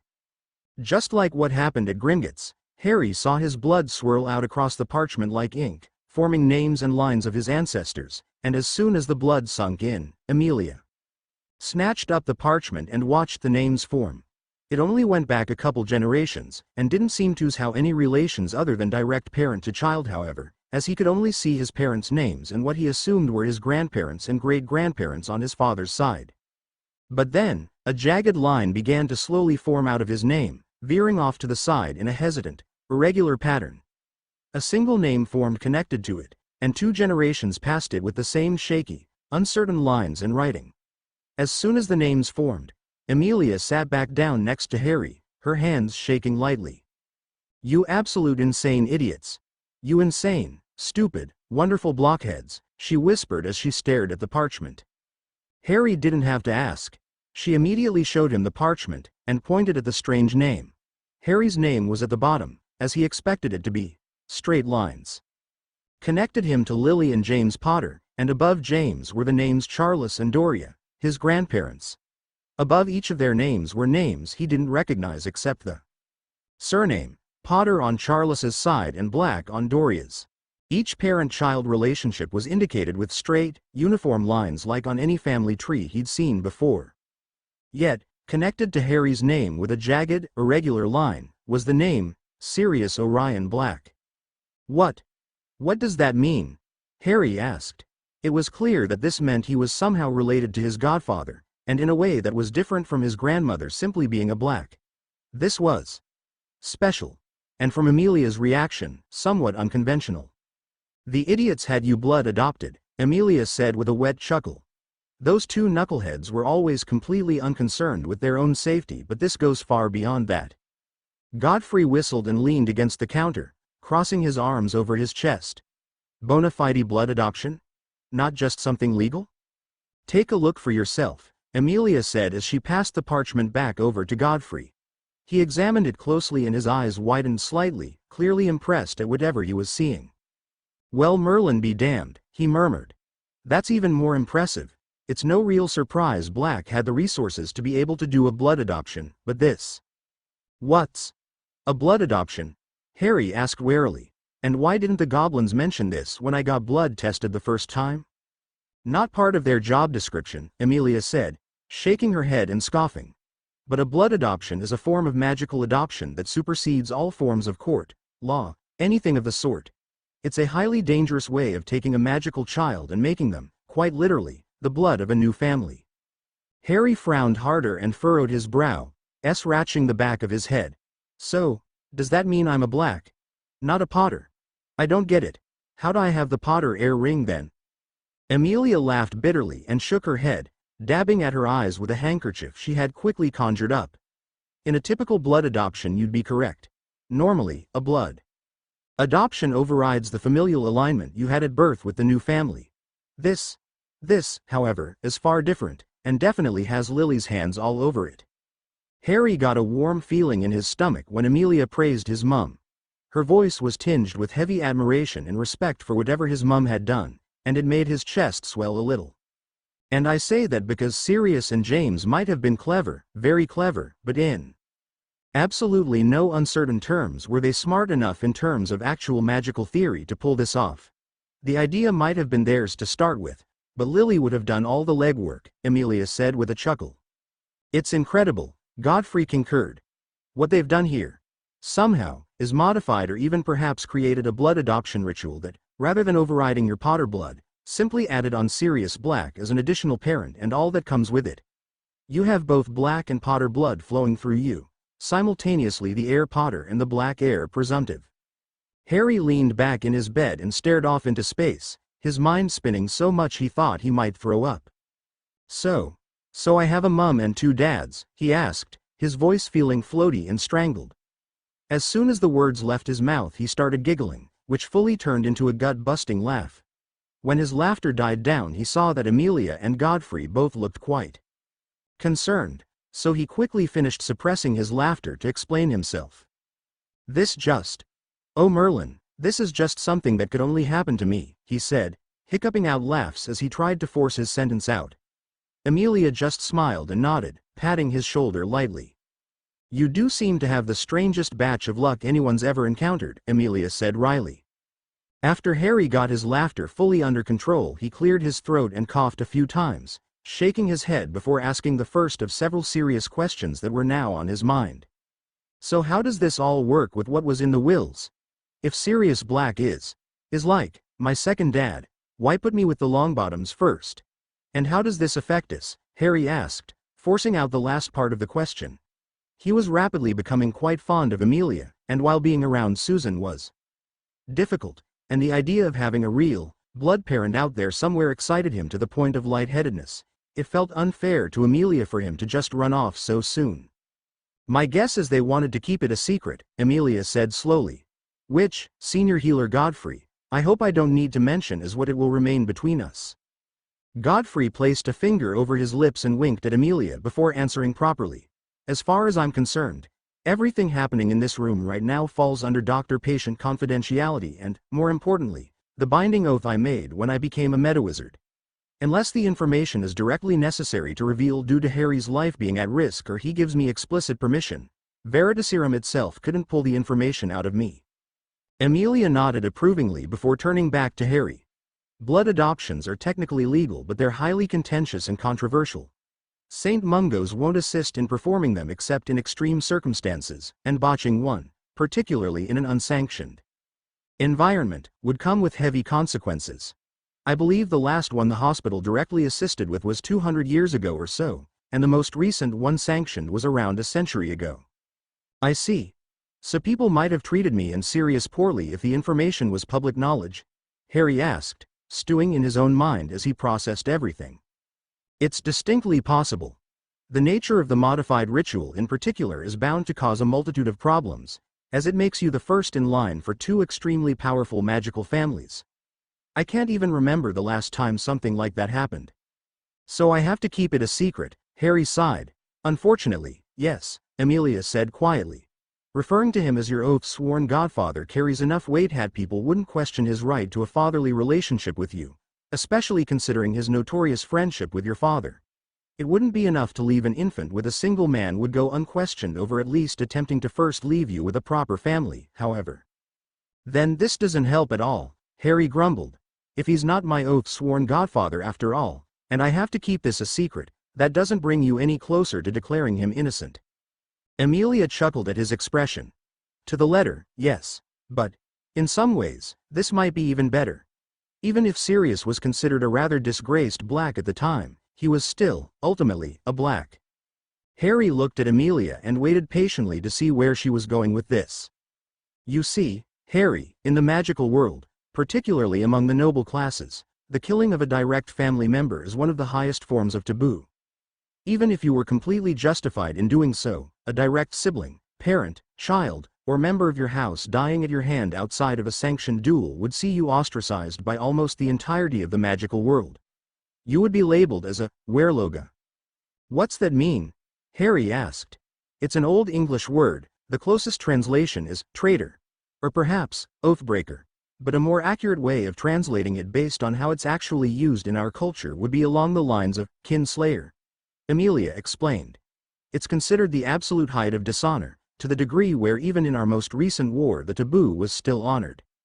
Sirius avoided any battles where he might inadvertently run across his direct family or house, and a similar phenomenon occurred in the few other families where the battle lines ran directly through them and siblings, parents, and children found themselves on the opposite sides of a war.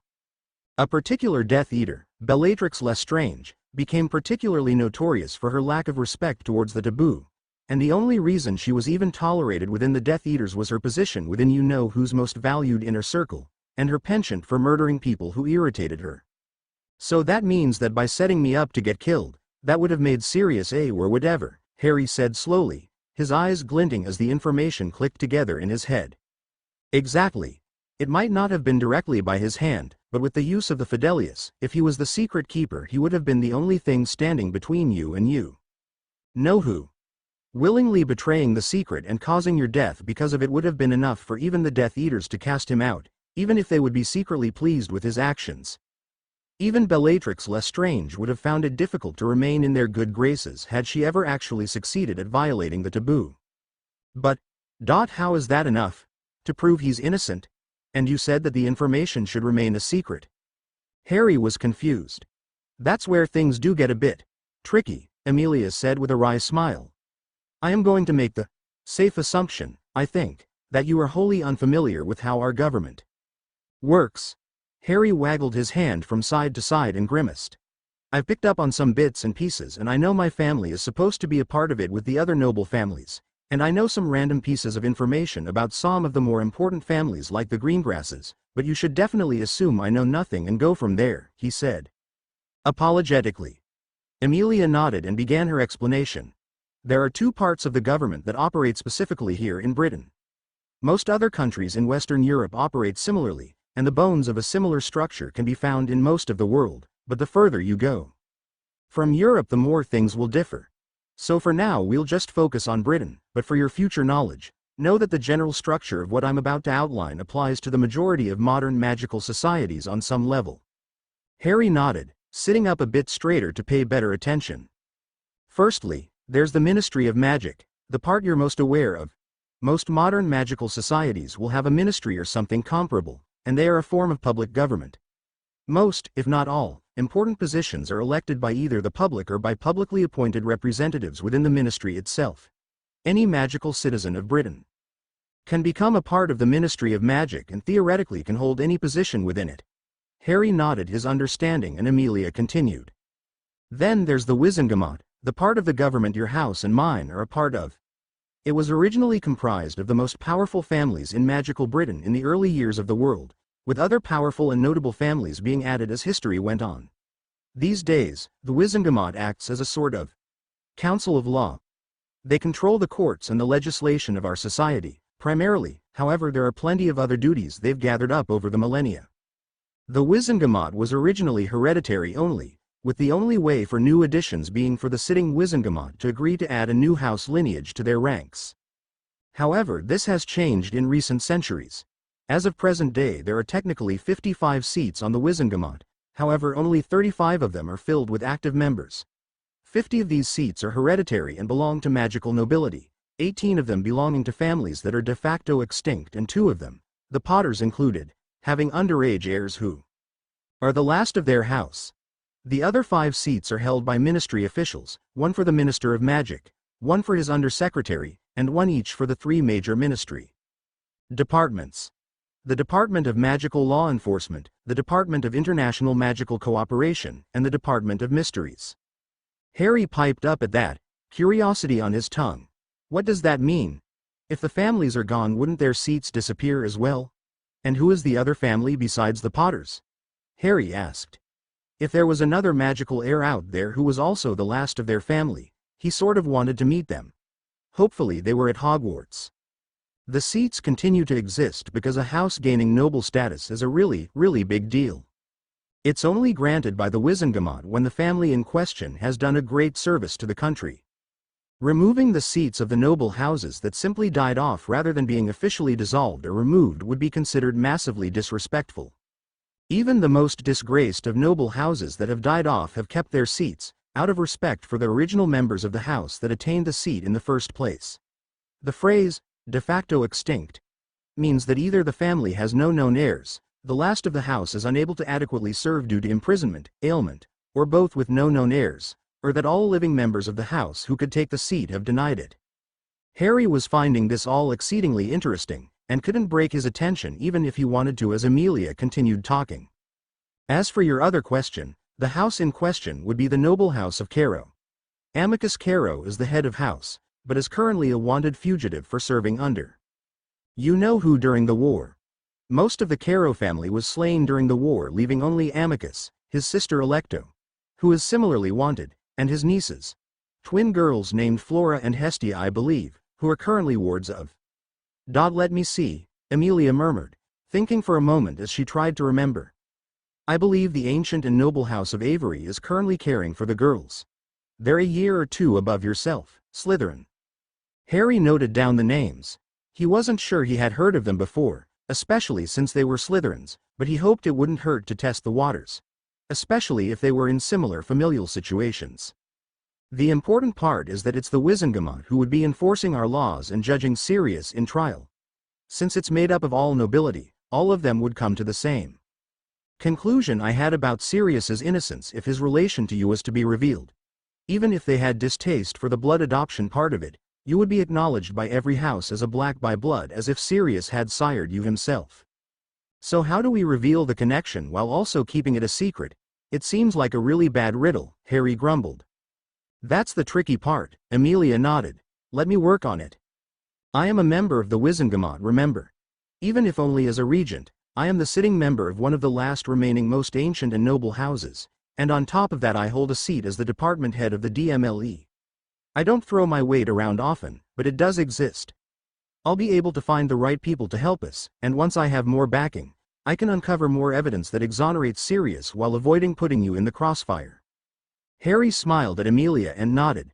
She seemed to know what she was talking about, and all that work sounded like a massive headache anyway if he was being honest. He was more than happy to leave it all to her. But then a thought popped into his head, and he scratched the back of his head as he asked his question. What's the difference anyway, between noble, ancient, and most ancient? Harry asked. Obviously there's some important distinction. I've seen different houses referred to differently like that, and I haven't found a good explanation as to why. Every book I found in Diagon Alley that mentioned it seemed to think I should already understand it. I thought it was just how old the house was, but it seems like it's more than that. You're sort of right, Amelia said. The distinction between noble and ancient and noble is time, yes. If your house manages to retain nobility for 10 generations without disgrace, you get to be ancient. I see. What about most ancient and noble? Harry asked. That's reserved for the original 14 families that founded the original version of the Wizengamot ages ago, back when the years were barely young. Only 6 of those families have known descendants, and of those 6 there's only 4 remaining on the Wizengamot itself. The Bones family happens to be one of them, as does the Black family. Huh. I see, Harry nodded, thinking it over to himself. That's really old then. It's even older than that, according to some legends, Godfrey chimed in. Widely accepted story is that Merlin himself founded the Wizengamot and served as its first chief warlock as a sort of magical version of King Arthur's Knights of the Round Table. It's why the House of Pendragon is considered most ancient and noble, even though there's no real evidence it was a magical family, or even existed in the first place.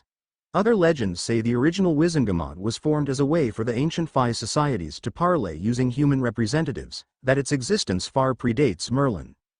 Who are the other most ancient and noble houses? Harry pressed, his eyes lighting up with the information. I'd love to tell you all about Harry, but I really do have to return to the office and resume my normal work, as well as start working on all that we've discovered here. You'll learn it all in time, I promise, Amelia said with a small smile, patting Harry's hand as she stood up. Harry said his goodbyes and spent the rest of his day mostly socializing with Godfrey as he was subjected to a healthy amount of non-invasive, simple tests and procedures to monitor his core and general health, as well as giving a few samples of his blood for the healers to examine. By the time he returned to Bones Manor that evening with Amelia, he just wanted to sleep until it was time to get on the train to Hogwarts. He passed by Susan in the hallway on his way to his room, and he could feel her eyes on him the entire time until he left her view. She didn't say anything, however, which Harry was a little grateful for. He was far too tired to deal with her right now. The 2 days leading up to the train were mostly spent recovering for Harry. At first he intended to stay in his room for the most part, partially to rest, but partially because he felt like Susan was almost stalking him. She hadn't said a word to him since he arrived back at the manor, but she just stared at him, like he was a puzzle she was trying to solve. He found solace in the gardens, however, which Dobby gave him a tour of. Harry found them oddly peaceful. He was expecting to not enjoy them very much, as the thought gave him unpleasant reminders of Aunt Petunia's garden he had been forced to care for. But now that he was no longer with the Dursleys, he realized in hindsight that most of the time being forced to work on the garden was one of the chores he didn't mind as much. It had always gotten him away from the Dursleys for a while, as they didn't much enjoy watching over him when they had to be outside to do it. Occasionally, Dudley or Vernon would go at him with the hose for fun, and Petunia would subsequently punish Harry for overwatering the plants, but most of the time they would just leave him alone as long as the work got done. He would relish the hours of being alone with nobody to bother him, even if he was sweaty and grimy by the end of it. Sometimes, Harry recalled as Dobby explained and pointed out the different herbs he was growing in their own little plots. When he returned inside from gardening and was covered in dirt and sweat, Aunt Petunia wouldn't scream or hit him. Instead, sometimes she would just look at him with a funny look in her eye, sigh, and tell him to take a bath and wash all the grime off. She only ever did it when Vernon and Dudley weren't around, but Harry never knew what to think of those moments. He wondered what his aunt might have been like, in a different world, a different time. What is Master Harry being thinking about? Dobby asked curiously when he noticed Harry wasn't really paying attention to what was going on around him. Harry blinked and shrugged. Dunno. Stuff. The gardens are nice though. It's nice to get away from Susan for a little bit. Is Missy Smallbonesy being mean to Master Harry again? Dobby asked sympathetically. Harry sighed and shook his head. No, not really. She's just being weird and constantly staring at me, like she's waiting for me to slip up and do something she can use as evidence that I'm really a dark wizard. It's better than being bullied, but it's still irritating. Would Master Harry be liking Dobby to fill Missy Smallbonesy's socks with dung? Dobby B's having lots of extra dung from making's fertilizer for Dobby's garden, Dobby asked, his eyes wide as he stared at Harry. Harry started laughing at that, coughing heavily as he tried to stifle it, his eyes watering. No thank you, Dobby. I don't want to antagonize her further, he wheezed out. Thank you though. I appreciate you offering to stand up for me. Dobby frowned, but nodded. Is there another task Dobby can be doing for Master Harry to help in his distress? Harry patted Dobby's head and smiled at him. I don't think so, Dobby. It's irritating, sure, but I'm not really mad at Susan. Why? Missy Smallbonesy was saying many mean things to Master Harry, Dobby huffed. If Missy Smallbonesy had been saying such things to Dobby's old mean masters, they would be being very angry. Well, I'm not the Malfoys, Harry said simply. He thought about the why part of Dobby's question for longer though, swaying back and forth on his heels. It's not that I'm not mad at all, he eventually continued. I am mad. The air of Slytherin nonsense was and is bloody stupid, and I'm mad that people are treating me awful because of it. But I'm not specifically mad at Susan, or any of the younger kids really, for acting like that. Dobby tilted his head to the side in confusion, and Harry sighed as he tried to find further words to explain himself. I guess it's because they're just kids like me, and since Parseltongue is something they're all really scared of, because of Voldemort and all, I sort of understand why I scared them, I guess. That's all they really are. Just scared kids. It was the adults' responsibility to stop all the bullying and explain what was really happening, but nobody did that and let the fear run rampant. So, it's them I'm angry with. Dobby understands, Dobby said, nodding his head. Dobby be having similar feelings about the old young bad master. Used to be's that he would be giving Dobby small treatses when bad master wasn't being looking, and was being very nice to Dobby. Harry had a really hard time picturing Draco Malfoy of all people being nice, but he let Dobby continue talking and listened. But as old young bad master be growings up, he be's acting more and more like bad master, likes being a little bad master. Dobby thinks young bad master wasn't really beings bad until he be copying bad master, until bad master be teaching him to be bad, Dobby concluded. Harry sighed. He really didn't expect to have his feelings about Susan and the other young puffs turned around to the degree that he was empathizing with Malfoy, but here he was. I guess that's similar, yeah, Harry said with a frown. Malfoy's different, though. I think. He's not mean and cruel because he's scared of the people he bullies. He's just copying his father and being an ass. Dobby shrugged. Dobby doesn't be knowing. Young bad master still being bad, Dobby just be thinking he beings less bad than bad master. Harry nodded. He could at least agree with that part. His last encounter with the Malfoy patriarch had not been to his liking, and he shuddered a little. He wondered if it was worth bringing up with Amelia that the senior Malfoy had tried to attack him.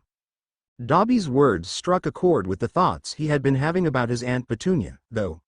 He wondered if someone had taught his aunt, like Lucius was teaching his son, and if there was a part of her that would have been a proper aunt if she hadn't been taught that way. If she would have been more like Amelia was for Susan. Dobby continued to lead him through the gardens. He eventually asked Dobby where the next section of the garden was that needed to be weeded, and got down on his knees and rolled his sleeves up, asking Dobby to identify the plants that needed to be pulled. The sun beat down overhead as he worked, his hands slowly becoming more and more covered with dirt as a large pile of weeds piled up next to him. As he worked, his mind continued to work, continued to think about his aunt. It didn't necessarily have to be his grandparents that taught her. People became bad for a lot of reasons, Harry thought as he pulled another handful of weeds. Sweat dripped down his forehead as he worked, and he grunted as a particularly difficult weed gave him trouble. He thought of the shade in the diary, Tom Riddle, the boy who eventually turned into Voldemort. He had been an orphan, just like Harry. He must have been an ordinary boy at some point. Harry thought. Harry wondered who had taught Tom Riddle to be cruel. He was so engrossed in the work he was doing and his own thoughts that he didn't notice at all when the small figure of Susan Bones walked away from the gardens and slipped inside, a look of painful confusion written on her face. September 1st, Ravenhearth. Sirius Black groaned as he woke up, slowly pulling himself into a sitting position as his mind swam. He was slowly beginning to get accustomed to no longer waking up in the Azkaban prison cell that had been his home for the past 12 years, but every morning was still a haze for a few minutes. Occasionally he would wake from a night terror, screaming and lashing out around him. In a way he was thankful to be without a wand for once in his life, as he was rather certain he would have destroyed the room he was staying in with blasting curses by now. The room he had been waking up in since his escape was small. It was in one of the smaller wings of the absurdly large manor. Lady Black had initially insisted that Sirius take the master suite in the main wing, but he was nowhere near ready for that just yet. So instead he had chosen this room. It was small, but not cramped, and the walls were painted in a deep maroon with decorative patterns embossed in black iron. Sirius knew the iron well, as it lined every wall in every room in Ravenhearth. The gargantuan manor had been built not long after the Wizengamot was originally founded, according to the ancient Black family stories. The moors surrounding it and the whispering woods beyond were one of the last places in the British Isles to have a thriving Fae ecosystem. While the wards on the property and the presence of the Lord Black Ring on his right hand would protect Sirius from the dangers, those wards had been slowly built up over centuries. When his ancestors had originally settled here, they needed to resort to the one method of repelling Fae that had always worked. Sirius traced a finger along the embossed black iron on the wall next to his bed, sighing heavily. As he was about to swing his legs over the side of the bed, a thick black mist curled underneath his door and swirled into the form of a young woman. Her arms crossed haughtily as she stared Sirius down. "You've overslept again," she stated, staring at him with hard, pale eyes. "Your recovery will take longer if you continue to stall it out, an act that is childish and stupid." "Good morning to you too, Lady Black," Sirius croaked as he stood up, stretching and groaning as several of his joints cracked.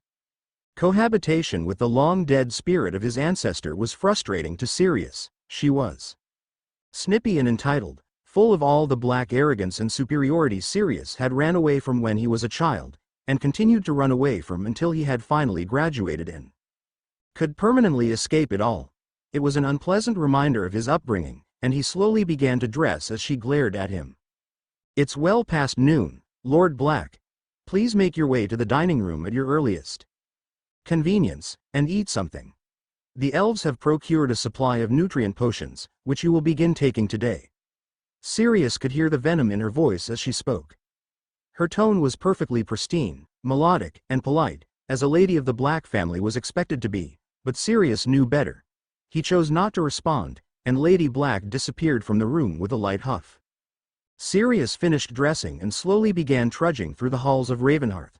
The manor writhed with shadows and a heavy, sick darkness that permeated every fiber of the wood, every chip of stone and every filigree of iron that the manor consisted of. The heavily saturated dark maroon of the walls set Sirius on edge, and the sleek mahogany floorboards beneath his feet were almost too quiet. The manor might be clean in the sense that there was no dust, cobwebs, or grime courtesy of the house elves bound to the place, but Sirius could not help but get the sense that the very soul of Ravenhearth had been marred with a deeply set sickness. The black iron filigree that snaked and crawled along the walls in esoteric patterns and shapes looked as though they were ever so faintly alive, seeming to constantly curve and shift in Sirius's peripheral vision. The worst part about it, however, to Sirius, was the silence. The depressive atmosphere and overwhelming sense of dark magic sunk into the very bones of the manor was something he could handle. It was hardly Azkaban with a legion of Dementors constantly suppressing any small piece of joy he might feel, after all. No, what truly set the new Lord Black on edge was the eerie, deafening silence, and the knowledge that in a massive manor meant to support several branches of the once large and plentiful Black family, he was the only living human. He found himself in the dining room eventually, with Lady Black sitting at the seat to the left of the table's head. She clearly expected him to sit at the head of the table, and he pointedly refused to look at her as he walked into the room and sat several seats down the long table. One of the house elves popped in next to him with a plate of bacon, eggs, and toast, which he wordlessly took and set down in front of him. When he had first arrived, Lady Black had tried to get him to eat lavishly, insisting on treating him like a typical Lord Black. Sirius had immediately resisted and refused to eat anything except simple, basic comforts that would sit cooperatively in his stomach. It was partly to needle Lady Black, and partially because after so long in Azkaban subsisting on the bare minimum they fed him, his stomach couldn't handle much food. Thankfully the house elves listened to him first, and Lady Black second. They very quickly stopped trying to feed him anything other than what he directly requested. They also stopped waking him up in the morning after the first week, and generally stayed out of his way unless he specifically called one. After he finished eating, he sighed as he noticed one of the house elves had slipped a nutrient potion onto the table next to his plate. He picked it up and fiddled with the bottle, staring at it glumly. "Drink it. As I said, your little games of stalling out your recovery and avoiding your duty are childish. My patience is beginning to grow very thin with you, Lord Black," Lady Black said icily, nearly hissing the last part of her sentence.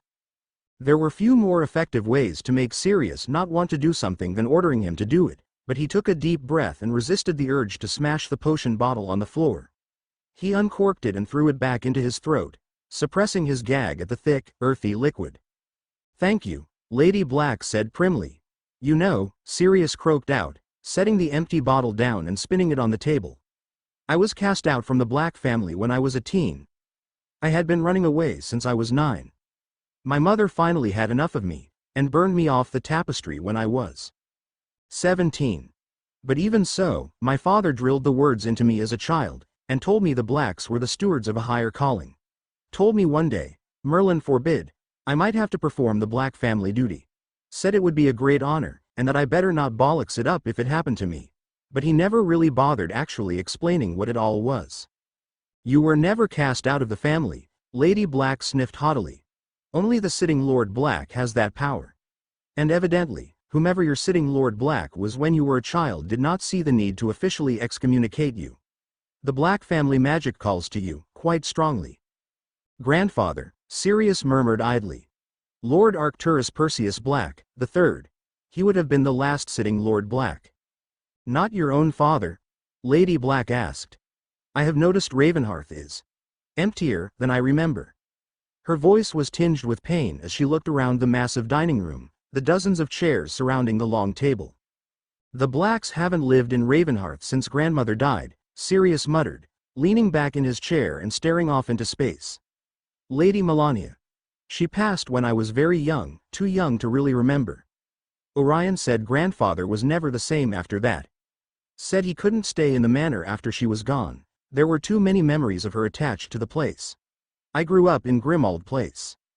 "I haven't heard that name, Grimmauld Place," Lady Black said. "It is good to know the Black family kept expanding since I was last called.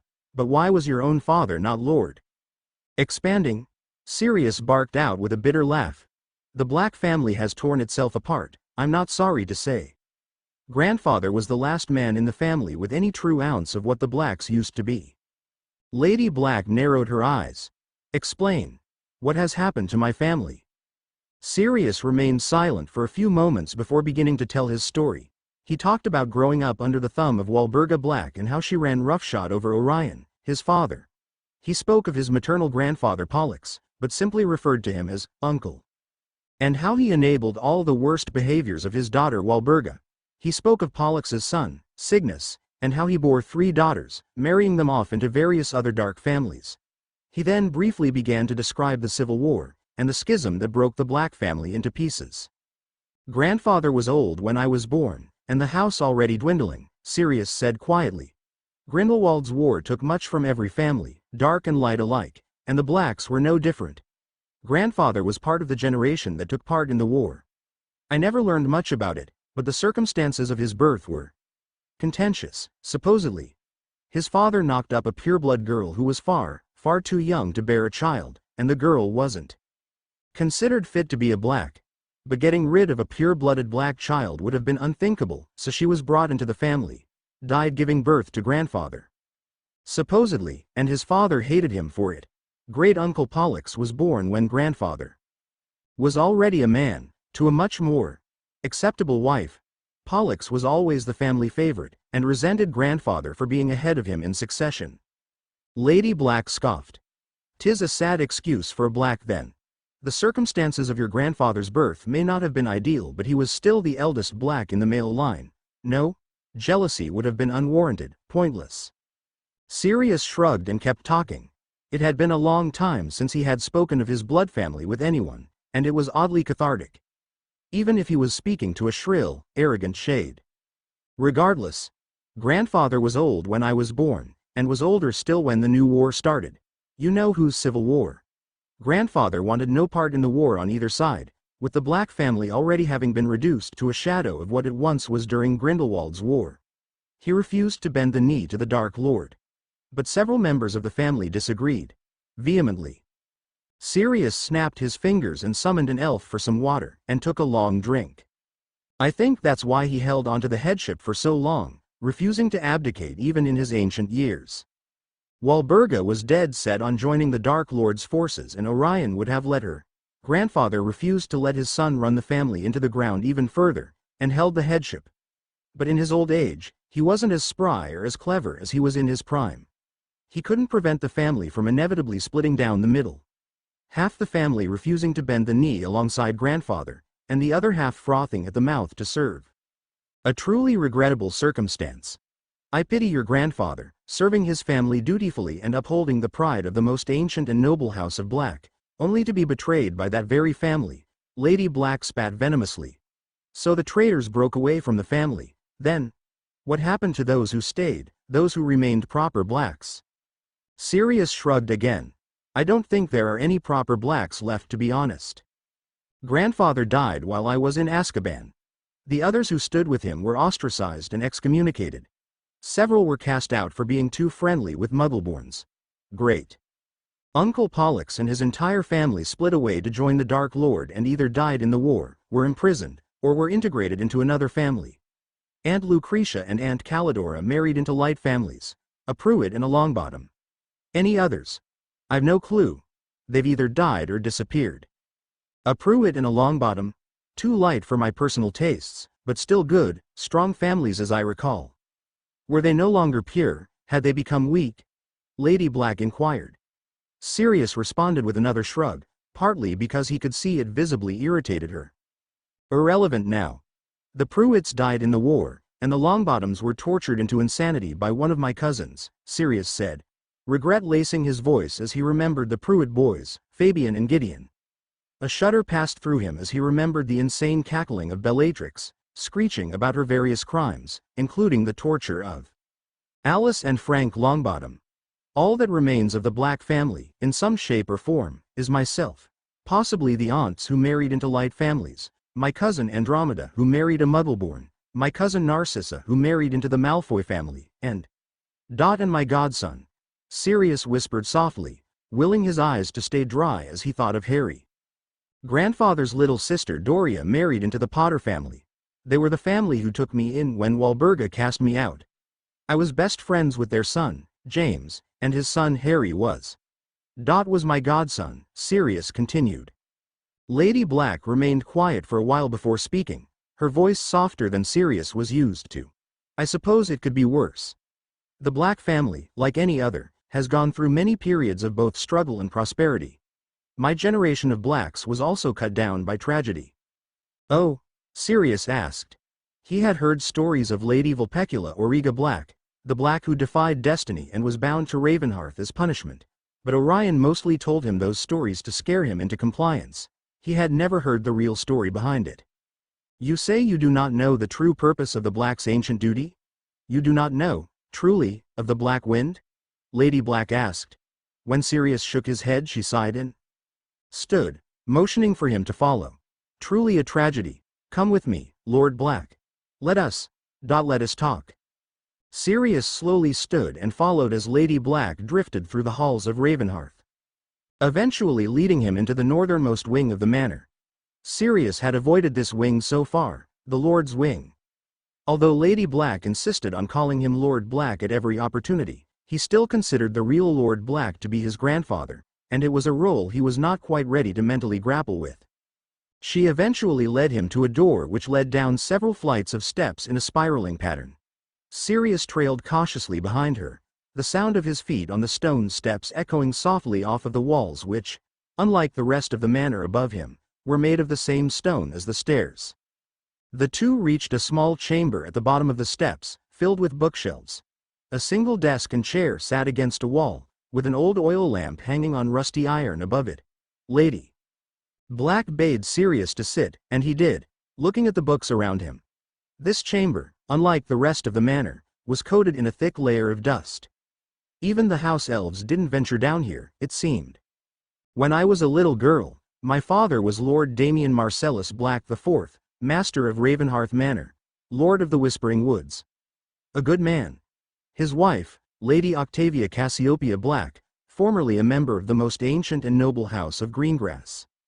He was the sole child of his father the Lord Black before him, the prize of the family. When he took headship of the house, the family was at a height of power it had not enjoyed in near a century, after a heavy conflict with the most ancient and noble house of Sinclair had heavily wounded both houses. But the Blacks had rebuilt, and my father was at the apex of it all. Sirius settled into the chair, crossing his arms and legs and watching as Lady Black drifted aimlessly through the chamber, running her fingers along the spines of various books. But a problem very soon arose. You see, Lord Black, I was born out of wedlock, Lady Black continued, a wan smile on her face. Much like your own grandfather, Lord Arcturus. My father had taken a keen interest in one of the young women of the most ancient and noble house of Lestrange, and held many a secret dalliance with her. His wife, the Lady Octavia, knew of these transgressions but kept it silent as long as he bore no children with his little plaything. Yet here you are, Sirius murmured, and Lady Black nodded in response. Yes. There I was. I was born to Anne Claire Lestrange, pure of blood and bearing the surname of a most ancient and noble house, yes, but a member of an ancillary branch far removed from the main line. Nowhere near a suitable status to bear an heiress for the likes of my father. As a punishment for my father's transgressions, the Lady Octavia demanded satisfaction in the form of Anne Claire Lestrange's head. Lord Lestrange felt it within her rights as Lady of the House of Black and complied. And so, the woman who birthed me was dead before a moon had even passed after I arrived in the world. I do not have even a single memory of her face. Sirius whistled and leaned back in the chair. He knew that in the older times the pureblood families had some rather barbaric practices, but it was a different experience hearing of such acts from someone who was actually from that time. Lady Black continued speaking, putting her hands behind her back. I was raised as a Black, and named Vulpecula Auriga.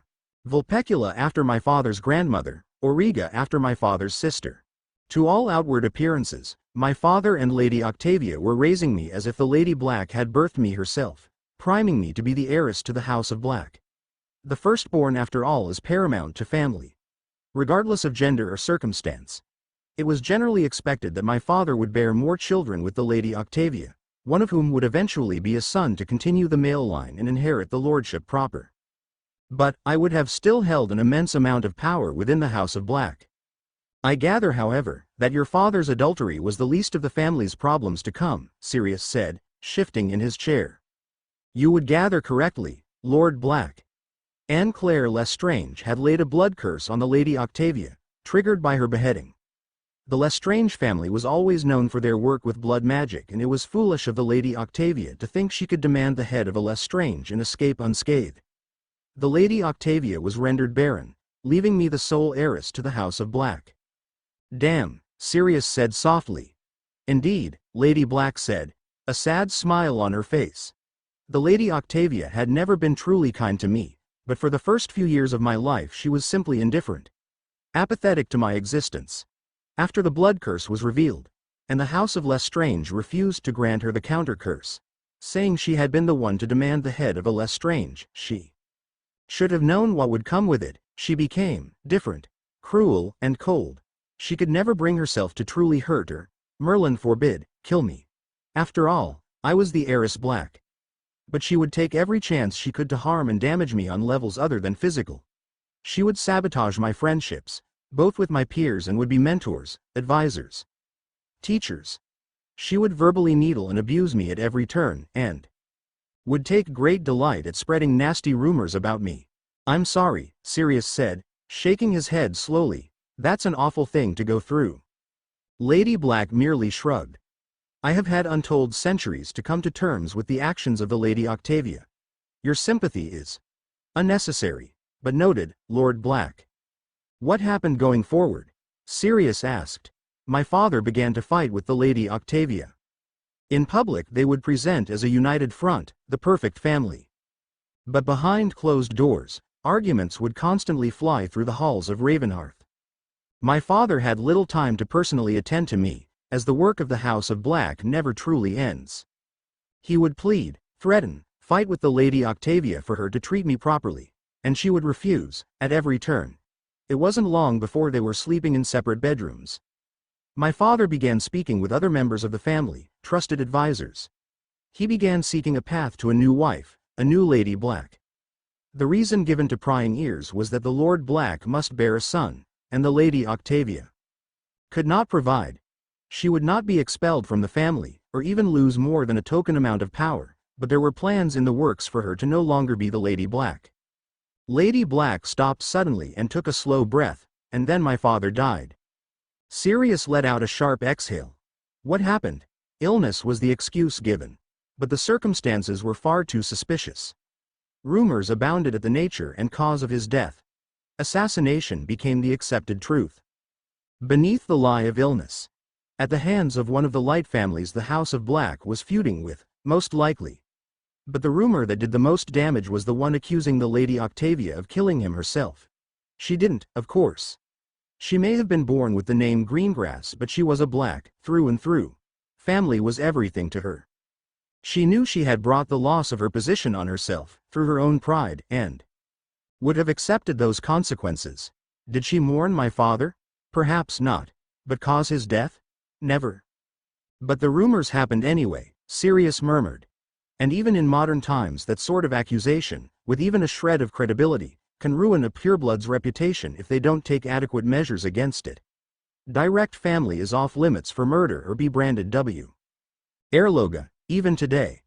I can't imagine the backlash in your time. Was there no veritaserum, no oath she could swear to prove her innocence? You still use the word. Lovely, yes, so you understand. And we did have those things, of course we did. But the Lady Octavia was proud. Her pride was always her downfall, and would extend to the entirety of House Black. She was branded Werloga and the prominent. Members of the House of Black demanded her immediate excommunication from the family. At the time I was 13. Too young to claim the headship, and thus Lady Octavia held regency. She refused to abdicate. Refused to leave the family, and denied the accusations with prejudice while refusing to take truth potions or swear binding oaths to the nature of such. Thus, the family split in twain, much as your Blacks did over this Dark Lord. In the turmoil, the Blacks' age-old enemy, the most ancient and noble House of Sinclair, saw what they deemed an opportunity to wipe out their perennial rivals in Merlin's High Council and declared war. Sirius grimaced. He had seen firsthand how you-know-whose civil war had torn up his family and many others besides, and had heard many stories of Grindelwald's war before it. He could only imagine the devastation wreaked by a full-scale war between two most ancient and noble houses at the height of the feuding age. Yes, Lady Black said, seeing his expression. Much blood was shed over the next moons. The House of Black, with no leader to rally behind, could not withstand both the assault of the House of Sinclair as well as the rot tearing it apart from within. My cousins, uncles, aunts, all manner of housemates fell like flies. The mighty House of Black was reduced to little more than ash, a handful of members. I stood nearly alone in the aftermath. Lady Octavia would be slain, and I would take the headship at the tender age of 13. I still remember walking into the great chamber of Merlin's High Council to take my seat.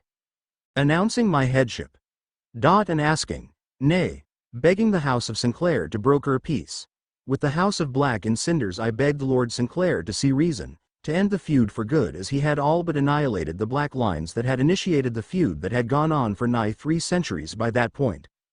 I implored him to see reason, to not wipe out the House of Black in its entirety, to stop the needless violence. To bury the hatchet, once and for all. And did he? Sirius asked. He did, Lady Black nodded. For good. Last I was awoken I had heard that the most ancient and noble House of Sinclair is no longer with us, which saddened me greatly. It may be hard for you to understand, but after that point the House of Black and the House of Sinclair were no longer enemies, but allies. We forged a strong friendship, myself and Lord Sinclair, one that lasted till my death and several generations beyond. How could you be friends with the man who nearly ended your entire family? Sirius asked, bewildered. Lady Black simply wore a wan smile. What purpose would there be in doing otherwise, Lord Black? Would you have had me continue the feud? Plunge the House of Black once more into the violent cycle of hatred and bloodshed? No, there can be no healing without forgiveness. Lord Sinclair and his house did exactly what the House of Black would have done were our positions exchanged, both in war and in peace. That is simply how it was, back then. House Sinclair claimed victory in the feud, and from the ashes of that feud rose an alliance that would dominate politics for generations. Grandfather taught me that a Black never forgives a slight, Sirius murmured. That the House of Black will always grant its enemies what they deserve. And your grandfather was correct, Lady Black nodded. Had the House of Black not been dealt a near-death blow, things would not have gone that way. The House of Black is proud, yes, and vengeful. But we are not suicidal. Above all else, the Black line must endure. The House of Peverell we are not, Lady Black concluded with a slight roll of her eyes.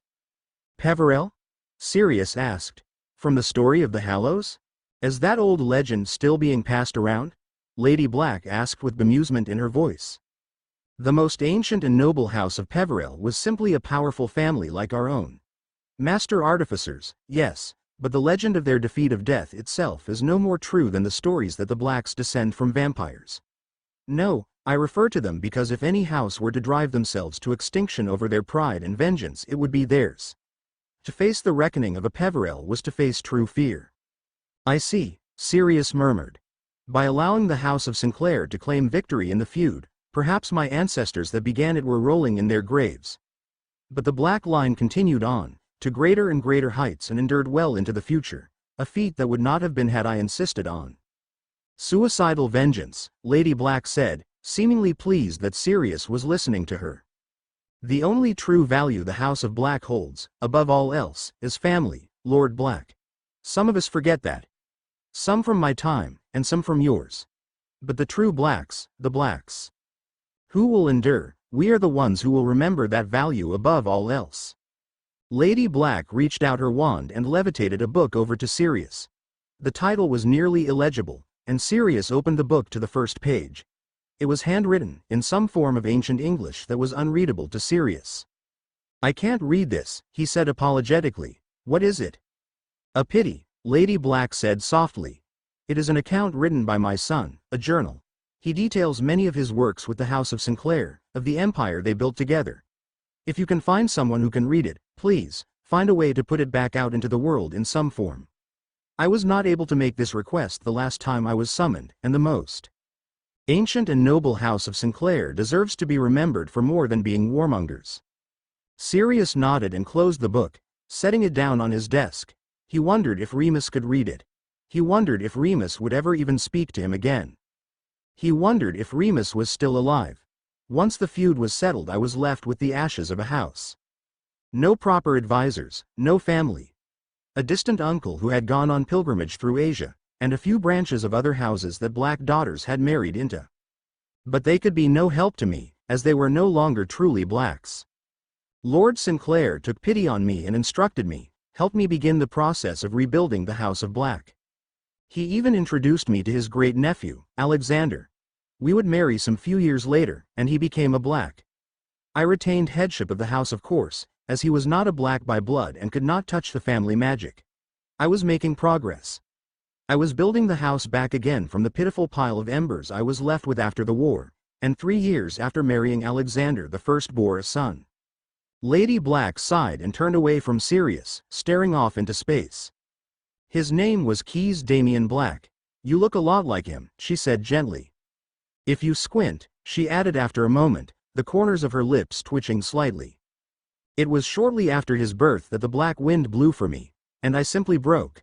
I screamed out at the injustice of it all, and I said no. I had spent years working, struggling to rebuild a house that had been decimated all around me, and now magic wished me to struggle even further still? For a quest. A duty I had never personally agreed to. No, I would not have it. I would not abandon my husband, my son, my house. I had work to do, and I would not abandon it. What is the duty? The black wind, all of it? Sirius asked. It was one of the few things my father made sure he had the time to teach me, Lady Black said, her voice gaining strength. The sacred duty of the most ancient and noble house of Black. Lord Black, do you think your distaste for your ancestral home goes unnoticed? Sirius blinked. I'm sorry. What? The magic that beats in the heart of Ravenhearth, it disgusts you, Lady Black sneered. Whirling around to Sirius and glaring daggers at him. I see it in your eyes, in every face you make. The way you stare at the very walls as though they were made of dung and rot. The fault may be on your parents, but the disgust you hold for the very essence of what makes your blood disappoints me beyond measure. Sirius stood up abruptly and snarled, marching up to Lady Black and staring down at her face. His eyes glinted dangerously like a mad dog's, and his teeth were bared. My family has never been anything other than dark. I watched dark magic kill, maim, destroy my friends. And true family, the people I loved, it is an infection on the world I am more than happy to cleanse. Blasphemy. You speak of dark magic as monstrous and evil, an infection, yet it flows through your very veins, Lord Black, Lady Black hissed archly, showing no fear or intimidation at Sirius's display. The eyes that stared back into his were dark and swirling with inner fire, a discipline and resolve forged by things beyond Sirius's comprehension. The House of Black has always been the true steward, the safekeeper of dark magic, kept it safe and delved deep into its knowledge, she continued, clasping her hands behind her back and standing at her own full height, staring up at Sirius with a curled lip. Then the House of Black has always been evil, Sirius spat, unnerved. Are you really that stupid? Has your head been filled with wool and termites? Are you so petty as to truly believe such an idea? Has the propaganda perpetuated by countless foolish light families sunk so deeply into your rotted mind? You truly believe that magic subscribes to such paltry notions as good and evil? Lady Black demanded. Dark magic is evil, Sirius roared. Magic has no morality. Lady Black thundered in return. Sirius fell silent at that and stepped back. Tell me a light spell, Lady Black offered, her voice quieter, but with no less steel than before. Pick any spell that is supposedly light, and therefore inherently good by your view, and I will tell you how to twist it into pure cruelty. Is there a light spell that can boil someone's organs while they're still alive? Sirius countered, laughing. Is there a light spell that causes a man's eyes to rot from the inside out? How about a spell to cause their flesh to wither away off their bones until they're nothing but a charred mess? Because I know several dark spells of the sort, and worse. A light spell, Lord Black, Lady Black said, her voice quiet. Anyone will do. Sirius thought for a moment before sitting back down in the chair heavily. Healing magic. Healing magic is light. A pisky. The spell to heal a minor injury like a broken nose, or perhaps a finger, Lady Black said. Did you know that by powering the Episky spell hard enough with the right intentions, it can fuse a joint together so tightly it will never bend again unless magically treated? Sirius slowly shook his head. Ferula, a spell commonly used to conjure bandages that immediately affix themselves to a wound in the proper manner. I suppose this one might be cheating, but one can suffocate someone to death quite easily with this spell. Opening his mouth to protest, Lady Black immediately interrupted Sirius and spoke again, overriding him. Anapneo, a spell that clears one's airway if they're choking on food, can be enchanted onto a necklace or some other such trinket, or slightly modified into a curse with the right intent. And knowledge, to curse someone into never being able to eat food again. The moment it enters their throat it will vanish, consigning the victim to an agonizing starvation as they desperately try to fill themselves to no end. Sirius felt a little queasy at that one, and Lady Black approached him, leaning over to whisper in his ear. Can you imagine that, Lord Black? A gnawing hunger in your gut that can never be satiated. Food could be piled in front of you, a feast fit for kings, but none of it satiates. None of it so much as enters your stomach. Can you imagine? Desperately shoving all manner of meats and breads and pies into your mouth as the gnawing grows and grows, becoming stronger, more painful. Stop, Sirius muttered. Lady Black continued. Then the panic sets in. Your desperation grows. You tear through your house in a fit of fear, shoving every morsel you can find down your throat. When the fresh food runs out you go to the cellar, breaking open the salted meats and still pickling crops. Yet even that fails. Now your mind and stomach are in a frenzy. You can feel your very life slipping away from you as every minute passes, your stomach screaming. You go for the rot. The curse vanishes the rotten food, but leaves the maggots and the vermin intact, causing even more pain. More fear. More panic. What do you think the man cursed with such things does next, Lord Black? Stop, Sirius said, his voice shaking. You've made your point. Lady Black stood up slowly. Which is your preference, Lord Black? To die in moments from a boiled heart, or to experience the terror and fear of only a slightly modified, healing spell? I know which I would choose. Sirius nodded, letting out a shaky breath. You've made your point, he repeated. Not that I fully understand it, but you've made it.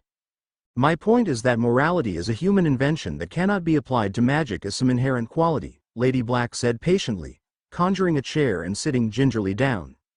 Across from Sirius. What magic is, truly. It is a force of nature, she continued slowly. It is a part of us. It flows through our very blood and soul. Magic is no more good or evil than a hurricane, or a wildfire. No more or less moral than your fists, your teeth, your fingers. All of which you could use to torture and kill people in horrific ways, Lord Black, with no magic required at all. Then why call it dark and light? Why are so many dark spells cruel and tortuous? Sirius asked. Lord Sinclair taught me that the labels were more about the emotions that one requires to fuel a spell, Lady Black said. One needs a lot of anger in their heart to boil the organs of an enemy, no? I suppose that makes sense, Sirius groused after a few moments. Dark magic is dangerous. I will never claim otherwise, Lady Black continued, her voice serious and heavy. Just as anger, sadness, and fear can be dangerous. But let me ask you this, Lord Black, what does the world look like without those emotions? Without righteous fury? What is there to motivate the downtrodden and oppressed to fight against their oppressors? Without a deep and penetrating sadness, what meaning does tragedy have? How does one cope with loss? Without the primal and visceral fear, how does one keep themselves safe from danger if they cannot know what to fear? I never thought about that, Sirius said quietly. What a world it would be, if humans never needed to be sad, or angry, or afraid, Lady Black said quietly. But just as the sun must yield ground to the moon, just as the summer must allow for winter to have its time, each emotion must have its mirror. Joy must have sorrow, tranquility must have anger, and courage must have fear, and many more beyond, entwined, forever in lockstep.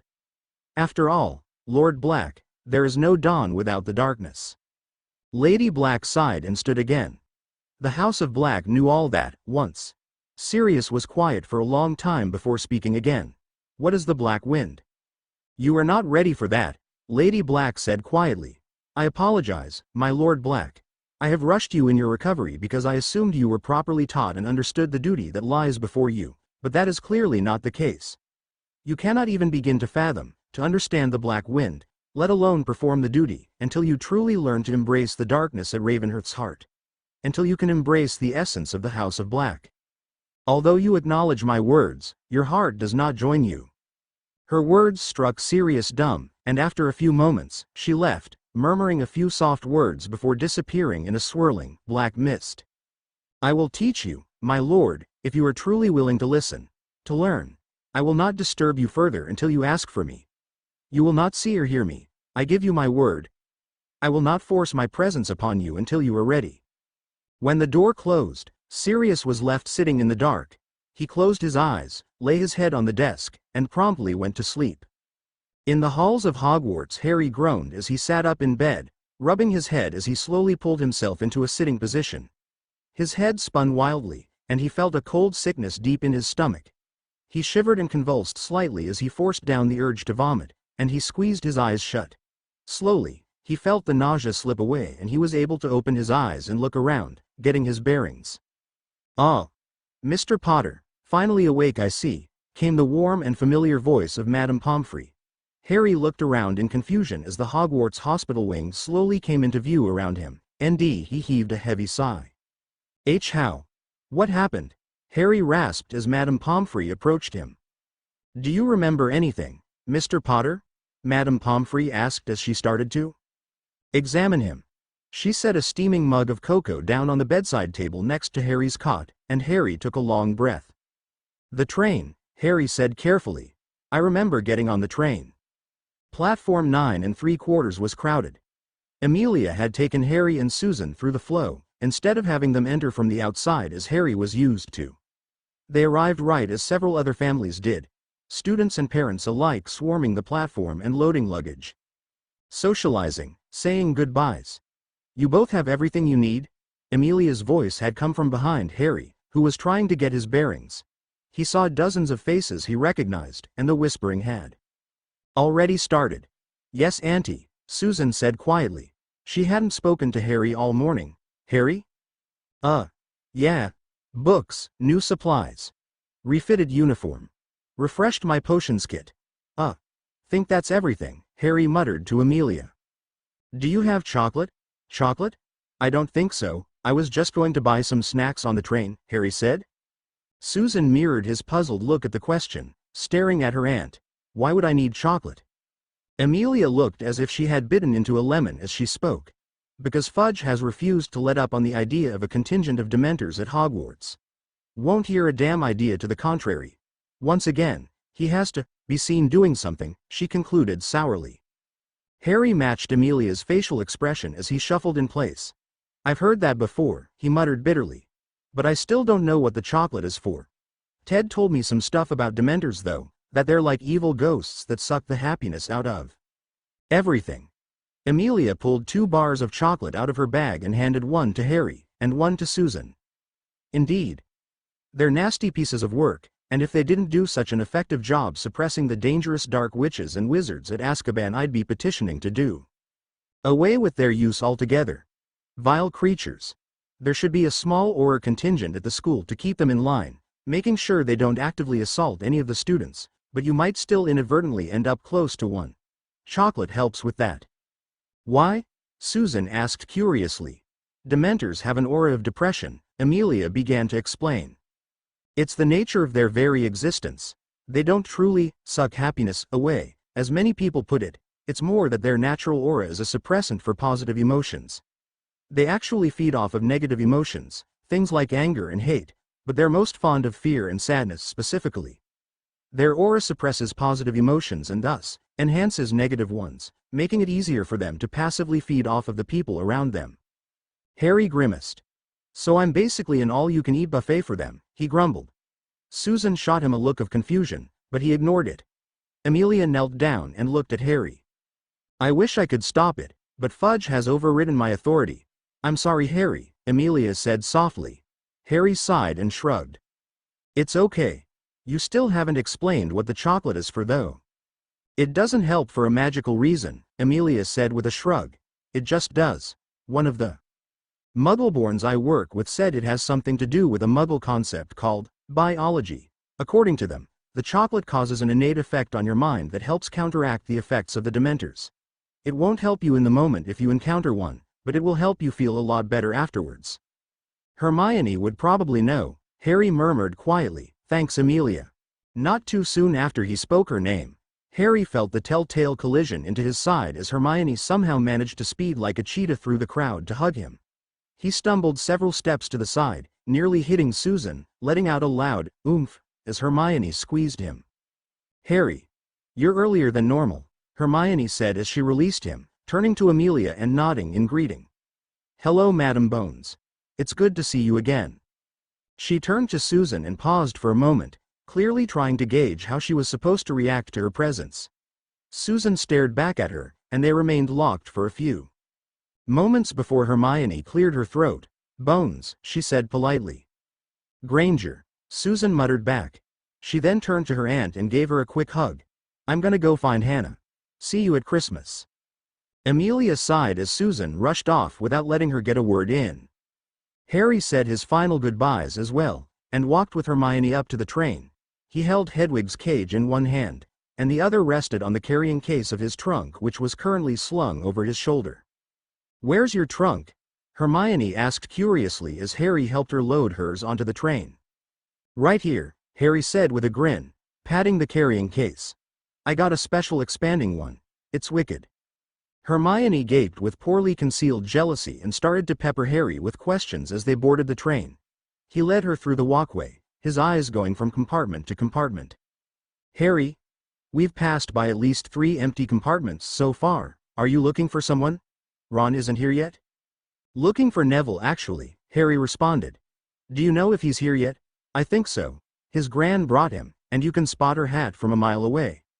She joined him in looking for Neville. It didn't take much longer to find him, sitting by himself in a compartment and staring glumly out the window. Harry slowly opened the compartment door and knocked on the frame, poking his head in. Neville? He asked, and the boy jumped. He whirled around to face Harry. Harry. Neville squeaked out. Scared the pants off me you did. Do you need something? Can me and Hermione join you? And probably Ron later? Harry asked, indicating that Hermione was standing behind him. Neville's mouth formed a small O shape for several seconds before he nodded slowly, looking slightly befuddled. Harry grinned and entered the compartment, sitting across from Neville. Hermione scooted in to sit next to Harry and waved at Neville. "Hello, Neville," she said pleasantly. "Hello, Hermione," Neville responded. A silence quickly fell over the compartment, and Harry found himself fidgeting in the awkwardness after several seconds. Neville was back to staring out the window, and Harry closed his eyes and counted to 10 before breaking the silence. He didn't quite know how to say what he wanted, and decided he would just wing it. "So, Neville oh, bollocks," Harry muttered, putting his face in his hands. "I'm pants at these sorts of conversations. I feel like I owe you some kind of apology, Neville." Neville looked at Harry, his befuddlement now pure confusion as he tried to process Harry's words. "Why would you owe me an apology?" he asked. "Well," Harry started, feeling intensely awkward. He then took a deep breath. This was a conversation he was probably going to have a lot over the next few months. Might as well get used to it. "This isn't something I really used to want to talk about, but it's important context. I was raised by muggles." Neville's eyes widened in shock, and Harry kept pushing forwards. "So, for the first 10 years of my life, I didn't know a thing about magic. Not an iota. The muggles I was living with were my mum's relatives, and they told me my parents died in a car accident 'cause they were driving drunk." Harry ignored Hermione's shocked gasp as he said that, and resolutely kept talking. "What I mean by all this, Neville, and relates to why I feel I owe you an apology, is that I didn't know until this past month that you and I are godbrothers." Harry finished, letting out a long exhale. "I've not spoken to you much in 2 years, which is a real shame because you seem like a real nice bloke. You've always been nice to me, anyways." Neville blinked several times as his brain hurried to process all the information that was just laid out in front of him.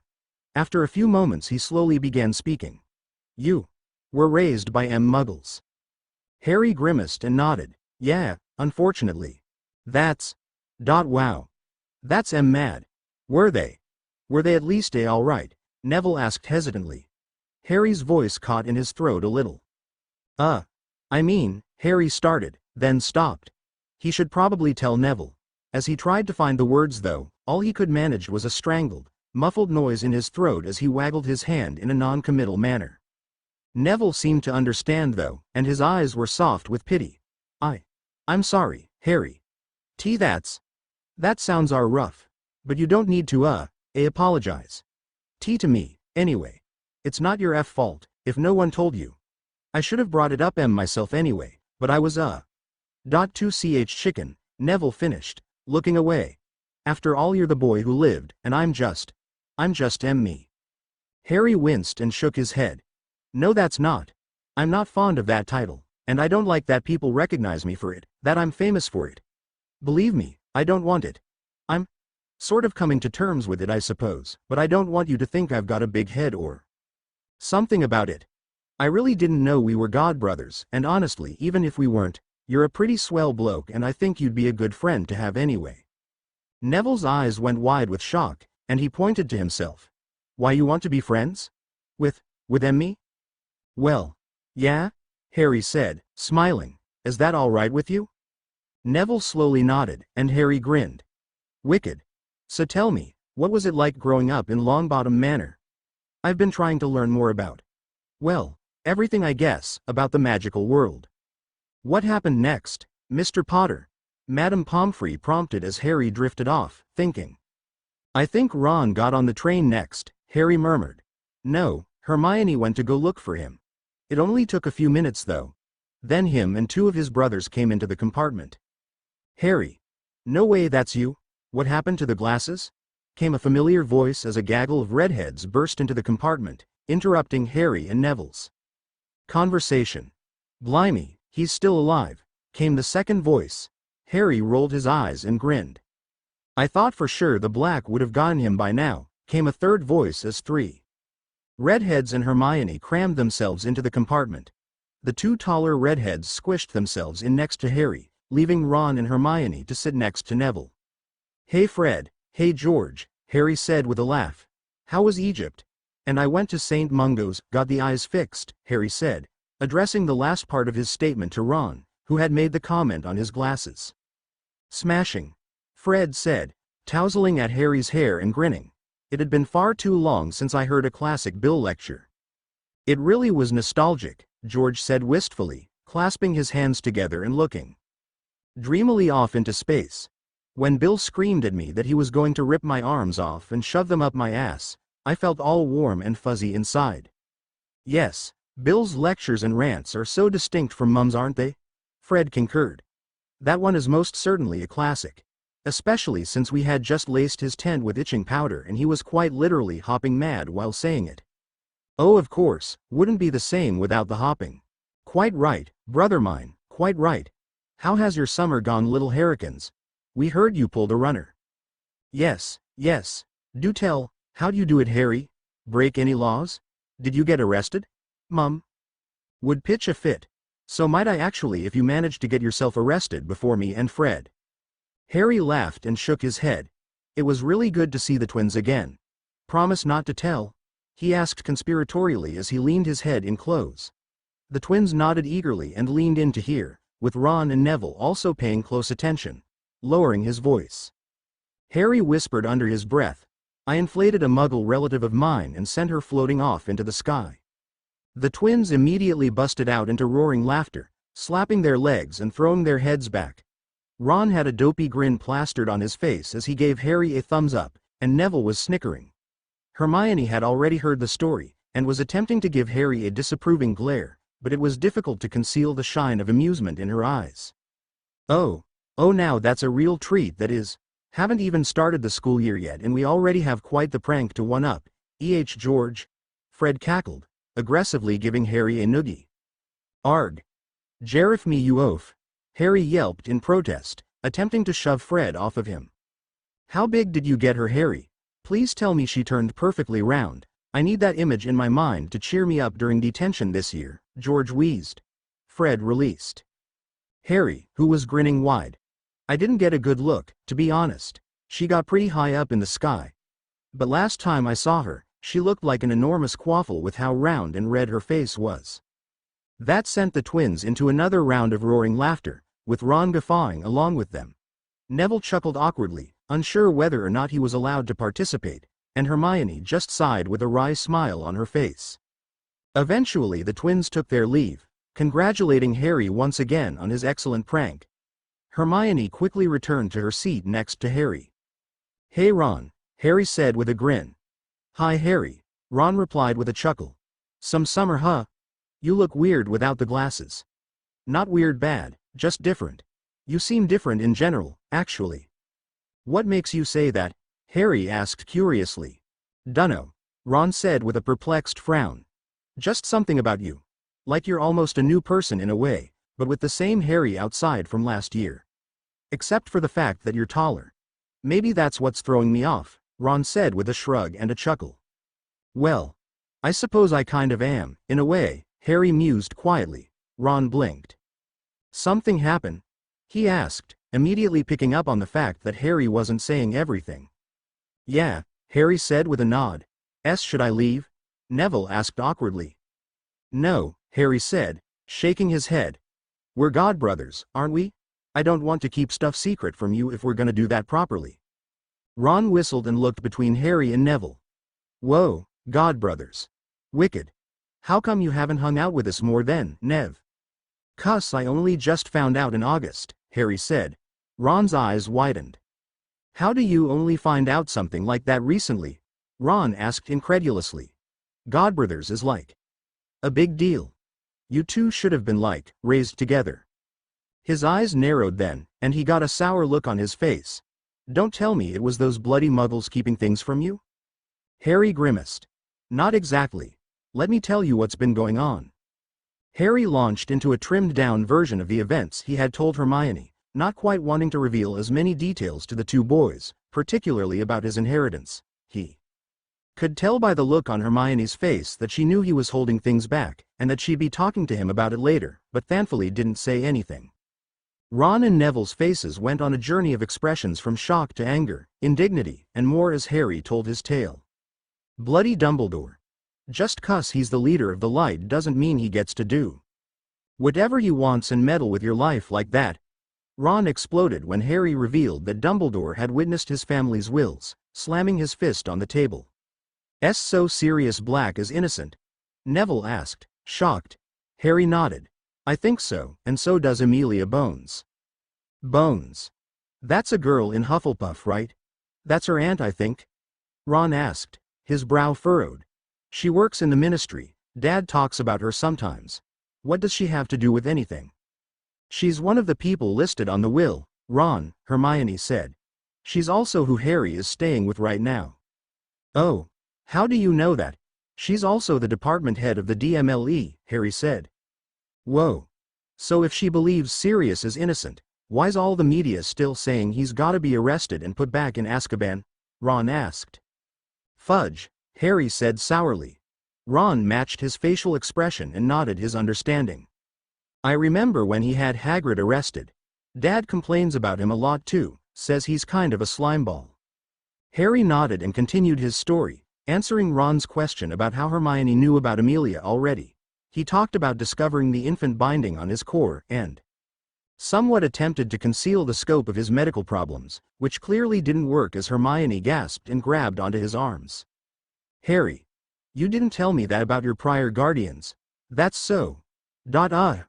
Those awful, awful people. Are you all right? She exclaimed, grabbing his face and looking into his eyes. Bloody hell, Harry, Ron whispered. I knew those muggles were a bit shite, with the bars on the windows and all, but that's something else. Harry felt his ears and neck grow hot as he pulled away from Hermione's hand, rubbing his arm. It's not important right now, and I haven't even told you guys everything. Harry went into a stuttering, halting description of the events of the binding removal ritual, assisted by Hermione. They kept out the graphic parts and the dark magic, but even with heavy omissions by the time they were done the two boys looked rather queasy and faint. Hermione was gripping onto Harry's forearm and breathing heavily, and Neville was the first to speak up. That's... Merlin, how did you survive that? He rasped out, his voice shaking a little. I've seen you do a lot, Harry, but... Neville's kinda right, bloody hell, Ron muttered. Harry shrugged awkwardly. Honestly, without Hermione and senior healer Godfrey, I don't think I would've, he muttered. While it was nice that his friends cared about him, the pity in the room was starting to make him feel a little sick in his stomach. The room was quiet for a while before Ron spoke up again, his voice sounding a bit odd. So, you're, like, way more powerful than anyone first thought? Harry suppressed a grimace and nodded, hoping Ron wouldn't feel inferior over that particular detail above anything. His financial status, his fame, those he could understand Ron having some issues with jealousy over, but the strength of his core was quite literally something nobody had any control over. Ron didn't say anything else on the matter, but Harry could tell it wasn't quite the end of his thoughts. He was just happy Ron wasn't making a big deal out of it in the moment, and was hoping he would work through any issues on his own. Then, Harry said, his breathing starting to labor a little as his memories slowly returned to him. The train stopped. Something happened. The train had been moving for quite some time as Harry wrapped up his story. Neville looked out the window and shivered, rubbing his upper arms. Is anyone else cold? He asked as he looked out the window. Ron shook his head, looking out the window as well. No, and it's supposed to be warm out today. You all right, Nev? Harry was about to respond similarly to Ron when he felt it as well. A chill, starting in his toes and crawling up through his spine like a snake. He shuddered hard and Hermione sat up, staring at him with concern. I feel it too, he muttered, shaking out his body a little. Weird. The train's slowing down, Neville said, worry-lacing his words. What's going on? Hermione stood and made to leave the compartment, her hand on the door, but Harry grabbed her wrist and stopped her. Don't, he whispered. I was going to go speak to the conductor, she started to explain, but Harry pulled her back into her seat, shaking his head. Don't. I have a really bad feeling, Harry said, his stomach turning. You guys, he said, turning to Ron. Did you get to the station late? Ron frowned and nodded. Ginny forgot to pack some stuff. Why? Did you see Aurors on the platform? or in any of the compartments?" Harry asked urgently. Ron shook his head. "Were there supposed to be?" he asked, confused. Harry frowned. "Amelia said there would be Aurors at the school, but they must not be on the train." "There's a new professor on the train," Hermione offered. "I saw him several compartments down. He was sleeping. But I didn't see any other adults." The train had fully come to a stop, and the icy feeling creeping through Harry's body was intensifying. He could feel it spreading out from his spine through his very bones, his nerves. His arms tingled as he shivered. Hermione shivered as well and scooted closer to Harry, pressing herself up against him. Ron narrowed his eyes at the two of them, but Harry didn't notice as he looked at Hermione with concern. "I feel cold now too," she whispered. "What is happening?" Harry was about to tell Hermione about the Dementors, and how Amelia told him they would be coming to the school, when his voice died in his throat. The icy feeling was now threatening to overpower his throat and chest, and he coughed slightly as his gut twisted hard. "Harry?" Hermione asked, turning around and looking into Harry's face. "Are you all right? What's wrong?" A swell of panic began to pool in Harry's chest as his vision started to blur. He coughed again, hard. The feeling of being restricted piled into his senses, and his mind flashed to the feeling of Godfrey's straitjacket around him, blinding pain searing through his body as the healer removed his binding. Hermione shook him lightly and kept speaking to him, but Harry barely registered it as a voice started to creep into the back of his mind. It was faint at first, but it was a woman's voice. She was screaming. The cold grew stronger. Harry's claustrophobia intensified with it as the edges of his vision started to black out. He noticed a shadow outside of the compartment door and tried to warn his friends, who were staring at him in concern. "No." The woman's voice was clearer in the back of his mind. Then a second voice joined it, a man's voice, getting clearer as Harry's vision faded further and further. "Lily, take Harry and run. I'll hold him off." The shadow moved behind the compartment door and slid it open slowly, and Harry saw what seemed to be a mass of gray rags covering a vaguely humanoid form. The thing's face, if it had one, was fully covered by a hood pulled over its visage. All Harry could see was a pale, skeletal hand placed on the compartment door. His friends paled in shock and scrambled away from the creature, but it was evident they were struggling to move as the thing exerted its influence over all of them. Harry's vision faded even further until everything was nearly black, and he felt his body collapsing as he began to faint. Before he fully blacked out, the woman's voice screamed again, even louder. "Not Harry, please. Tae me instead, please not Harry." And then, everything went black. Harry sat in silence as he finished recollecting the events to Madame Pomfrey. She sighed softly and handed him a mug of hot chocolate, which he blew on carefully before taking a few hesitant sips. "So I suppose this is the fastest a student has ended up in the hospital wing after term started?" Harry said wryly after a few moments. "That is not something to be proud of, Mr. Potter. But yes," Madame Pomfrey huffed lightly. "What happened?" he asked softly, taking another sip of the hot chocolate. "Is everyone else okay? I'm assuming they are since I'm the only one here, but..." "Everyone else is all right, yes. Shaken and worried something awful about you, Mr. Potter, but you were by far the worst off on the train. Those awful creatures the ministry insists on having at the school did a sweep of the train," Madame Pomfrey said, her irritation evident in her tone as she spoke on the ministry. "Thank Merlin the headmaster was prepared in advance and had the house elves in the kitchens prepare extra chocolate for desserts." "What about the Aurors?" Harry asked. "Aren't there supposed to be Aurors here?" Madame Pomfrey blinked. "I wasn't aware that there were supposed to be Aurors on the school grounds. Are you sure that's correct, Mr. Potter?" "Yes. Amelia told me there would be," Harry insisted. "As in, Amelia Bones?" Madame Pomfrey said, an eyebrow raising slightly. "Yes," Harry emphasized. "When would you have spoken to Amelia Bones about this?" Madame Pomfrey inquired. "At the platform right before I got on the train. She's my current guardian," Harry explained, trying very hard to keep his patience. "I see. Perhaps you misheard, or misunderstood her. I'm certain I would have been made aware, along with the rest of the faculty, if there were supposed to be Aurors present on school grounds." "I did not misunderstand her," Harry gritted out, his patience wearing a bit thin. Madame Pomfrey frowned and stood up, walking over to her desk and sifting through some parchments. I'm certain Headmaster Dumbledore would have alerted the staff to something like that. I suppose I can bring it up with him next time we speak, to see if something was missed? Do that, Harry stressed. He would have to write Amelia a letter to see what was going on. Regardless, you students weren't left completely unattended. Professor Lupin, the new Defense against the Dark Arts professor, was on the train and was able to successfully ward the Dementors away from any compartments where they lingered for too long. It's just unfortunate that they had such an effect on you, Madame Pomfrey said sympathetically. Harry sat up a little. Professor Lupin? As in Remus Lupin? Why yes, Mr. Potter, the very same. He fended off the Dementor and brought you to the hospital wing after the train arrived. You've already met the man then?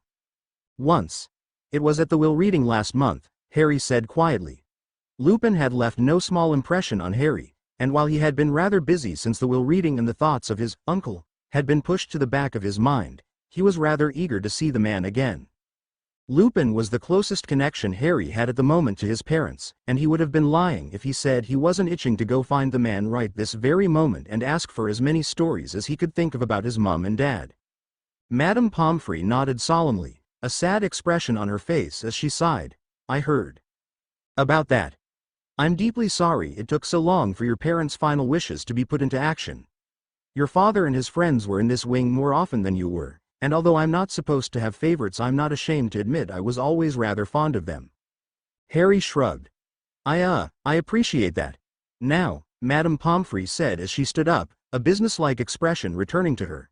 While I've got you here, I'd like to briefly discuss the expectations of your extended medical care here at Hogwarts. I received the memo from St. Mungo's, but I'd like to go over it with you. She briefly went over what Harry could expect to happen over the next few months. He'd be receiving nutrient potions with his breakfast and dinner for a few weeks, then they would slowly taper them down as his health progressed. She had also sent a notice to each of his professors about his recent unbinding and potential core instability, and that he was not to cast until she had given clearance. Harry wrinkled his nose, not looking forward to the inevitable stares and questioning that came along with it. I suppose that's everything, Madame Pomfrey said slowly, but I do have one more thing to speak to you about. What's that? Harry asked. I owe you an apology, Mr. Potter, Madame Pomfrey stated after a few moments. Harry immediately went to protest, but Madame Pomfrey held up a hand. Let me speak. I read over the entire file that St. Mungo's sent over, and frankly, Mr. Potter, I nearly handed in my resignation right there. I was appalled and disgusted with myself that I never thought to give you a proper full checkup. It was nothing but severe neglect of my duty, and had I gotten my initial wishes I would not be working here any longer. Harry wanted to speak up, but Madame Pomfrey's stern look kept him quiet. Thankfully, Minerva talked me out of it. After her own experiences at the Potter will reading, she also considered tendering her resignation, but decided against it for the same reasons she presented me to stay. We cannot begin making our mistakes up to you without being here to do so, and both of us have certainly failed you enough already.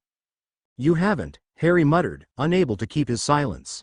We have, Mr. Potter, Madame Pomfrey said gently. Do not think to offer me any sort of forgiveness or excusal. You are young, and you do not fully understand the gravity of our failure. I will only accept such forgiveness once I have forgiven myself. Harry ducked his head, unsure of what to say. A few awkward moments of silence passed before Madame Pomfrey gently patted him on the shoulder. You can go now, Mr. Potter. There don't seem to be any lingering effects from the Dementor, especially now that you've had some chocolate. Return to your dorm. Your friends worry about you. The Gryffindor password is Fortuna Major. Harry stood up and nodded gratefully, stretching a little. Thank you, Madame Pomfrey, he said quietly before leaving. As he exited the hospital wing, he only got a few paces down the corridors before he heard someone behind him. The footsteps were a bit faster than his, and he stepped to the side a little to allow whoever it was to pass him. He wasn't in a hurry. Instead, though, the figure took up a pace only a few steps behind him. Harry frowned after a few moments and stopped, turning around. He was confronted with the elder Greengrass daughter, Daphne, if he recalled correctly. Hello, he said coolly, looking her up and down with no small amount of suspicion. You're following me. I wanted to speak to you before you were surrounded by Gryffindors again, Greengrass said with a shrug. I have a message for you. From? Harry asked. My father. Harry blinked and perked up a little. Lord Greengrass? Why would he pass a message through you instead of just writing an owl? It's less risky, Greengrass huffed lightly. Your father trusts you more than his owls. Yes. Is that a problem? Greengrass arched an eyebrow at him, tilting her chin up defiantly. I suppose not, Harry conceded, allowing his shoulders to relax a little. Being followed by a Slytherin was unnerving. But Greengrass didn't seem like the Malfoy type of snake. What's the message? He wishes to tell you that he hopes your recovery from recent events is swift, and should you require a personal tutor in order to hone your new power, the Greengrass family would be happy to extend that favor, Greengrass recited stiffly. He also wishes for me to pass this to you, she continued, handing Harry a small, tightly bound scroll of parchment. What? How did he hear about that? My stay at St. Mungo's was supposed to be private, Harry muttered, taking the scroll. And what's this? Please, Potter. My father has eyes and ears everywhere important, Greengrass said with a light roll of her eyes. And I've no idea. My father trusts me, but even I can't expect to be told everything. Harry narrowed his eyes again, suspicion creeping through his bones as he carefully tucked the scroll into his pocket. I'm not going to open this up and get cursed, am I? Greengrass scoffed. It's insulting you think my father would need to stoop that low if he wanted to hurt you. Our family is a bit more subtle than that, Potter. Right, Harry muttered. Anything else? Greengrass looked conflicted for a moment before grumbling under her breath. Astoria says hello. She wishes you well. She isn't aware of your recent stay at St. Mungo's, she simply worries about you due to the things you've told her, apparently. Harry smiled slightly in spite of himself. Knowing that the younger Greengrass cared to still think about him and even worry should have made him feel bad, as he always did when someone expressed pity to him, but instead he simply felt that he made the right choice in who to open up to, even if it was done on an impulse. Tell her I appreciate it, he said sincerely. Greengrass blinked and nodded slowly. I will. They stood there, staring each other down for a few more moments. Neither of them wanted to back away, for reasons neither quite understood. After a few moments Harry repeated his question. Is there anything else, Greengrass? Greengrass stiffened her spine and huffed again, tossing her hair to the side. No, my father is expecting a reply, however. I'm sure you have a way of getting one to me. I'll just send Hedwig, Harry shrugged. Greengrass looked like she wanted to protest, but instead just nodded stiffly. I would prefer it to be handed to me to ensure it reaches him securely, but I suppose I can't stop you if you wish to use your own owl. Good evening to you, Herr Potter. Harry blinked at the unexpected formality and coughed. Yeah. Good evening to you, heiress? Greengrass rolled her eyes. Hopeless, she muttered, turning on her heel and walking away. Harry stared after her for a moment before shaking his head a little and turning around, returning to the Gryffindor common room. As he walked, he realized it was the first time that he had been walking through the halls of Hogwarts when they were both completely empty and without having to sneak around underneath his invisibility cloak. He slowed his stride as he took the time to look around and admire the old castle without the bustle of students or the stress of avoiding patrolling professors or prefects. The old, worn stones of the corridors practically dripped magic. Harry could tell. Ever since receiving his new wand and feeling the overwhelming weight of the magic in Ollivander's studio, he had been growing more and more sensitive to the presence of magic, a phenomenon that had only increased after the removal of the binding. He reached a hand out and brushed his fingers along the stones, smiling as the warmth of Hogwarts's magic washed over him. It's good to be home, he murmured softly as he looked around him, patting the stone walls. When Harry finally arrived at Gryffindor Tower and entered the common room, it was as if a large set of dumbbells had been lifted off of his shoulders. This was no longer number 4, Privet Drive, where Harry was treated like the scum under one's shoes, nor was it Bones Manor, where Harry was the newly titled Heir Potter dealing with a whirlwind of new information so earth-shattering it gave him vertigo. This was the Gryffindor common room, and although Harry had seen his fair share of negative experiences in this room and house in the past 2 years, they were his own problems and he knew how to handle them. Not that Harry could exactly ignore the fact that he was Heir Potter here, nor would he want to, really. He made a promise to his parents and he wanted to make them proud, and he would do his best not to fall back into his old patterns and bad habits just because he was back in the closest thing he could call a comfort zone. Quickly though, he was noticed. And then the hubbub in the common room stopped for a brief moment before the silence was broken by Dean Thomas. "Blimey, Harry. Are you all right? We heard you got attacked by one of the Dementors," he shouted, scrambling to stand up and walk over to Harry. The rest of the common room soon followed suit, everyone trying to approach and speak to him. "Yeah, I saw the new professor carrying you into one of the carriages and then into the castle. Are you all right, Harry?" Angelina asked him, the rest of his Quidditch mates quick to follow. Harry barely had time to open his mouth as he started to get swarmed before Percy beat him to it, shouting over the drum of questions. All right, that's enough.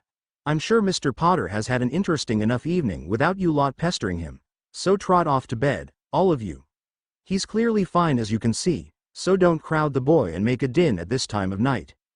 This was effective enough at deterring most of the Griffs from continuing to pester Harry as they all grumbled at Percy, filtering away from him and up into their dorms, leaving Harry with the Quidditch team along with Percy, Ron, Hermione, and Neville. "Thanks, Perce," Harry said. "But you know you don't have to call me Mr. Potter, right? I have slept in your house, you know." Percy turned his nose up and sniffed haughtily. "It's only respectful for me to do so, Mr. Potter, and I must set a good example for the rest of the house as head boy." Harry rolled his eyes while Ron made a gagging sound, Hermione whacking him lightly on the back of the head. Ron yelped indignantly and shot her a glare. "Regardless, thank you, Percy," Harry said again. Percy just nodded and marched up the stairs to his dorm. Harry then turned to the Quidditch team and smiled at them. "It's really good to see you lot again. I'm fine, by the way, definitely fine enough to make first practice." The last part of his statement was directed at Oliver Wood, who grinned and gave Harry an enthusiastic thumbs up. "Fantastic. First practice will be 2 weeks after we hold tryouts. You also need to show up for those. Your position is practically locked in, but it's only fair to let some other students try out against you, if only so we can get a backup seeker."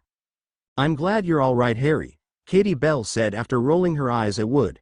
"Gave us all a fright seeing the new professor carrying you into the school like that." "You scared us too, passing out like that," Hermione grumbled, slapping Harry's arm lightly. "But I'm glad you're all right too." "What happened anyway?" Harry asked as the Quidditch team made their way to their dorms, leaving just Ron, Hermione, and Neville in the common room with Harry. "I just remember feeling really cold, and then seeing that thing open the door. Then everything just went black. It was bloody terrifying," Ron said, plopping down onto the couch. "I felt all clammy and sick, like nothing good could ever happen again. And then you pass out like that, and that thing is behind us. Hermione is screaming and I go for my wand to try and, I dunno, do something." "Ron, you were screaming your head off too," Hermione said, grabbing his ear and tugging on it. "And don't talk like you were going to pull your wand out and zap it like some kind of action arrow. You were scrambling backwards so hard I thought you were going to crush Neville." Oi, I was gonna grab it," Ron protested as he tried to escape from Hermione's grip. "And don't say stuff like that. You make me sound so unmanly." "You make yourself sound unmanly, you Nimrod," Hermione sniped, releasing Ron's ear and crossing her arms with a huff, turning back to Harry. "What actually happened after you passed out was that the three of us started panicking until this blinding white light filled up the corridor and sort of chased the thing down the train away from us. It was a spell from that new professor, Professor Lupin. He made the thing. He called it a Dementor, by the way, leave, and then he gave us chocolate and made sure you were going to be all right." Harry smiled at the mention of Lupin. "I wonder what the spell he used was. He's got to be the new Dada teacher, right? Wonder if I could get him to try and teach it to me. It'd be useful to learn how to fend those things off." Hermione nodded. "He didn't say in the train, but I'm definitely going to ask him. Our first Dada class is in 2 days, double with the Slytherins as usual. Here's your schedule, by the way. Professor McGonagall asked me to give it to you." Harry took the parchment from Hermione and scanned it as she continued talking. "I'm so glad you decided to take ancient runes and arithmancy instead of the other classes you were thinking of. I know you were excited to see Hagrid more, but I think those classes will be so much better for you." "You switched electives?" Ron asked, sounding mildly indignant. "I thought we were both taking the same ones." "Sorry, Ron," Harry said placatingly. "It's just, with all the stuff I found out about my life recently, I've kinda Changed my mind about how I want to approach school and stuff. I want to take it more seriously, I need to. Ron grumbled and leaned back on the couch, crossing his arms and staring into the fireplace. I guess it's all right. At least Hermione is gonna be with me. Huh? What electives are you taking? Harry asked, confused as he turned to Hermione, whose ears had turned slightly pink. Well, all of them, she said, avoiding eye contact and bouncing on her heels a little. Harry quirked an eyebrow. Even Muggle studies? Harry asked, amused. Have you forgotten that you're Muggle-born, Hermione? I thought it would be interesting to see it from their point of view, she defended. I just want to learn as much as I can. It's completely mad. Some of her classes take place at the same time. She's gonna drive herself barmy, Ron grumbled. I have no idea how you convinced McGonagall to let you do that, or why you'd want to do it in the first place. Professor McGonagall, Ron, Hermione absently corrected. Wait, yeah. How are you going to pull that off, Hermione? It's not like they'll just let you skip each class half the time to alternate, Harry asked, confused. Why yeah, you're smart, Hermione, but even you can't be in more than one place at once, Neville chimed in, looking awkward as he tried to participate. Harry smiled at him, which seemed to ease his nerves a little. Professor McGonagall said she would take care of it, Hermione blustered, waving off their concerns. If you say so, Harry said, bemused. Just don't overwork yourself, all right? I'll be fine, Harry, thank you, Hermione said. I'm gonna be heading off to bed, Ron declared after a large yawn. He stood up and stretched. You coming, Harry? Yeah, I'll be up in a minute, Harry said. Ron paused for a few moments as if to say something further, but instead just nodded. All right. Don't wake me up when you get in bed. Come on, Neville, Ron said, turning to head up to the dorm. Neville followed him, looking curiously back at Harry for a brief second before disappearing up the stairs. Harry settled down onto the couch as he waited for Hermione to start lecturing him about his omissions on the train, and as soon as the boy's footsteps faded, he wasn't disappointed. You know you're going to have to tell him eventually, she said pointedly as she put her hand on her hip, narrowing her eyes at Harry. If he finds out through someone else, it'll just make him angry, like you're hiding things from him. Harry sighed and closed his eyes, leaning his head back on the couch. I know.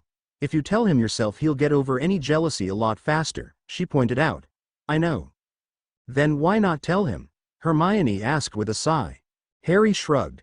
He's already irritated at me for switching classes, and I know he's not exactly done stewing about the business with how strong my core is. Feel like I should let him cool off a little bit before I add more onto that.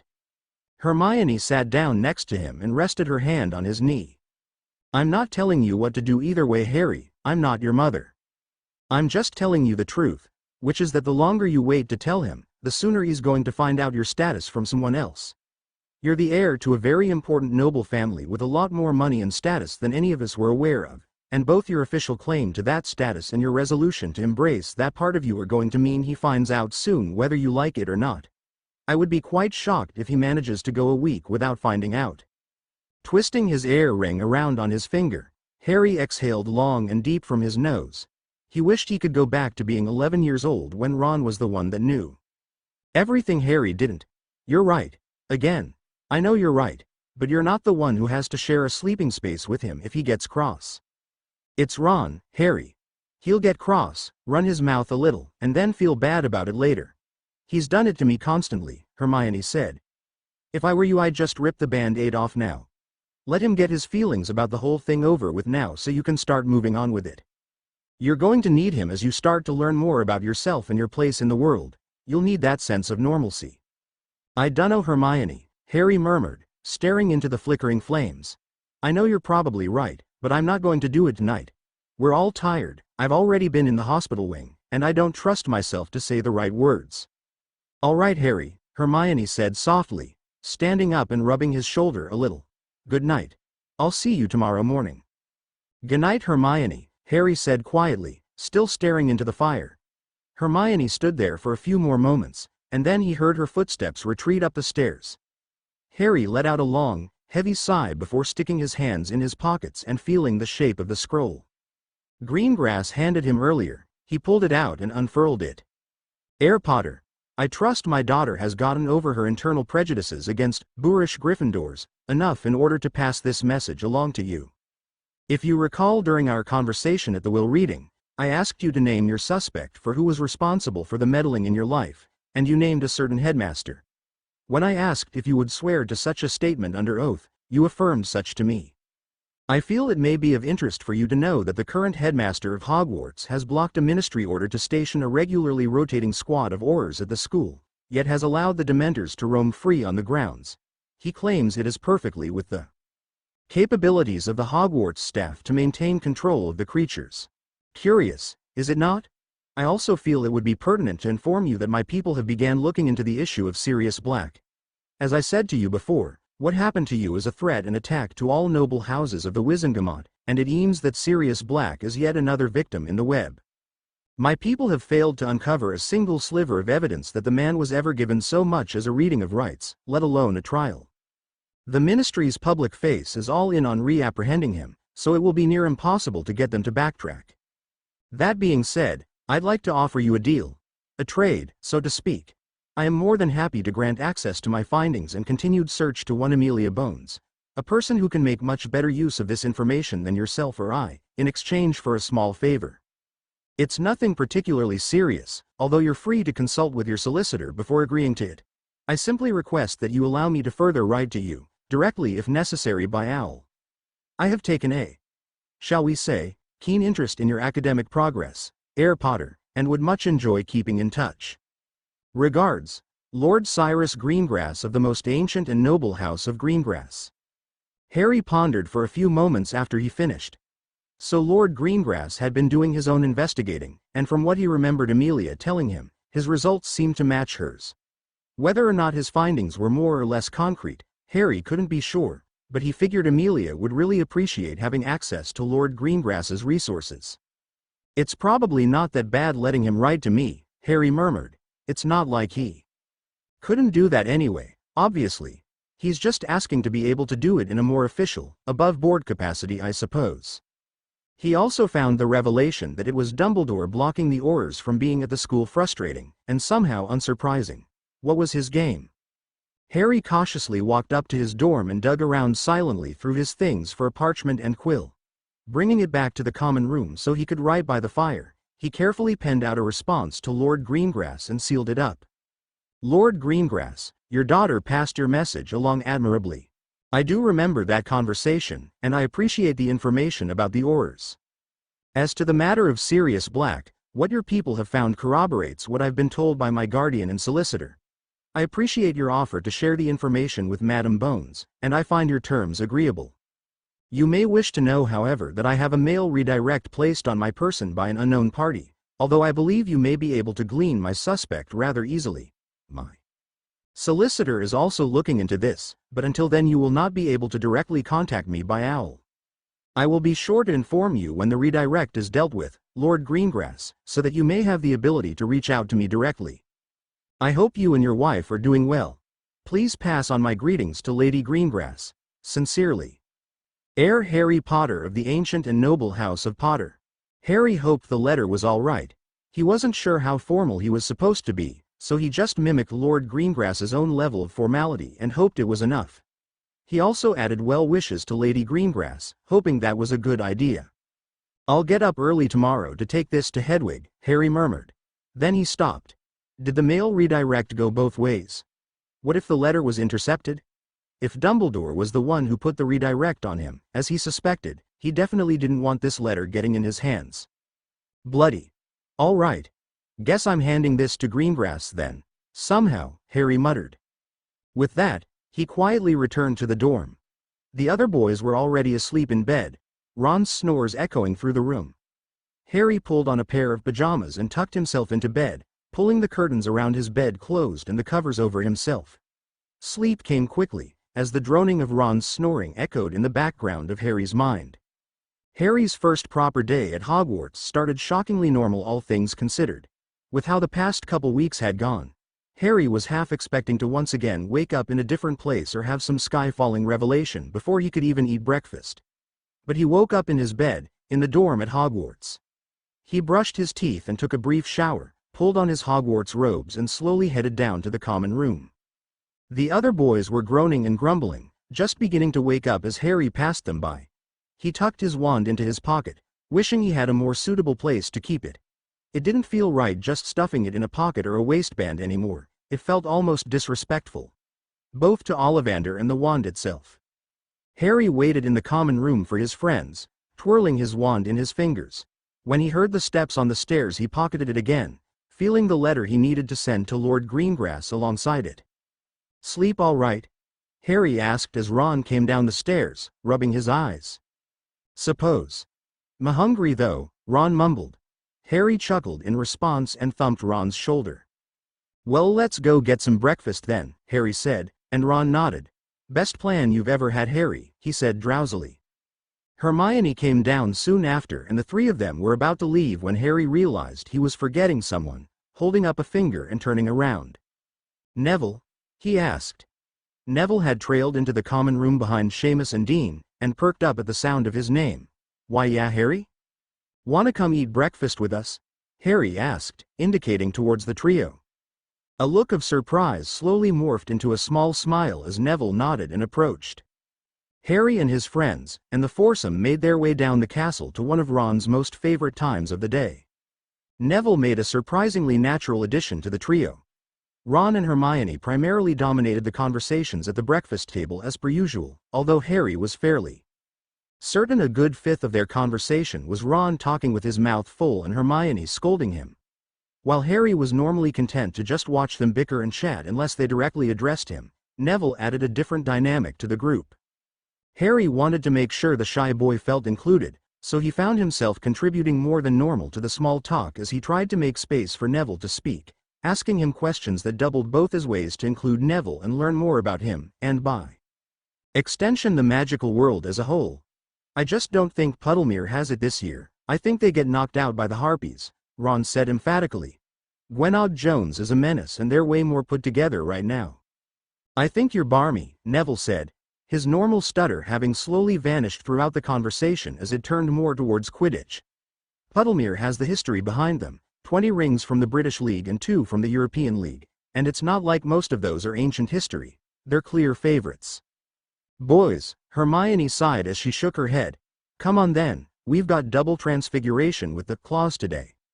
Harry had his class schedule out in front of him as he hadn't quite memorized it yet. With 2 new classes he would have 4 less free periods this term, and he could only imagine that amount continuing to shrink as his school years carried on. Each day had a double-length 2-hour class in the morning followed by 2 free periods when lunch was available. After that were scattered 1-hour-long classes with free periods dispersed out between them, with the typical day ending at 6 p.m. when dinner would be served. Harry noted that the third-year curfew was 9 p.m. this year. The 5 core classes were spread out, so Harry had 3 of those each week, and his electives along with history of magic only had 2 periods each week. Astronomy was every other week on Saturday, at 11 p.m. Today was Thursday, which was Harry's most crowded day by far. Double transfiguration in the morning with potions, herbology, history of magic, and ancient runes in that order. Harry was excited to get his first taste of runes. His encounter with the curator of the trunk shop still rang in his mind, and he had already read several chapters into the textbook. He was far less excited to see Snape again right after lunch, but thankfully he didn't have double potions until Monday. He noted down which classes he shared with the Snakes and the Puffs, as he was inevitably going to get distracted in them by the usual Gryffindor-Slytherin conflicts, and the Puffs' distaste for him specifically. He'd ask Hermione to help him take notes in those classes. A sour expression formed on his face as he realized all of his Dada classes were going to be with one of the 2 houses. He'd have doubles with the Snakes and singles with the Puffs. Thankfully, each other class had at least the doubles or the singles with the Claws, the only one of the other 3 houses that didn't hate him just yet, and the single transfiguration classes were just the Griffs, which was a nice respite. "Hey, Hermione," he asked, pointing to his schedule, "doesn't say which house the electives are with. Trying to figure out how much I'm going to have to deal with the Snake and Puff nonsense." "Those 2 aren't divided up by house," Hermione said, taking a peek at his schedule. "Most students go with one of the other 3 electives, so they're split up the same as the core classes. Not enough students take runes or arithmancy for that. So each class has all the students in that year taking it. Great, Harry groaned. He'd have to deal with puffs and snakes at the same time in his electives. Could always switch back, Ron said with a hopeful gleam in his eye. Divination is with the claws, and COMC is just with the snakes. Plus you'd get to see Hagrid more like you wanted. I don't think I could do that even if I wanted to, Ron, Harry said apologetically. Sorry, mate. Ron shrugged and stood up, shoving one last piece of bacon into his mouth. Switever, Wharf a shot, he said, his words muffled by the food. Good Lord, Ron, manners, Hermione groaned. Think you could help me with notes in all the classes we share with a house that's got a bone to pick with me? Harry murmured to Hermione as the four of them walked to Professor McGonagall's class. I doubt I'm gonna be able to give it my full focus the whole time. Of course, Harry, Hermione said with a beaming smile. We can do study sessions together. You can join my group if you want. You have a study group? Harry asked, his eyebrows raising. Hermione gave him an odd-side glance. Of course I do. Before this year you and Ron never showed any real interest in studying or homework beyond the bare minimum, aside from Ron trying to get me to help him, which usually just meant, do it for him. So I had to find other people to study with. Huh. All right. Who are they? Harry asked, curious. I am capable of socializing with people other than you two, you know, Hermione harped, sounding a little grumpy. Harry held his hands up. Whoa, didn't mean to imply otherwise. My bad, Hermione. I just never see you talking to anyone other than me or Ron, so I was surprised. Well, if you actually bothered to observe the people around you more, you might have noticed I talked to plenty of people, Hermione huffed. Then I apologize for my lack of observation skills and my unintentional disparagement of your social skills, Harry said, and while his tone was teasing, he genuinely hoped Hermione wasn't too offended. HRMPH. Apology accepted, but only because I know you didn't mean to be rude, Hermione said, bumping her shoulder against his while they walked. Anyway, it's mostly girls, so you'll stand out a little, but I doubt any of them will mind too much. You know Parvati and Lavender, of course, from our house. Also from our house is Lillian Moon, and Neville. Shows up sometimes. I don't know Moon, Harry murmured. She's not really much of a people person, Hermione explained. I can understand that. What about from the other houses? Tell you later. We're about to arrive, Hermione said. True enough, they turned the corner into the corridor where Professor McGonagall's classroom was located, and Harry nodded.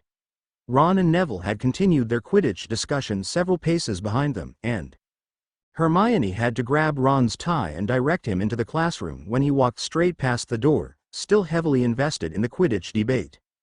Harry had gently pushed Neville into a turn instead of grabbing him, and chuckled as he sat down, patting Ron's shoulder as they settled into their seats. They continued their conversation across Harry until Professor McGonagall cleared her throat loudly in their direction, and the class began. As it was the first class of term, it wasn't particularly complex, especially since Harry didn't even have to cast anything. Professor McGonagall had gone and handed each person a plate and asked them to transfigure it into the best bowl they could. When she got to Harry's desk, she instead placed a worksheet in front of him. Mr. Potter, today you'll be doing a small review worksheet, and I'll request you keep a free period open on Saturday for me to observe your wandwork myself. Madame Pomfrey has cleared it with me. Harry nodded and took the worksheet, getting out a quill and ink and slowly going down it entry by entry.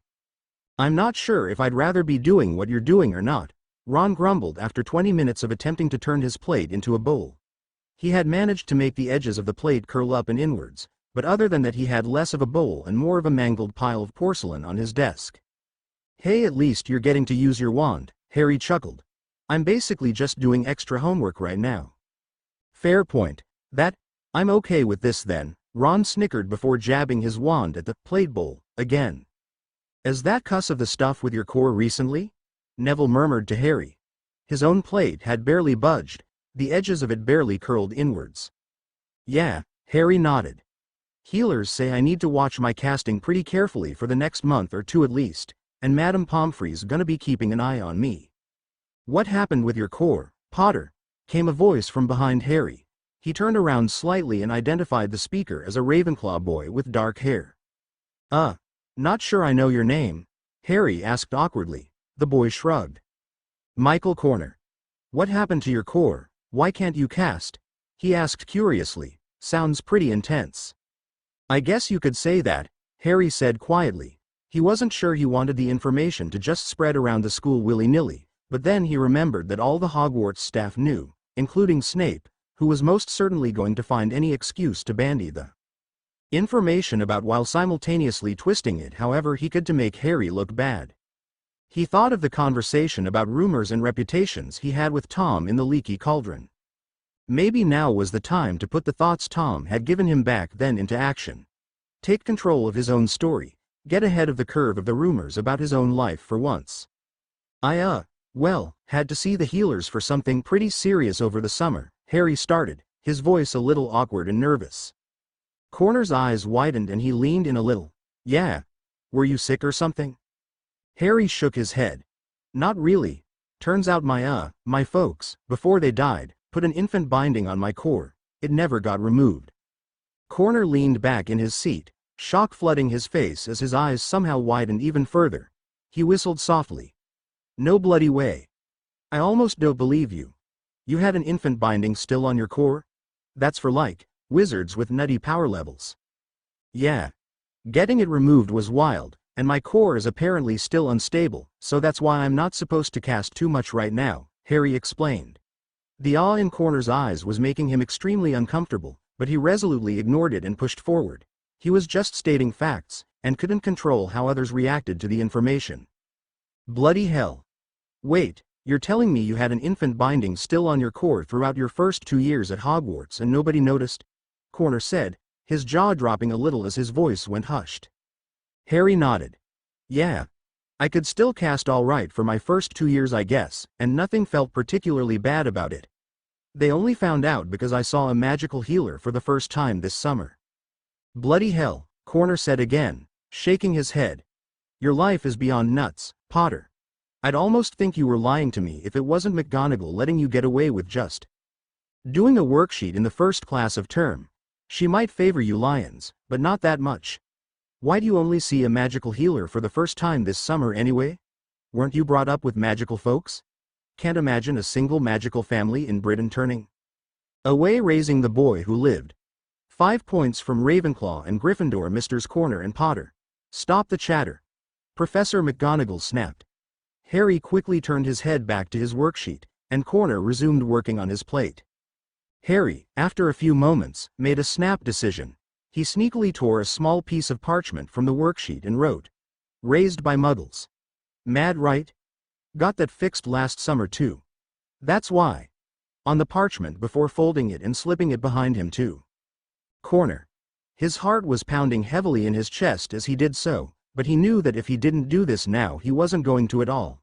He refused to let Snape be the one who controlled the narrative on what happened to his core. Now that he was no longer living with the Dursleys, admitting he was raised by them felt a lot less shameful, but it still certainly wasn't easy. Put your story out there. The rumors only exist and are as strong as they are because you never bothered truly trying to fight them. You can do this. Harry took deep breaths, and he knew this information would spread like wildfire through the school. He remembered a conversation he had with Ted not too long before he left on the express, as he wanted another point of view on how to deal with the rumors. Mr. Tonks, can I have some advice?" Harry asked. They were having tea as Ted was walking Harry through some of the things he was doing as the Potter solicitor, primarily starting to deal with those children's books Harry hated, and a thought had popped into Harry's mind. "You can ask me advice for anything, Harry, and for the last time, please just call me Ted," he had replied with a chuckle, sipping his tea. All right. Ted, do you have any advice for how to deal with the stupid air of Slytherin rumors?" Ted hummed, tapping his fingers on the table as he thought. The rumors got to spin almost entirely unopposed for almost a whole year, didn't they? They've got to be pretty entrenched by now, and getting rid of them is going to be pretty difficult without doing anything drastic. "I don't want to reveal anything about the chamber," Harry said quickly. Ted nodded in agreement. "Definitely not.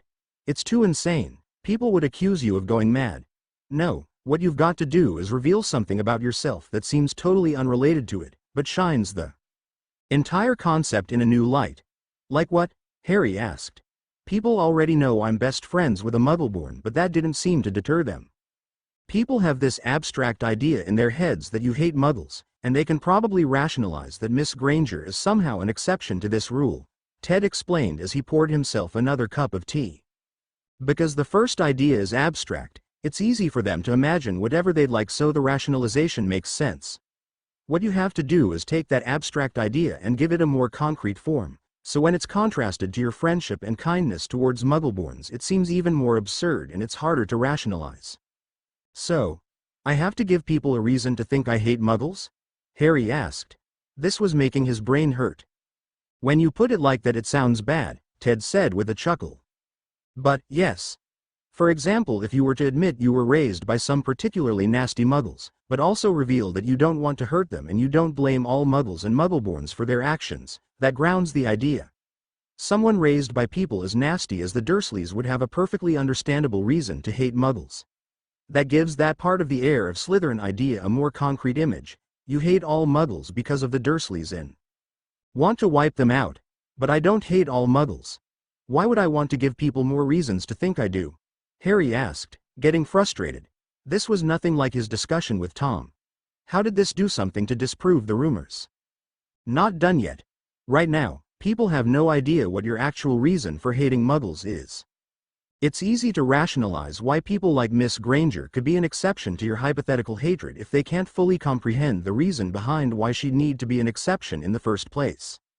If you give them a really good reason, but then still stand firm on the idea that you don't hate Muggles or Muggleborns at all, it makes that part of it seem even more true. What benefit would you have for lying about not hating Muggles with a reason like that? With a reason like that, there's a huge chunk of the magical populace that'd sympathize with you, if not outright agree with this hypothetical you. I guess. I still don't really understand it, Harry groused. The important thing is to sow doubt, Ted continued. There's nothing you can really do to outright dispel the rumors on your own. If there was a way to do that, politicians would be all over it. But if you sow enough doubt among enough people, eventually the rumors just die out on their own. There will still be some die-hard Potter haters that cling to it, but with enough doubt out there, it becomes unpopular to be too public about it, so it stops spreading. You won't be able to win everyone over, a truth that will persist for the rest of your life, but you might be able to stop most of the outward bullying, and change some minds. Harry still didn't really fully understand the idea behind what Ted suggested. But Corner wanted to know why he had a binding, and he wasn't inclined to lie, nor was he inclined to let people fill in the blanks on their own. Merlin knew what horrid things people would come up with. So, the truth it was. No matter how terrifying he found the process, he felt Corner's fingers take the parchment from him. He stayed facing forward, finishing up his worksheet as he heard the boy behind him slowly unfurl the note. A few seconds later he heard a sharp, cut-off gasp of air. He chanced a glance behind him when McGonagall wasn't looking, and Corner was looking at Harry with an expression that seemed to be a heavily conflicted mix of pity, shock, and curiosity. Corner placed a finger on his lips and then shrugged, looking at Harry with a questioning look. Harry immediately understood the implication. Is this a secret? Harry shrugged and shook his head. Corner let out a long breath and ran a hand through his hair. People will find out eventually, Harry whispered. Corner nodded. He then turned back around and finished up his worksheet, feeling Corner's eyes on his back for the rest of the class. When the class ended and Harry turned in his worksheet, McGonagall looked at him with narrowed eyes when she saw the spot in the parchment where the tear was. She just sighed and shook her head. I should take points from you, she pointed out, and Harry smiled his crooked smile. But you won't? He dared to ask, and he could have sworn that for half a second, a ghost of a smile echoed across his professor's face. Get out of my classroom, Mr. Potter, she said with a shake of her head, and Harry grinned. See you Saturday, Professor, he said quickly before leaving the class. He was met by Corner, who was waiting in the corridor with his friends. Potter, Corner said as Harry entered the corridor. He turned to Corner and waited for whatever it was he wanted to say, and the boy seemed to struggle with his words for a few moments before he decided on them. The corridor was empty of other students by this point, as everyone had decided to head back to the Great Hall for lunch. Why tell me? He eventually asked. Harry shrugged. You asked. And you seemed to actually want to believe what I was saying.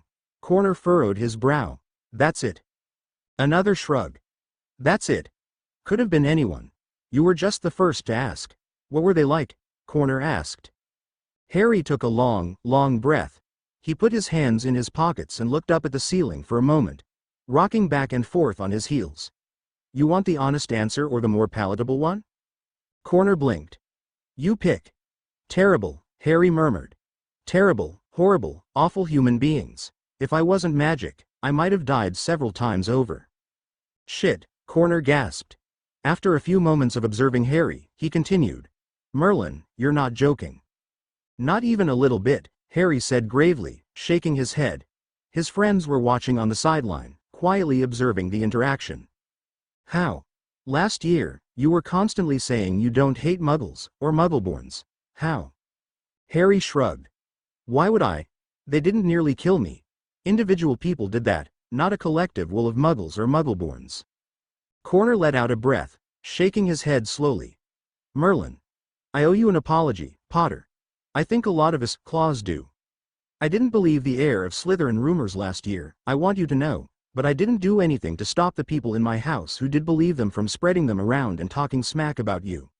A lot of us believe you were raised the proper way, and that you're snubbing the lot of us by being so aloof, and ignoring a lot of magical traditions. Harry's eyebrows went into his hair and he opened his mouth to respond, but Corner kept talking. I'm not a noble. Far from it. But my friend is, Terry Boot, and so is Marietta Edgecombe, another housemate of mine. The Boots and Edgecombes weren't exactly allies with the Potters, but they weren't enemies either. So when you never made any indications to introduce yourself to them, they thought you were snubbing them on purpose. They've said a lot of nasty things about you. Ron's face quickly turned constipated as he picked up the inference, and Hermione quickly started dragging him down the corridors. We'll meet you at lunch, Harry, Hermione threw out behind her. Harry winced as he heard her talking to Ron and trying to distract him as they walked. Neville stayed behind, standing a few feet away from Harry. Why wouldn't they introduce themselves to me? Harry asked, confused. To be honest, I only just found out about my status in August. The Muggles kept everything from me. Although they might not have even known. Anyone in my life who did know never told me. And I had no way to find out. It was almost by complete chance that I found out. Nobody ever so much as hinted to me that my family had some sort of status before. If anyone had tried to, I would have found all these things out much sooner and people might not feel so snubbed. Corner sighed. Again, not a noble, so I don't really know the ins and outs of it all. But from what I understand from Terry's ranting and my own parents' explanations on how our government works, there's a hierarchy in the noble houses on the Wizengamot. It's a big no-no for heirs on the lower ranks of the social ladder to initiate formalities with heirs on the higher-up ones. The Potter family is apparently pretty high up there from how I understand it, and there's not many kids in school right now that would have been able to approach you first under those rules. It's supposed to be a sign of respect from the higher houses to the lower ones, I think, to show them that even though they might be above them in social status, there's still mutual respect. Harry turned to Neville. Is this true? Neville sighed and nodded, rubbing his arm awkwardly. Why yeah. Sorry Harry. I am messed up.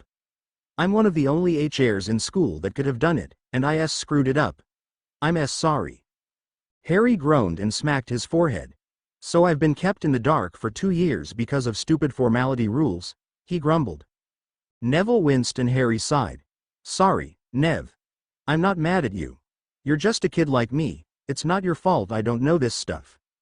Harry turned back to Corner. Listen, Corner. The stuff I've told you so far, even about the muggles that raised me, that's no secret. The staff know everything about my core, and I'm done hiding from my past and the truth about my upbringing. And I think the relationship between me and Snape has its reputation speak for itself enough to make it clear that, at least about my core, Snape will chomp at the bit for the first opportunity to use that information to make me look bad. Corner nodded and grimaced, and Harry gathered there was no love lost for Snape in Ravenclaw House either. He continued talking. I have potions right after lunch today. Snape's going to do his thing, and I'd rather get my version of events out there first this time, for once. Can you help me with that? You want my help? Corner asked, smiling. Yeah, I can do that. Not everybody hates you in Ravenclaw, Potter. Just because we like to stay neutral doesn't mean we hate you. I'm not keyed into the gossip network of Hogwarts, but I am friends with some people who are. Harry smiled. I'm not fond of bandying this all about. If I'm being honest with you, Corner, I kind of want to vomit right now. But if I don't start being a bit more honest about who I am and where I've come from, the rumors about me are only going to get worse. Corner nodded, a serious expression on his face. I understand what you're saying. Let's get to lunch. The sooner I can talk to my friends, the faster you can get ahead of Snape. News like this is going to rip through the grapevine like fiendfire, so I guarantee you by the time lunch is over, whatever nasty thing he spins up will be old news. Definitely. Thanks, Corner. You go ahead of me. I'm gonna talk to Neville real quick while we walk, Harry said, turning to let the boy pass him. Corner nodded and walked ahead, making a beeline for the Great Hall. He walked backwards for several paces, giving Harry an enthusiastic double thumbs up before turning around. Walk with me, Nev, Harry said gently to Neville, who nodded glumly. I understand if you don't want to be friends anymore, he said sadly as they started to walk. I am messed up pretty bad, didn't I? Neville, Harry said firmly. I'm gonna say this once. If you make me repeat myself, I will be irritated with you. Understand? Neville gulped and nodded. Harry put his arm around Neville and firmly grasped his shoulder. I am not mad at you. Yeah? Harry said slowly. Oh, okay, Neville agreed. It's not your fault. Stop acting like it. If you still feel bad about it, you can make it up to me by answering my questions, all right? Neville nodded furiously and Harry clapped his shoulder. Good man. All right. Who are the other noble kids in school who could have approached me first? Almost entirely Slytherins, Neville stammered out. M. Malfoy, obviously, G. Greengrass and N. Not. The other two are Puffs, and I dunno why they didn't approach you in first year. They might have been I intimidated, like me. Harry sighed. Which Puffs? He could guess that Susan was one, since the House of Bones was a pretty big deal, he remembered. You Susan B. Bones and Z. Zacharias Smith. M. Maybe Cedric Diggory. N. Not sure about him, but definitely the other two. Smith is a prat, Harry immediately said. He remembered that boy, the Puff that acted like Malfoy. So I guess it really would have only been you and Bones that both could have done it. P. Probably, Neville nodded. I know you said it's not my fault, and I appreciate it, but I still feel really bad. Is there anything I can say or do that will make you feel less bad? Harry asked with a chuckle. Because I really don't blame you, Nev. You've been a really huge help now anyway. You could punch me in the face. Neville offered. You don't have to do it hard. But I feel like you deserve to punch me, at least once. Nev, I'm not going to punch you in the face, Harry deadpanned. But if you insist on some form of punishment, you can be my backup as I explain to Ron this whole nonsense about my status as nobility and why I didn't tell him right away. I get the feeling he isn't exactly pleased with the development. Neville blanched and nodded. Why, yeah. The W. Weasleys don't really get into politics or talk to their K-kids about that stuff. Mrs. Weasley hates it. Great, Harry sighed. Harry arrived in the Great Hall and made his way to the Gryffindor table. He spotted Michael Corner talking animatedly to a boy with sandy brown hair, and made an impulsive decision. Meet you at the Griff table, he said to Neville, who nodded as Harry split off and walked over to Corner. Corner, he greeted, trying to sound casual as he nodded at the boy. Corner blinked and Harry saw something click in his eyes as he returned the casual greeting, nodding back at him. Potter, hey, I don't think you've met my friend Terry. Terry, Potter, Corner said, pointing at the sandy-haired boy as he introduced them. The boy, who Harry had correctly assumed to be Terry Boot, looked suspiciously at Harry. Potter, the boy said shortly. Terry Boot, right? Heir to the House of Boot? Harry asked, hoping to Merlin he was doing this at least close to right.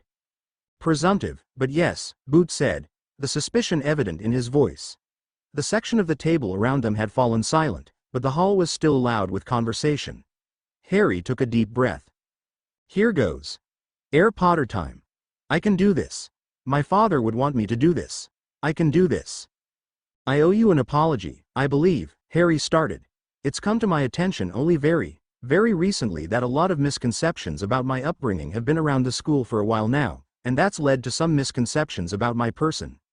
I discovered recently, just this past August, That my family, the House of Potter, is part of the Wizengamot.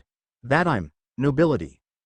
Boot's eyes widened much like Corner's had in the Transfiguration classroom, and Harry's anxiety only mounted as he kept talking. Mr. Corner here, he said, indicating the boy with a slight wave of his hand, was kind enough to inform me that I have unintentionally been snubbing many of my peers here at Hogwarts. You see, I was raised by Muggles, and didn't know a single thing about magic until I got my Hogwarts letter at 11.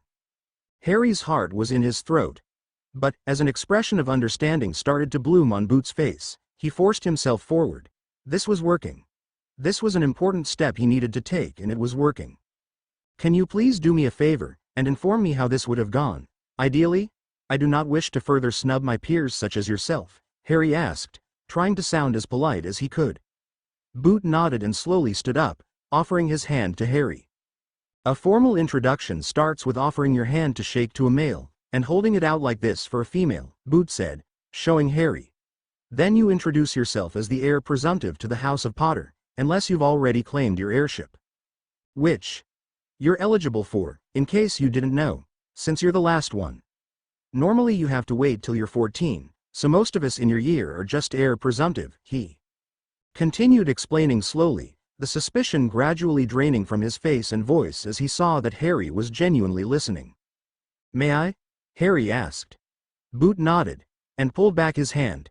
Harry held his hand with his heir ring out and cleared his throat lightly. Greetings. I am Heir Harry Potter, heir to the House of Potter, he said. He sounded stilted and awkward, but he was doing it. Boot slowly smiled and reached out to grasp Harry's hand firmly, shaking it. It's a great pleasure to meet you, Heir Potter. I am Terry Boot, heir presumptive to the House of Boot. I hope to have a pleasant relationship between our families going forward. Harry didn't know what to say next, so he just smiled awkwardly and went with his gut, as do I, heir presumptive Boot. Boot nodded and slowly pulled his hand back, tucking his hands into his pockets and looking Harry up and down. You really were raised by Muggles, like Michael said. You didn't know any of this. I really was, and I really didn't. I'm genuinely sorry for my unintentional slights towards your person and your family, and I truly hope we can put it behind us going forward, Harry said. Boot nodded in response. Yeah, you're good, Potter. I apologize as well, for the rude and untrue things I've said about you in my house. I hope you can forgive the words, as they were said in ignorance of your life and your situation. Nothing to forgive, Boot. You were frustrated, rightfully so, at a perceived snub. It's not your fault I was brought up ignorant of my own heritage, Harry said firmly.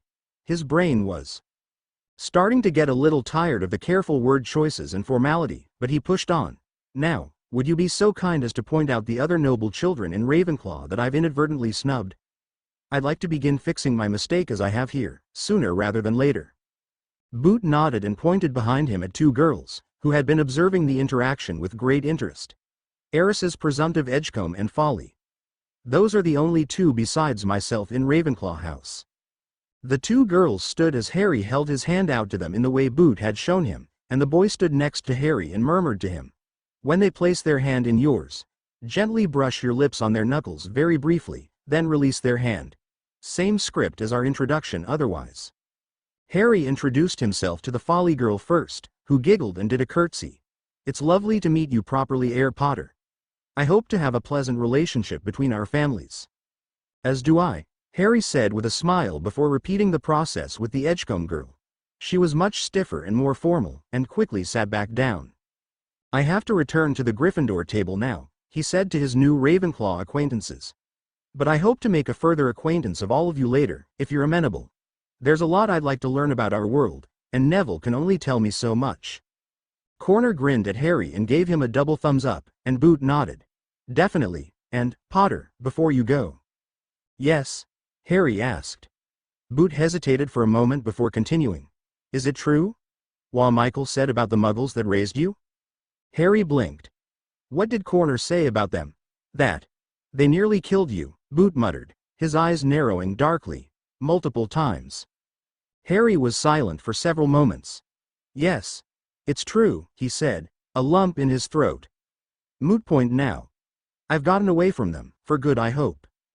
Folly and Edgecombe were looking at Harry with a mix of pity and shock, An expression Harry noticed was duplicated to some degree across several close-by Ravenclaws who were listening in.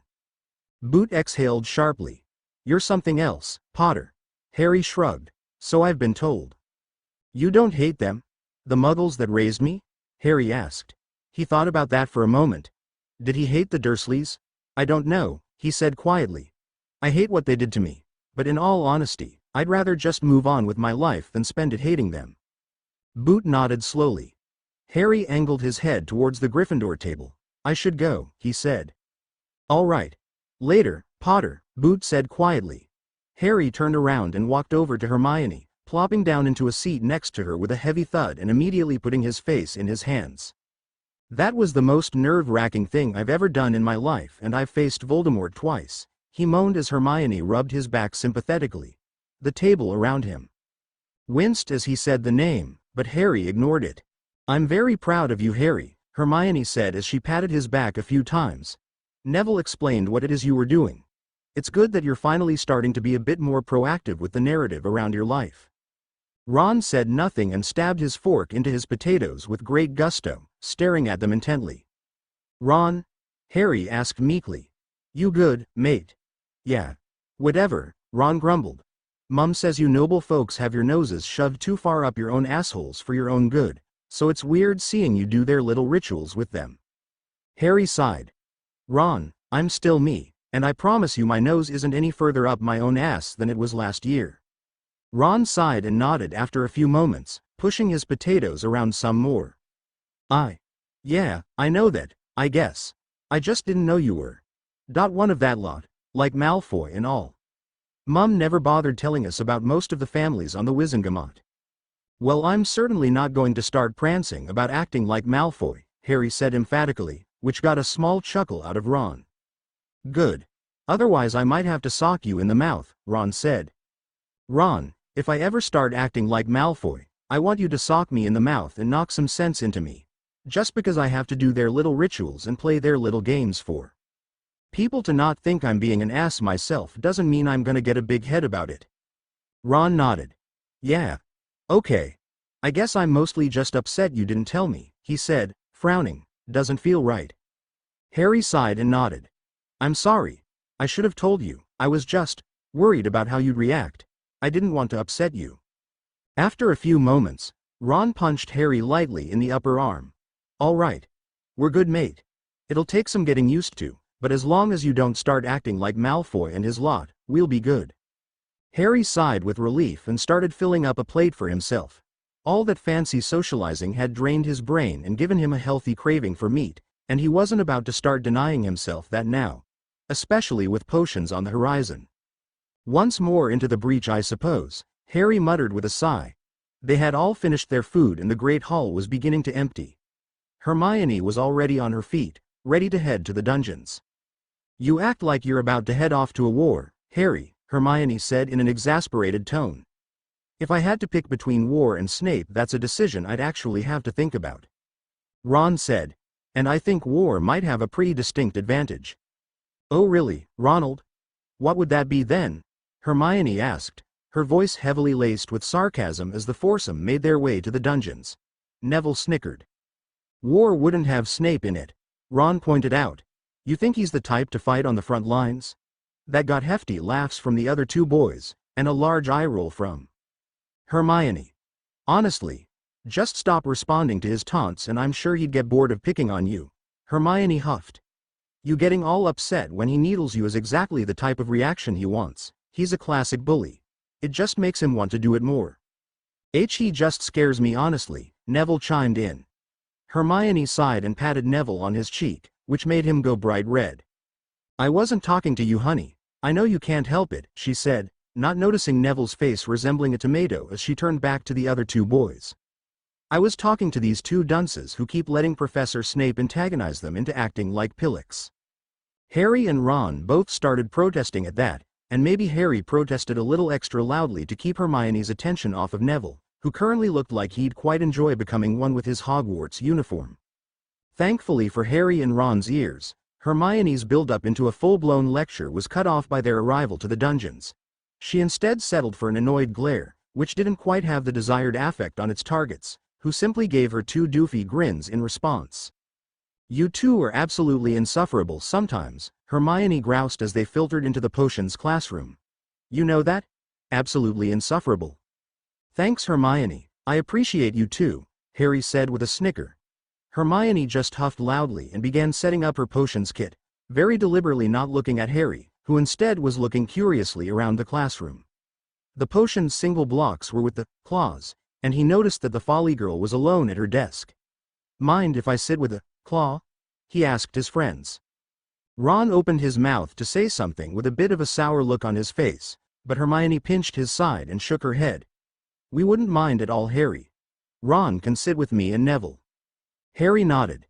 He was going to start socializing outside of his two friends, and Ron was going to have to learn how to deal with it eventually. He made his way over to Folly's desk. "Not got a partner, Folly?" he asked, trying to keep his voice casual.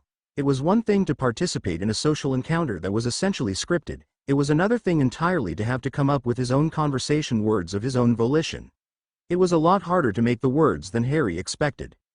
"Unfortunately, last year we had this class with the Puffs with an even split, but now it seems I'm the odd one out," the girl said with a sigh. "Why, were you wanting to partner up?" she asked, grinning slyly at Harry. Harry forced the lump in his throat to go away and nodded. He hoped he didn't look too awkward. "I did say I wanted to get to know you better after all," he said, still not sure of whether or not he could sit down. "You'll hear no complaints from me," Folly said, still grinning as she patted the seat next to her. "Go ahead and set up. I hear your pants at this class though, so I hope you're ready to be micromanaged. I'll not have a Griff screw up my grade." Harry laughed as he started to set up his potions kit. "I'd be a lot less pants at the class if Snape didn't take potshots at my father every chance he got," he said. "I get that I look a lot like him, but you'd think Snape would be capable of being an adult and understanding that we're different people." Folly rolled her eyes and let out an exasperated sigh, shaking her head as she organized her tools. "Honestly, I've heard that Professor Snape had it out for you, but I didn't know it was because of your father. I always just thought you were shy at potions." Harry was finding it surprisingly easy to get along with Folly as he started to relax. His anxiety and social awkwardness was already starting to fade away as he set up his own tools, and he kept the conversation going. "I don't know much about it, but apparently my father and Snape got on like water and hot oil," Harry said, violently and with lots of spitting. Folly let out a choked HRGH sound as she suppressed a bout of laughter, and Harry grinned. He started examining his knife, making sure it was clean. It was one of the things he had updated during his shopping in Diagon Alley, as his old one was nicked and dulled something fierce. The new one shone silver under the torchlight in the dungeons, and Harry thought it looked quite nice. "So since he never got over it and I look like the spitting image of him, apparently, he just takes it out on me now," Harry continued. "That's so unprofessional," Folly said with a sour face. "I can't imagine my mother letting any professor treat me like that just because they didn't get along with her. Have you talked to the headmaster about it?" It was Harry's turn to make a sour face at the mention of Dumbledore, and he nodded. "Dumbledore just gives Snape a slap on the wrist and tells him not to treat me like my father. Snape will just spout some drivel about how I'm arrogant and disrespectful just like he was, and the wheel keeps on turning." "Are you arrogant and disrespectful?" Folly asked, teasing. "Snape doesn't deserve respect," Harry snorted. "He just interprets the absence of respect as disrespect. And I don't think I'm arrogant." Their small talk continued for a few moments before it was interrupted by the classroom door slamming open and Snape sweeping into the room, his cloak billowing out behind him as it always did. Harry rolled his eyes at the dramatics and sat down. Snape performed his usual theatrics of marching straight through the classroom to his desk and waving his wand in an exaggerated manner at the board, upon which was revealed the ingredients and instructions for a potion. "You all know the way this class functions by now," he drawled. "Today we will be preparing a boil cure salve. The hospital wing is running low. Any of your results that aren't entirely worthless will be considered to replenish its stock. Begin." "I'll get the ingredients," Harry said. Folly nodded as she started setting up the tools they would need to prepare the salve, as well as lighting a fire underneath the cauldron and beginning to heat it up. Harry walked to the ingredient cabinet and gathered into his arms the items listed on the board.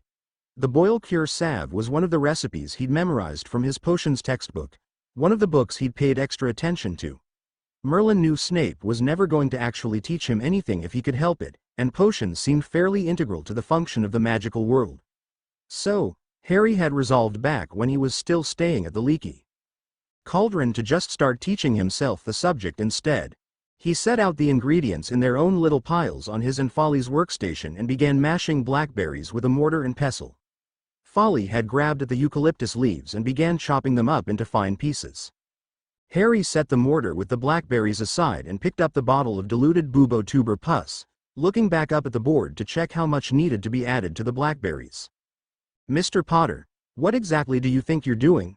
Snape asked in his usual slick, oily, smooth tone. "I had been told you had arrived at school in a particularly poor medical state. And shouldn't be doing anything strenuous." Harry sighed and counted to 3 in his head as he took a few breaths, scooping out the required small spoonfuls of the pus and adding it to the blackberries, carefully mixing it in with the crushed fruit. "I'm combining the blackberries and diluted bubo-tuber pus, Professor." "Oh, surprised as I am that you're following the instructions correctly for once, Mr. Potter. Are you sure you're capable of such a thing?" Snape asked, his voice oozing with faux concern. Harry grit his teeth and made sure to not put too much force into mixing the ingredients, lest he ruin them. Folly had boiled the finely chopped eucalyptus and strained out the leftover leaves, so he passed the mortar over to her.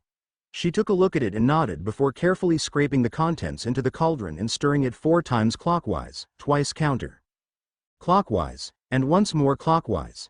The potion seemed to shudder for a moment before slowly turning a deep indigo color. "I think I'm perfectly capable of performing in this class today, Professor," Harry grit out. He was determined to not let Snape's taunts get to him this year. He was going to be better than that.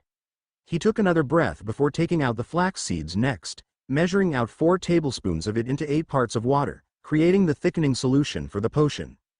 Folly meanwhile had been stirring the potion every few moments, repeating her motions from earlier. It maintained its deep indigo color until Harry handed her the jar of thick flax water, which she slowly added. The color slowly started lightening, and Folly held her breath as she waited for the color to stabilize. "Is that so, Mr. Potter?" Snape continued. "I had half expected you to still be in the hospital wing. After all, fainting like that after your encounter with the Dementor couldn't have been good for your poor, damaged core." The students that hadn't heard the latest gossip yet perked up at that, a few hushed whispers zipping through the room. Harry took a deep breath as Folly finished her stirring, pulling out the glass stir rod and beginning to wipe it clean.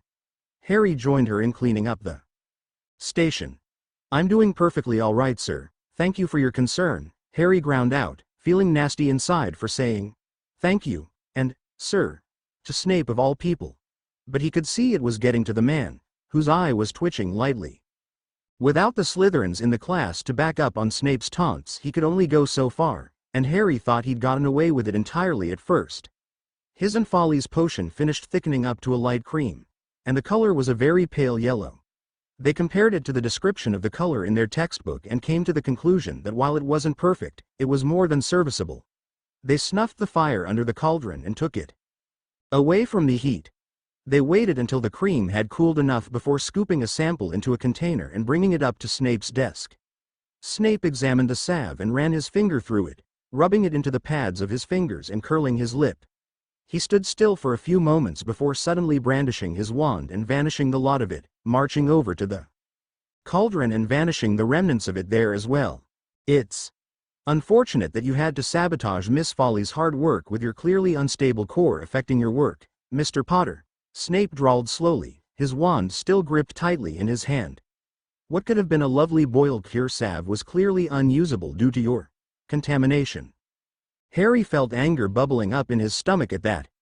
His work might not have been perfect, but it was beyond usable. He was almost proud of it before Snape just vanished it all away, and he was about to open his mouth and start shouting when he caught Hermione's eye from across the room, shaking her head slowly. He came back to himself a little and called upon his very limited occlumency, taking several deep breaths and trying to push his ager out down his arms and legs and out through his fingers and toes. He imagined it dissipating into the air around him, and he felt himself gradually calm down. He knew he did good work. He didn't need Snape to validate that. Snape was using his medical status to needle him, attack him, just like Harry knew he would. This was expected. and getting angry would only make it worse. If that's your opinion, sir, he managed to grunt out. He felt like he had been punched in the stomach saying those words. Snape's eyebrows vanished into his hairline for a brief moment, and Harry thought Snape almost looked impressed by his restraint before, just as quickly as it came, his expression vanished. A complete failure. I'll have to give you a T for your first class of the semester. So disappointing, Mr. Potter. Miss Folly, unfortunately I cannot justify any higher than an acceptable because while I'm sure it wasn't your doing, I cannot determine to what degree Mr. Potter's unstable core had an effect on the results. Of course, Professor, Folly replied primly. Harry had to remind himself she was probably controlling herself the same way he was trying to, and clearly having far better results. Try not to let your own arrogance sabotage your yearmates any further, Mr. Potter, Snape said silkily. I suppose I'll just have to assign you solo work until Madame Pomfrey assures us your core is stable and no longer a risk. Harry felt as if he would grind his teeth into dust, but miraculously he managed to stay quiet as he marched back to his station, finishing up his cleaning and packing away his kit. He left the classroom alongside Folly, finding his friends waiting just outside the door. Ron spoke first, venom in his voice. That greasy bloody git, he should know full well that Madame Pomfrey wouldn't have even let you into the potions class if your core was gonna be dangerous, he spat. I wanted to give him a piece of my bloody mind, but Hermione said he'd just get worse on you if I spoke up, he continued sourly. Harry patted Ron's shoulder. I appreciate the sentiment, mate, but thanks for holding it in. Trust me, I was having a hard time too. I wanted to punch the greasy bastard in his smug face. Ron nodded. I can't believe he just blurted that stuff out to the whole bloody class. It's gonna be even worse when the snakes are there too, he grumbled, kicking the wall lightly.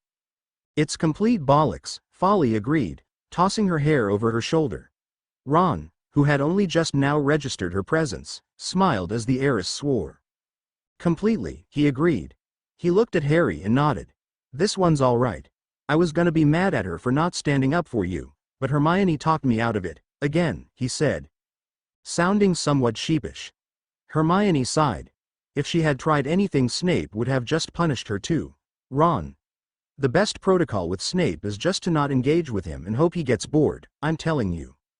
I know, you don't have to tell me again, Ron said, sighing and scraping his foot on the ground. It's just so bloody unfair. You were a lot less pants than I thought you were going to be, Folly said to Harry, smiling at him. It's unfortunate we can't stay partners. I like you a lot more than Macmillan. Harry felt his neck heat up a little as Folly smiled at him, and he laughed awkwardly. Snape can't keep up the excuses forever. Eventually Madame Pomfrey will clear me and he'll have to go back to finding other excuses to deride my work. Folly huffed and tossed her hair again. Harry liked her hair, it was long and a deep brown that shone prettily in the torchlights. Complete nonsense. You should complain to your guardian since you said you're not with those muggles anymore, at least to make him start grading you properly if nothing else. Harry thought about that for a moment. Complaining about Snape to the Dursleys was such a laughable idea it had never even come close to occurring to him, but Amelia would probably be far more receptive to such complaints. I suppose I could do that. Consider it, Folly said with a nod. Anyway, I've got another class so I'll see you around, yeah Potter? Definitely, Harry concurred. Folly grinned at him before turning around and striding away down the corridor. Harry turned to find Ron and Hermione talking to Neville several feet away. He joined up with them and they started walking to their next class, herbology. Time to deal with the snakes, I guess, Harry sighed as they walked. At least he would get a chance to pass his letter to Greengrass.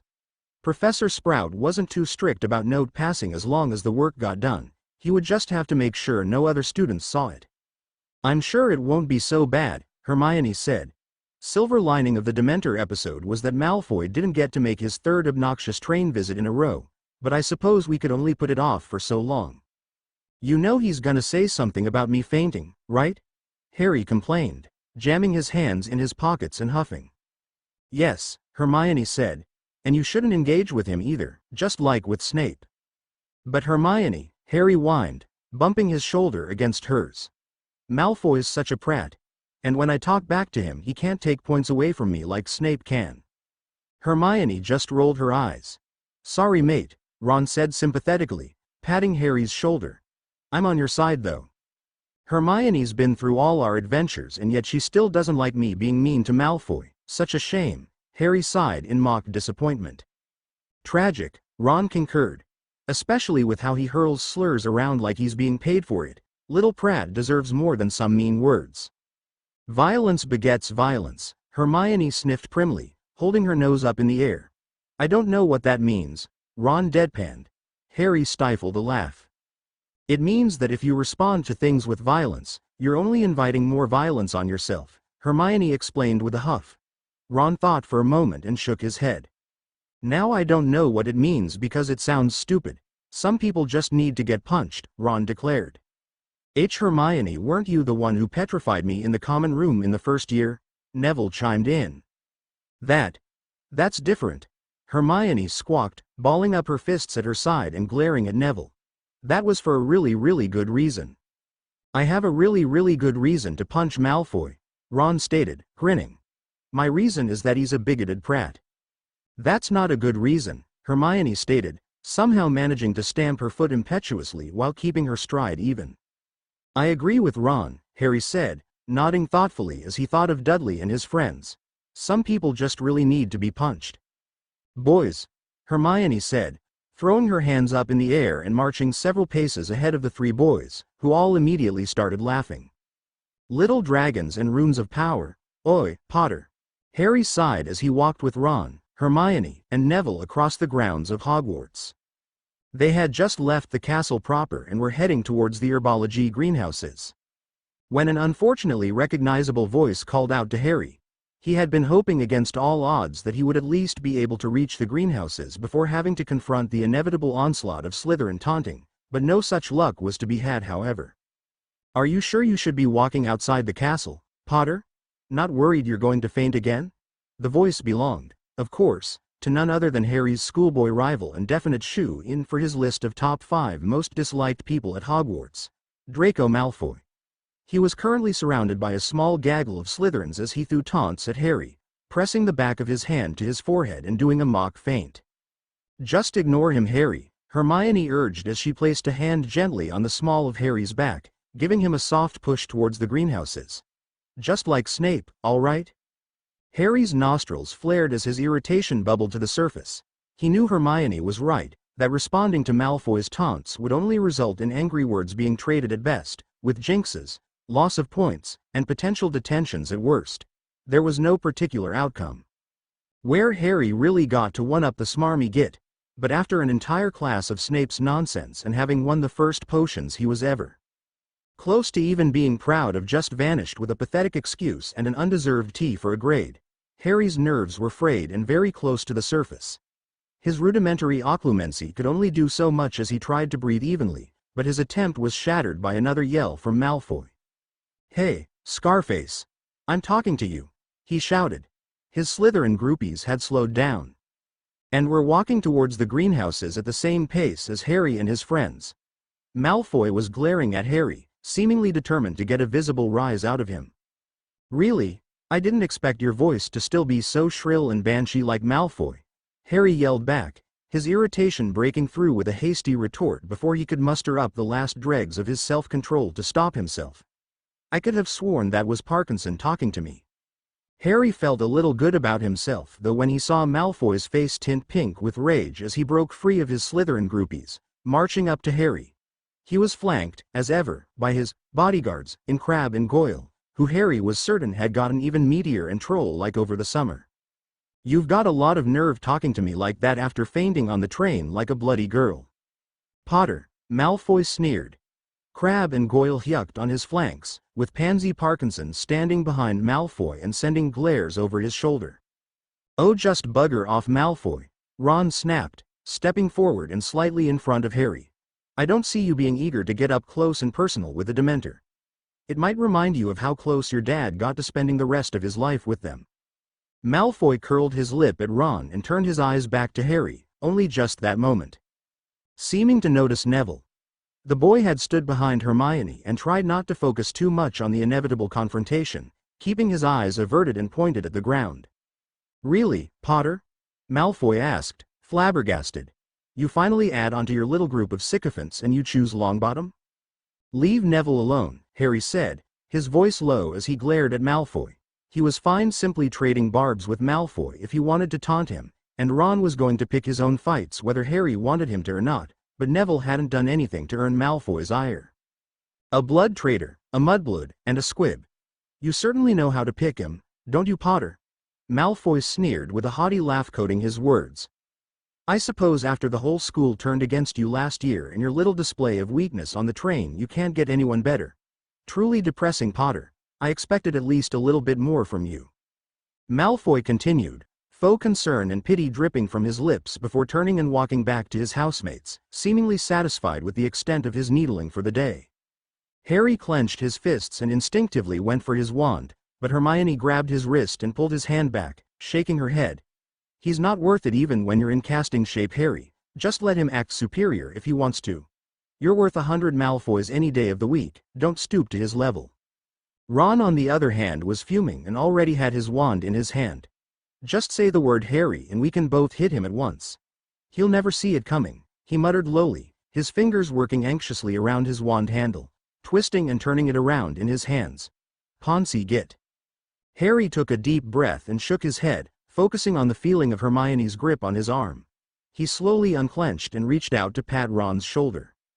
Hermione's right, he's not worth it, Harry muttered. I have to take my studies and just everything more seriously this year. I can't do that if I'm getting detentions and losing points for cursing Malfoy, as good as it would feel to do so. Ron kicked the dirt and grumbled, sticking his wand back in his pocket and nodding jerkily. Yeah. Fine. Whatever. I still want to jinx him in the back though. You're not alone there, mate, Harry sighed, turning his face away as Malfoy performed another mock feint to his lackey's great delight. Let's just get to herbology and get this over with. Herbology passed about as eventfully as Harry expected it to. Professor Sprout had them repot several tree saplings of varying kinds of trees. Harry handled oak, hawthorn, and rowan saplings along with his friends. It was a pleasantly cool fall day outside, and while the greenhouses were slightly warmer and more humid, it was still a pleasant class period as Harry took the small saplings and replanted them in larger pots. Hermione and Ron were in charge of pruning the branches, and Neville made sure the soil was properly mixed and packed to the right degree of firmness. At one point during the class, Harry found a good way to slip Greengrass the letter for her father, simply letting it fall out of his sleeve and into her tree pot as he walked by her to go grab another sapling. She blinked a few times in confusion as the tightly rolled up piece of parchment dropped in front of her eyes, but then she saw Harry look back over his shoulder at her as he was picking a new sapling and gave a very brief nod of understanding. Eventually the class came to a close and Harry walked up to Professor Sprout with his final repotted sapling, a young rowan that Neville told him was the healthiest and most robust of all the saplings they had handled that day. Harry gave the pot to Professor Sprout. Why the saplings, Professor Sprout? Harry asked as he handed off his pot. What will the trees be used for? Well, the fine details of it all are probably a bit too much for a third-year class, but these saplings are all potential wandwood trees, Professor Sprout explained as she took the pot from Harry's hands. Not every tree has wood suitable for wandwork after all. They have to be specially curated. Really? Harry asked, looking at the saplings with a touch of awe and a heap of curiosity.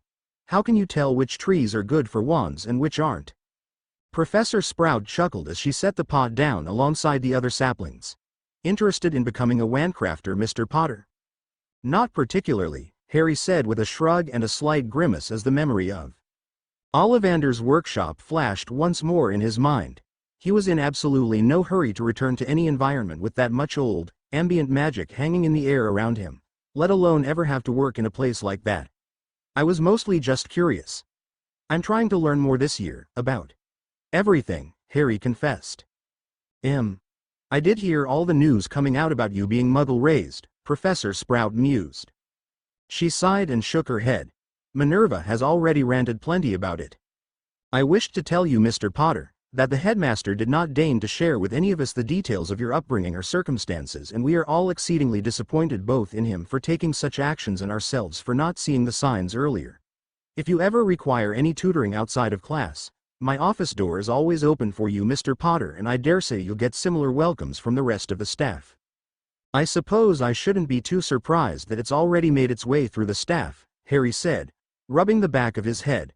They all knew his medical status after all, and Professor McGonagall certainly wouldn't be one to shy away from explaining just why it took Harry 13 years to see a magical healer for the first time since infancy. I appreciate your offer, Professor Sprout. I might take you up on it, thank you, Harry said before rejoining his friends. Harry contemplated the offer as herbology class fully concluded and his friends made their way back to the castle. Herbology wasn't a class he was particularly interested in, if he was being honest with himself. It was interesting enough sometimes he supposed, and it was a class he wanted to perform well in even if he wasn't interested enough to really excel at the subject. But working with plants was something Harry would rather have as a hobby, and not a career. It wasn't a subject he saw himself having much interaction with after he left Hogwarts. He pondered on the idea throughout the free period and history of magic, which remained as monotonous and dreadful as ever and was the other class alongside potions that Harry had just resolved to teach himself. Even Hermione didn't actually pay attention to Binns's lectures anymore, she just read the textbook for the year and plenty of supplemental material. That didn't stop her from continuing to make the two boys actually attend the class and attempting to keep them awake, to avoid reinforcing bad habits according to her. Instead of falling asleep like Ron though, Harry spent the period staring at a wall and thinking about extra tutoring with various professors. It seemed like Professor McGonagall was already doing so for him, with her request for some of his time on the weekend. He knew it was allegedly to comply with the healer's orders about his core, that he should ideally keep any casting to private rooms with attentive professors, but Harry had a sneaking suspicion that the head of Gryffindor planned on continuing to ask for his time even after his core had been cleared. Which, he didn't mind. Transfiguration was definitely one of the subjects he had a keen interest in, as it seemed extremely versatile and practically limitless as long as he could put his mind and imagination to work. If Professor McGonagall didn't bring it up herself, he would certainly request some extra tutoring himself. He also planned on requesting tutoring from Professor Flitwick.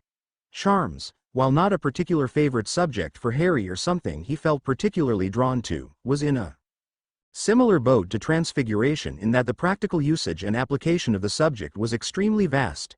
Harry needed as many useful spells in his arsenal as possible, as Voldemort was still out there somewhere after all. While Harry guessed he wouldn't see Voldemort's shade at Hogwarts again anytime soon after the events of first year, it was undeniable that the Dark Wizard was still out there somewhere.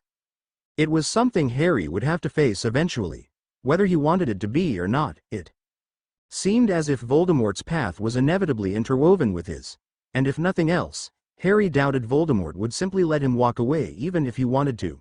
He didn't seem like the forgiving type, and with Harry having killed him and all, Harry was rather certain Voldemort would force an eventual confrontation down the line to soothe his own ego if for no other reason. So, extra charms tutoring was certainly in order. Harry didn't even have to debate asking for extra lessons from Professor Lupin. Or was it his Uncle Lupin?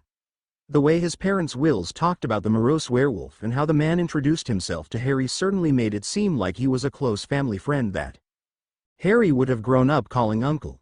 He also wondered why the word uncle seemed to roll off his tongue easier than aunt, or its varying forms. The idea of calling Amelia auntie made his stomach roll slightly, but debating whether or not to call Professor Lupin uncle was just confusing as a matter of etiquette. Obviously he was Professor Lupin in class, but what about outside of class? I suppose deep down I never really considered Vernon uncle, Harry thought idly to himself as he fiddled with the quill he was supposed to be taking notes with. With an irritated huff he quickly shoved the thoughts of Dursleys to the side, taking a few moments to practice some occlumency techniques as he soothed the feelings bubbling beneath the surface, directing his thoughts back to tutoring. Regardless of what I call the man, I'll take any excuse to talk to Professor Lupin further. Harry thought. Not only was defense against the dark arts probably the most important subject for Harry to be studying for aforementioned Voldemort-related reasons, he wanted to hear more about his parents from a first-hand source, someone who was genuinely close to them and knew them. Not someone who had eyes full of hero worship or only knew them in a tangential way. Amelia had only really known Sirius Black, and Harry would get the chance to meet his godfather himself eventually. Or as he father, Dad, Harry, again, found himself confused as to how he should refer to the varying adults that could or would be in his life in a matter of time. He hadn't devoted much thought to his new, true connection to Sirius Black since he saw the blood test in St. Mungo's, because every time he thought about it, it made him feel odd and uncomfortable. The concept of having 3 parents he was technically directly related to, even if one of them was through an obscure and modified blood ritual, just didn't quite click with Harry's entire perception of himself. He had grown up an orphan. The knowledge that the closest direct relation he would ever have was an aunt who didn't even want him had been shoved in his face for his entire life up till recently. When he found out he had a godfather who still lived, it had made him extremely happy, not necessarily because Sirius Black was his family, but because it meant there was someone out there who was supposed to have taken care of him, who probably wanted to. It didn't change Harry's perception of himself as an orphan, and neither did Amelia Bones taking him in. He liked Amelia a lot if he was being honest, but she didn't quite feel like a parent, not yet. Anyway. But regardless of how comfortable he was admitting it, Sirius Black was his father by blood. Harry had a genuine, bona fide father out there, somewhere. The distinction between father and godfather, however minute and meaningless in the grand scheme of things, rocked Harry's identity to the core. Harry sighed and let his head thud onto the desk. None of the other students in the class even paid him any mind, as falling asleep in Binz's classroom was as common as the cobwebs that cropped up in it. Was Harry betraying the memory of his birth parents by calling Sirius Black his father? He certainly felt like it, even though an equal part of his brain was telling him that according to what Amelia said, the modified version of the ritual almost certainly needed active consent and participation from all 3 parties. That meant his parents wanted Black to be his second father, right? Harry also felt deeply uncomfortable thinking of himself as a Black. The Potter name was something he had clung to his whole life, the only tangible thing he could really point to about himself that he felt proud of. Growing up, it was his only lifeline to his family during the worst of the Dursleys' abuse, and after learning about the magical world and who his parents really were, the name gave him pride on being the son of 2 people who stood up to the most powerful magical terrorist in Britain's recent history. He supposed he was still a Potter, he was just also a Black. But the stories he had read about the Blacks in those books he found in Diagon Alley still sent shivers down his spine. The House of Black was dark, and Harry had that blood running through his veins in more ways than one. Through Sirius Black and his grandmother, Doria. Not to mention Harry had barely been able to wrap his head around the fact that he was heir to the ancient and noble House of Potter. With this new information, he was almost certainly the heir to the most ancient and noble House of Black on top of that. Presumably Sirius Black would actually run the house once his name was cleared, so Harry didn't have to think about actually running 2 noble houses once he came of age. But how did one even operate as the heir of 2 separate houses? Harry assumed it must have happened before, at least once. So far he had only ever seen one person belong to one family, a single house. How did it work when one was simultaneously the heir to 2 different houses through the primary male line? Even if Sirius Black had children in the future, Harry was still his eldest son by blood.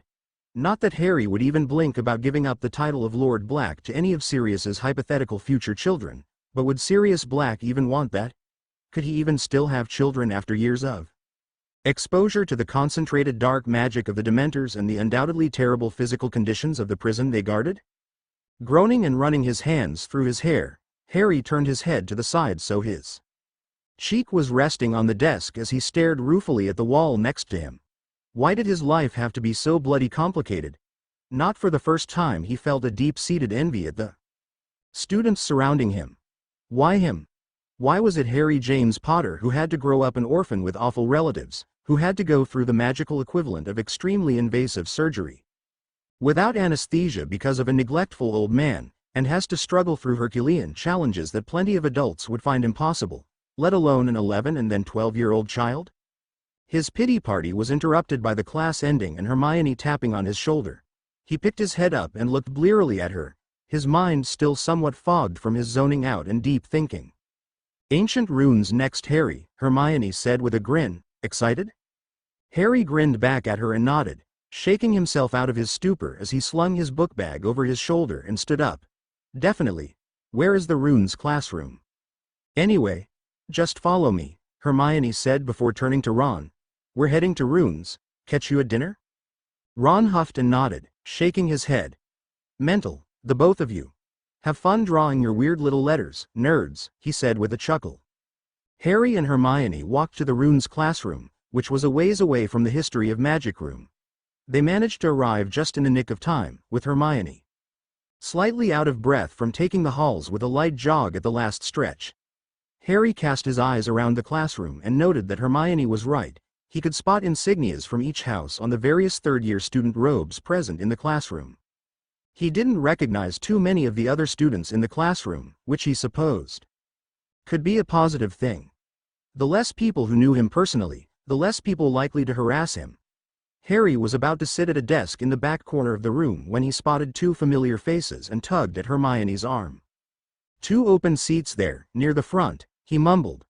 Hermione smiled and nodded at him, and Harry led her over to where he had spotted Boot and Folly. He tentatively sat next to the boy and nodded at him in greeting. Hey, Potter.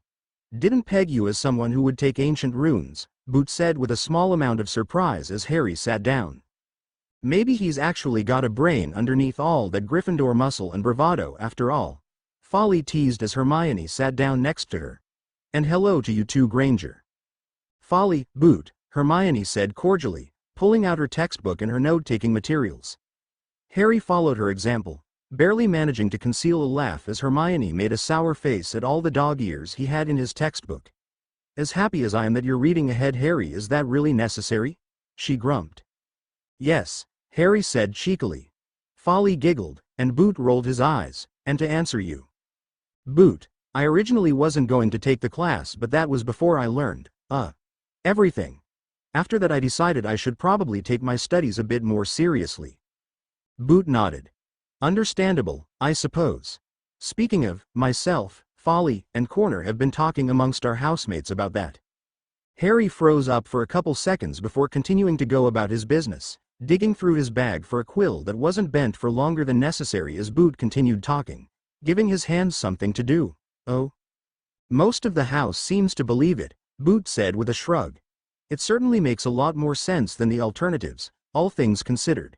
Your grades were too good to be a simpleton, and what we've all been able to observe of your personality lines up more with you being ignorant than arrogant. Thanks, Harry said, unsure of whether or not he was being complimented or insulted, or neither, or both. In hindsight, you never acted like an heir in any way, Folly chimed in as explanation. If you had been taught properly, like we all thought, there would have been clear signs of it. Even if you were snubbing us, we were all kicking ourselves a little bit earlier when we figured it out. We made snap judgments that were completely off base and completely unreasonable for a Ravenclaw to make, and I apologize on our behalf again, Potter, Boot said, sounding embarrassed with himself. We haven't been able to gauge how the rest of the house feels about you outside of our yearmates, but none of the third-year claws hold the same opinion about you anymore, if that helps. Harry nodded gratefully. It does, yeah. And would it be rude of me to ask that you two just call me Harry? After 2 years only really interacting with Griffs, the only people who call me Potter are professors and Malfoy. Boot and Folly exchanged a glance before Boot slowly nodded his head. Not rude at all, but it does send a message to the other noble children at school. The rules are different for people of our status. Nothing ironclad, obviously, but Hogwarts is the school for British magicals. It's a pretty long-standing tradition and pattern that the relationships you forge here as an heir or heiress will influence your adult lives on the Wizengamot and beyond. Harry shrugged. Even if I cared about that stuff as much as I should, I'd want to send a message. You two and Corner are the first people outside of Gryffindor to give me a chance, listen to me, and most importantly believe me. That matters. All right then. Harry it is, Boot said softly. Folly nodded her agreement. You can call me Jenny if you want, Folly said with a smile. My name's Jeanette, but I hate it. It's supposedly my great-grandmother's name, but it just sounds so awkward to me. And you can call me Terry, Boot said. Cool, Harry said with a grin. He felt like his first real progress had just been made as Jenny returned his smile and Terry gave him another nod. He would have liked to keep conversing with his newfound friends, but at that moment the professor stepped out from her office into the classroom. All right, settle down, she said. The professor was definitely younger than the rest of the Hogwarts staff, Harry thought. She was short, and had auburn hair cut short in a pixie style. Her robes were a dark indigo color and her voice was light and pleasant. She waved her wand at the board and several runes and their names appeared on it. Welcome to Ancient Runes. I'm the professor of runes here at Hogwarts, Professor Bathsheba Babbling. I graduated from Hogwarts in 8-2 and I attained my runes mastery at 23 and currently am the youngest living runes master in Europe. I was a Slytherin, and my favorite color is indigo. Harry smiled as Professor Babbling introduced herself. The class felt a lot more at ease than the other courses at Hogwarts, and Harry was already looking forward to further classes. Runes is always a small class, so you guys will be getting pretty well acquainted with each other as the years go on, especially if you decide to take any WT level courses and the class shrinks even further. So I'm gonna have all of you go around and introduce yourselves. She continued, clasping her hands behind her back and smiling. I know that you all probably have a basic idea of who all these faces belong to, but let's try and turn this class into a bit of a clean slate. I was a Slytherin, so I know full well how deep certain rivalries can run, but my classroom will be no place for that. We will be working with very dangerous magic in due time and you all need to at least be civil to each other, if not friendly. So, clean slate and introductions. Professor Babbling asked for volunteers to start the introductions and Hermione was, predictably, the first to raise her hand. Nobody else seemed to want to go first, so Hermione just went for it. I'm Hermione Granger. Gryffindor. My favorite color is probably some kind of purple, and my favorite subject so far at Hogwarts is charms. The students were then directed one by one to introduce themselves, and the pattern started by Professor Babbling and Hermione persisted, with each student giving their name, house, and one or two random facts about themselves. Jeanette Folly, Ravenclaw. I like sunsets and long walks on the beach, Jenny said with a snicker. Terry rolled his eyes next to her as he went. Terence Boot, also Ravenclaw. I plan on trying out for the Ravenclaw Quidditch team as a chaser. Zacharias Smith, Hufflepuff. My family is descended from Helga Hufflepuff herself. Smith was the only Puff of the group that Harry recognized, and he was just as smug and smarmy as Harry remembered. Harry rolled his eyes at Terry, who chuckled under his breath. The other Puff boy in the class introduced himself as Wayne Hopkins. There were three more Claws, one of whom Harry recognized as Parvati's sister, Padma. The other two introduced themselves as Sue Lee and Anthony Goldstein. Then two voices from behind and to Harry's right introduced themselves, Slytherins. The first was a boy, Blaise Zabini, who Harry thought he recognized. The next was unsurprisingly Daphne Greengrass, whose introduction was just as prim and proper as Harry would expect from her. There were also two other Griff girls sitting on the other side of the room that introduced themselves as Faye Dunbar and Lillian Moon, the latter of whom Harry recognized as one of the girls Hermione mentioned being in her study group. Finally it came around to Harry, who cleared his throat roughly. Harry Potter, but you all probably already knew that, he said awkwardly, wincing as he did so. That sounded a lot more full of himself than he intended. I'm obviously a Griff, and well, I was raised by Muggles and just found out last month that the Potter house is nobility, and that I'm the heir. Terry nodded, muttering, good. There's 4 other heirs in this class if you didn't know, Harry, so that was a smart thing to do. Not sure how far the news has spread outside Ravenclaw yet. Harry had picked up on that himself, surprisingly.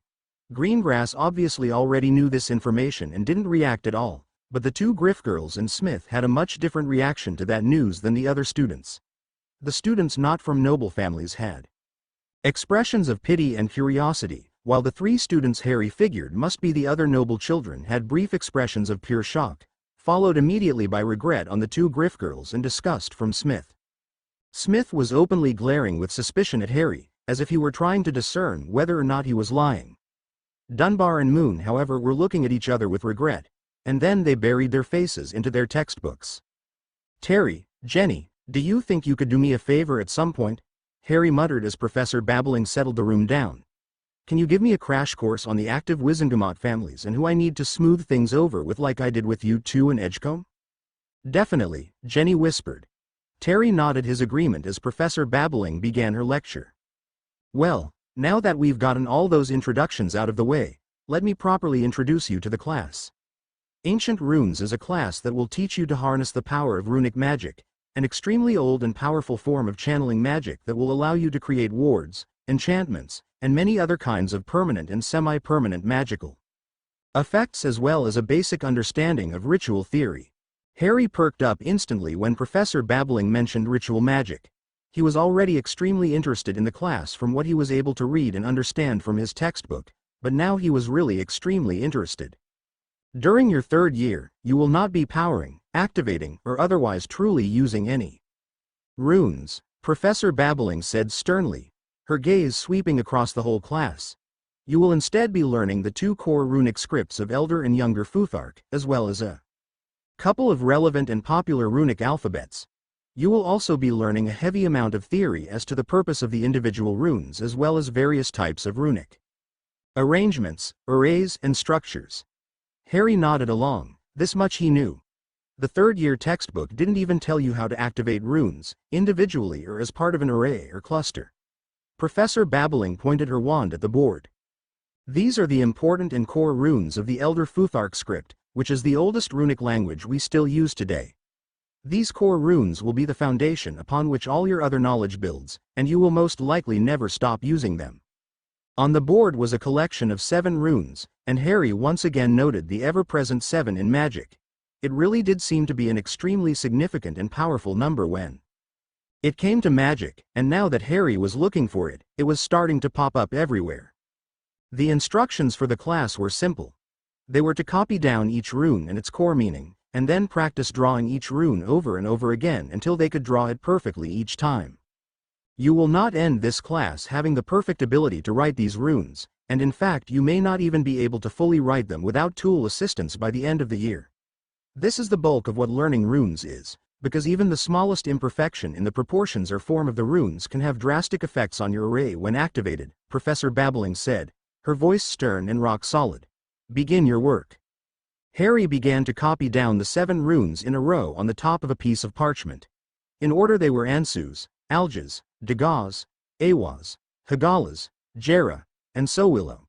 Each one of the runes had a direct translation as well as what the textbook referred to as a core meaning, which was the foundational purpose of the rune and its most basic function in an array. In order for an array to function properly, each rune needed to be in harmony with the other runes present in the array. Size, positioning, angle, and all of these factors in relation to the other runes in an array could affect which functions of each rune were amplified or dampened in any particular cluster or array. Some runes could mean entirely different things depending on those and other factors. Ansus meant God, or a god, as its direct translation, and its core meaning was order. The brief explanation Harry's textbook gave on Ansus was that it was an anchor rune, used to provide structure and stability to an array. Aljas meant elk, which Harry thought was rather funny, and its core meaning was protection. The Aljas rune was primarily used to isolate parts of an array and to block off certain runes from intersecting, like a divider line. It was also the foundational rune of most wards. Dagaz meant day, and its core meaning was awakening. Dagaz was the activation point for most arrays, and could also be used in conjunction with Aljas to have a delay function in an array, so part of an array would activate on a delay or timer. Awas meant horse, and its core meaning was trust, which Harry found rather poetic in a sense as he thought of the trust that needed to exist between a horse and its rider. The Awas rune was a connector, the opposite of how Aljas tended to be used in arrays. Awas would connect runes rather than isolate them, and was often used to create more precise meanings and effects with the intersection of 2 runes. Hagalas meant hail, and its core meaning was change. It was a highly dangerous and destructive rune, used in offensive wards and weapons mostly. But when used properly with other runes, it could also be used in conjunction with Awas to create even more specific meanings and effects between multiple runes in an array. Jera meant year, and its core meaning was harvest. It was the rune Harry had the hardest time wrapping his head around, as it seemed to primarily be used as an amplification rune. Jera did not do much of anything in isolation, but would amplify the effects of other runes in the array. Harry supposed to the core meaning was supposed to represent growing and harvesting magic in order to amplify an array's effects. Sowillo was the final foundational rune and meant sun in its literal translation, with the core meaning of wholeness. or success. Sowillo was the rune used to end a process, to conclude an array's effects. The textbook said that Sowillo was the opposite of Dagaz in the same way that Aljas and Awaz were opposites.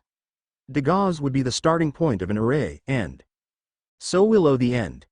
Harry's textbook alluded to each of the foundational runes having deeper and multi-layered meanings than their most base function, but didn't elaborate very much. Harry figured it was something he would learn later on as he began practicing writing out each rune as it was on the board and in his textbook. He never had the best handwriting even when it came to English, so Harry wasn't surprised at the end of the class when Professor Babbling grinned cheekily at his rune penmanship. "Well, you're certainly not the worst student I've had on the first day," she said jokingly, and Harry grimaced. "Yeah, I've had professors mark me down on essays before for bad handwriting," Harry said with a dry chuckle. "Well, you'll have to work on that, Mr. Potter, if you wish to make any serious progress in this subject," Professor Babbling said wryly. "There are tools and various shortcut methods to writing runes, of course, but nothing will replace truly old-fashioned hard work and elbow grease when it comes to rune carving. Runes that are truly hand-carved will have a much more potent effect than those carved with the assistance of a tool," she explained. Harry nodded along, drinking up the information like he was a parched man in a desert. "I'll be sure to do that, Professor Babbling," Harry said seriously. This subject was by far the most intriguing one he had encountered at Hogwarts, and he felt a certain affinity to the magical symbols that he wanted to explore further. "I hope you will. The Potters have a history with runes, you know," Professor Babbling said shrewdly, smiling as Harry perked up at the mention of his family.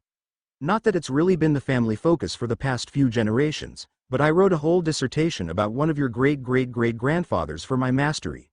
You're named after him actually, Harold Edmund Potter II. "Huh," Harry said, running a hand through his hair as he processed that particular tidbit. It was the first relation of his he'd heard about outside of his immediate parents and grandparents, and it was his namesake no less. "You think so?" "You're the first Harry in the Potter family since him," Professor Babbling said with a shrug. "With pureblood naming conventions and all, it's a safe assumption." "Neat," Harry said idly, his mind far away as he thought about this prior Harry Potter. He wandered out of the classroom and was caught by Hermione, who immediately started jabbering to him about how interesting she thought the class was. "And it's got so much potential for innovation in the magical world. I can just feel it, Harry. Imagine what we can do with these once we have a better idea of how they work." "And you're not listening to me, are you?" Hermione said, cutting off her own ramble as she waved her hand in front of Harry's face.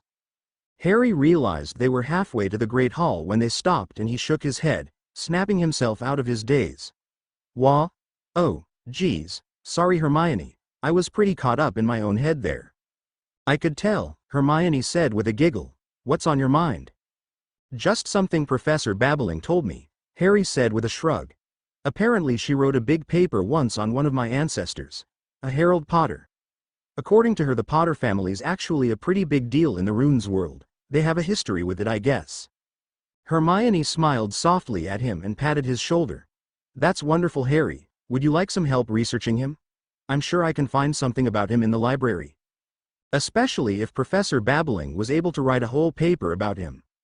"Yeah," Harry said, nodding as he felt a little heat creep up his neck. "Yeah, Hermione, I'd actually like that a lot." "Good. Now, you were pretty out of it, so I'm not sure you registered it, but Terry and Jenny are going to give you that crash course on the noble families in the Wizengamot during the next study group. I'm going to sit in on it because it all sounds extremely interesting." Harry nodded. "Oh, those two are part of your study group?" "MMHM. Several people in that class are actually. You already know Lily Moon is in it, Terry and Jenny, as well as Parvati's sister Padma. The Greengrass girl is part of it as well," Hermione said, holding up fingers as she listed people off. "Speaking of," Harry said, taking a quick glance behind him.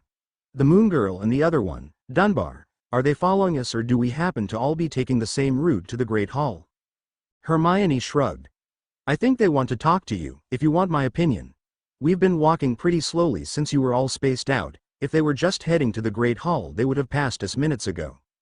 Harry nodded and slowed his pace down further, turning around to look at the two girls again. They were enough paces back behind him, enough that he couldn't hear what they were saying to each other, but definitely close enough that he had a suspicion that they were specifically following him. When he slowed down and looked back, The moon girl caught his eye and nudged Dunbar with her elbow, and the two girls sped up their pace slightly. Harry came to a stop and turned around, letting the two girls approach him. "What you said earlier, at the start of class," Dunbar said as the two girls stopped in front of Harry. "That thing about being raised by muggles, that was true?" "It was," Harry said slowly, his eyes going back and forth between the two girls as he tried to suss out their intentions. "I'm surprised it hasn't been through the whole school and back by now. I told the Claws this morning." The girls exchanged a glance, and then the moon girl spoke up. "You really just found out last month that you're heir presumptive, Potter?" she asked, her voice tinged with a small hint of suspicion, but mostly curiosity and pity. Harry nodded and held up the hand with his heir ring. "Heir proper, actually. I claimed it last month, when I found out about everything." "We owe you an apology then, Heir Potter," Dunbar said, wincing. "In first year when you didn't introduce yourself to us, we thought you were snubbing us and our opinion of you developed accordingly. We've said some unkind things about you, as a result."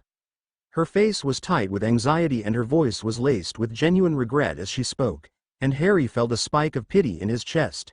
Moon nodded along. "We helped spread some of the heir of Slytherin rumors," Moon volunteered, looking down at her feet morosely. "I understand if you wish to request an audience with our heads of House, to discuss an appropriate punishment for besmirching the reputation of the heir of House Potter without due cause." Harry blanched and quickly started shaking his head, holding his hands up. Whoa. No, absolutely not. I don't blame you in the slightest," Harry said, emphasizing his last sentence as much as he could. "You weren't the ones hiding my heritage from me and you weren't the ones sticking me with awful muggles." The two girls' expressions melted from anxiety into a mixture of relief and confusion, and Dunbar was the first to speak again, looking curiously at Harry. "You don't care that we said those things about you?" she asked, sounding thoroughly confused. "I mean, no, I do care that you believe that stuff about me without ever having actually spoken to me," Harry said, wrinkling his nose a little. That's kinda rude and shite of you to be honest. But I understand there were rules at play that I wasn't aware of that you couldn't really break without also knowing that I didn't know and hold on, I'm confusing myself," Harry said, rubbing his forehead and taking a deep breath. He could feel Hermione smiling at him, and he was thankful that she at least wasn't outright laughing at his predicament. "What I mean to say is that I understand why you felt snubbed and why you formed the opinion about me that you did," Harry said slowly. "While I'm not okay with you deciding to help spread the rumors about me, I don't want you to be punished. You're not to blame for my ignorance and unintentional snub, because whether or not I intended to do so, I did snub you. I don't know if I just forgive you girls for the rumors part, but since you're apologizing I think we can call it water under the bridge and move on with our lives." Dunbar and Moon both blinked in shock at Harry, and he guessed this wasn't how they were expecting this interaction to go at all. He took another deep breath and held his hand out the way Terry had shown him earlier in the day, first to Dunbar, who cautiously took his hand. Harry brushed his lips very briefly against her knuckles before releasing her hand and repeating the lines he had said to Jenny and the Edgecombe heiress earlier that day. "Greetings, I am Heir Harry Potter, heir to the House of Potter," he said, slowly and deliberately as he looked at Dunbar's face, trying to project with his words his lack of blame and anger at the girl. "It's a great pleasure to meet you." "It's a great pleasure to meet you as well, Heir Potter," Dunbar said automatically, her etiquette training clearly taking over as she tried to process what was happening. "I am Faye Dunbar, heiress presumptive to the House of Dunbar. I hope to have a pleasant relationship between our families going forward." "As do I, Heiress Dunbar," Harry said softly. He then repeated the process with Lillian Moon, who stammered slightly as she said the words but managed to keep her composure otherwise. As soon as the formalities were done, Harry sighed heavily and rubbed the back of his neck. "That's still so awkward for me to do. For the record, your apology is accepted in full and you're completely forgiven for the opinions you formed of me and most of what you said as a result of it. The heir of Slytherin stuff still stings a little bit, but I'd rather put that behind us and work on a positive relationship rather than hold a grudge. I don't want any bad blood between us, especially for reasons none of us could reasonably control. We're children, it wasn't and shouldn't have been our jobs to make sure this all went smoothly." The two girls nodded at Harry's words, and Dunbar was once again the first one to speak up. "We really appreciate that, Herr Potter. Would it be all right if we conversed? Sometimes, during our free time in the Gryffindor common room? We'd both like to properly get to know you, and to start making up for helping spread those awful rumors about you last year." Harry grimaced. "Sure, but please just call me Harry. I know the rules are different from us, but having people call me Herr Potter just makes me feel weird and out of place, and just Potter makes me think of Malfoy." Moon's eyes went wide when Harry offered for them to call him by his first name, and he sighed internally. Terry and Jenny were so much easier to do this with. One was a bloke, and Jenny was able to speak casually around him like he was just a normal person. "Are you sure, Herr Potter?" Moon asked, stammering slightly. That's kind of a big deal." Harry shrugged and nodded. "I know that some people see it as a big deal, and I don't care. Consider it a message to the people that do care, that the people who have chosen to listen to me and believe me right away about this stuff are important to me, and that stuff matters. I'm not going to turn apologies into enmity." Hermione chose that point to chime in, patting Harry on the shoulder. "Harry really did just find this stuff out recently. I can vouch for it, and he's also definitely the type of person to not care too much about stuff like that anyway. But the fact that you're listening to him is important, and worthy of what he's saying." "Then call me Faye," Faye Dunbar said, tucking a strand of hair behind her ear. If you want to. And you can call me Lillian. Or Lilybee, but I understand if that's uncomfortable for you." Lillian Moon followed up, wincing and looking at the ceiling as she realized her potential faux pas. Harry just smiled at her in his awkward, crooked way and nodded.